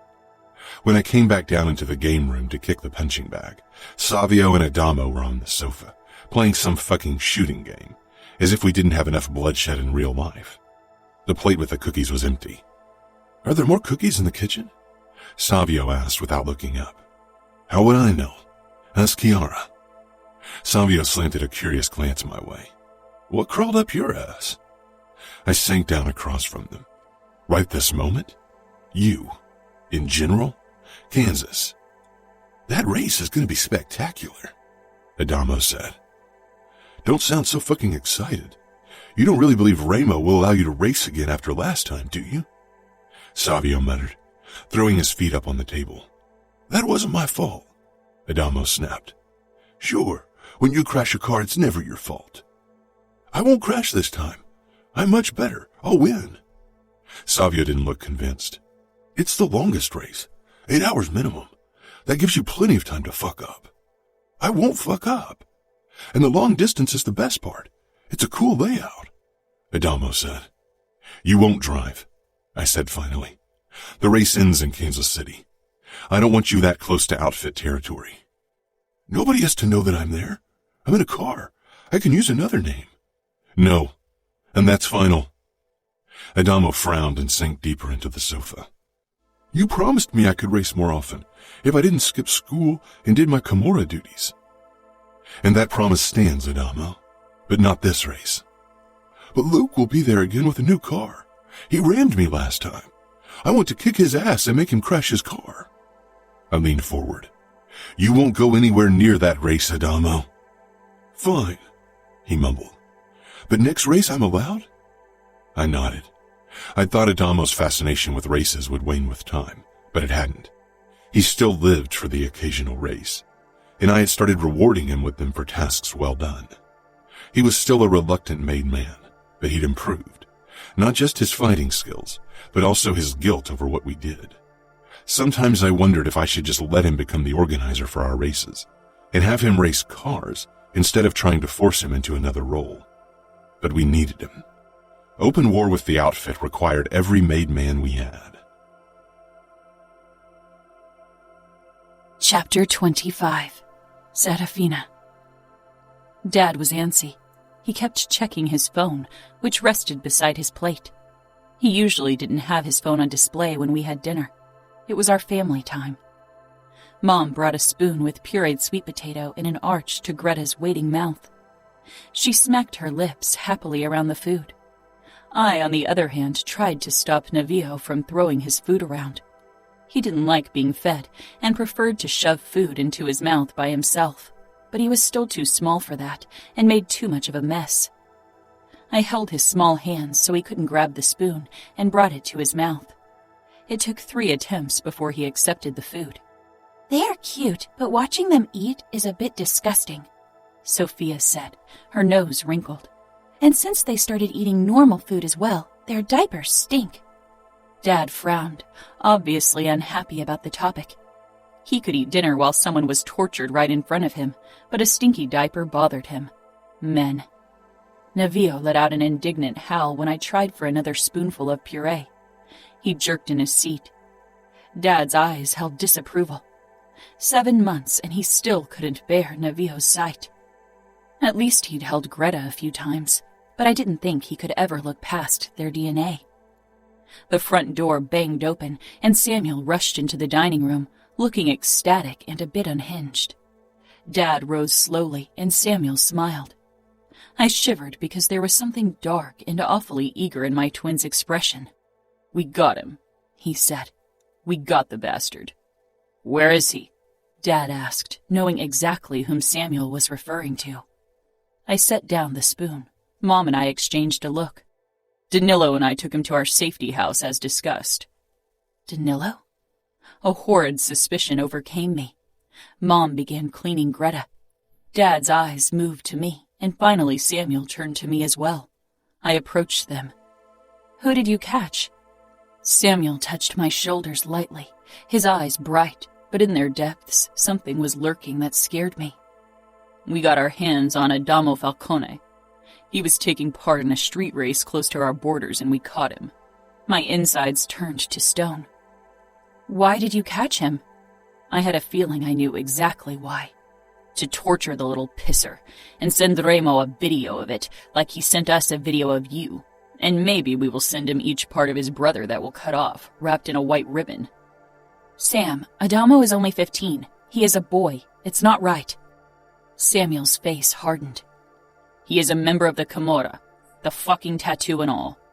And Remo Falcone didn't give a fuck about right and wrong when he kidnapped an innocent woman on her wedding day and tortured and raped her." The color drained from my face. "It wasn't like that," I whispered. I glanced over my shoulder at my children, but Mom was already picking up Greta. I took Navio out of the seat and handed him to her as well. She left quickly. I turned back to Samuel, shaking because he'd said a name I hadn't heard in a while. I still felt incredibly guilty because my family didn't understand that Remo hadn't forced me, didn't understand that he had only taken what I had given. Dad stepped up beside Samuel. He still had a hard time meeting my gaze when this topic was addressed, too ashamed for not having been able to protect me. "Your brother is right.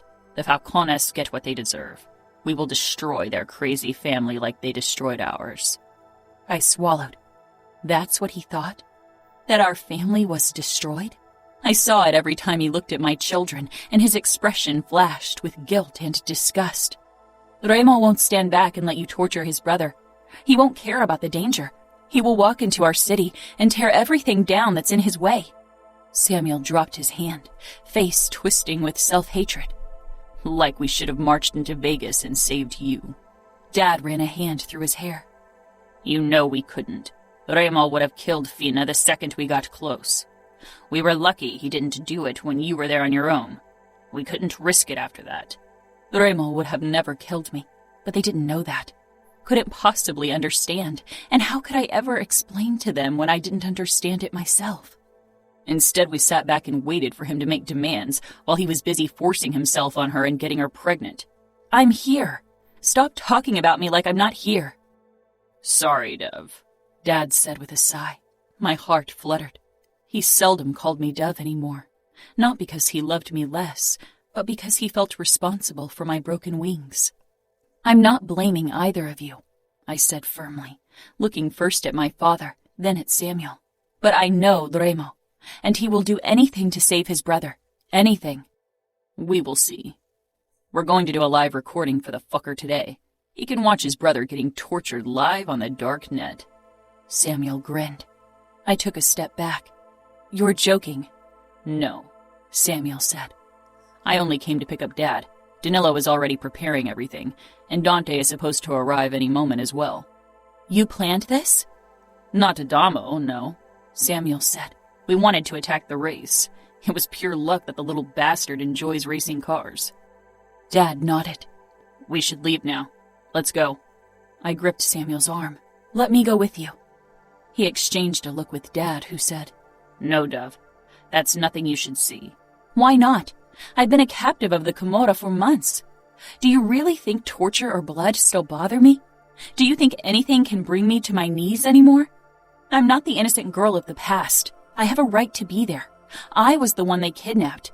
You owe it to me to let me go with you. They both stared at me like I'd punched them, and I felt a flicker of guilt.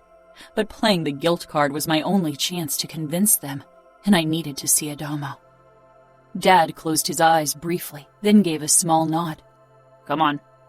He went ahead. Samuel wrapped his arm around my shoulder and squeezed. We will make them pay for what they did to you. Remo will regret the day he laid a finger on you. I averted my eyes and followed Samuel out of our house, a place that felt less like home every day. Every day that Nevio looked more like his father.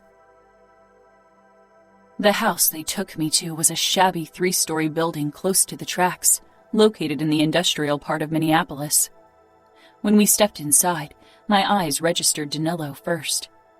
He had his arms crossed and was staring at a screen on a table against one wall.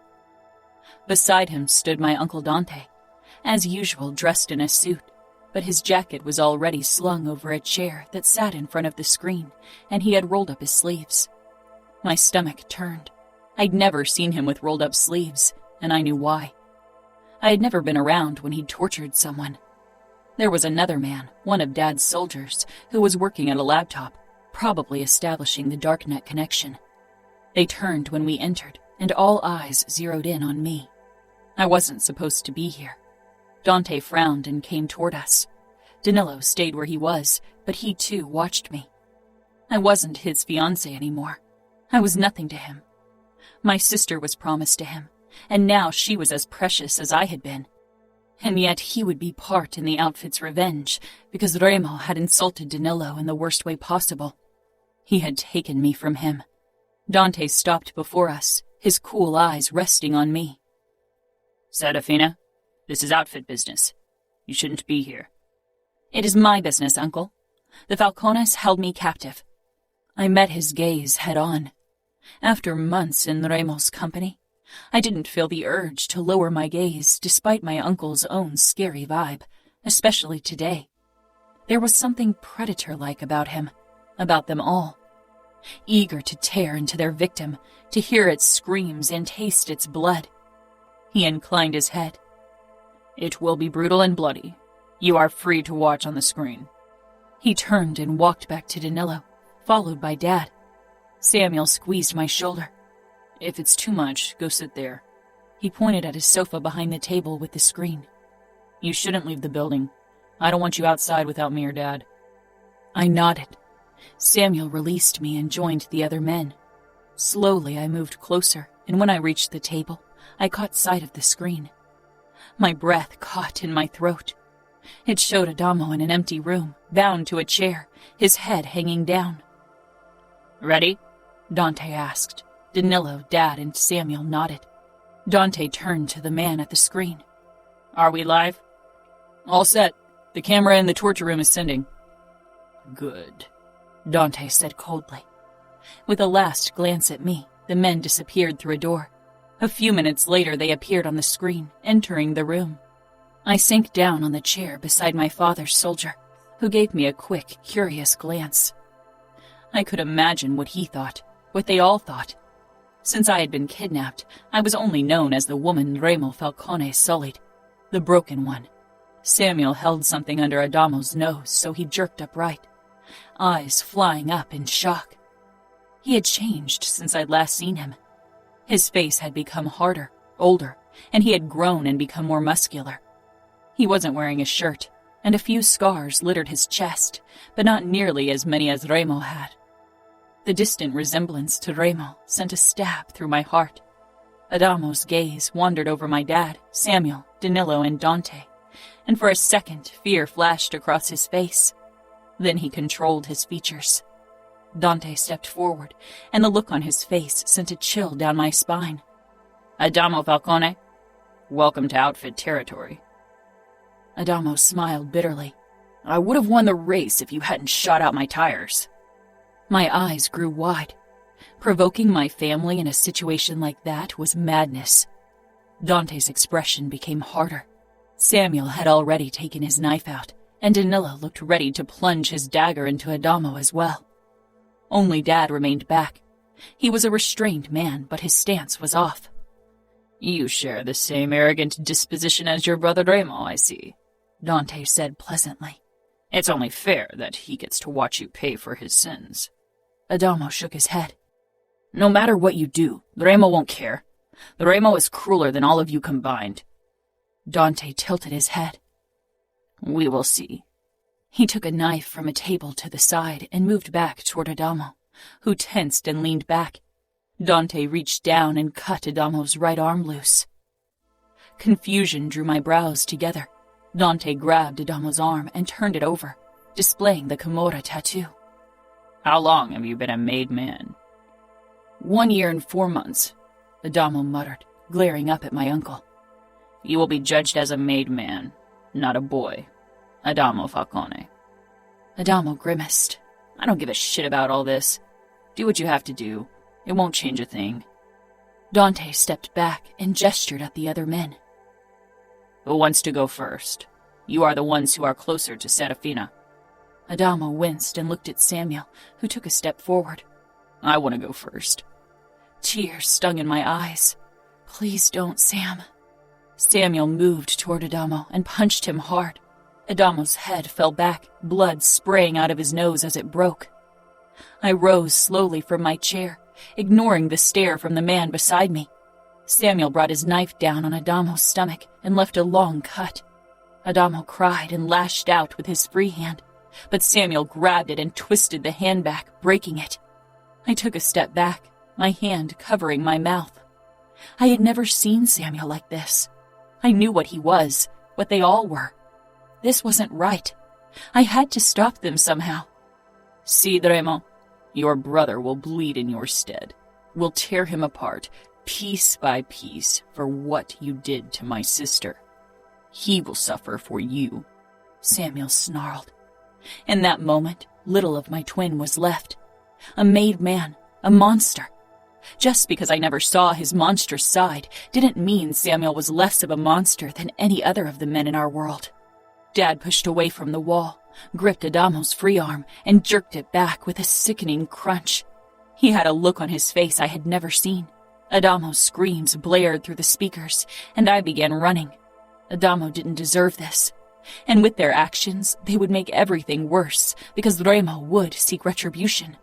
He would attack viciously, would maim and kill, would leave nothing in his wake, and whatever the outcome, I would lose someone I cared about, either my family members or the father of my children. I followed the screams to the last door and burst through it, then froze as the smell of burning flesh filled my nose. Adamo was screaming as Danilo was holding a lighter to his forearm, burning away the Camorra tattoo. Enough! I cried. I stormed forward and pushed him aside before either of them could grab me. Danilo's eyes flashed with fury, and all the men stared at me. Enough! I screamed. Enough! Adamo groaned, and I turned to him, kneeling before him. Only a small part of his tattoo had been burned away, and the skin was blistered and red. I touched his shoulder, and he flinched. "Adamo," I whispered. He raised his head a few inches, teary eyes meeting mine. A weak smile pulled at his lips. "Serafina." How he could still sound friendly after what had been done to him was a mystery to me. A shadow fell over me, and I looked up. Samuel. "Fina, you should leave. He gets what he deserves." "He is a boy," I said, "and he always treated me with kindness." "He is a Falcone," Danilo said, stepping forward with the lighter still in his hand. His eyes were hard and merciless. "You were punished for something outfit soldiers did. Adamo will pay for something his brother did." "I suffered for your sins," I spat at them. "And he suffers for Remo's. I'm sick of it. This ends here. Adamo won't suffer any more pain under your hands." "That isn't your call to make," Dante said firmly. I looked back at Adamo, who looked resigned and had begun shaking. A phone rang and Dante picked it up. "Remo." I jerked, my eyes widening. Remo. Chiara was asleep with her head in Nino's lap. It was early afternoon, so I didn't understand how she could be tired. Maybe Nino kept her awake all night. I frowned, then drew my gaze back to the screen where the race was playing out. The number of participants was staggering. They had to start from different spots, all the same distance from Kansas City, to divert the attention of the police. A few of them would be arrested like usual, but that was part of the game. Eventually, the different routes would merge to one for the last 100 miles before the end. Car racing brought in good money, but I didn't really care for it. I preferred cage fighting. Savio ate another bite of the cake Chiara had baked. "Do you think Adamo has a crush on that whore?" "CJ," Nino said. "Whatever. He's been in the sugar trap an awful lot. They're definitely fucking. And come on, he spent the night with her again. What is he doing with her? Cuddling? He can't fuck her for hours. I'm surprised he gets one up at all. If he had to pay for her, he'd be broke by now." I shrugged. I didn't care if Adamo fucked a whore or not. I'd never seen him talk to any of the other whores, though. It worried me. Not to mention that it wasn't the first night he'd spent with the whore at the sugar trap. Fucking her was okay, but spending so much time with her could definitely prove to be a problem. Trust Adamo to fall in love with a whore and be monogamous when she's got about a dozen dicks up her pussy every day, Savio said. Nino made an impatient sound, obviously keen on watching the race in peace. One of the participants was currently being chased by 3 police cars. Bets if the fucker managed to escape or not were probably burying us already. "You don't know what's going on. Maybe he only enjoys her skills," Savio scoffed. "She's not bad, but there are better whores out there."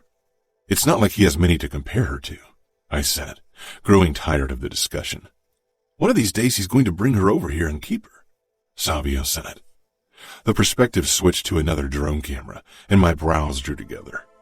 It briefly showed a few burning cars, some of them black limousines. The others were race cars. Then it changed back to the police chase. What the fuck was that?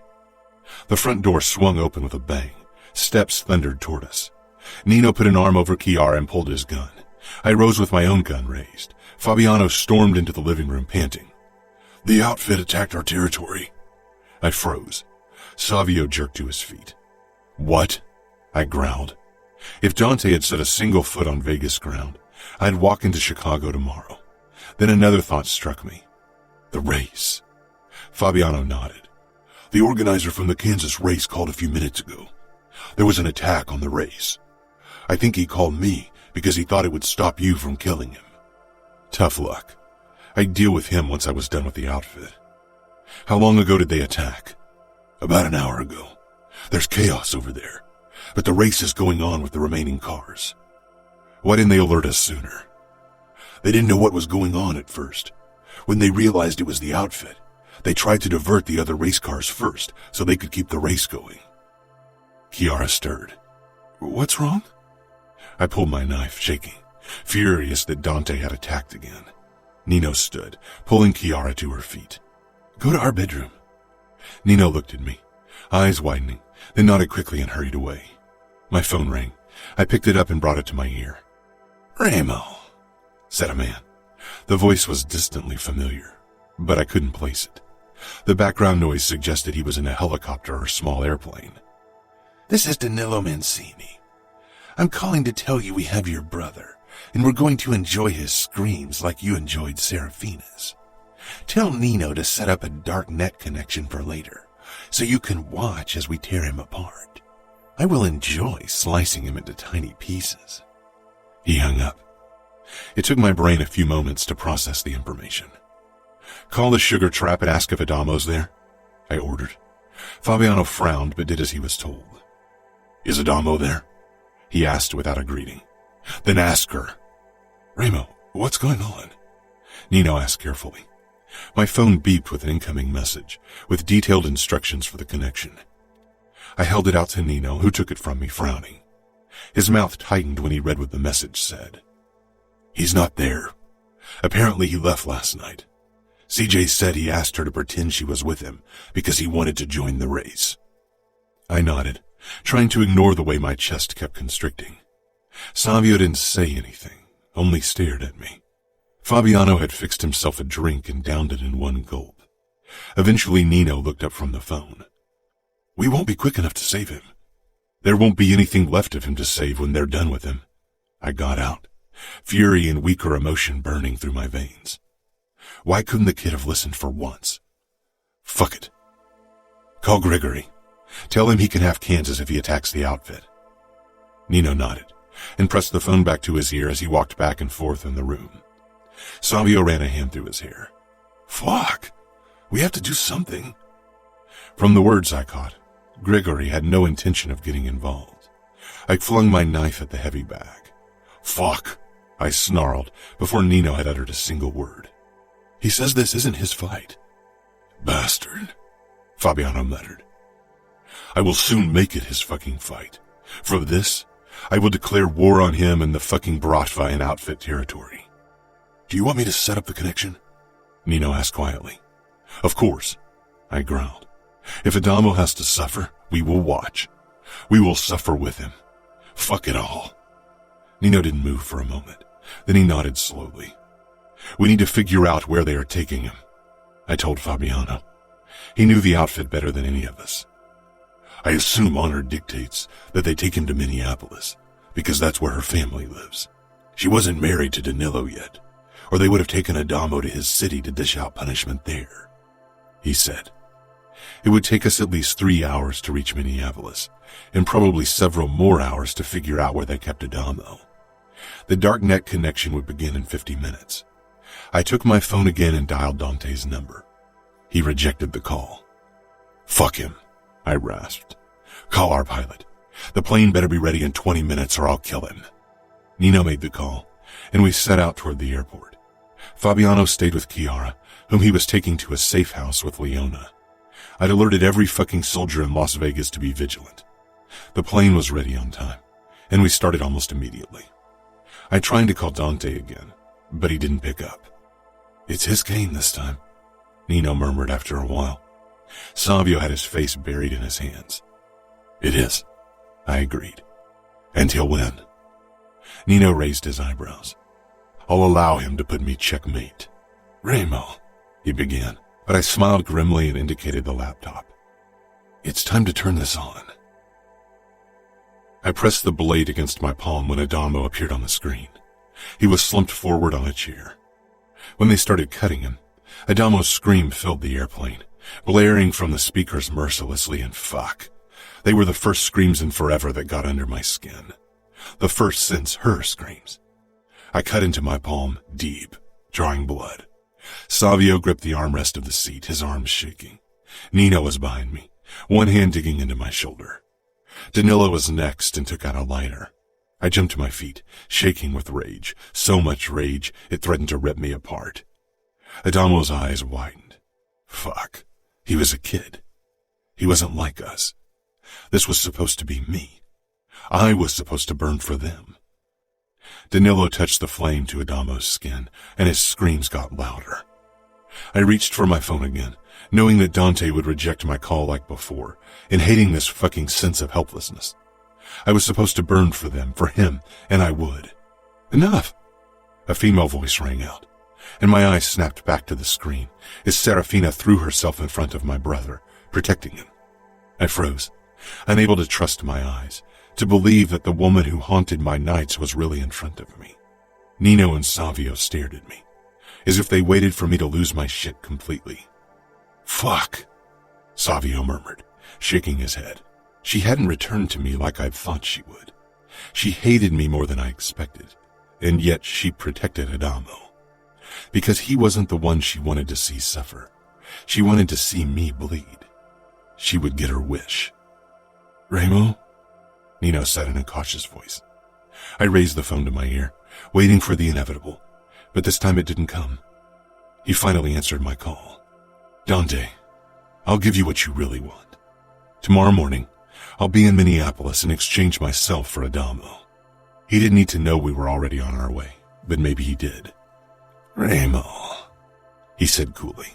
His eyes focused on the camera for a moment, before the screen turned black and Serafina and my brother disappeared from view. It's me you want to see burn, not my brother, and you will get your chance. Tomorrow morning at 8. If you're late, your brother won't be recognizable as your brother anymore. Understood? Understood. I'll have someone send you the details, Remo. I'm looking forward to meeting you again, he said coldly. I hung up. They will kill you, Remo, Savio said. They will cut me, skin me, burn me, cut off my dick, and then maybe they'll kill me, I said quietly, and all I could wonder was if Serafina would watch them do it. Chapter 26. Serafina. They allowed me to stay with Adamo, and I crouched at his feet, feeling sick to my stomach from what I'd witnessed, and even worse, thinking about what was to come. Remo will exchange himself for you, I whispered. Tomorrow you will be back in Vegas, and Nino will treat your wounds.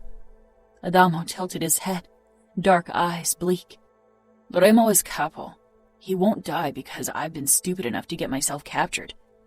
I've been a disappointment to him since I was born. He will use this chance and kill Dante instead of handing himself over. I lifted soaked fabric from his burn, and he groaned deeply. His wrist and nose were broken, and his shoulder dislocated. He must have been in horrible pain, and there was nothing I could do to help him. Playing the guilt card forced my family give me this small freedom. It didn't convince them to call a doctor, though. They would have probably kept torturing Adamo if I hadn't refused to move away from his side. You're wrong, Adamo. Remo will protect you. He doesn't fear death or pain. He will take your place because you are his brother and he cares for you. He'd do anything for you. Adamo let out a choked laugh. Why do you speak about him as if you don't hate him? He kidnapped you. He ruined your life. I looked away. I wouldn't tell him about Navio and Greta, and certainly not about my twisted feelings for his brother either. Adamo leaned forward, wincing, and brought our faces closer together. A risk because we were undoubtedly being watched, and my family was still eager to spill Falcone blood. His oremos. It didn't matter, as long as it was a Falcone. I met Adamo's gaze, and realization settled on his face. Fuck, he whispered hoarsely. He leaned even closer, despite the rope binding his unharmed arm to the chair. You're giving me the same look Remo has whenever someone mentions you. My chest constricted. I need to go now. I stood and took a step back. Adamo Falcone. Falcone, the name my children were supposed to carry. Goodbye, I whispered, but deep down I wondered if this was really the last time I would see him. I turned quickly and left the room. Samuel waited right in front of the door. He regarded me, incomprehension in his features. Why do you take care of a fucking Falcone bastard? He never hurt me. He's a boy. Samuel shook his head. He is a made man, Fina. You should let us handle him and Remo. We are capable of doing what needs to be done. We walked into the main hall where Dad, Danilo, and Dante were talking in hushed tones. They turned to us the moment we entered. I faced Samuel. And what is that? Bring Remo to his knees, Make him beg for mercy, beg for death. I will cut his dick off myself. Danilo will take care of his balls. And then we will keep them in a nice bag with ice so he can see them while we tear him apart. Then we'll shove them down his throat. Danilo smiled grimly, and even Dad looked like he could imagine nothing better than committing the most brutal murder he could think of. I swallowed. He is the father of my children. Samuel grabbed my shoulders hard, desperately. He broke you, Fina, he said softly. None of them had ever asked if I considered myself broken. They had declared me as such, and all 4 of them made me feel like I was. He is a monster, Samuel added. He is not the only one, I whispered, my eyes wandering over the gathered men. Samuel dropped his hands, face twisting as if I'd stabbed him. I'm doing this for you, to avenge you. Did any of you ever ask what I wanted? If I wanted more blood spilled? If I wanted to be avenged? I shouted. Dante came forward, expression tight. Don't you want to see Remo Falcone on his knees? Don't you want to see him broken? I did, but not in the same way they wanted. I want nothing more, I said quietly, because they could never, would never understand. Samuel wrapped an arm around me and kissed my temple. Fina, let's go home. Yes, let's go home, I said quietly. I peered up at Samuel, realizing that for the first time in my life, we didn't mean the same place. Remo. Nino, Savio, and I linked arms, pressing over the tattoo of the other. You will be a better capo than me, Nino. You won't kill people who might be useful to us. Your logic will make the Camorra even stronger. Nino didn't say anything, only stared at me. Savio shook his head. Remo, let's attack them. I'd rather die fighting than have you in their fucking hands. I smiled darkly. You will have to die another day. I will pay for my sins. Nino made a low sound. She didn't return, Remo. She stayed in Minneapolis. They won't let you anywhere near her. You will die for nothing. No, I will die so she gets what she wants. Nino pulled away. Damn it. Be reasonable for once. I made my decision, and you will accept it. Cars pulled up, and I moved away from my brothers who took shelter inside the car. Nino and Savio raised their guns through the open windows. I wasn't armed as I walked toward the parked cars, my arms raised over my head. I didn't think Dante would attack Nino or Savio. Once he dismembered me in the cruelest way possible, he'd send my brothers the recording, and probably to Luca as well. He'd try to break my family like I had broken his. Killing us all just wouldn't do. Not yet. Dante got out, followed by Samuel, Pietro, and Danilo, and more men I didn't know and didn't give a fuck about. Samuel walked around to the back of the car and pulled Adamo out. Adamo could hardly stand as Samuel dragged him behind himself toward me. Rage boiled under my skin. Samuel shoved Adamo to the ground in front of my feet, and Adamo looked up at me with his blood-covered face, cradling his broken and burned arm against his chest. Don't, he whispered. Don't do this. Don't let them kill you because of me. I'm a fucking failure. I moved toward him and touched his head briefly. You are the one from all of us who deserves death the least, Adamo. I removed my hand from his head, but before I could move on, he grasped my forearm, his fingers curling over my Camorra tattoo. It's us against the world, he croaked. Us against the world, I said. Samuel gripped my arm, and I shoved down the instinct to smash his face. I saw his fist coming toward my face and smiled. The first punch only blurred my vision. His kick to my balls brought me to my knees, and his gun to the back of my head finally pulled me into blackness. Serafina. Samuel and Danilo dragged Remo into the safe house, his arms and legs bound, his nose busted and dripping blood, his hair sticking to the back of his head with more blood. I slowly rose from the sofa where I had been waiting for almost 1 hour with 2 bodyguards. Dad moved toward me, trying to shield Remo from my view, or me from his. I wasn't sure and didn't care. Dove, you shouldn't be here. His eyes narrowed on my bodyguards, harshly, cruelly. I touched his arm. I will stay, I said firmly, my voice resolute. Dante was the last to enter. The men exchanged a look. Their word was law, not mine. But their guilt gave me power over them, more power than they'd ever held over me. I hated using it against them, but they would never allow me to possess power for any other reason. I walked past my father, toward Danilo and Samuel, holding Remo between them. His head hung down, body was slack. I tried to hide the tremor that had taken hold of me the moment I'd spotted him. Remo Falcone. Danilo's expression twisted like it always did when he saw me, with guilt and a flicker of humiliation because something had been taken from him, because Remo had taken it from him. He was a strong, powerful man, and having lost me, haunted him like it haunted every man in the room. I was their failure, their pride a tattered, sullied rag. Every time they had to peer into my eyes, and worse, the eyes of my children, they were reminded. They never let me be anything but the dove with broken wings. They couldn't, but I wanted to fly. "Have you come to watch the bastard die, Fina?" Samuel asked, his face cruel, eager, brutal as his blue eyes settled on Remo, who still hadn't moved, but I noticed the almost imperceptible shift in his shoulders, his muscles twitching. He was waking up. My heart beat faster, my palms becoming sweaty. "I know you deserve your revenge, Dove, but this is going to be more than you can stomach. Trust me," Dad said, coming up behind me and putting a hand on my shoulder. His voice was soft, compelling, but his face held terrifying eagerness and cruelty as he regarded the father of my children. "What are your plans for him?"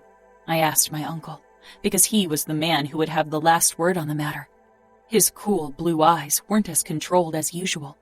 He, too, wanted to tear into Remo. They had waited a long time for this moment. "We will prolong his torture as long as possible, without risking an attack from the Camorra." "He won't die today?" "Oh, he won't die today," Samuel muttered, "but he might wish for it." I gave a nod. It was what I had expected. Remo wouldn't experience any mercy at the hands of the outfit. Not that he'd ever ask for it. "He'll beg for death," Dad said harshly. "I don't beg for anything, Pietro." I shivered at the familiar timbre, at the underlying threat, the undercurrent of power. How did he do it? Remo lifted his head, and my brother and Danilo tightened their hold, but they blended into the background when Remo's eyes finally met mine. 14 months. The force of his gaze hit me like a tidal wave. In the time since he'd released me, I'd often wondered if I could ever forget him, if I could move on and live a new life. But now as I looked at him, I realized I had been foolish to consider that an option. The corners of his mouth lifted in a twisted smile. "Angel." My brother punched Remo's face, but he only laughed darkly as blood spattered on the ground. "This is your chance to ask for forgiveness," Dad said. Remo looked from each of them until his eyes finally settled on me. "Do you want me to beg for forgiveness?" His eyes dragged me down fiercely, mercilessly, irrevocably as they'd always done, as they always would. "I won't give you my forgiveness," I said quietly. Something flickered in Remo's eyes, but Samuel and Danilo wrenched him away from my view, down the corridor into their torture chamber. Dad kissed my temple. "We will avenge you. Make him pay for what he did." He walked away, leaving me with Dante, who regarded me with calm scrutiny. He touched my shoulder lightly, and I met his gaze. "You will ask for forgiveness in the end," he promised. I briefly touched his hand. I don't want him to, because it would be false. Remo did everything with unbridled passion, with ferocious rage, without an ounce of regret. He consumed, obliterated, ruined. He took everything and left nothing in his wake. He was an unrepentant sinner. He was a destroyer, a murderer, a torturer, a monster, the father of my children, the man who held my heart in his cruel, brutal hand. "You will castrate him?" It was an unnecessary question. I knew they would, and it was only one of the many atrocities they'd planned. All I needed to know was when. Dante gave a terse nod. "Tomorrow, not today. It would speed up his death too much. Danilo and Samuel will do it." I'm not sure you should watch any of this, but maybe you need to. Today will be easier to stomach than tomorrow, so stay if it's what you want. Thanks, I whispered. Slowly, I made my way toward the screen on the table and turned it on. My brother and Danilo were kicking Remo in the stomach, in the side. Remo made no move to defend himself. When they finally let up, because Dante had entered, Remo rolled onto his back and looked directly into the camera, knowing I was watching. He didn't look away when my father took out his knife and cut his chest. Not when it was Samuel's turn. Not when it was Danilo's turn. Not when it was Dante's turn. I'd spent so many hours, day and night, wondering how it would feel to see Remo broken, to see him on his knees. This wasn't how I imagined things to be. My heart clenching in my chest so tightly I could hardly breathe. The tears pressing against my eyelids so fiercely I had to bite the inside of my cheek to hold them back. And even through the torture, Remo didn't look broken, because he couldn't be broken. Not with violence and pain. Maybe not at all. I turned away from the screen and walked away.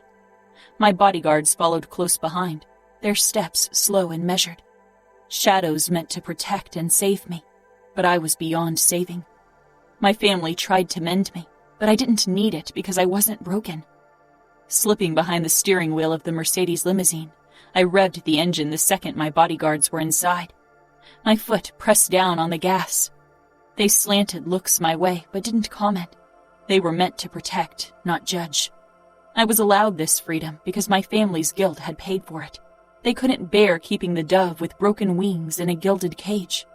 The second I had the car parked in front of my family's home, I killed the engine and got out, not waiting for them. I stepped inside and hurried upstairs, didn't stop until I entered the nursery.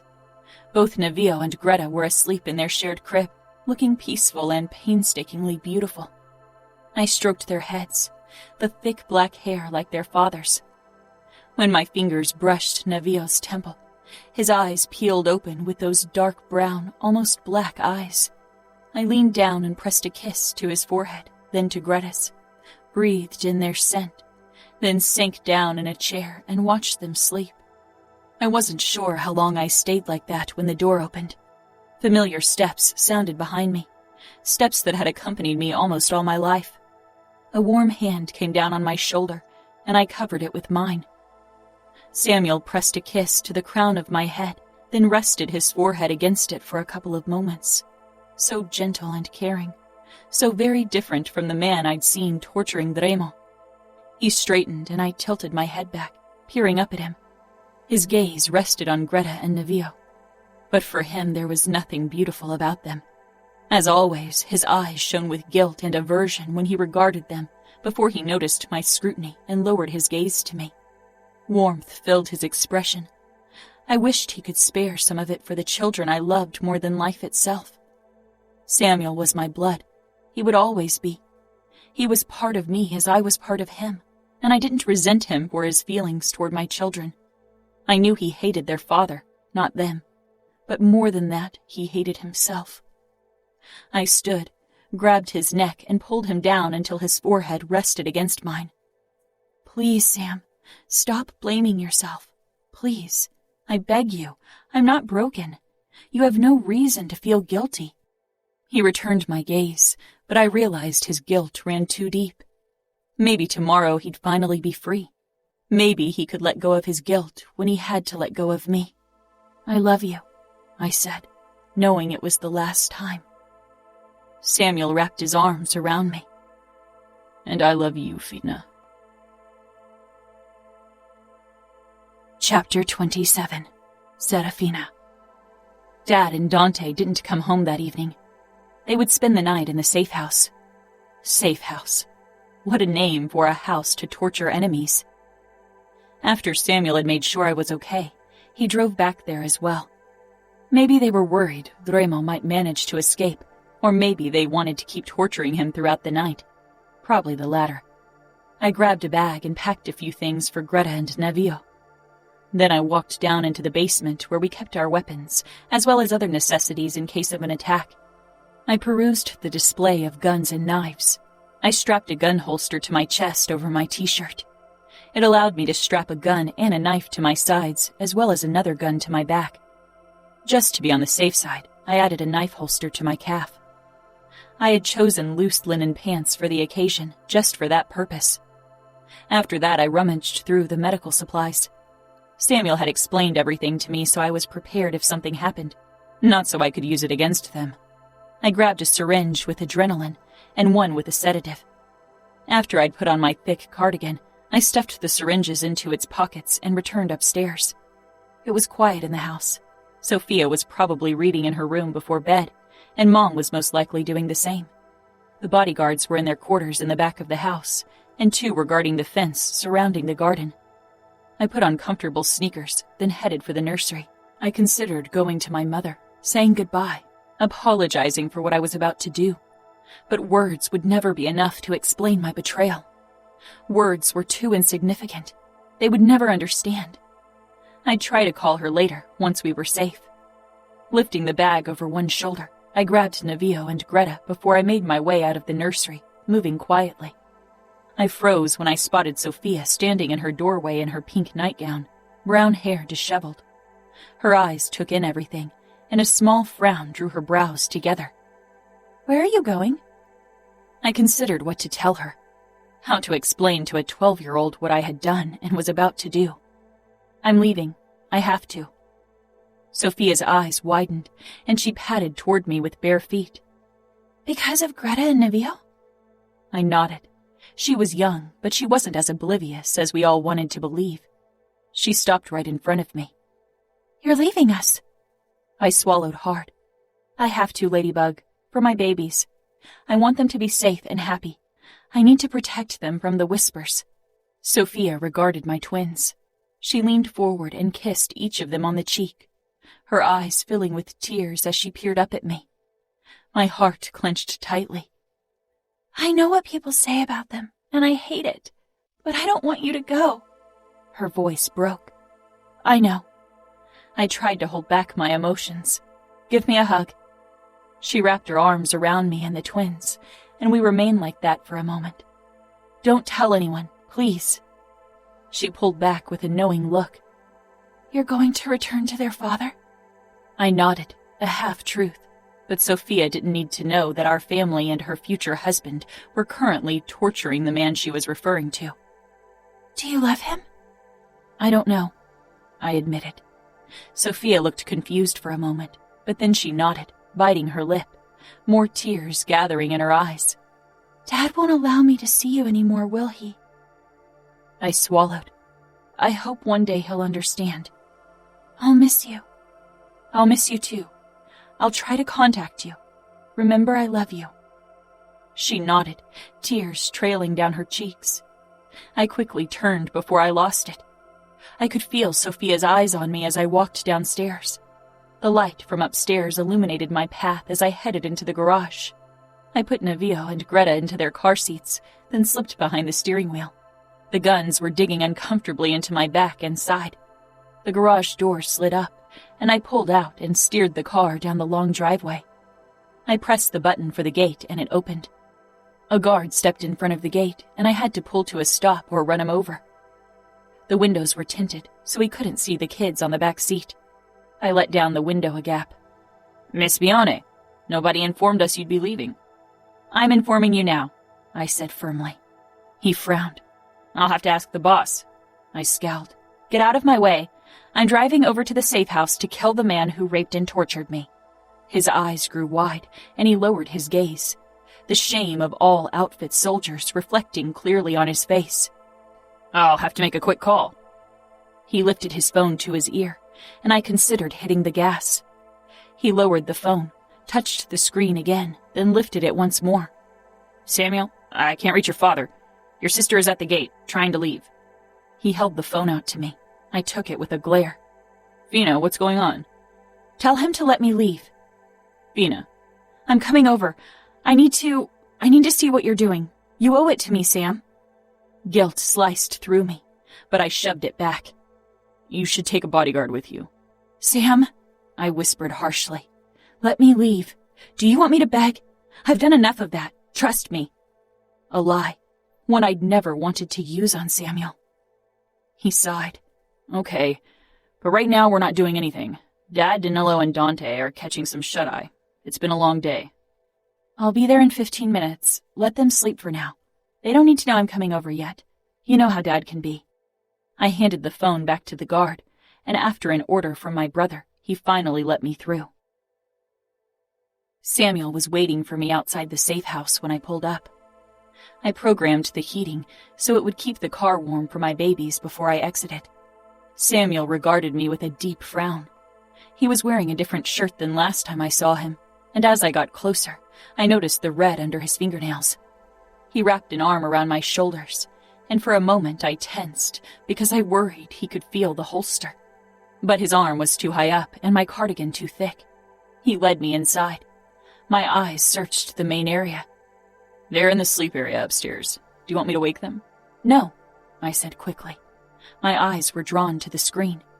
It showed Remo lying on the floor, not moving. I tried to gauge the angle. Samuel followed my gaze. We'll continue in about an hour. I raised my eyes to his. Dark shadows spread under his eyes. You look like you should get some sleep. Someone's got to keep watch. He doesn't look like he can do anything. Samuel's lips curled. He's a tough fucker. His expression softened. But we'll get him to beg. At some point, even he will break. I doubted it, but we'd never find out. Do you have something to drink for me? Samuel nodded and walked over to the table in the corner. I took out the syringe before I followed him. Water okay? He asked as I stopped close beside him. I touched his chest. I'm sorry, Sam. His brows snapped together in confusion, and I shoved the needle into his thigh. Sam jerked. Fina, what? But he was already staggering, his eyelids drooping. I clung to him, trying to stop him from falling and injuring himself, but he was too heavy. He sank to the ground. His eyes began to lose focus. I bent over him and kissed his forehead. I hope you'll forgive me one day. I stepped into the torture room, my eyes landing on Remo. He was sprawled out on the floor, lying in his own blood, naked except for black briefs, his arms and legs tied to hooks in the ground with rope. Bruises and cuts littered almost every inch of him. On the table to the right, I could see torture tools.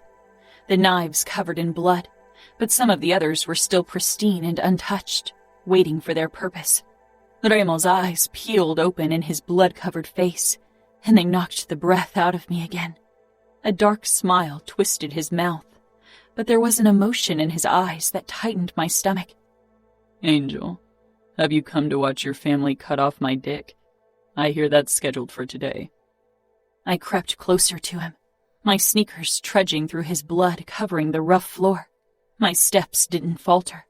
Blood did nothing to me, not anymore. Remo regarded me quietly. His eyes slid down my arm to the tip of the knife, peeking out from my long cardigan sleeve. Or have you come to do it yourself? I stopped right above Remo. Even though he was on his back, cut and bruised, covered in his own blood, he appeared powerful. Remo couldn't be broken, because he didn't fear pain or death. Was this love? Or madness? I sank down to my knees beside him, kneeling on the sticky floor, my white linen pants soaking up the blood greedily. My pants soon stuck to my skin with Remo's blood. No, I whispered, finally answering him. Remo's eyes traced my face. He looked almost at peace. To kill me? I tilted my head, regarding him. Remo was Navio. Navio was Remo. As if they had been carved from the same template. My children were the spitting image of their father. Even if I didn't have feelings for the man before me, I could never kill him, because the faces of Greta and Navio would remind me of him every day of my life. I always thought it was meant to be that way. Your hand ending my life. I shook my head. I won't kill you. I leaned over Remo, my fingers spreading through his blood on the ground, my hair dipping in it. So much blood. You didn't marry Danilo, Remo murmured. How could I whispered, bending low until Remo and I were almost touching. How could I marry him when I was pregnant with your children? Remo stiffened. I'd wondered how he would react if I ever told him about Greta and Navío, but nothing came close to the look on his face. Complete and utter shock. And more than that, wonder. When you gave me up, I carried your babies in me, Remo. You gave us up. I thought you'd return to me, he rasped. You pushed me away. I set you free. I wasn't free, I hissed. How could I ever be free when his name was etched into my heart? You were pregnant, he said quietly. I was pregnant, a living, breathing reminder of the greatest failure of the outfit. A living, breathing reminder of something dark and shameful. A reminder that you took something from the outfit, took something from me. That's what everyone thought. My family and everyone else in the outfit. I knew giving birth to a child of yours would ruin any chance I had to find my way back into the outfit, back into my family. I knew I'd seal my fate if I had your child. I'd be damned to live a life of pity stares and disgusted expressions. Something flickered in Remo's eyes. Dread, maybe even fear. You got rid of the babies. And his voice wavered ever so slightly. A cruel, unbreakable man. My nemesis, my captor. The man who took everything from me and without knowing it, gave me the greatest gift of all. I'd always wondered what it would take to break Remo. And I realized I held the power to do it. To crush the cruelest, strongest man I knew in my hand. Held it on the tip of my tongue. One word would shatter him. The knowledge filled me with unparalleled joy. Not because I could break the man before me. No. Because our children, even without knowing them, meant so much to him that their death would destroy him. Oh, Angel, have they sent you to deliver the ultimate blow? Tell Dante he wins. I shook my head. No, I said quietly, then fiercer. No, I didn't get rid of the babies, even though everyone wanted me to do it. Remo held my gaze. How could I get rid of the most beautiful creation I can imagine? Greta and Navío are pure perfection, Remo. He exhaled, and the look in his eyes. God, that look. This cruel man had stolen my heart, and I had let him. They look like you. Navío is you. Everyone who sees him knows he's yours. Remo smiled the darkest, saddest smile I have ever seen.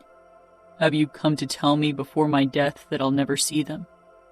Angel, I must say you are crueler than I could ever be. I linked my fingers with his bloody ones, the blade cupped between our palms. Our children are perfection, but here in the outfit, they represent shame and dishonor. People whisper behind their backs, call them Falcones, as if it is something sinful, something dirty. Our children are beautiful. My voice became fiercer with every word. They are meant to hold their heads high, not be ashamed for who they are. They aren't meant to bow, aren't meant to live in the shadows. They are meant to rule. They are Falcones. They belong in Las Vegas, where their names carry power and respect. They are meant to rule at the side of the cruelest, bravest man I know. Their father. Remo didn't say anything, but his expression set me aflame with emotion. How badly injured are you? I whispered in his ear. Badly, he admitted. I nodded, my throat tightening. I reached for the syringe in my pocket and pulled it out. Adrenaline. Remo's mouth pulled wider. I injected him with the liquid and he shuddered. His pupils were dilated when he met my gaze again. My lips brushed his lightly. How strong are you, Remo Falcone? Strong enough to take you and our children home, where you all belong, Angel. I smiled. I wedged the blade under the rope. Swear not to kill my family. Not my brother, not my father, not my uncle. Swear it on our children, Remo. I swear it, he murmured. I cut through the rope when I heard the creak of the door. I dropped the knife in Remo's now free hand. Serafina, get the fuck away from the asshole. Danilo growled, gripping me by the shoulders and pulling me to my feet.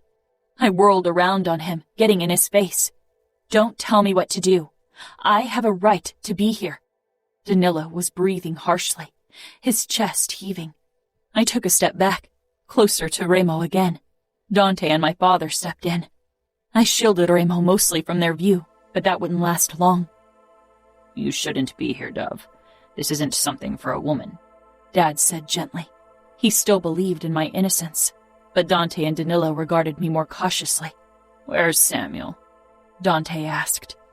I wrapped my arms around my body and slid my hands beneath my cardigan, my fingers curling around the gun strapped to the holster there. I'm sorry, I whispered and pulled the gun on them. Dante put his hand on his gun at his waist but didn't pull it. My father and Danilo were completely frozen. Samuel's going to be okay. He's knocked out behind the sofa. Fina, Dad said in a soothing voice. You've been through a lot. Put down the gun. I took another step back, releasing the safety catch. I'm sorry, I said again, biting back tears, thinking of Samuel, of what he would think once he woke up. In my peripheral vision, Remo cut through the last rope around his ankle. Dante pulled his gun, and so did Danilo, but I barred their view of Remo. They wouldn't shoot me, not even now that I was holding them at gunpoint. I was a woman, someone to protect. I was their responsibility and their failure. Remo staggered to his feet behind me, and Danilo aimed. I shot at him, nicking the outside of his upper arm. He gasped, his eyes flashing at me. Not a single move, I warned. Remo pressed up behind me, as usual not heeding any safety measures, towering ahead over me. We only want to leave. No one has to get hurt, I whispered. Remo reached for my gun, but I shook my head. My back, I told him. His hand slid under my cardigan and pulled the gun from there. Dove, Dad croaked. You don't owe this man anything. He raped you. I know emotions can get confused in a situation like this, but we have people who can help you. I smiled sadly at him, and then Samuel stumbled inside, holding on to the doorframe. I hadn't dared use a higher dose on him than was absolutely necessary. Obviously, it wasn't enough. He stared at me uncomprehendingly, his arm with his gun hanging limply at his side. My twin, my confidant. For most of my life, I had been sure my love for Samuel, for my twin, could never be challenged. And I still loved him so much, the look of betrayal on his face splintered me in half. But now there were my children and the man behind me. Remo's gaze moved from me to him, and he touched my hip. I swallowed the rising emotion. Please let us leave, Uncle, I addressed Dante. This war is because of me, and I can tell you I don't want it. I don't want to be avenged. Don't rob my children of their father. I'll go to Las Vegas with Remo, where I belong, where my kids belong. Please. If you feel guilty for what happened to me, if you want to save me, then do this. Let me return to Vegas with Remo. This doesn't have to be an endless spiral of bloodshed. It can end today. For your children, for mine, let us leave. Dante's cold eyes were on Remo, not me. Is she speaking in the name of the Camorra? Remo's grip on my hip tightened. She does.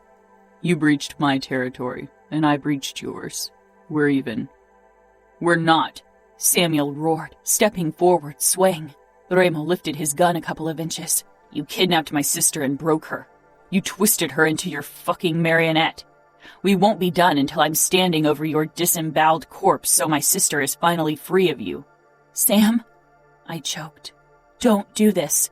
I know you don't understand, but I need to return to Vegas with Remo, for myself, but more importantly, for my children. I knew you should have gotten rid of them, Samuel rasped, his eyes glassy. Remo's hand on my hip jerked, and I knew without the promise he'd given me, he would have killed my brother for his words. Dad came up behind Samuel and put his hand on his shoulder. Send them with him to Las Vegas. They are Falcones, but you aren't, Fina. Be free of them and him. You can start a new life. Where my children go, I will go, I said. Don't you think I've suffered enough for all of your sins? Don't turn me into another pawn in your chess game. Set me free. Realization settled in Sam's eyes, and it broke my heart. I ached for my family who would never understand. I could only hope they'd come to hate me one day, so they didn't miss me anymore. Remo's grip on my hip loosened. Even the adrenaline wouldn't keep him on his feet for an endless amount of time. He was too injured for that. Let us leave, You failed me once, and now I'm lost to you. But please allow me to bring my children to a family that will love them. Allow me to bring my children home. You owe it to me." Danilo made a disbelieving sound, his hand around his gun tightening. I hated myself for playing the guilt card, but I knew it was our only chance. For Remo to get out of here alive, I had to hurt the family I loved. Dante's cold eyes met mine. "If I allow you to leave today, you are a traitor. You won't be part of the outfit. You will be the enemy. You won't see your family again. There won't be peace with the Camorra. This war has only begun." Samuel heaved a deep breath, his eyes begging me to reconsider. Could I live without him? "When will this war end, Uncle?" I asked quietly. He looked at Remo, and I knew what he would say. "Never." I whispered the answer. Dante inclined his head. Dad looked at me as if this was the final goodbye. A daughter lost for good. "Leave," Dante said coldly. Danilo shook his head incredulously. "You can't be serious, Dante. You can't let them go." Dante glanced at my ex-fiancé, looking tired. "Set me free," I said softly. "Leave." Relief and wistfulness slammed into me hearing that word. "Thank you." Dante shook his head. "Don't thank me. Not for that." Remo nudged me lightly, and I walked closer to the door, keeping my body between him and the others. I walked backward to keep an eye on my family. They didn't attack. They didn't stop us. Dad and Samuel looked broken. I had landed the ultimate hit, had broken them. I wondered how Mom would react when she found out. She'd be crushed. My heart was heavy as I led Remo to the parked car. He sank down on the passenger seat, passing out immediately. I closed the door and got behind the steering wheel. Greta and Navio were still fast asleep in their seats. I hit the gas and sent the car flying down the long gravel road. I quickly connected to Bluetooth and called the sugar trap. It was the only number I'd found on the internet. It took a while before the guy I talked to agreed to call Nino and to give him my number. I was starting to go crazy. Remo wouldn't survive if I had to drive all the way to Vegas with him, and I couldn't take him to a hospital in outfit territory. What if my family got over their initial shock and decided to get rid of us after all? I needed to reach Camorra territory. My pulse spiked when my phone finally rang. I picked up after the second ring. "Is he dead?" Nino asked at once. I glanced at Remo, who was slumped against the passenger door, breathing shallowly. "Not yet," I got out. Nino was quiet for a moment. "Did you call to gloat? To let me hear my brother's last screams?" That's what he thought. "I'm in a car with him. We got out. We're on our way." "You got him out?" Nino asked sharply. "Where are you?" "We're taking a helicopter and meeting you halfway. We're in Kansas City. I'll calculate the best spot now." I told him where I was heading, and we agreed on a meeting place 80 miles from where I was. "He's badly injured," I said quietly. "Remo is too strong to die," Nino said. Tears stung in my eyes. "I'm driving as quickly as I can." "Serafina," Nino began. "He thought you'd come back. He wanted you to come back on your own free will." I swallowed. This wasn't about Remo and me. This was about my children. And yet my chest ached with emotions as I regarded the man beside me, his dark hair sticking to his bloody forehead. "I need to drive," I said, and hung up. About 1 hour later, I steered the car toward a deserted parking lot where a helicopter was already waiting. Nino and Savio stood beside it. I'd hoped Fabiano would be there. I trusted him more than these two. I came to a stop. They had their guns out, not trusting me. And I didn't trust them either. But Remo was barely breathing. I gripped my gun and pushed out of the car. Nino approached. As usual, a blank expression on his face. I had my gun pointed at him like he had his pointed at me. Of course, with his skills, I'd be dead before my finger as much as twitched on the trigger.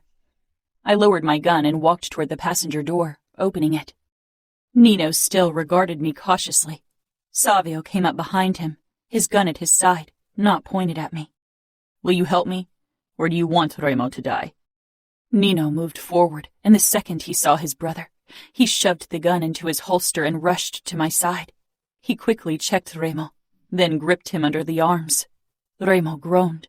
Savio took his legs, and they were about to lift him out when Greta woke and let out an ear-splitting cry upon seeing two men she didn't know. Nino and Savio both jerked their heads back, then froze. Navio had also awoken, and his dark eyes stared back at them. My small Remo. "Holy fuck," Savio gasped. His brown eyes flew up to me. "They are Remo's." It wasn't a question, because one look at Navio, and they knew he was their brothers. "They are," and he passed out before he could see them. My throat constricted. Nino held my gaze for a moment, and I knew then that I wouldn't regret my decision, because already now I could see that my kids would be Falcones. "Quick," Nino muttered, and he and Savio carried Remo over to the helicopter. My heart thundering in my chest, I walked to the back door and opened it to unbuckle Navio and Greta. "Shh," I soothed my daughter. Navio looked merely curious and a little sleepy. "Do you need help?" Savio asked close behind me, surprising me. I looked over my shoulder, hesitating, my protectiveness rearing its head. "Don't give me that look. Your kids are safe. They will always be safe. And not just because Remo would kill me if something happened to them." I nodded. "Can you take Navio? Greta doesn't like to be held by anyone but me." Savio moved to the other door, opened it, and bent over Navio, who regarded him with big dark eyes. "I've never held a baby," Savio said reluctantly. "Speak to him soothingly and lift him against your chest. He can support his head by himself." "Hey, Navio," Savio said, as he slid his hands under Navio's armpits and carefully lifted him. It looked as if he was holding a bomb about to detonate, but I was glad he was being careful. I hadn't thought Savio could be like that. I turned to Greta and quickly lifted her as well, then straightened to keep an eye on Savio. He held Navio against his chest, and my son seemed content to be held by the unknown man. Savio's eyes were curious and fascinated as he looked down at my boy. No resentment, no associated shame. Together we walked toward the helicopter. Greta pressed herself against me from the noise of the rotor blades. Nino was bent over Remo inside the helicopter. Remo was already getting a blood transfusion and another IV with a clear liquid while Nino felt his body. A man I didn't know was in the cockpit. Nino turned to us when Savio held Navio out to him. He grabbed my boy immediately, a strange look on his face as he regarded him. Savio climbed in and held out his hand for me. I awkwardly got in with Greta still clinging to me for dear life. I sank down on the bench, and Savio helped me buckle up. Nino handed Navio back to him, and Savio sat beside me. Nino's eyes kept darting between Navio and Greta, as if he couldn't comprehend what he was seeing. The moment the helicopter lifted off, Nino returned to Remo's side.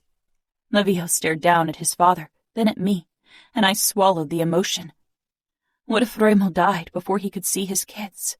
What if my children never met their father? I never expected Remo to want his children.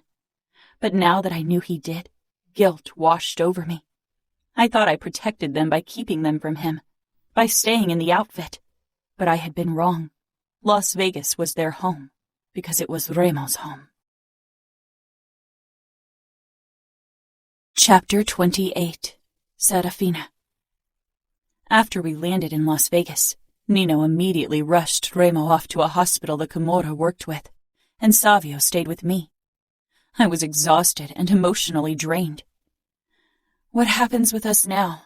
I asked tiredly. Savio gave me a surprised look. "I will take you to the mansion.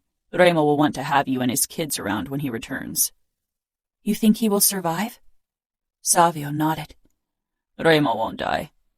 I followed Savio to a car and sank down on the back seat with my children. When I jerked awake, we had arrived and Fabiano was staring through the window as if he was seeing a ghost. He opened the door. "What the fuck?" "Remo's got kids," Savio explained. "I see that," Fabiano said.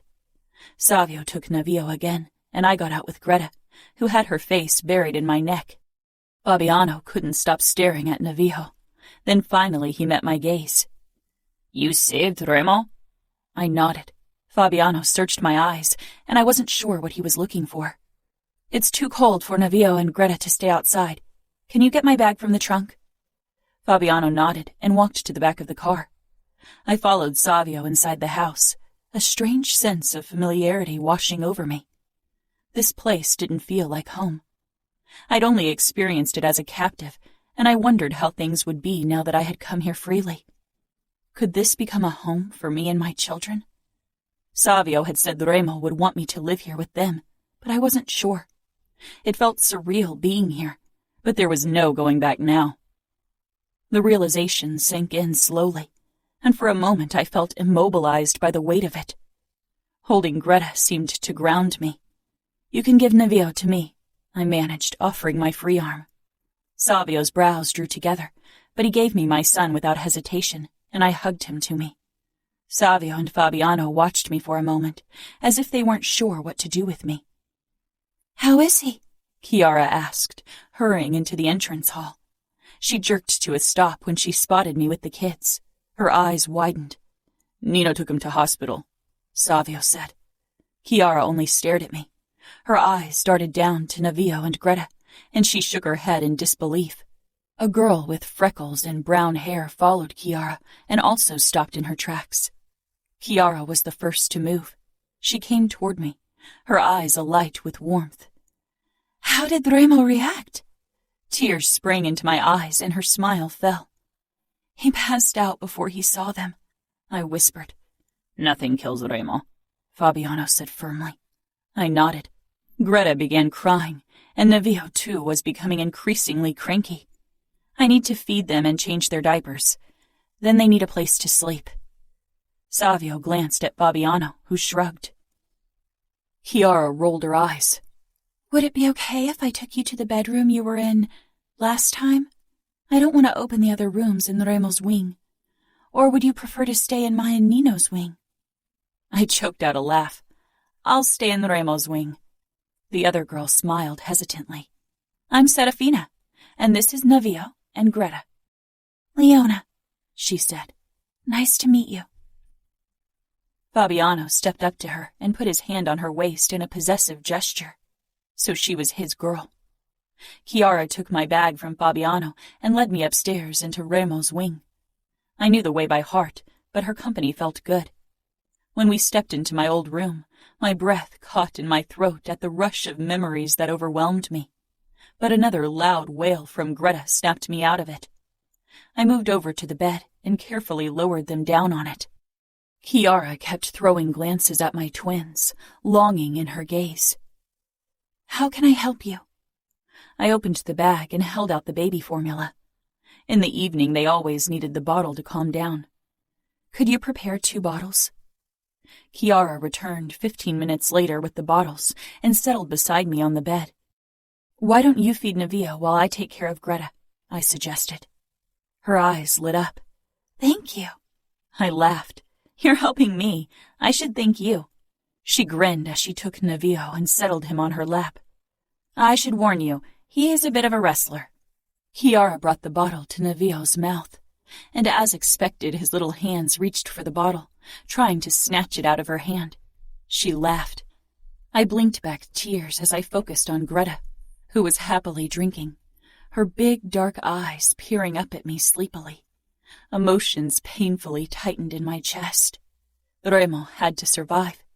I couldn't believe fate would be so cruel to rip him from me before he could see his children. Maybe Remo deserved death, but I didn't care. He needed to live for Greta and Nevio. "He'll love and protect them," Chiara murmured. Remo would protect them. Was he capable of love? I wasn't sure. After Chiara left, I lay down beside my babies, who were already asleep after their feeding. I didn't have beds for them or anything else except for the few things I'd stuffed into the backpack. I closed my eyes. The image of Remo and his blood flashed into my mind, and I shuddered. I must have fallen asleep because Greta's wail woke me shortly after. It was the first night without the help of Samuel or my mother, and a heavy weight settled in the pit of my stomach thinking about my family. I wasn't sure how my future nights would be. Would I handle everything on my own? I was up early the next morning and blinked against the soft light streaming in through the window. I had barely slept, and not just because of my twins' erratic schedule. Worry for Remo had haunted my sleep. I got myself and my babies ready before I headed downstairs, carrying them on my hips. Following the scent of coffee and bacon, I made my way into the kitchen, but stopped in the doorway. Adamo, Savio, and Nino were sitting around the kitchen table, while Chiara was stirring something in a big pot. All eyes turned to me, and I swayed on my feet. I'd always been the enemy, the captive, and now I was what? A guest? An intruder? "Good morning," I said, then turned to Nino, fear clogging my throat. "How is he?" "Stable. A few broken bones, bruises, rupture of the spleen. He's upstairs, knocked out with pain meds." "He won't like that one bit," Savio said, grinning. "You know he prefers pain to being helpless." I still hadn't moved from the doorway. "I'm preparing a pumpkin puree for the babies. I hope that's okay," Chiara chimed in. I nodded. Nino grabbed a chair and pulled it back for me. With a smile, I approached the table and sank down. Navio knocked Nino's glass over, spilling water over him. "Sorry," I said, leaning back so Navio's sneaky arms wouldn't get into more trouble. He still made grabby motions. Nino regarded him intently as he dried himself with a dish towel that Chiara had handed him. Adamo shook his head. His arm was bandaged and his face was swollen. "I can't believe Remo's got kids." "I bet the outfit hated seeing them. I mean, there's no way they couldn't be Falcones," Savio said with a grin. I stiffened, pain slicing through me. I looked away, swallowing. "Is that why you're here?" Nino asked mildly. "To give them a chance." "I want them to be proud of who they are," I said. I didn't want to explain everything. "They will be. They are Falcones," Nino said. I looked into his emotionless gray eyes. "Just like that? My family tortured Adamo and nearly killed Remo, and I'm technically the enemy." "Just like that. You are Remo's, and they are his too. You are family." I frowned. "I'm not Remo's." Nino gave me a twisted smile. "You are." Chiara put a plate piled with eggs and bacon and toast in front of me. "Do you have a blanket?" She hurried off and returned with one a few minutes later, spreading it on the ground. I put Greta and Navio down on their backs so I could eat. I smiled when Navio rolled onto his stomach and raised his head curiously. "This is too weird," Adamo said. I gave him a smile. Savio shook his head. "I'm not going to change diapers. I don't give a fuck if Remo gives the order or not. I'm not going anywhere near someone else's shit, baby or not." I huffed. "I'm pretty sure you come into contact with more disgusting things on a daily basis." Adamo laughed. "He's full of shit anyway." Savio punched Adamo's unharmed arm. Some of the weight I'd felt since yesterday lifted from my shoulders. Remo. I felt like shit. Cotton mouth and a full body ache. Peeling my eyes open, I found Nino staring at me. "You asshole. You gave me pain meds and some kind of fucking sedative. Your body needed it." I tried to sit up, but my body was very averse to the idea. I struggled and shot Nino a death glare when he tried to help me. Eventually, I managed to sit against the headboard, every fucking inch of my body throbbing fiercely. Most of my upper body and arms were covered with bandages. Nino sat on the edge of my bed. "You look like shit when Serafina brought you to us." Serafina had saved my life. The woman I kidnapped. She'd saved my fucking life. For a second, I thought I'd dreamed up the whole shit. But the way my body screams with agony tells me it's true. I got out. "They almost killed you. And they would have if Serafina hadn't gotten you out." "Where is she?" I asked, ignoring the way my chest hollowed at the thought that she wasn't in Las Vegas after all. "Downstairs," Nino said slowly, his eyes searching mine. "With your children." "My children," I repeated, trying to make sense of the words, trying to fucking understand that I was a father. "Greta and Navio." "Fuck," I breathed. "It's like looking at a baby version of you," Nino said with a disbelieving look. "Make sure they have everything they need. No matter what Serafina says she needs, you get it for her." Nino nodded. "She's here to protect her children, because the outfit didn't accept them. Not because of you." I narrowed my eyes at him. I don't care why she's here. All that matters is that she is. I told you before, I don't have a fucking heart that can be broken. Or have you forgotten? Nino touched my shoulder lightly. I know you better than anyone else, Remo. Or have you forgotten? That's why you're so good at pissing me off. Do you want me to get her? I nodded. I didn't think I'd ever wanted anything more. I would have gone through days of torture, through weeks of it, to see Serafina. That she saved me? Fuck. I'd never considered it an option. After she told me she wouldn't give me her forgiveness, I'd resigned myself to the fact that she wanted me dead, that she wanted to see me suffer. I deserved it. There was no fucking question about it. I knew what I was. There wasn't anything white about me. Very little gray and a ton of black. And yet she was here. She was here with our children. I tried to imagine them, but I couldn't. I never wanted kids, because I was certain I'd never find a woman who wouldn't prove to be the same fucking failure my mother had been. I'd been certain that I'd break any woman, but Serafina was strong. She'd proven me wrong, had twisted my game until I felt like the loser, like the one who'd been checkmated. Serafina. Nino walked into the living room where Chiara and I were sitting on a blanket with Navio and Greta. Chiara was a natural with kids, and it was obvious how much she loved them. She held Navio in her lap as she showed him a picture book. Greta sat in my lap, her tiny hand wrapped around my thumb and looking down at the book in my free hand. I looked up at Nino, but his eyes were on Chiara, who was smiling down at my son, practically glowing with happiness. Slowly he dragged his gaze up. Remo just woke up. Without thinking, I got up with Greta clinging to me. I didn't want my kids there when I first talked to Remo after he'd woken. I felt like we needed a moment before I could allow that. I untangled Greta gently and laid her down on the blanket, then hesitated. Chiara looked up with a smile. Nino and I can watch them while you talk to Remo. Nino moved closer, but I stayed where I was. I couldn't help it. This would be the first time I let them out of sight since our arrival. Each of us would lay our life down for these kids, Nino said. You brought them here. They are Falcone's. They are Remo's kids. He burned for us. We will burn for them. I gave a small nod and took a step back. Greta's eyes followed me. Chiara, can you take Greta? She's very shy around people she doesn't know, especially men. Nino lowered himself beside Chiara and took Navio from her. I tensed when Chiara reached for my daughter, expecting a crying fit, but Greta's face scrunched up only briefly, then smoothed when Chiara sang softly. I took another step back.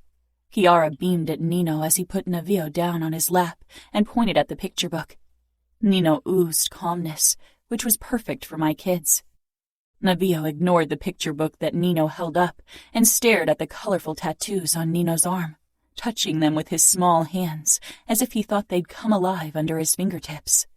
My heart swelled once more, and I turned quickly before I got too emotional. I took a deep breath before I slipped into Remo's bedroom. He was sitting back against the headboard, elevated by pillows. His upper body was naked, except for the many bandages covering his skin, the cuts my family had inflicted to avenge me. He looked up from his iPad, and I took a hesitant step closer as I let the door shut. His face pulled into a strange smile. I'd never have thought that you would be the one to save me. I moved closer, half terrified, half excited, and stopped beside him. Remo's dark eyes burned with emotions that set my heart aflame, but I shoved the sensations back. I saved the father of my children so they would be safe. My brothers would have protected them, even if your family had killed me. I put a hand down beside him on the headboard, hovering over him. Nobody will protect them like you will. You'll go through fire for them. I didn't ask. I knew it. He raised his hand stiffly, most of his arm bandaged, and cupped the back of my head. I let him pull me down. For them. For you. He murmured, fiercely, harshly, angrily. His lips brushed mine, and my entire being melted. I fell as I had the first time we kissed. Shuddering, I drew back and straightened. This was too soon. I needed to figure things out between us. He watched me with a bitter smile. For some reason, the sight tore at me. I leaned down and briefly brushed his lips with mine to show him that my withdrawal didn't mean never, only later. I quickly stepped back and turned. Will you show them to me? He asked quietly. I looked over my shoulder. Of course. I held Greta and Nevio tightly against my body as I nudged the door open. Then I stepped in. I was inexplicably nervous. My family had never looked at my children the way I regarded them, like they were something precious, a gift I wanted to cherish every single day. Remo's eyes zeroed in on our babies as I moved closer, and he didn't look away again, appearing almost stunned. I sat down beside him and carefully put Nevio down on his back next to Remo. Greta still clung to me tightly. Remo's expression held wonder, and when he raised his eyes to mine, they were softer than I'd ever seen them. He stretched out his bandaged arm and stroked his fingertip over Nevio's chest reverently. Nevio, being Nevio, snatched up Remo's finger and brought it to his mouth to chew on it with a toothless grin. Remo's lips twitched. Then he raised his gaze to Greta, who turned her head to watch him curiously. She's shy around most people, I said. She'd always been like that, even when she was a tiny newborn. I took his hand so she saw me doing it, then brought it toward her. When she didn't protest, I released Remo's hand, and he caressed her back with his fingertips. He was so gentle and careful with her, I could feel a mix of happiness and wistfulness rise up in my throat. Greta watched him silently. Did she know he was her dad? Tears ran down my cheeks. Remo, stroking Greta's back and having his finger chewed off by Nevio, was the most beautiful sight I could imagine. I don't think I've ever been this happy, I admitted, not caring that I was being emotional in front of Remo. This was no longer a battle of wills, a twisted game of chess. These stakes were too high. Remo locked his gaze with mine. I know I've never been happier. Chapter 29. Serafina. As far as patience went, Remo was a nightmare. He was a nightmare in many other regards as well, but giving his body time to heal wasn't on his agenda. Nino wasn't happy about it. You need to rest, Remo. It's been only 3 days and you're already running around. I've had worse. Now stop the fucking fussing. I'm not a child. Maybe not, but I'm obviously the only one of the two of us capable of sane decisions. Neither of you is sane. Now help me with this fucking crib, Savio muttered. I leaned in the doorway of the future nursery. Nino and Chiara had gone shopping this morning, and now the 4 Falcone brothers were trying to put together the furniture. Though Nino and Savio were doing all the work, because Adamo's arm was in a cast, and most of Remo's body was bandaged, not to mention the many broken bones in his body. Adamo sat on a plush baby blue armchair, which sat close to the window. Sometimes when he thought no one was looking, his eyes twisted with something dark, something haunted. Some wounds would take a long time to heal. Remo leaned against the windowsill, wearing only low-cut sweatpants, barking orders. A smile tugged at my lips. The instructions are quite clear, Remo, Nino drawled. I don't need your orders on top of that. Savio scoffed. As if that'll stop him. It was still difficult to grasp what had happened these last 3 days. I'd left my family, Samuel, to live in Las Vegas with the man who kidnapped me and his family who helped him do it. But with every passing hour, I realized it had been the right decision for my children, and maybe even for me. The moment Remo saw his babies, a knot in my chest loosened. A knot that had strangled me since he released me, only to be pulled tighter when Greta and Nevio were born. They belonged here. I had tried to keep my distance from Remo so far, only visited him twice so our twins could get used to his presence, and I knew he wasn't happy with it. Remo spotted me in the doorway, his eyes becoming more eager and intent. My pulse picked up, and I turned around to return to Nevio and Greta, who were waiting downstairs with Chiara. Remo cornered me in the hallway. For someone with his injuries, he was annoyingly fast. Are you running from me, Angel? He backed me into the wall, his palms on either side of me. I've learned that doesn't work. You always catch me, I said, leaning back because with him so close, I was having trouble focusing. I often imagined how it would be to see you again, he said in a low voice. But this wasn't one of the scenarios I came up with. I regarded him. When you sent me off like a thing easy to dispose of, it didn't seem like you wanted to see me again. He shook his head, anger flashing on his face. I gave you a choice, one you didn't have before, and you chose to stay with the outfit. I huffed. That's ridiculous. You traded me like a piece of cattle. Why would I return to you? I'm not in the habit of thrusting myself upon someone who obviously couldn't wait to get rid of me. Remo leaned even closer. Did you really believe that I didn't want you? Or did you tell yourself that because you didn't want to leave your family? I frowned. You could have... What? He growled. I could have what? Kidnapped you again? Asked Dante to send you back? He had a point, and it annoyed me. When were you planning on telling me about our babies? Would you have told me at all if Adamo hadn't gotten himself captured? You sent me away, back to my fiancé. I didn't think you'd care what happened with me, much less wanted kids, I muttered, but something in his eyes made me continue. I wanted to tell you. The moment I saw them, I knew I needed to tell you. But I didn't know how. I was a coward. His hand came up, cupping my cheek, his dark eyes impossibly possessive. I was sure you'd return to me. His lips brushed mine. You aren't a coward. You saved me. You went against your family to protect our children. You gave up everything for them. And for me. I deepened the kiss. Couldn't keep the distance I so desperately wanted to keep.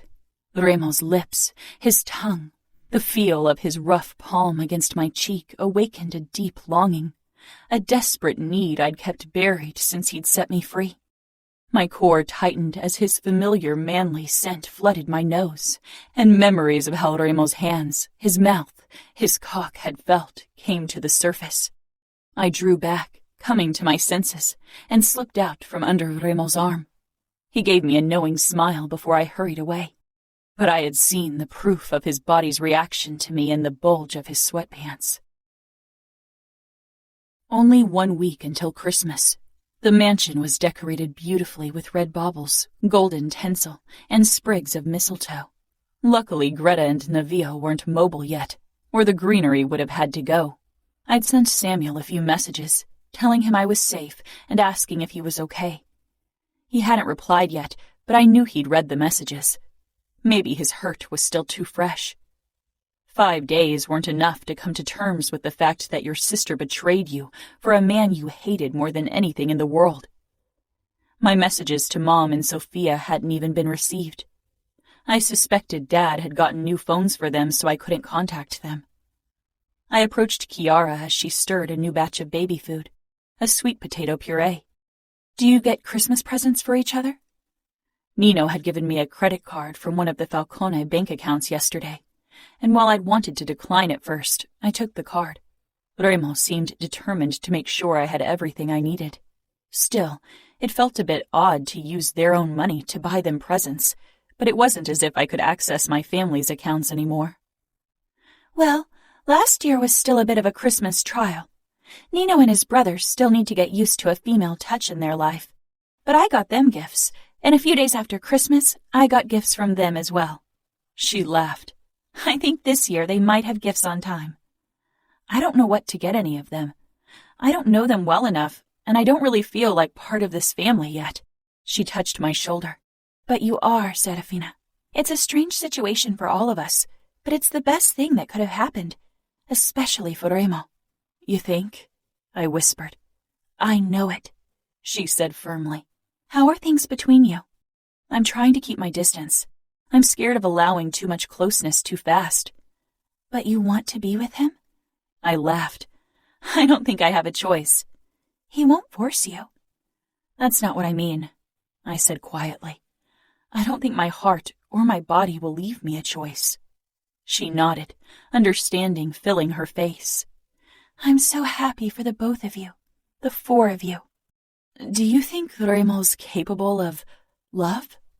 Chiara looked thoughtful. He and Nino went through horrible things as children. It formed them into the men they are today. It still affects them. I'm not sure what it did to Remo. If parts of him were irrevocably destroyed... I didn't ask what kind of horrors lay in Remo's past. Chiara would have told me if she thought it was her place to share. If I wanted to find out, I'd have to ask him. If you want to go Christmas shopping, we can go together tomorrow. Fabiano could guard us. That would be nice, I said. Despite Nino's words of protest, Remo came down for dinner that evening, and we all settled around the dining room table. Greta and Navio were in their new high chairs between Chiara and me. I had taken over the job of trying to wrangle food into Navio's mouth, since Greta seemed to do well around Chiara. I could feel Remo's eyes on us the entire time, with an expression I could only describe as longing. My food was getting cold anyway, so I decided to give him a chance to be a real dad. Why don't you give this a try? I asked Remo. I wasn't sure if he was interested in feeding, or if he was like some fathers whose interest in their children ended when it required them to do something. Everyone paused what they were doing for a moment. Remo put down his fork and stood. His movements were still stiff, not just because of the bandages. It would take some time for his broken bones and bruises to heal. I gave him my chair, took my plate, and settled into the place he'd vacated. Navio was making grabby motions, but the spoon and bowl were out of his reach. I could tell that he was getting frustrated with the situation, and a hissy fit was fast approaching. Remo took the spoon and lifted it toward Navio's face, but he didn't restrain his arms. Before I could warn him, Navio snatched at the spoon and catapulted sweet potato puree through the room. Most of it landed square on Remo's shirt, the rest in Nino's face. I bit the inside of my cheek to stop laughter. Chiara didn't show the same restraint. She burst out laughing. Nino wiped his face with a napkin, his eyes on his laughing wife, and softer than I'd ever seen them. Navio rocked excitedly in his chair, a toothless grin on his face. Remo glanced down at himself, then at his son, and his lips twitched. This time he took Navio's hands in his big one, before he brought the spoon toward his mouth. Navio pressed his lips together, obviously unhappy about the situation. "This reminds me of you, Adamo," Remo said. Adamo grimaced. Nino nodded. "You always made a mess during feeding as well." "If we start exchanging baby stories, I'm out," Savio muttered. Remo turned back to Navio and nudged his lips with the spoon. "Come on, Navio." I stood and got on my haunches beside Navio's high chair. "Come on, Navio. Show your dad how well you can eat." Remo looked down at me, his expression stilling when I called him Dad. After a moment of hesitation, Navio finally allowed Remo to put the spoon in his mouth. I smiled, straightened to my feet, and pressed a kiss on Navio's head. Then I leaned over Greta and did the same. She smiled at me with the spoon in her mouth, and my heart just exploded with gratefulness. I caught Remo's eyes, but quickly glanced away, because the look in his threatened to crush my resolve to keep my distance. After bringing the twins to bed, I grabbed my phone and headed for Remo's bedroom. Nino had practically dragged him there so he could lie down and rest. I knocked. "Come in, Angel." Frowning, I entered. "How did you know?" He regarded me with an expression that sent a little shiver down my spine.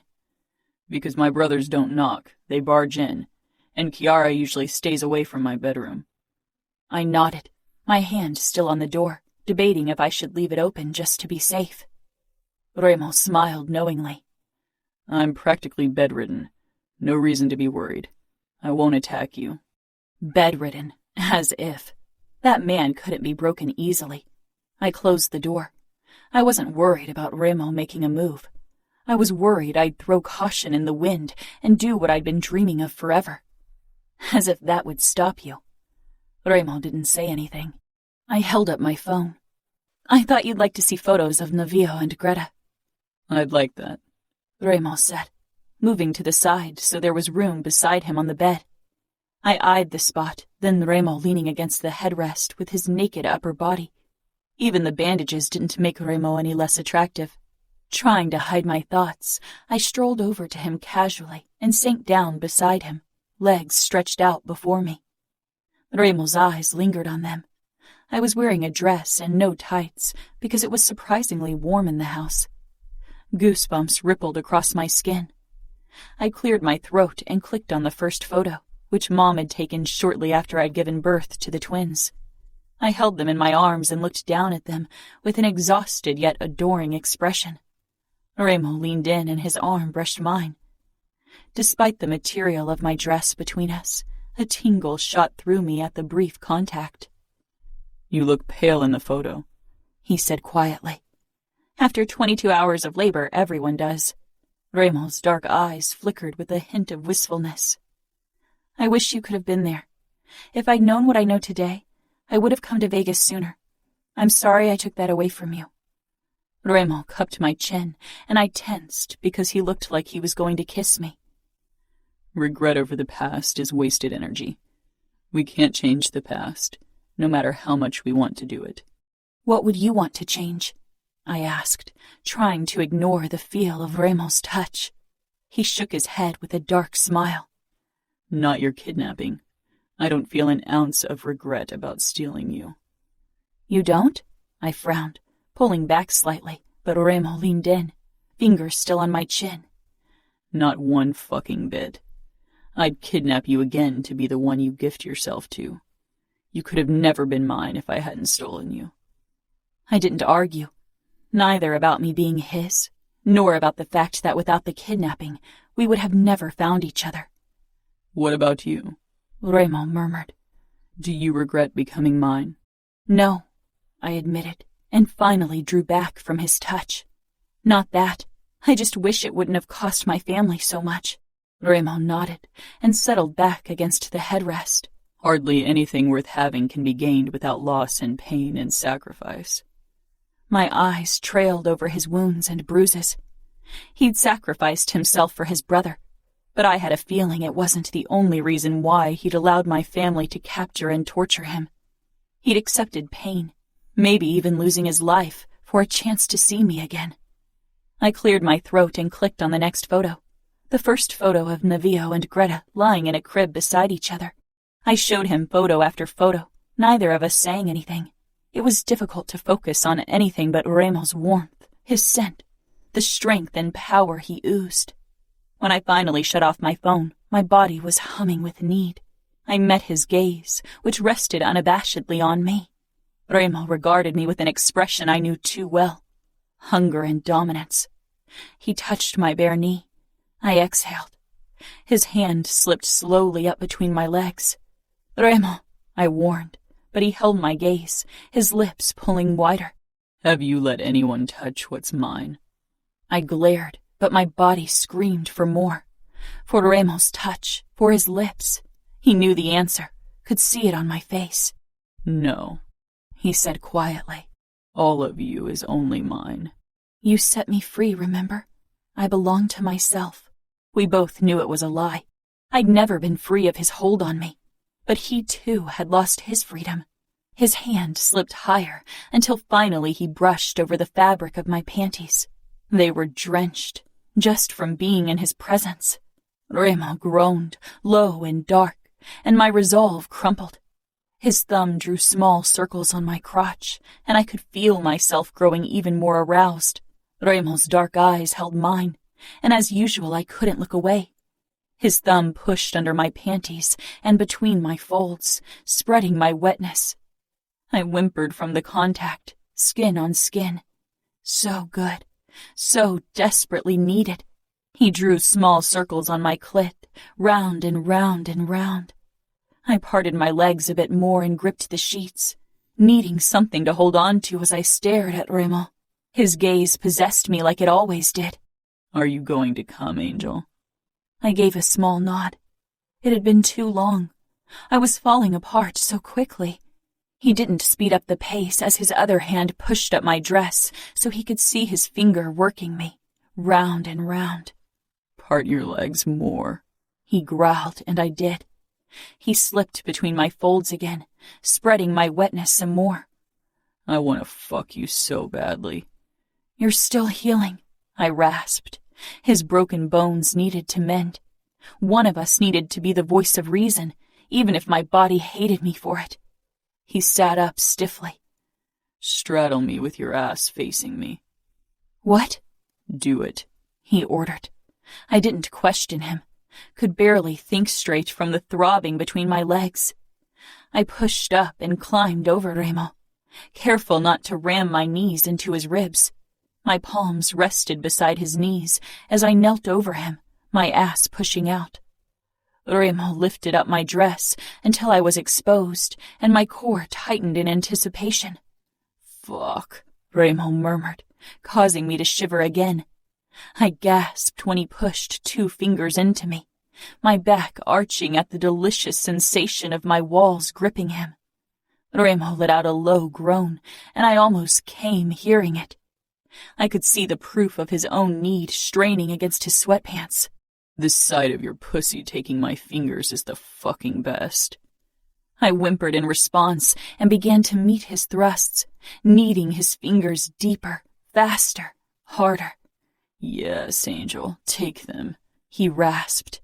More wetness pooled between my legs. I threw a glance over my shoulder. Remo was focused on his fingers as they fucked me, his dark eyes burning with so much desire it stole my breath. I shuddered with pleasure. He glanced up, his lips curling in a pleased smile. Come on, Angel. Fuck my fingers. Remo added a 3rd finger, and my eyes rolled back in my head at the sensation. I ground myself against Remo's hand, driving his fingers deeper into me. He watched me intently, and his other hand began massaging my butt. I wanted to grasp his erection, but I could hardly support myself with 2 arms, already spinning out of control. He gathered my wetness with the fingers of his other hand, and then I felt 1 finger against my back entrance. I tensed but didn't stop riding Remo's fingers. Relax, Remo ordered, his eyes compelling. It'll be good. Anxious and excited, I gave a small nod. Slowly, he pushed a finger into me. Oh, God, I gasped as I felt his fingers in both my openings. There was a slight discomfort, but it didn't stand a chance against the pleasure Remo's fingers in my center caused. Remo established a gentle rhythm with his finger while I kept grinding myself against his other hand. He didn't take his eyes off me as he worked my body, and I could feel the first traitorous spasm of my orgasm. My pussy clenched around his fingers. I moaned, the sensations overwhelming me. I felt a 2nd finger at my back entrance and tensed again. Remo stroked my butt cheek, and as I drove his fingers deep into me, he curled them and hit my G-spot.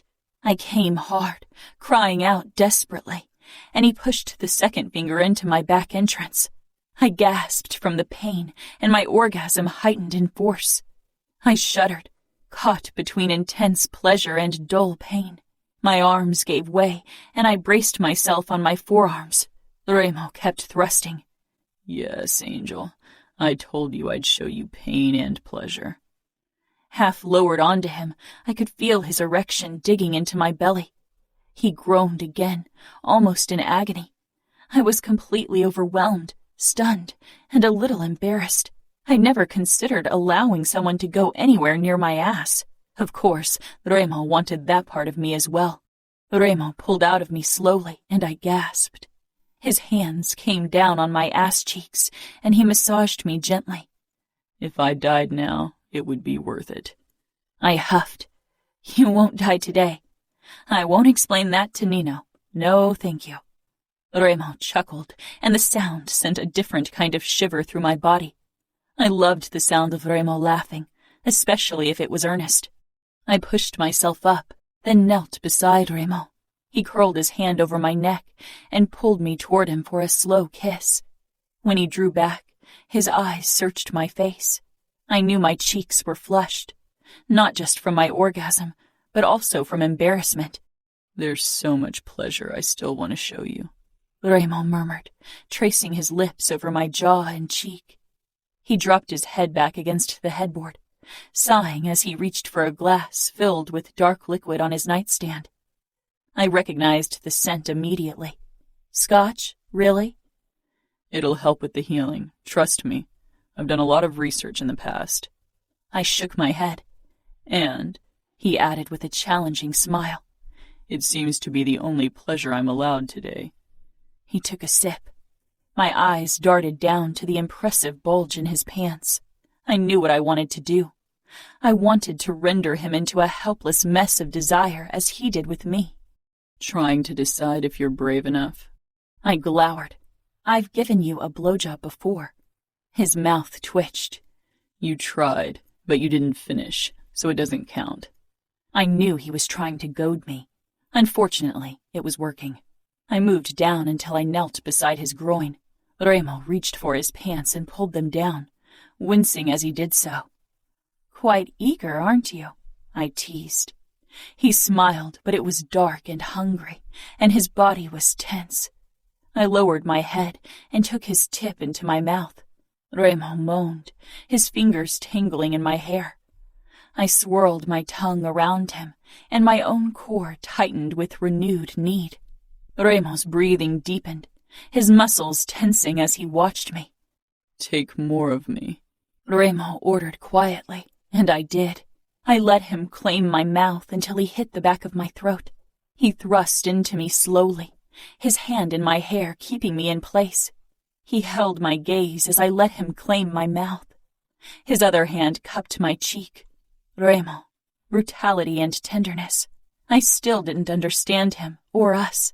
Remo's body coiled tighter, his hips jerking up with less control. Lips parting in a low moan. I'm going to come, he rasped.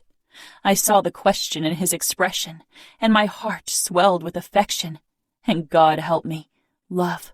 I gave a small nod around his head before he drove deeper into my mouth again, and his grip on my neck became firmer, his face twisted with passion, his eyes almost harsh with lust as he tensed and came with a sharp exhale. I had trouble swallowing around his length, and Remo loosened his hold on my neck so I could pull back slightly. He kept rocking his hips, his breathing harsh. Remo's gaze laid claim to another part of me, possessive and warm as he stroked my cheek. I slowly released his cock from my lips and swallowed, frowning at the taste. Remo drew me toward him, brushed my lips with his, and handed me his glass with scotch. I took a sip and coughed. That tasted even worse. You'll get used to the taste, he said with a small laugh. The scotch or your...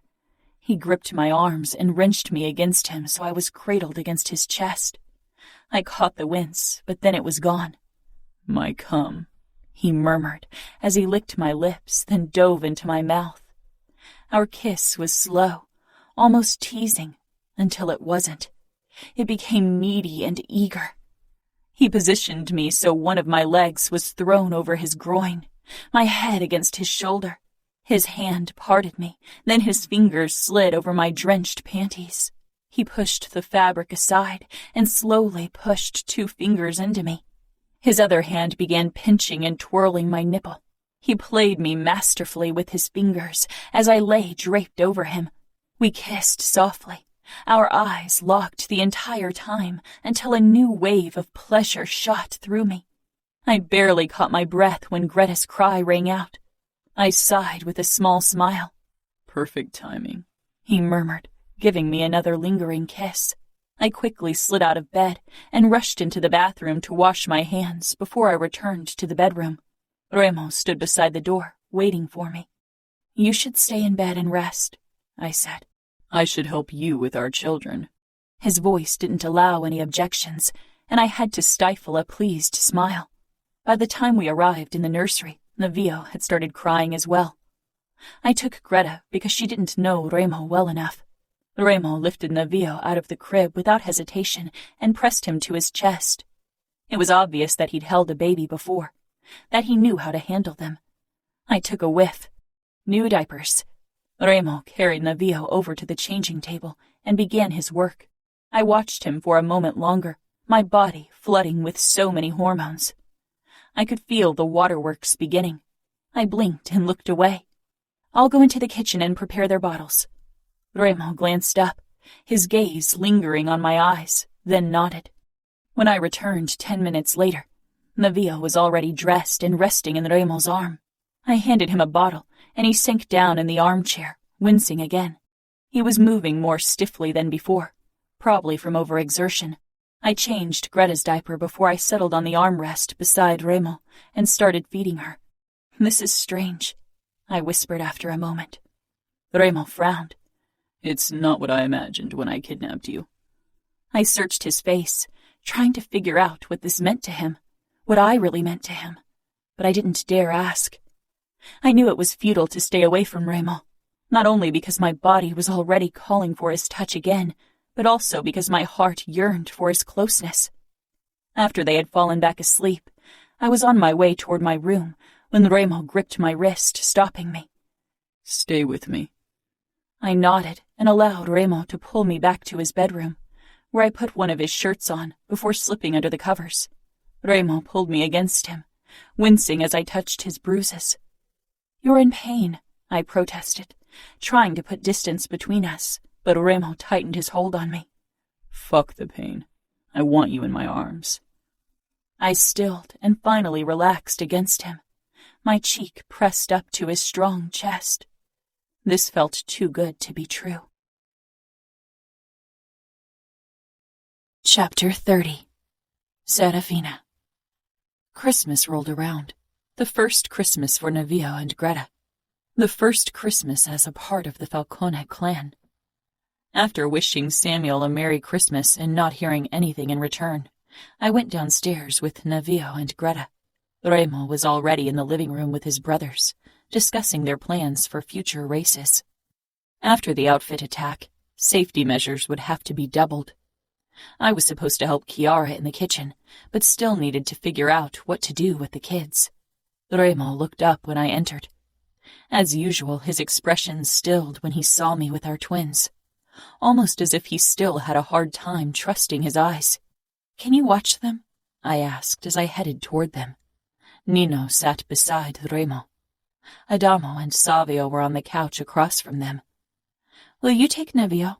I asked Nino, who rose at once and took my son from me. Navio didn't mind, too fascinated by the tattoos on Nino's arms. I moved closer to Remo. Greta was clinging to me, still shy around others. Remo gave me a questioning look. He hadn't held his daughter yet. The only person except for me who didn't make Greta wail was Chiara. He gently stroked her black tuft of hair, then ran his hand down her back. His voice was low and soft as he spoke to her. "Greta, mia cara." My heart seemed to skip a beat. It was the first time I heard Remo speak Italian. My family and I had only ever spoken Italian when we were surrounded by outsiders, and I knew many families handled it the same way. I carefully untangled her from my neck and gave her to Remo. Her big dark eyes blinked up at him, and her face began to twist. Remo rocked her gently in the crook of his arm, then lowered his face and kissed the top of her head. She let out a hesitant cry, as if she wasn't sure if she wanted to wail or not.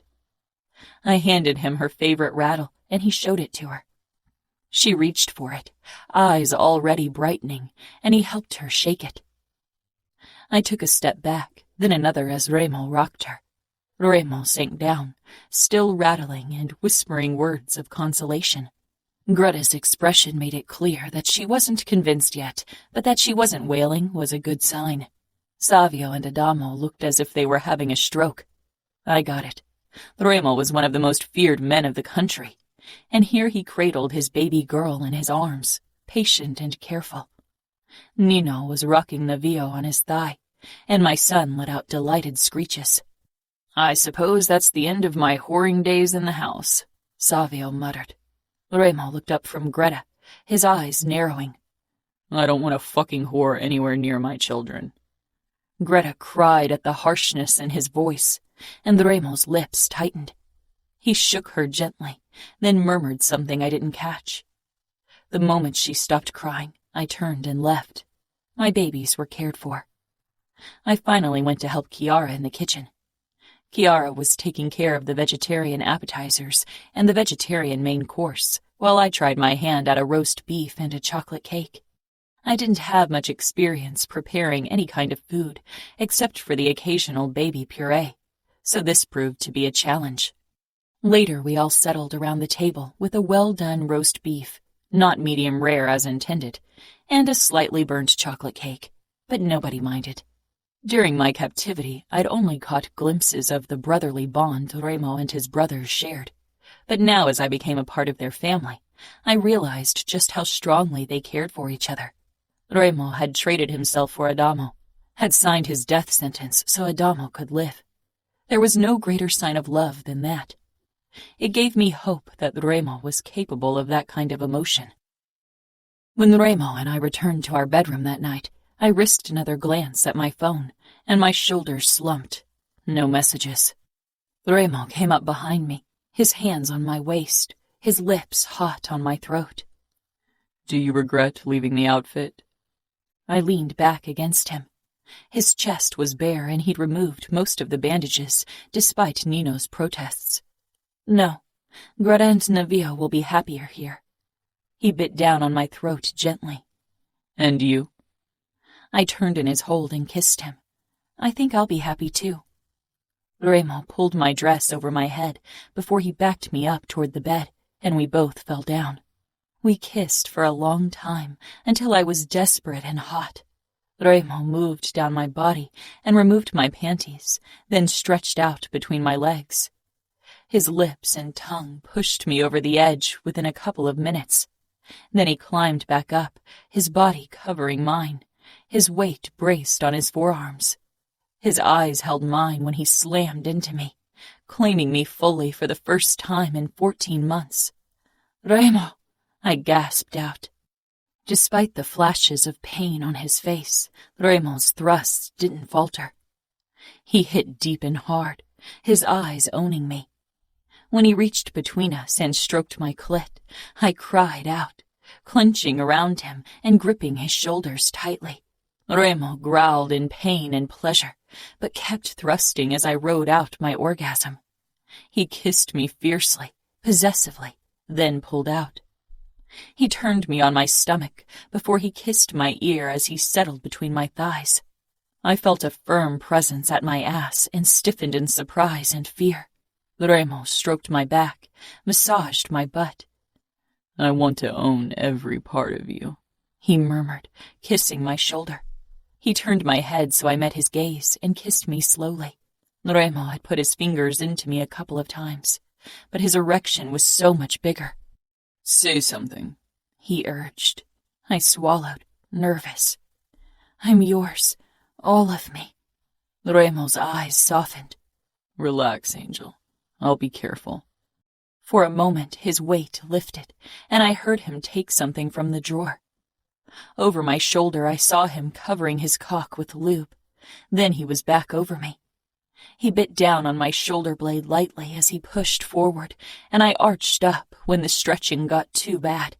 Remo stopped, kissed my shoulder, my cheek. His hands slid under my body, found my nipple and my clit. He tugged at my nipple while his fingers stroked my clit and opening. Soon I loosened around him as pain and pleasure mixed. He pushed 2 fingers into me and groaned roughly. The sound so primal and erotic, my core clenched with arousal. I feel my cock inside you. It's perfect. I moaned as he moved his fingers slowly, while his other hand kept twisting my nipple. Despite the pain, I felt a release approaching. My lips parted, and my muscles tightened as pleasure overcame me. Remo pushed his cock into me all the way, and I moaned and whimpered, caught up between pain and pleasure. I'd never felt more stretched, teetering on the edge of overwhelming pain, and yet happy that Remo had claimed this part of me as well.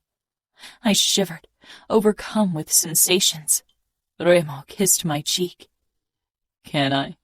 I gave a nod, and he pulled almost all the way out. I trembled as he pushed back in. He kept working my pussy as he thrust into me slowly. It'll get better, Angel, he murmured. His movements became faster, and I bit down on my lip. Pain and pleasure mingled, almost becoming one. Remo's body pressed me into the mattress as his cock and fingers claimed me. With a guttural groan, Remo slammed into me one more time, and I felt his release. I shuddered desperately under him. Remo stayed inside of me for a couple of heartbeats, his breath hot on my shoulder, his fingers gentle, almost soothing on my clit. He pulled out of me carefully, then turned me on my side and pressed up behind me, kissing my shoulder. I couldn't move, overwhelmed, stunned. Every time I thought Remo had taken everything, he took another part of me. Angel? He asked in a low voice. I turned around in his embrace and nestled close to him, my nose buried in the crook of his neck. Remo tensed and gripped my chin, nudging my face up. I could see a hint of hesitation on his face as he evaluated my expression. You will never surrender to my will because you think I want you to. Was it too painful? I glanced up, swallowing hard. Remo was concerned for me. Cruel, merciless, brutal to the very core, and yet concerned for me. I wanted to surrender to you, to give myself to you like that. You already own every other part of me. His brows pulled together even further.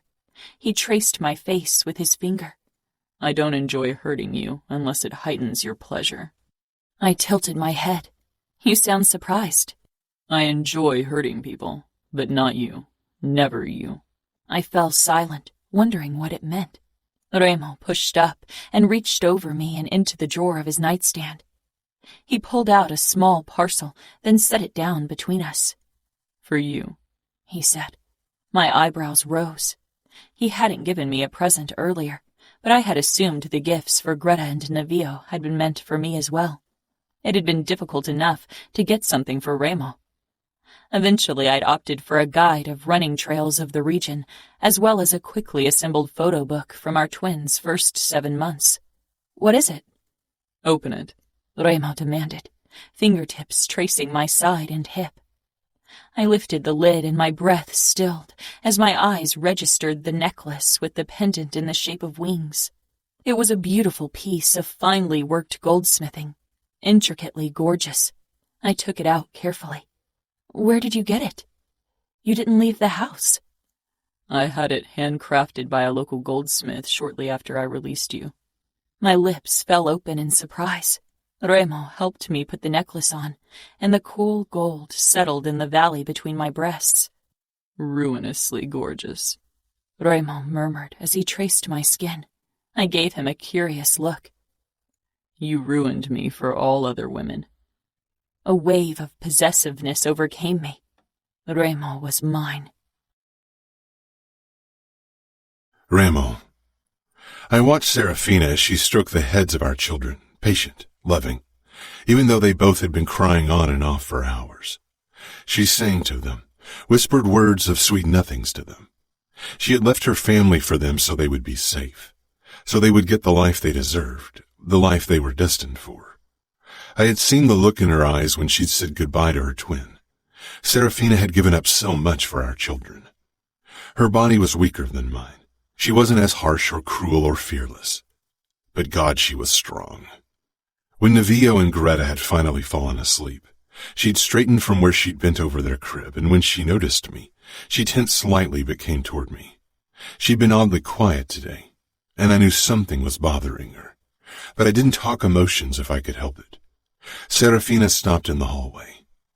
I've been here for 3 weeks, but I still don't know what we are.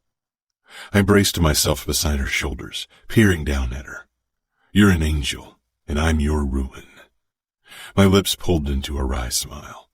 She shook her head, almost angrily. What am I to you? Your lover? Your girlfriend? A nice change from your usual whores? My own anger spiked. What do you want me to say? Nothing, she said quietly. I want the truth. I need to know what to expect from you. I love death. I love spilling blood and causing pain.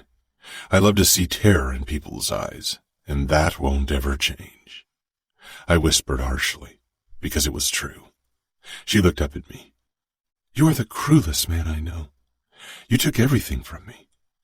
I nodded, because that was true as well. Few women can bear the darkness. I can't. I won't force you to be with me. You are free. Free to do as I please, she murmured, warm and soft against me. Tantalizing. Even take another man into my bed? A burst of rage filled me. I wanted her for myself. Wanted to remain the only man who'd ever tasted those perfect lips, who'd ever claimed her. But more than that, I wanted her to want it too. I swallowed my fury. Even that, I said, then continued in a harsh whisper. I won't stop you. I won't punish you for it. She smiled a knowing smile. But you will kill anyone who touches me. I brought our lips close. Not just kill them. Obliterate them in the cruelest way possible for touching something they are unworthy of. Challenge flickered in her eyes. Are you worthy? I claimed her mouth, hard and desperate, before pulling back. Oh no, Angel. From the day I saw you, I knew I was the least worthy of them all. I should have never laid a hand on her. But I was a fucking bastard, and had taken everything she was willing to give. She tilted her head up, regarding me. She opened my shirt slowly, one button after the other, and it gave way under those elegant fingers. She rested her palm against my chest, over my heart. Is there something in there capable of love? My fucking chest constricted.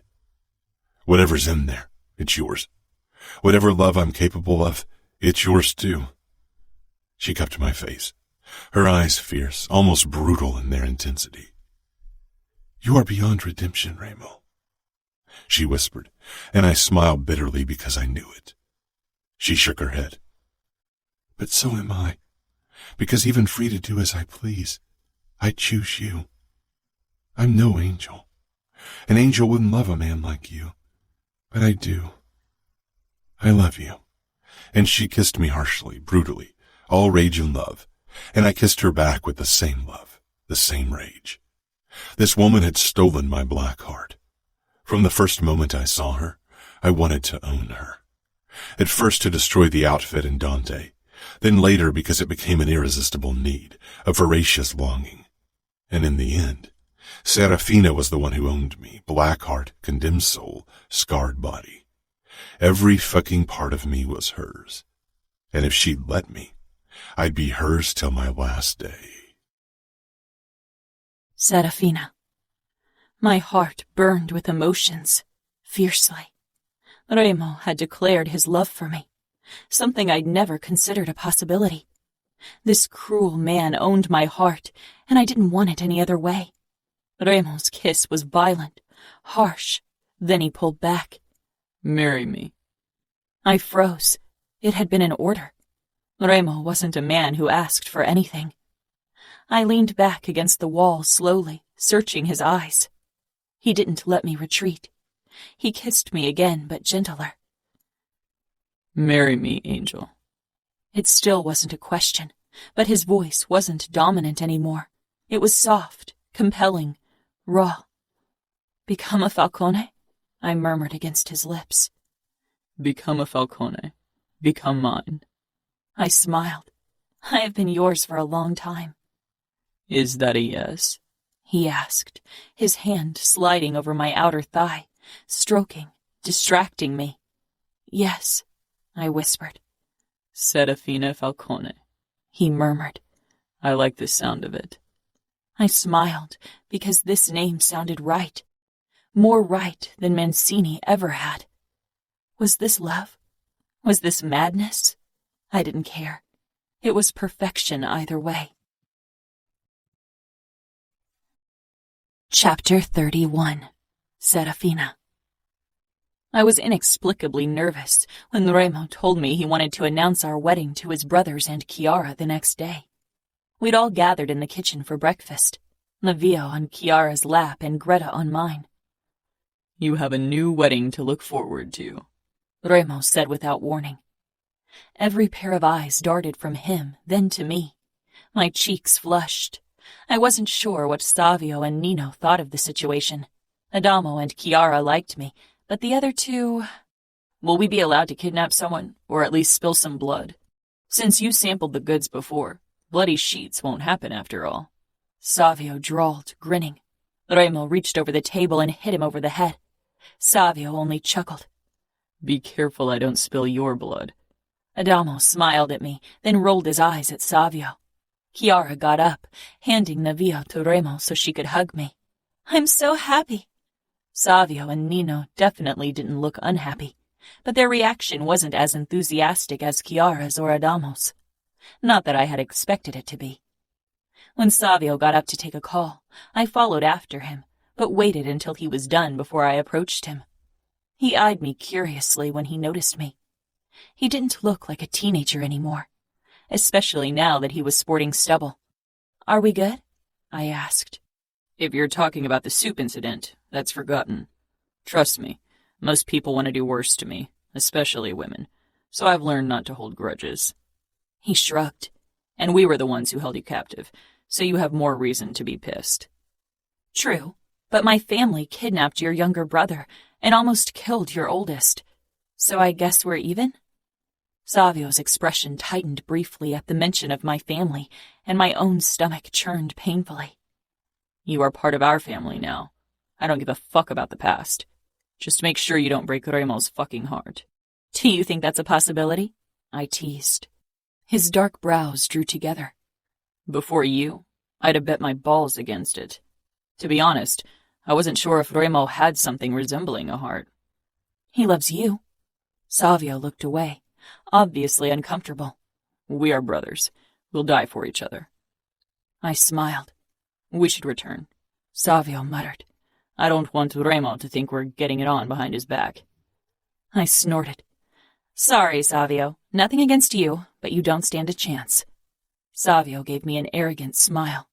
You like what you see. Admit it. He sauntered back into the kitchen before I could shoot something back. But for some reason, his insufferable ego was almost endearing.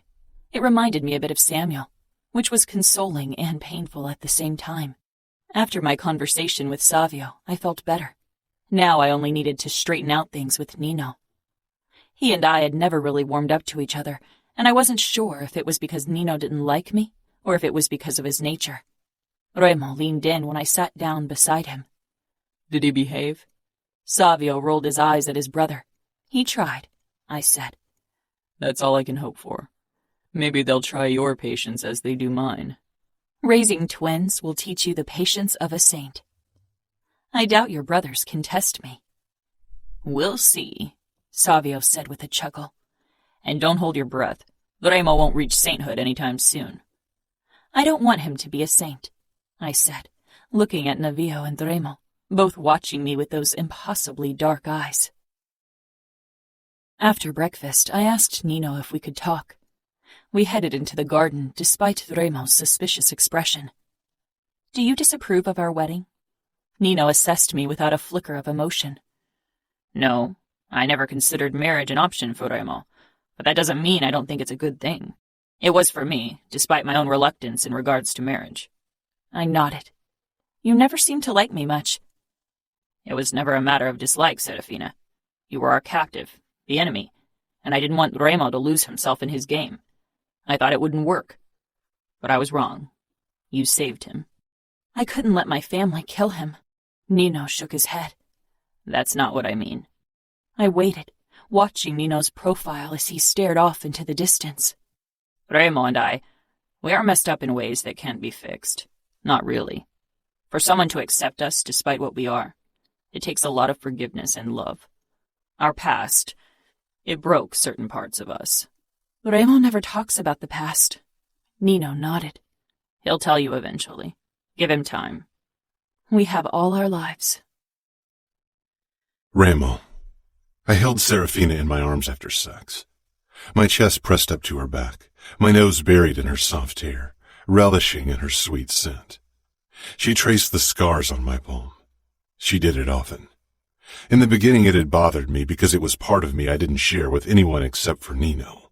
I was 9, I began, then stopped because even with Nino I'd never discussed what had happened. Words had always seemed lacking to convey our shared horrors. The smell of blood filled my nose as it always did when I remembered that day. Soon, The stench of burning fabric and skin joined the metallic tang. Serafina's fingers on my palm had stilled. I love you no matter what. I've heard of every horror you committed, and I'm still here. She was. I could imagine what kind of stories were whispered in the outfit, and they were all true. And Serafina had experienced a small part of our nature when I'd captured her, when I'd cut her.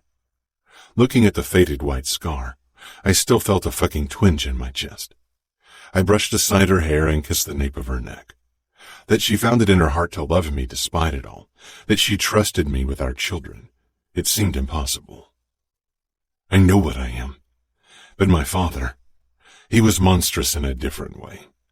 He enjoyed torturing the people he was meant to protect, just as much as he did his enemies, maybe even more. My mother loved and feared him equally, and she allowed him to humiliate and torture her because of it, allowed him to do the same to us. Love made her weak. Serafina gave a small shake of her head. Real love doesn't make you weak. Love how it's meant to be makes you stronger.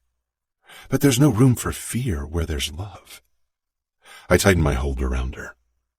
Don't you fear me? I used to, but not anymore, and never again. I rested my forehead against her hair. Very few people didn't fear me. My brothers and maybe Kiara, and that was what I wanted, what I worked for.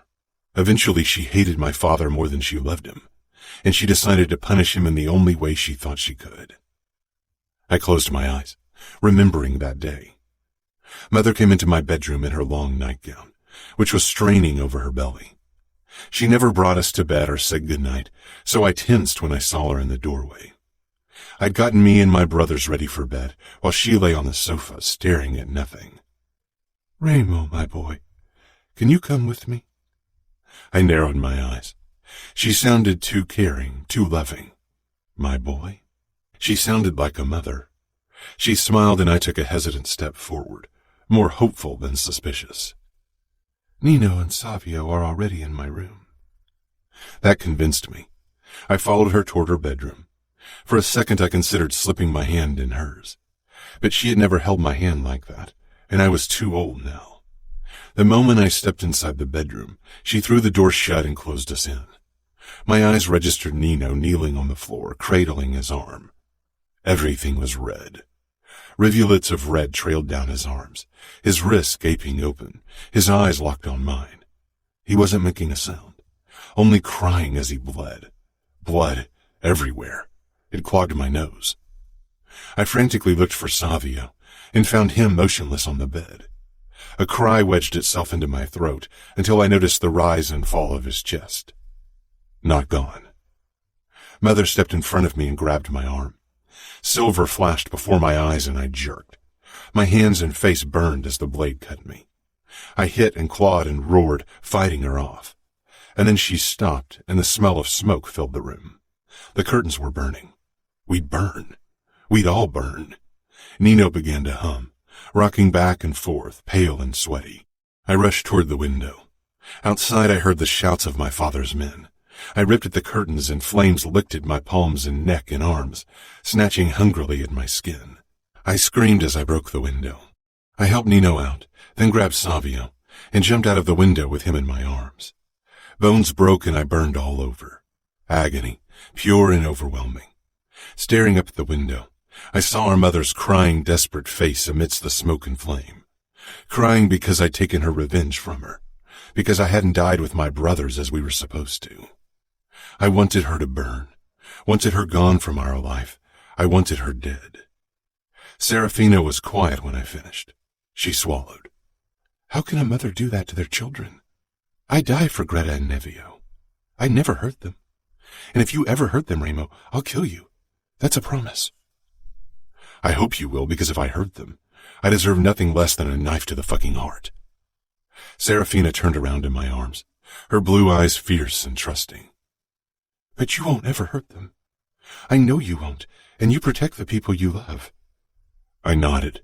I won't, and nobody else will either. I'd fucking destroy anyone who tried. She traced the scar over my eyebrow. I know it's wrong, but I wish I could have killed your mother for what she did to you. My chest tightened. I didn't tell her that my mother was still very much alive. I brought Serafina's hand up to my face and kissed her palm, then the scar I had created. I won't allow you to be dragged down into my darkness. I was going to kill my mother one day. One day, Nino and I would be strong enough to do it. That's not your choice alone. I rule over hundreds of men. I can be very convincing if I try. She smiled a slow, fierce smile. Believe me, I know. You convinced me to fall in love with my captor, but I can be very stubborn. I pulled her closer. That's true. You almost brought me to my knees. She raised one perfect blonde eyebrow. Almost. You had me lying in my own blood at your feet. Isn't that enough? I asked in a low voice. Don't do that ever again. I won't. The next blood I'll bathe in won't be my own. Realization flickered in her eyes. She sighed, then kissed me. You swore not to kill my family. Angel, I swore not to kill them that day. The men in your family are high-ranking outfit members. Your uncle is Dante fucking Cavallaro. If I want to win this war, I'll have to kill him. And I will win this fucking war. Because if I don't, Cavallaro will, and that means Nevio and Greta, you, my brothers, won't be safe. And I don't care how many I'll have to kill to guarantee your fucking safety. I will kill everyone who threatens the people under my protection. I touched her throat, stroking the soft skin there. You can't have it all. You have to make a choice. She shook her head. I made my choice, Remo. I chose you, and I'll choose you over and over again. Fuck. I didn't deserve this woman. Serafina. We'd been living in Las Vegas for 2 months now. I was starting to feel at home.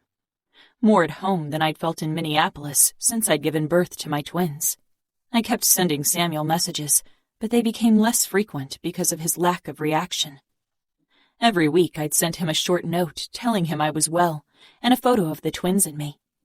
He hadn't replied so far, but I knew he'd read them, and even that was a small victory. He hadn't blocked me. He still wanted to know how I was doing, even though I was practically the enemy now.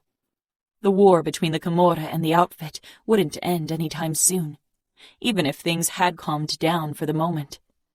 Dante was probably planning something, and I was fairly certain Nino and Remo wouldn't ease down on the outfit either. Remo's birthday was tomorrow, and even if he didn't celebrate it, I wanted to give him something special.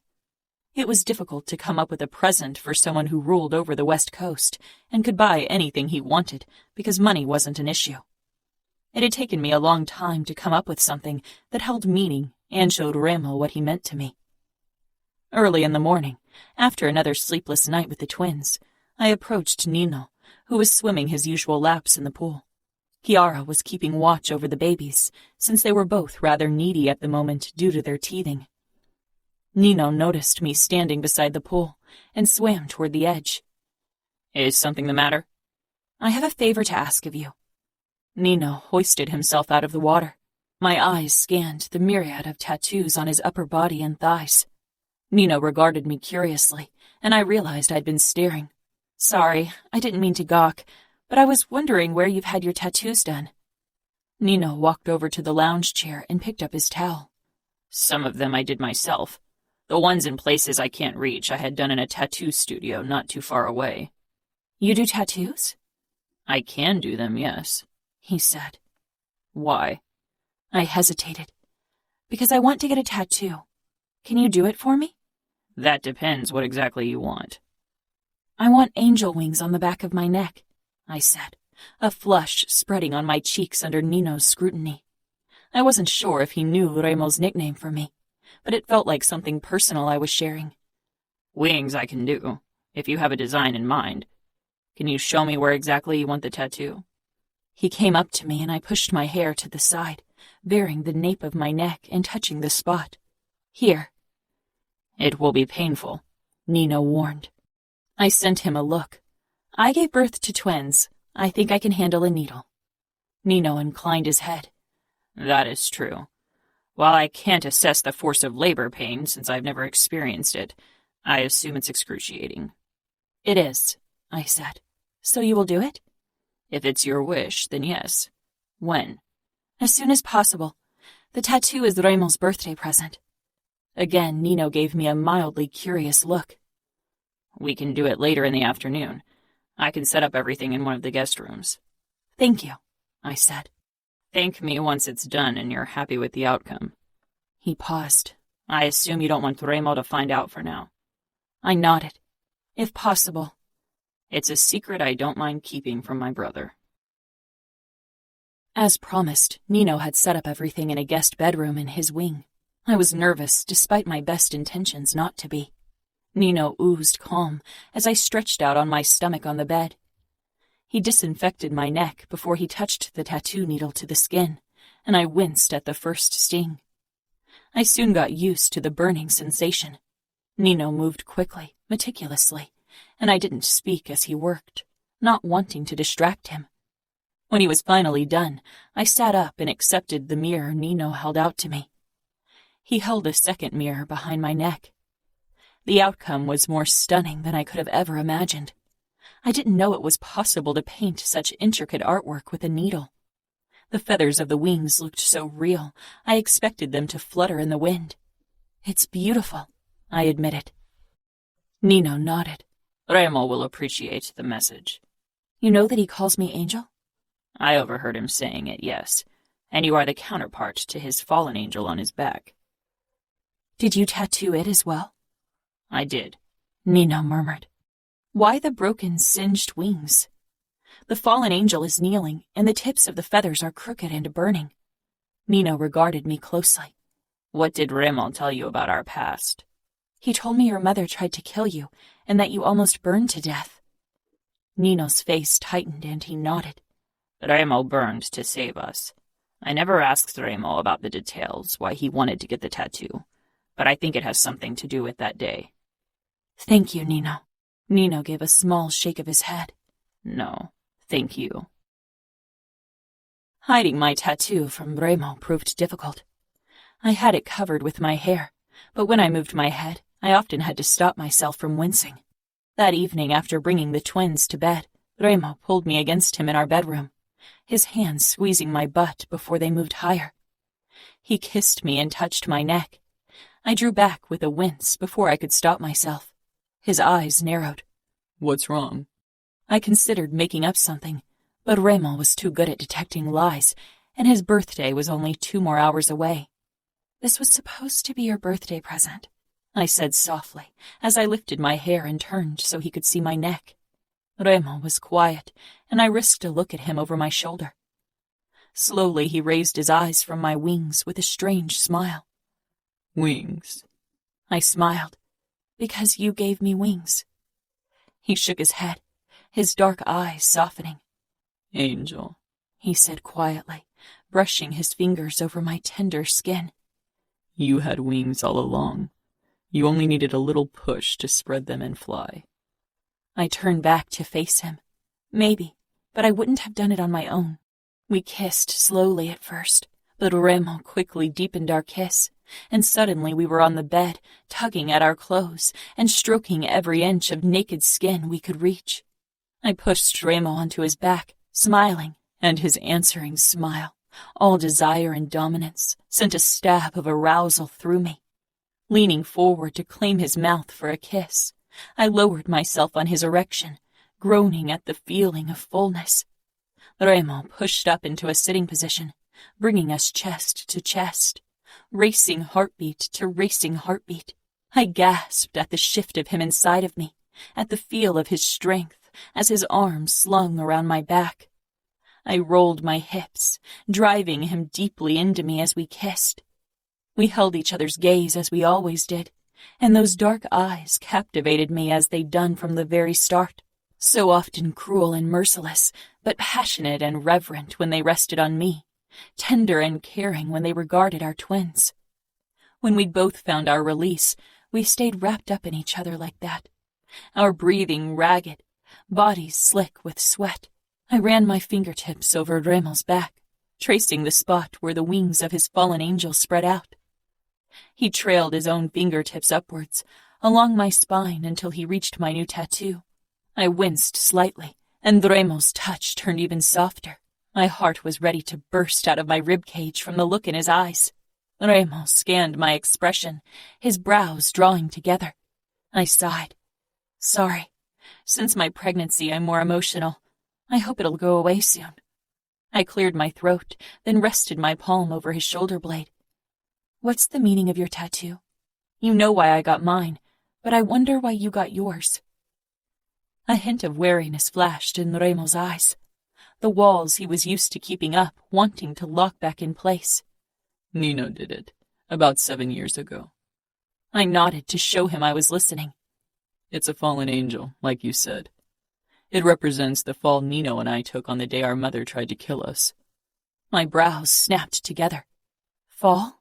You saved your brothers. How's that falling? Remo's expression was dark and twisted, his eyes far away, haunted, angry. Until that day, Nino and I were innocent. After that, we weren't. We'd already experienced our fair share of violence from our father, but it never affected us like that day did. The flames of that day, they singed our wings, and our fall into darkness began. We became who we are today.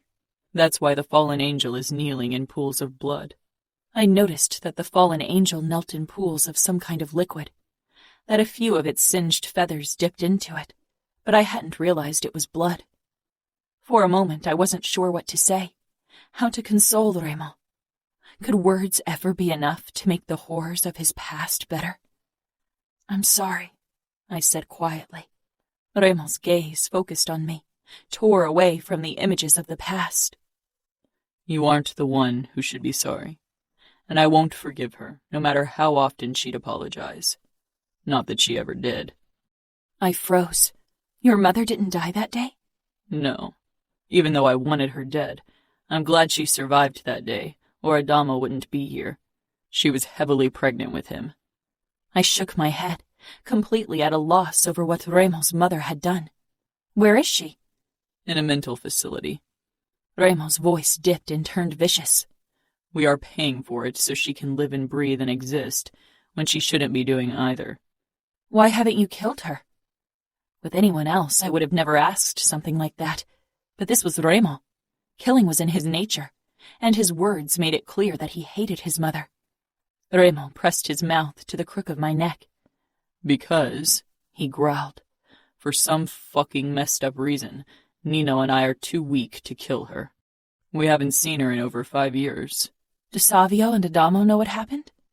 Savio is known for a while, and we talked to Adamo a few months after he got initiated. I stroked Remo's neck. Have you thought about visiting her again to try and find closure? Remo looked up, his expression harsh. There won't be any closure until she's dead. I don't want to waste another second of my life on her. She's already fucking dead to me. You and Greta and Navio are what matters now. My brothers are what matters. That's it. I kissed him to show him I understood. I didn't think it was as easy as that. Their mother still dominated part of their existence, but I respected that Remo wasn't ready to seek a solution now. It wasn't my place to meddle. He and his brothers would have to face their mother one day, and maybe then they could move past their demons. All I could do was show Remo a better future, a future with a family that loved him. He'd always only had his brothers, but now he had us as well.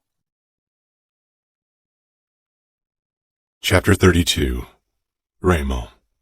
Serafina, Leona, and Chiara were busy in the kitchen, baking birthday cakes for the twins whose first birthday was today. It was already close to noon. I doubted they'd get the cake ready in time for the afternoon, but I didn't say anything. It seems like a waste of effort to create elaborate cakes in the shape of a unicorn in a car when their only purpose is to be eaten. Nino commented as we left the kitchen to give the women their space. They'd found images of complicated cakes on the internet and were determined to recreate them for Greta and Nevio. I don't give a fuck, but Serafina is so damn excited about the cakes, so I guess it's worth the work. I doubt the kids will care much. They'll only smash their hands into the cake and stuff their faces, I said, peering down at Greta, whom I cradled in the crook of my arm.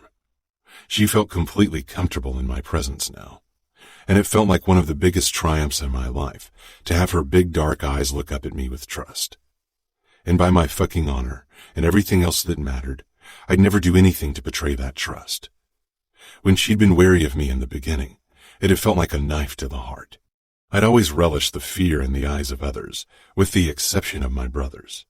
But with my children and Serafina, I never wanted to see it again. I never considered marriage an option for the two of us, Nino said thoughtfully as we stopped beside the pool. I never thought I'd find a woman I wouldn't want to kill after a few hours. Greta gave me a toothy grin, and I stroked her hair back. It had grown quite long and curled slightly, like Adamo's hair did. Mia cara. Ready for your first swim? Navio was settled in Nino's arm, and as usual making grabby hands at the colorful tattoos. I could already guess what he wanted to get once he was older. Fabiano was already lounging on the pink flamingo float Savio had used before I'd banned any kind of whoring in the mansion. I rolled my eyes at him. That's a disturbing sight. Fabiano shrugged. It's comfortable.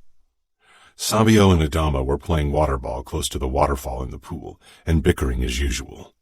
It was the first swim for the babies, since we didn't have a heated pool before and only had it installed now that the babies were part of our household. Nino slowly stepped into the pool with Navio.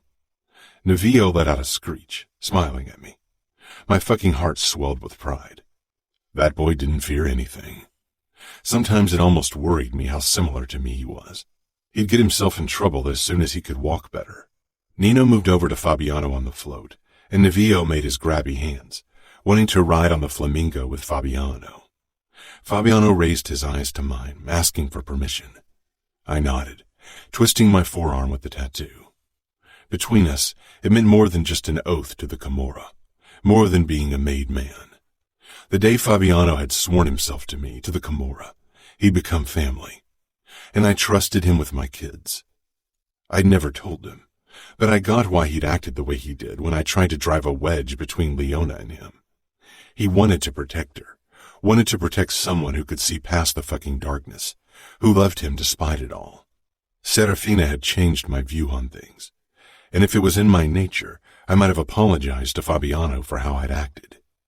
Fabiano held out his arms, and Nino handed him Navio, who kicked happily with his legs until he sat in the front of the float, holding on to the neck of the flamingo.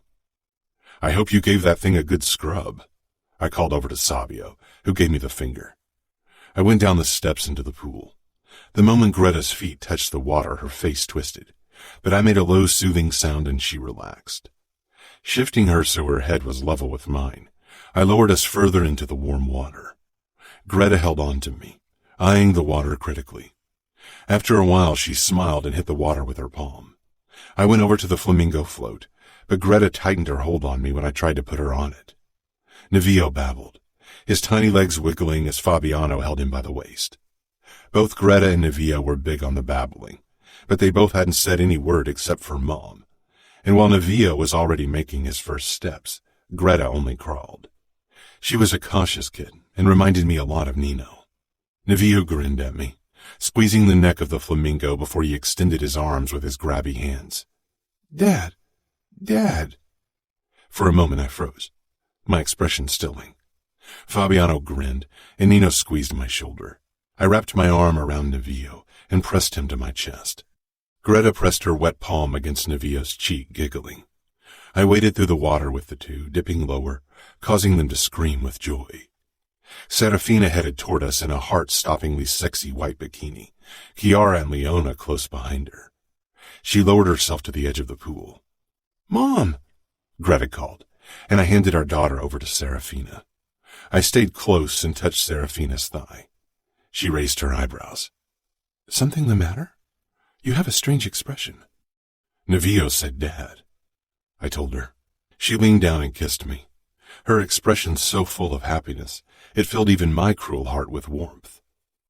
Dad, Navio confirmed, hitting the surface with his palm again and sending water everywhere. Serafina shook her head with a soft smile as she slid into the water with Greta pressed to her chest. This is close to perfection, I said, indicating the people gathered around us.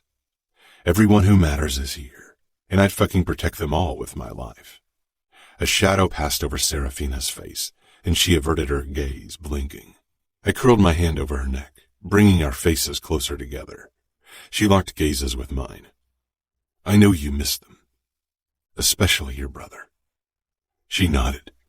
I do, and I wish you could meet Sophia and my mom. I wish they could see you as I see you.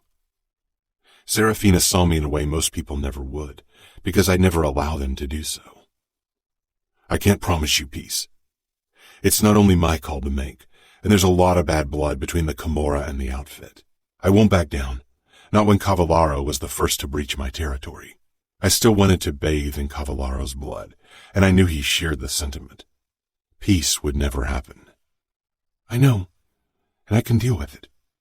This is my new family now, and I'm happy that the babies and I are here where we belong. She paused, sighing. I can't help missing my family, especially Samuel.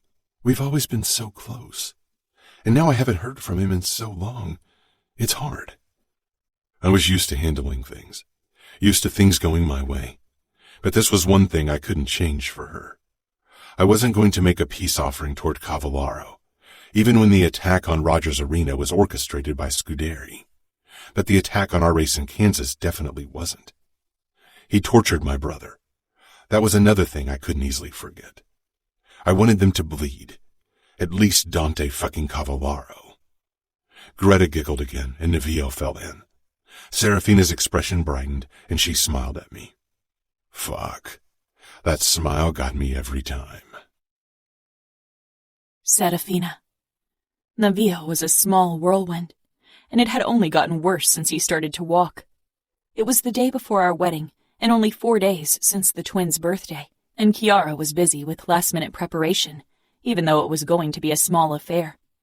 Adamo had babysitter duty for Nevillo, which mainly consisted in running after him and making sure he didn't break his neck or got his hands on anything breakable.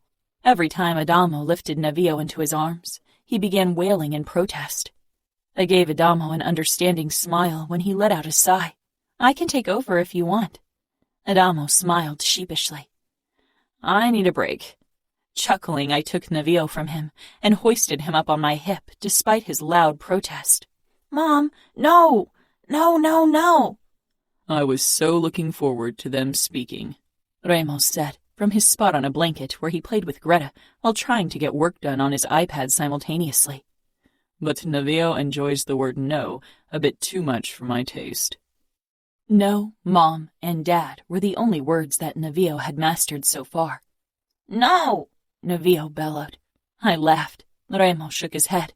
Nevillo, that's enough. Nevillo frowned, his lips turning into a pout. No? Remo's mouth twitched. If you're being quiet, I'll set you back down, I said. Nevillo regarded me, then Remo, obviously unsure if our offer was worth it. Greta crawled closer to Remo, and he looked back down to her. She pressed her hands to his legs and slowly pushed up, her butt raised. Then she stumbled to her feet. Remo reached out, and she curled her tiny hand around his index finger, and Remo's other fingers covered hers, steadying her, and my eyes began to water. Good, Remo encouraged. She looked at him, surprised, and still a bit unsure. She took a hesitant step, and he smiled. Very good, mia cara. Her smile widened, and she took a few uncoordinated, shaky steps and stumbled into him. He became still as she clung to his shirt and finger, peering up at him with absolute trust. I set Nevillo down because I could tell he wanted to join them. The second his tiny feet hit the ground, he wobbled toward Greta and his dad. Remo wrapped an arm around him as well. Greta released Remo's shirt and made the grabby motion when she wanted to be picked up. She still preferred to be carried. Remo put one hand under her backside, while the other studied her back and pressed her to his chest. He held out his hand to Nevillo. Arm? Nevillo nodded for once, and Remo bent down to lift him up as well. He straightened with a kid on each hip and pressed a kiss to the top of their heads. His eyes found mine, and I didn't care that he saw my tears. Today I gladly gave them to him. Remo was beyond redemption in the eyes of so many. He was the cruelest man I knew. But with every atom in my body, I knew that he would never hurt our children. He would protect them. They were Falcone's. They were his. Ours. We would both die for them, for each other. Tomorrow I'd officially become a Falcone, and so would my kids. I knew we'd all carry the name with pride. Chapter 33. Serafina. The wedding was scheduled for late afternoon. I chose a boho-style dress without pearls or a bodice. The top was knitted with a V-line, and the skirt flowed freely around my body, touching the ground in soft waves. My hair was down and fell in untamed curls around my shoulders. I allowed myself another moment to regard my reflection. This day felt so very different to my last wedding day. Back then I'd been scared of the unknown, but determined to do what was expected of me, content to marry a man I hardly knew and definitely wasn't in love with. Today I was absolutely certain of my love for my future husband. Remo held my heart in an iron grip, and I wouldn't have wanted it any other way. Love can bloom in the darkest place, and ours did wildly, freely, untamable. I hadn't thought it possible to feel that way for someone. Occasionally I dreamed of it, or foolishly hoped for it, but I knew it to be a rare gift in our circles. I left our bedroom and walked through the silent hallways of the mansion, a place that had become my home and a safe haven for Greta and Navio. Falcone. A name we all would carry with pride. A name that our kids would always be able to speak with their heads held high. Adamo waited for me in the game room and smiled when he spotted me. The French windows were open, and a gentle breeze carried in, warm and soothing. Adamo was dressed in slacks and a white shirt, and had gotten a haircut to tame his wild curls for the occasion. Tears sprang into my eyes, and my chest constricted painfully. This was supposed to be Samuel. I wanted him at my side in one of the most important moments of my life. He was meant to walk me down the aisle. It had always been meant to be him, but he wasn't here. Adamo extended his hand, and I put mine in it. He squeezed. "One day your family will understand. One day there will be peace." I peered up at him, at his kind smile and warm eyes, then lowered my gaze to the burn mark on his forearm, on the healed cuts. Occasionally I still saw the haunted look in his eyes, and I wondered if he hid the worst of his struggle from us. He was barely home anymore. So much pain and suffering in the name of revenge and honor. "You want peace after what my family did to you?" "You're going to marry the man who kidnapped you." I laughed. He had me there. If someone had told me on the day of my almost wedding to Danilo that I'd ever consider becoming a Falcone, I would have laughed in their face. So much had changed since then. I hardly knew the girl from back then anymore. She had been replaced by someone stronger. Adamo lightly tugged at my hand and indicated toward the gardens. "Come, they're all waiting, and you know how Remo is. Patience isn't his strength." No, it wasn't, but he'd waited for me more than once. Adamo led me out of the mansion and past the pool toward the small congregation down the lawn. My bare feet touched the warm grass, and then I spotted Remo at the end of the aisle, below a white wood ark, and a sense of rightness filled me. Blood-red roses trailed around the ark, contrasting beautifully with the white. Chiara had arranged everything with Leona's help. It wasn't a big feast with hundreds of guests, most of whom neither of us would have cared about. It was just us, Remo's brothers, Fabiano, Chiara, Leona, and the twins, and it felt perfect that way. By not inviting every underboss of the Camorra, Remo had risked insulting a lot of people. But knowing him, he didn't give a damn, and his soldiers probably knew better than to voice their displeasure should they feel it. In his dark slacks, black dress shirt, and blood-red vest, Remo was a sight to behold. Tall and dark and brutally handsome, his eyes scorched me even from afar, and one corner of his mouth pulled up in that twisted smile, always on the verge of darkness, that I'd come to love. "Ready?" Adamo asked when we arrived at the starting point of the long aisle of white petals. I didn't even want to know how long Chiara and Leona had spent arranging them neatly in a pathway, but they had insisted on doing it. Yes, I could say it without doubt, without hesitation. Everyone had gathered to both sides of the ark. Chiara held Greta in her arms, and Nino held Navio. I couldn't wait for them to be parents as well. And then I caught sight of a blonde head off to the side, away from the rest, at the very fringes, and my throat tightened up. My gaze locked with Samuel's. He stood with his hands shoved inside his pockets, his expression unreadable. For a moment I was completely immobilized by my emotions. Pure joy and a flicker of worry, because there definitely wasn't peace between the Camorra and the outfit. I pushed the last sentiment aside, focusing on the fact that my twin, my Samuel, was here on one of the most important days of my life. Adamo and I started walking down the aisle. I still wished Sam was the one walking beside me, but I understood why he couldn't, why his pride didn't allow him to hand me over to Remo. My gaze drew away from Samuel toward the man who had captured my heart with wild abandon. Remo's dark eyes held mine as I headed toward him. When we arrived in the front, Greta spotted me and gave me a huge grin. A single petal stuck to the corner of her mouth. That was why Chiara had only bought edible flowers. She was just perfect with kids. My heart overflowed with love for all of them. Navio stood beside Nino, or rather held onto his leg, but I could tell that he was growing tired of standing still. He'd soon roam the gardens on unsteady legs. I let go of Adamo and took Remo's outstretched hand. Smiling up at Remo, I whispered, How did you get Samuel to come?" My eyes darted to my twin for a moment, disbelieving, incredulous, and so impossibly happy. I looked back up to Remo, trying to hold back my emotions. Remo ran his thumb over the back of my hand, his dark eyes filled with warmth he didn't bestow on many. "I swore he'd be safe if he came. I used your phone to call him. It was a difficult process." I swallowed. I could imagine how much time and effort it had cost to convince Samuel to come here, to risk so much. And I knew that Remo would have to let go of some of his pride to make a step toward my brother, the enemy. He'd done it for me. He tortured you, almost killed you. Remo squeezed my hand. "I did worse. I took you from him. If I was him, I wouldn't forgive me either." Thank you for bringing him here, Remo. I touched his chest, hoping he could see just how fiercely I loved him. "Whatever's in there, it's yours," he said with a dark smile.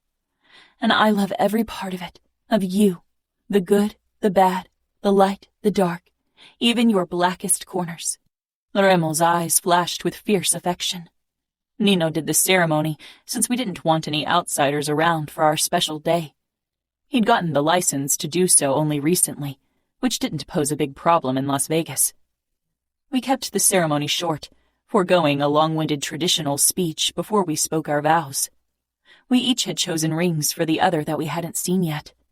I took Remo's hand and slipped the ring on. It was a black tungsten carbide ring with an ebony wood inlay. Remo raised his eyebrows in surprise. "Carbide is twice as strong as steel," I whispered, "because you are the strongest man I know." I smiled at the flicker of adoration in his eyes. "And ebony, because wood is enduring, and because you gave not only me roots, but also our children and your brothers." The look on Remo's face made it clear that I had made the right choice, and relief filled me. He took my hand and slipped on a ring in the shape of 2 entwining wings, one dotted with white diamonds, the other with black gemstones. "The white wing represents you," Remo said in a low voice, leaning closer so only I could hear him. "because you are pure perfection, my angel. And the black wing with the black sapphires represents me, my darkness, that you managed to accept." Remo kissed me, his fingers touching the tattoo on my neck. "You set me free," I said, my voice thick with emotion. He shook his head and our lips brushed, his eyes dark and intent. "I was the one who needed to be freed." I kissed him fiercely, free of the shackles of his past. When we pulled away, I realized everyone had taken a few steps back to give us privacy. My eyes were drawn to Samuel, whose expression was like stone. I needed to talk to him, to embrace him. Remo squeezed my hand to show me it was okay. I headed for Samuel, and Remo released my hand, but my fingers clung to him, pulling him along. Angel, you had one ruined wedding. Do you want to add a bloody one to your list? I glanced at him. You won't attack my brother. His eyes went past me. I won't. And Samuel won't attack you either, I said firmly. Samuel stood tall, expression harsh as it settled on Remo. I finally let go of Remo's hand, and he stayed a few steps back as I bridged the remaining distance between Sam and me. I stopped right in front of my twin. I peered up at Samuel, and he lowered his gaze to mine, and despite everything I had done, everything he knew, his expression softened with love and tenderness. I started crying because I hadn't realized how much I'd missed him, how much I longed for his forgiveness. You came. I wrapped my arms around his middle, and he hugged me back. I'd do anything for you, Fina. Even stare into the eyes of the man I want to kill more than anything in this world. We stayed in each other's embrace for a few moments, trying to make every second last a lifetime, because we knew there would be few chances like this in the future. I pulled back, searching his blue eyes. They don't know you're here. Nobody knows. If they did, it would be considered betrayal. We're at war. You're risking too much for me, I whispered. I didn't risk enough. That's why we're standing here today. He sighed. I got all of your messages. I read them, and I considered replying so often, but I was an idiot. I was angry and hurt. I touched his cheek. Forgive me. Fina, I'd forgive you of anything. But him, Samuel indicated Remo. Him I won't ever forgive for taking you from us. From me. Not in 1,000,000 years. I swallowed. I love him. He's the father of my children. Samuel kissed my forehead. That's why I won't put a bullet in his head today, even if I considered doing it on the way here. Samuel's love for me stopped him from killing Remo, and Remo's love for me stopped him from killing my twin. I wished their love could also make them see past the feud, past the old hatred. Will you be safe? Don't worry about me, Fina. He raised his gaze to the man behind me. I don't have to ask if you'll be safe, because his eyes tell me all I need to know. He's a fucking murderous bastard, but a bastard who will kill anyone daring to look at you the wrong way. I glanced over my shoulder at Remo, who was regarding us with intent. He looked relaxed to someone who didn't know him very well, but I caught the subtle tension in his muscles, the vigilance in his eyes. He didn't trust Samuel. Further down beside the ark, Nino kept throwing evaluating looks our way as well. Remo will go through fire for me and our children, I whispered. Samuel nodded. I could tell that he needed to go. He was surrounded by his enemies, and even if I knew he was safe because Remo had declared him as such, he felt uncomfortable. Will I see you again? I can't lose you, Sam. Samuel rested his forehead against mine. You won't lose me. I don't know how, but I'll try to talk to you on the phone and reply to your messages. But I can't come here again, and you can't come to Outfit territory. Thank you for being here. He kissed my forehead again.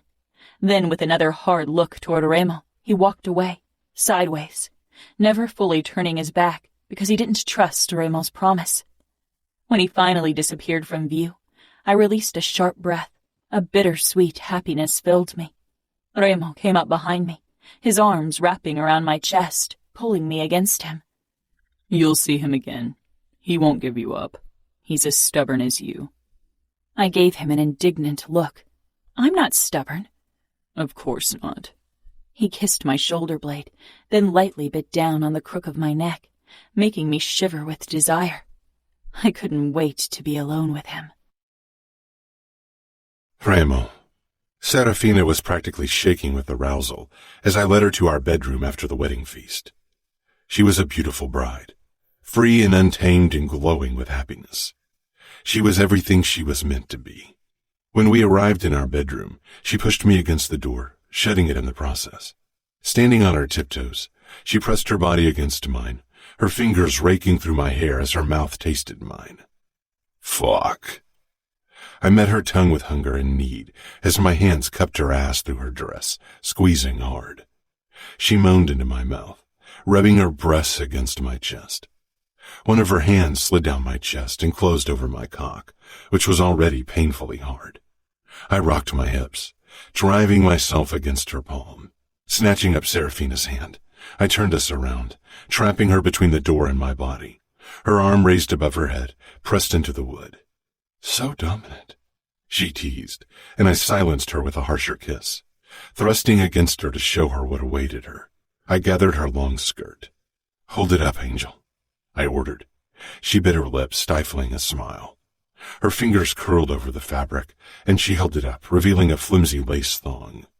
I got down on one knee, smiling darkly as I slid the thin piece of clothing down her legs, laying her pussy bare to me. "Remember the first time I tasted your pussy?" She widened her stance slightly, making a small, impatient rocking motion with her pelvis. How could I ever forget? It was the best thing I'd ever felt. Her voice was heavy with arousal. "I'm going to make today even better," I promised. "Please, Remo, just taste me already." I hooked my palm under her knee and opened her up as I pressed her leg up against the door.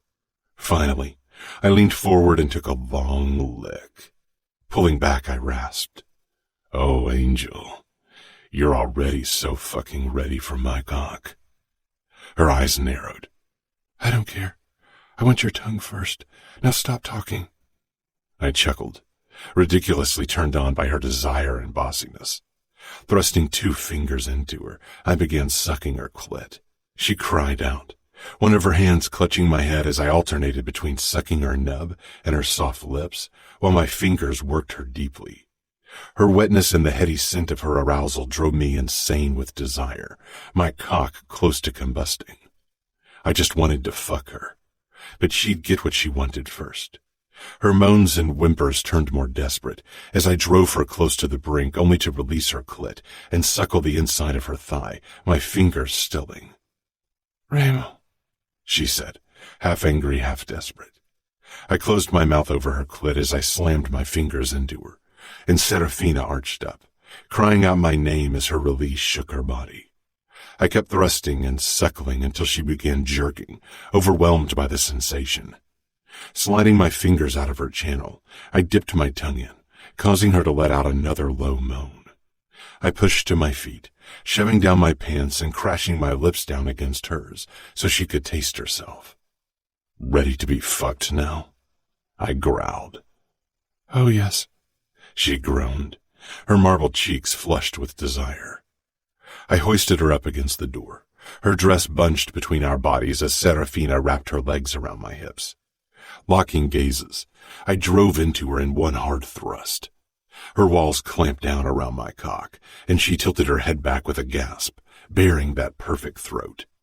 I marked her unblemished skin, my fingers digging into her soft thighs as I slammed into her again and again.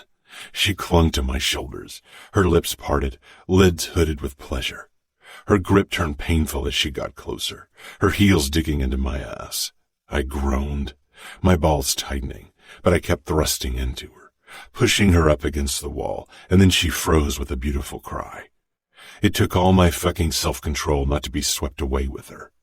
Grunting, I kept rocking my hips until she softened, and her head fell forward for an uncoordinated kiss. "Don't get too comfortable. I'm not done with you," I said roughly. She smiled against my mouth, her blonde hair sticking to her and my forehead as I carried her over to our bed. I dropped her down on the mattress, and she let out an indignant huff, her legs already parting in invitation. I shook my head with a dark smile. "On your knees." She rolled over, presenting her round ass cheeks, then knelt on the bed. The sight of her waiting for me like that made my cock twitch.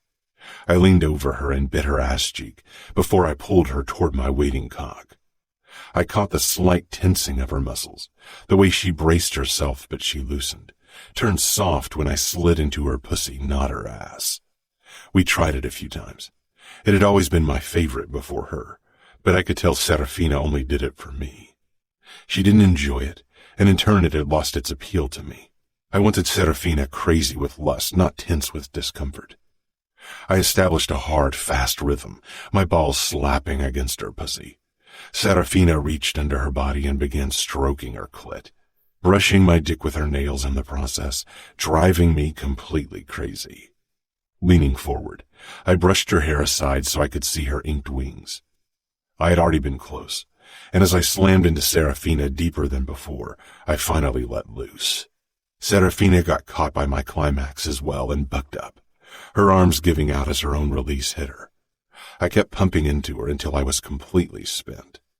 I gave her ass a clap before I pulled out and dropped down beside her. She snuggled against me, our breathing ragged, bodies slick with sweat. We shared a slow, lingering kiss. I wrapped an arm around her shoulder, and Serafina linked our hands, holding them up. The winged ring with the diamonds and black sapphires looked perfect on her long finger. I had it made for her, and it had taken the jeweler several tries to get it exactly how I wanted it. His forehead was always slick with perspiration the moment I'd paid him a visit. Serafina had caught me by surprise with her choice for me, but she couldn't have chosen better. The black carbide with the ebony center didn't feel foreign on my hand like I'd feared it would. I'd never worn any kind of jewelry, and I had thought I never would. Marriage had been out of the question. I'd never understood its appeal. I had companionship with my brothers, and I had enough women at my disposal for sex. I'd never cared for any woman, except for Chiara maybe, but that was a different kind of caring. And then came Serafina, my angel.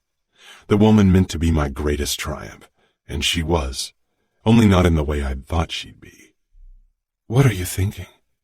Serafina murmured, her voice slow and relaxed. "That you are my greatest triumph."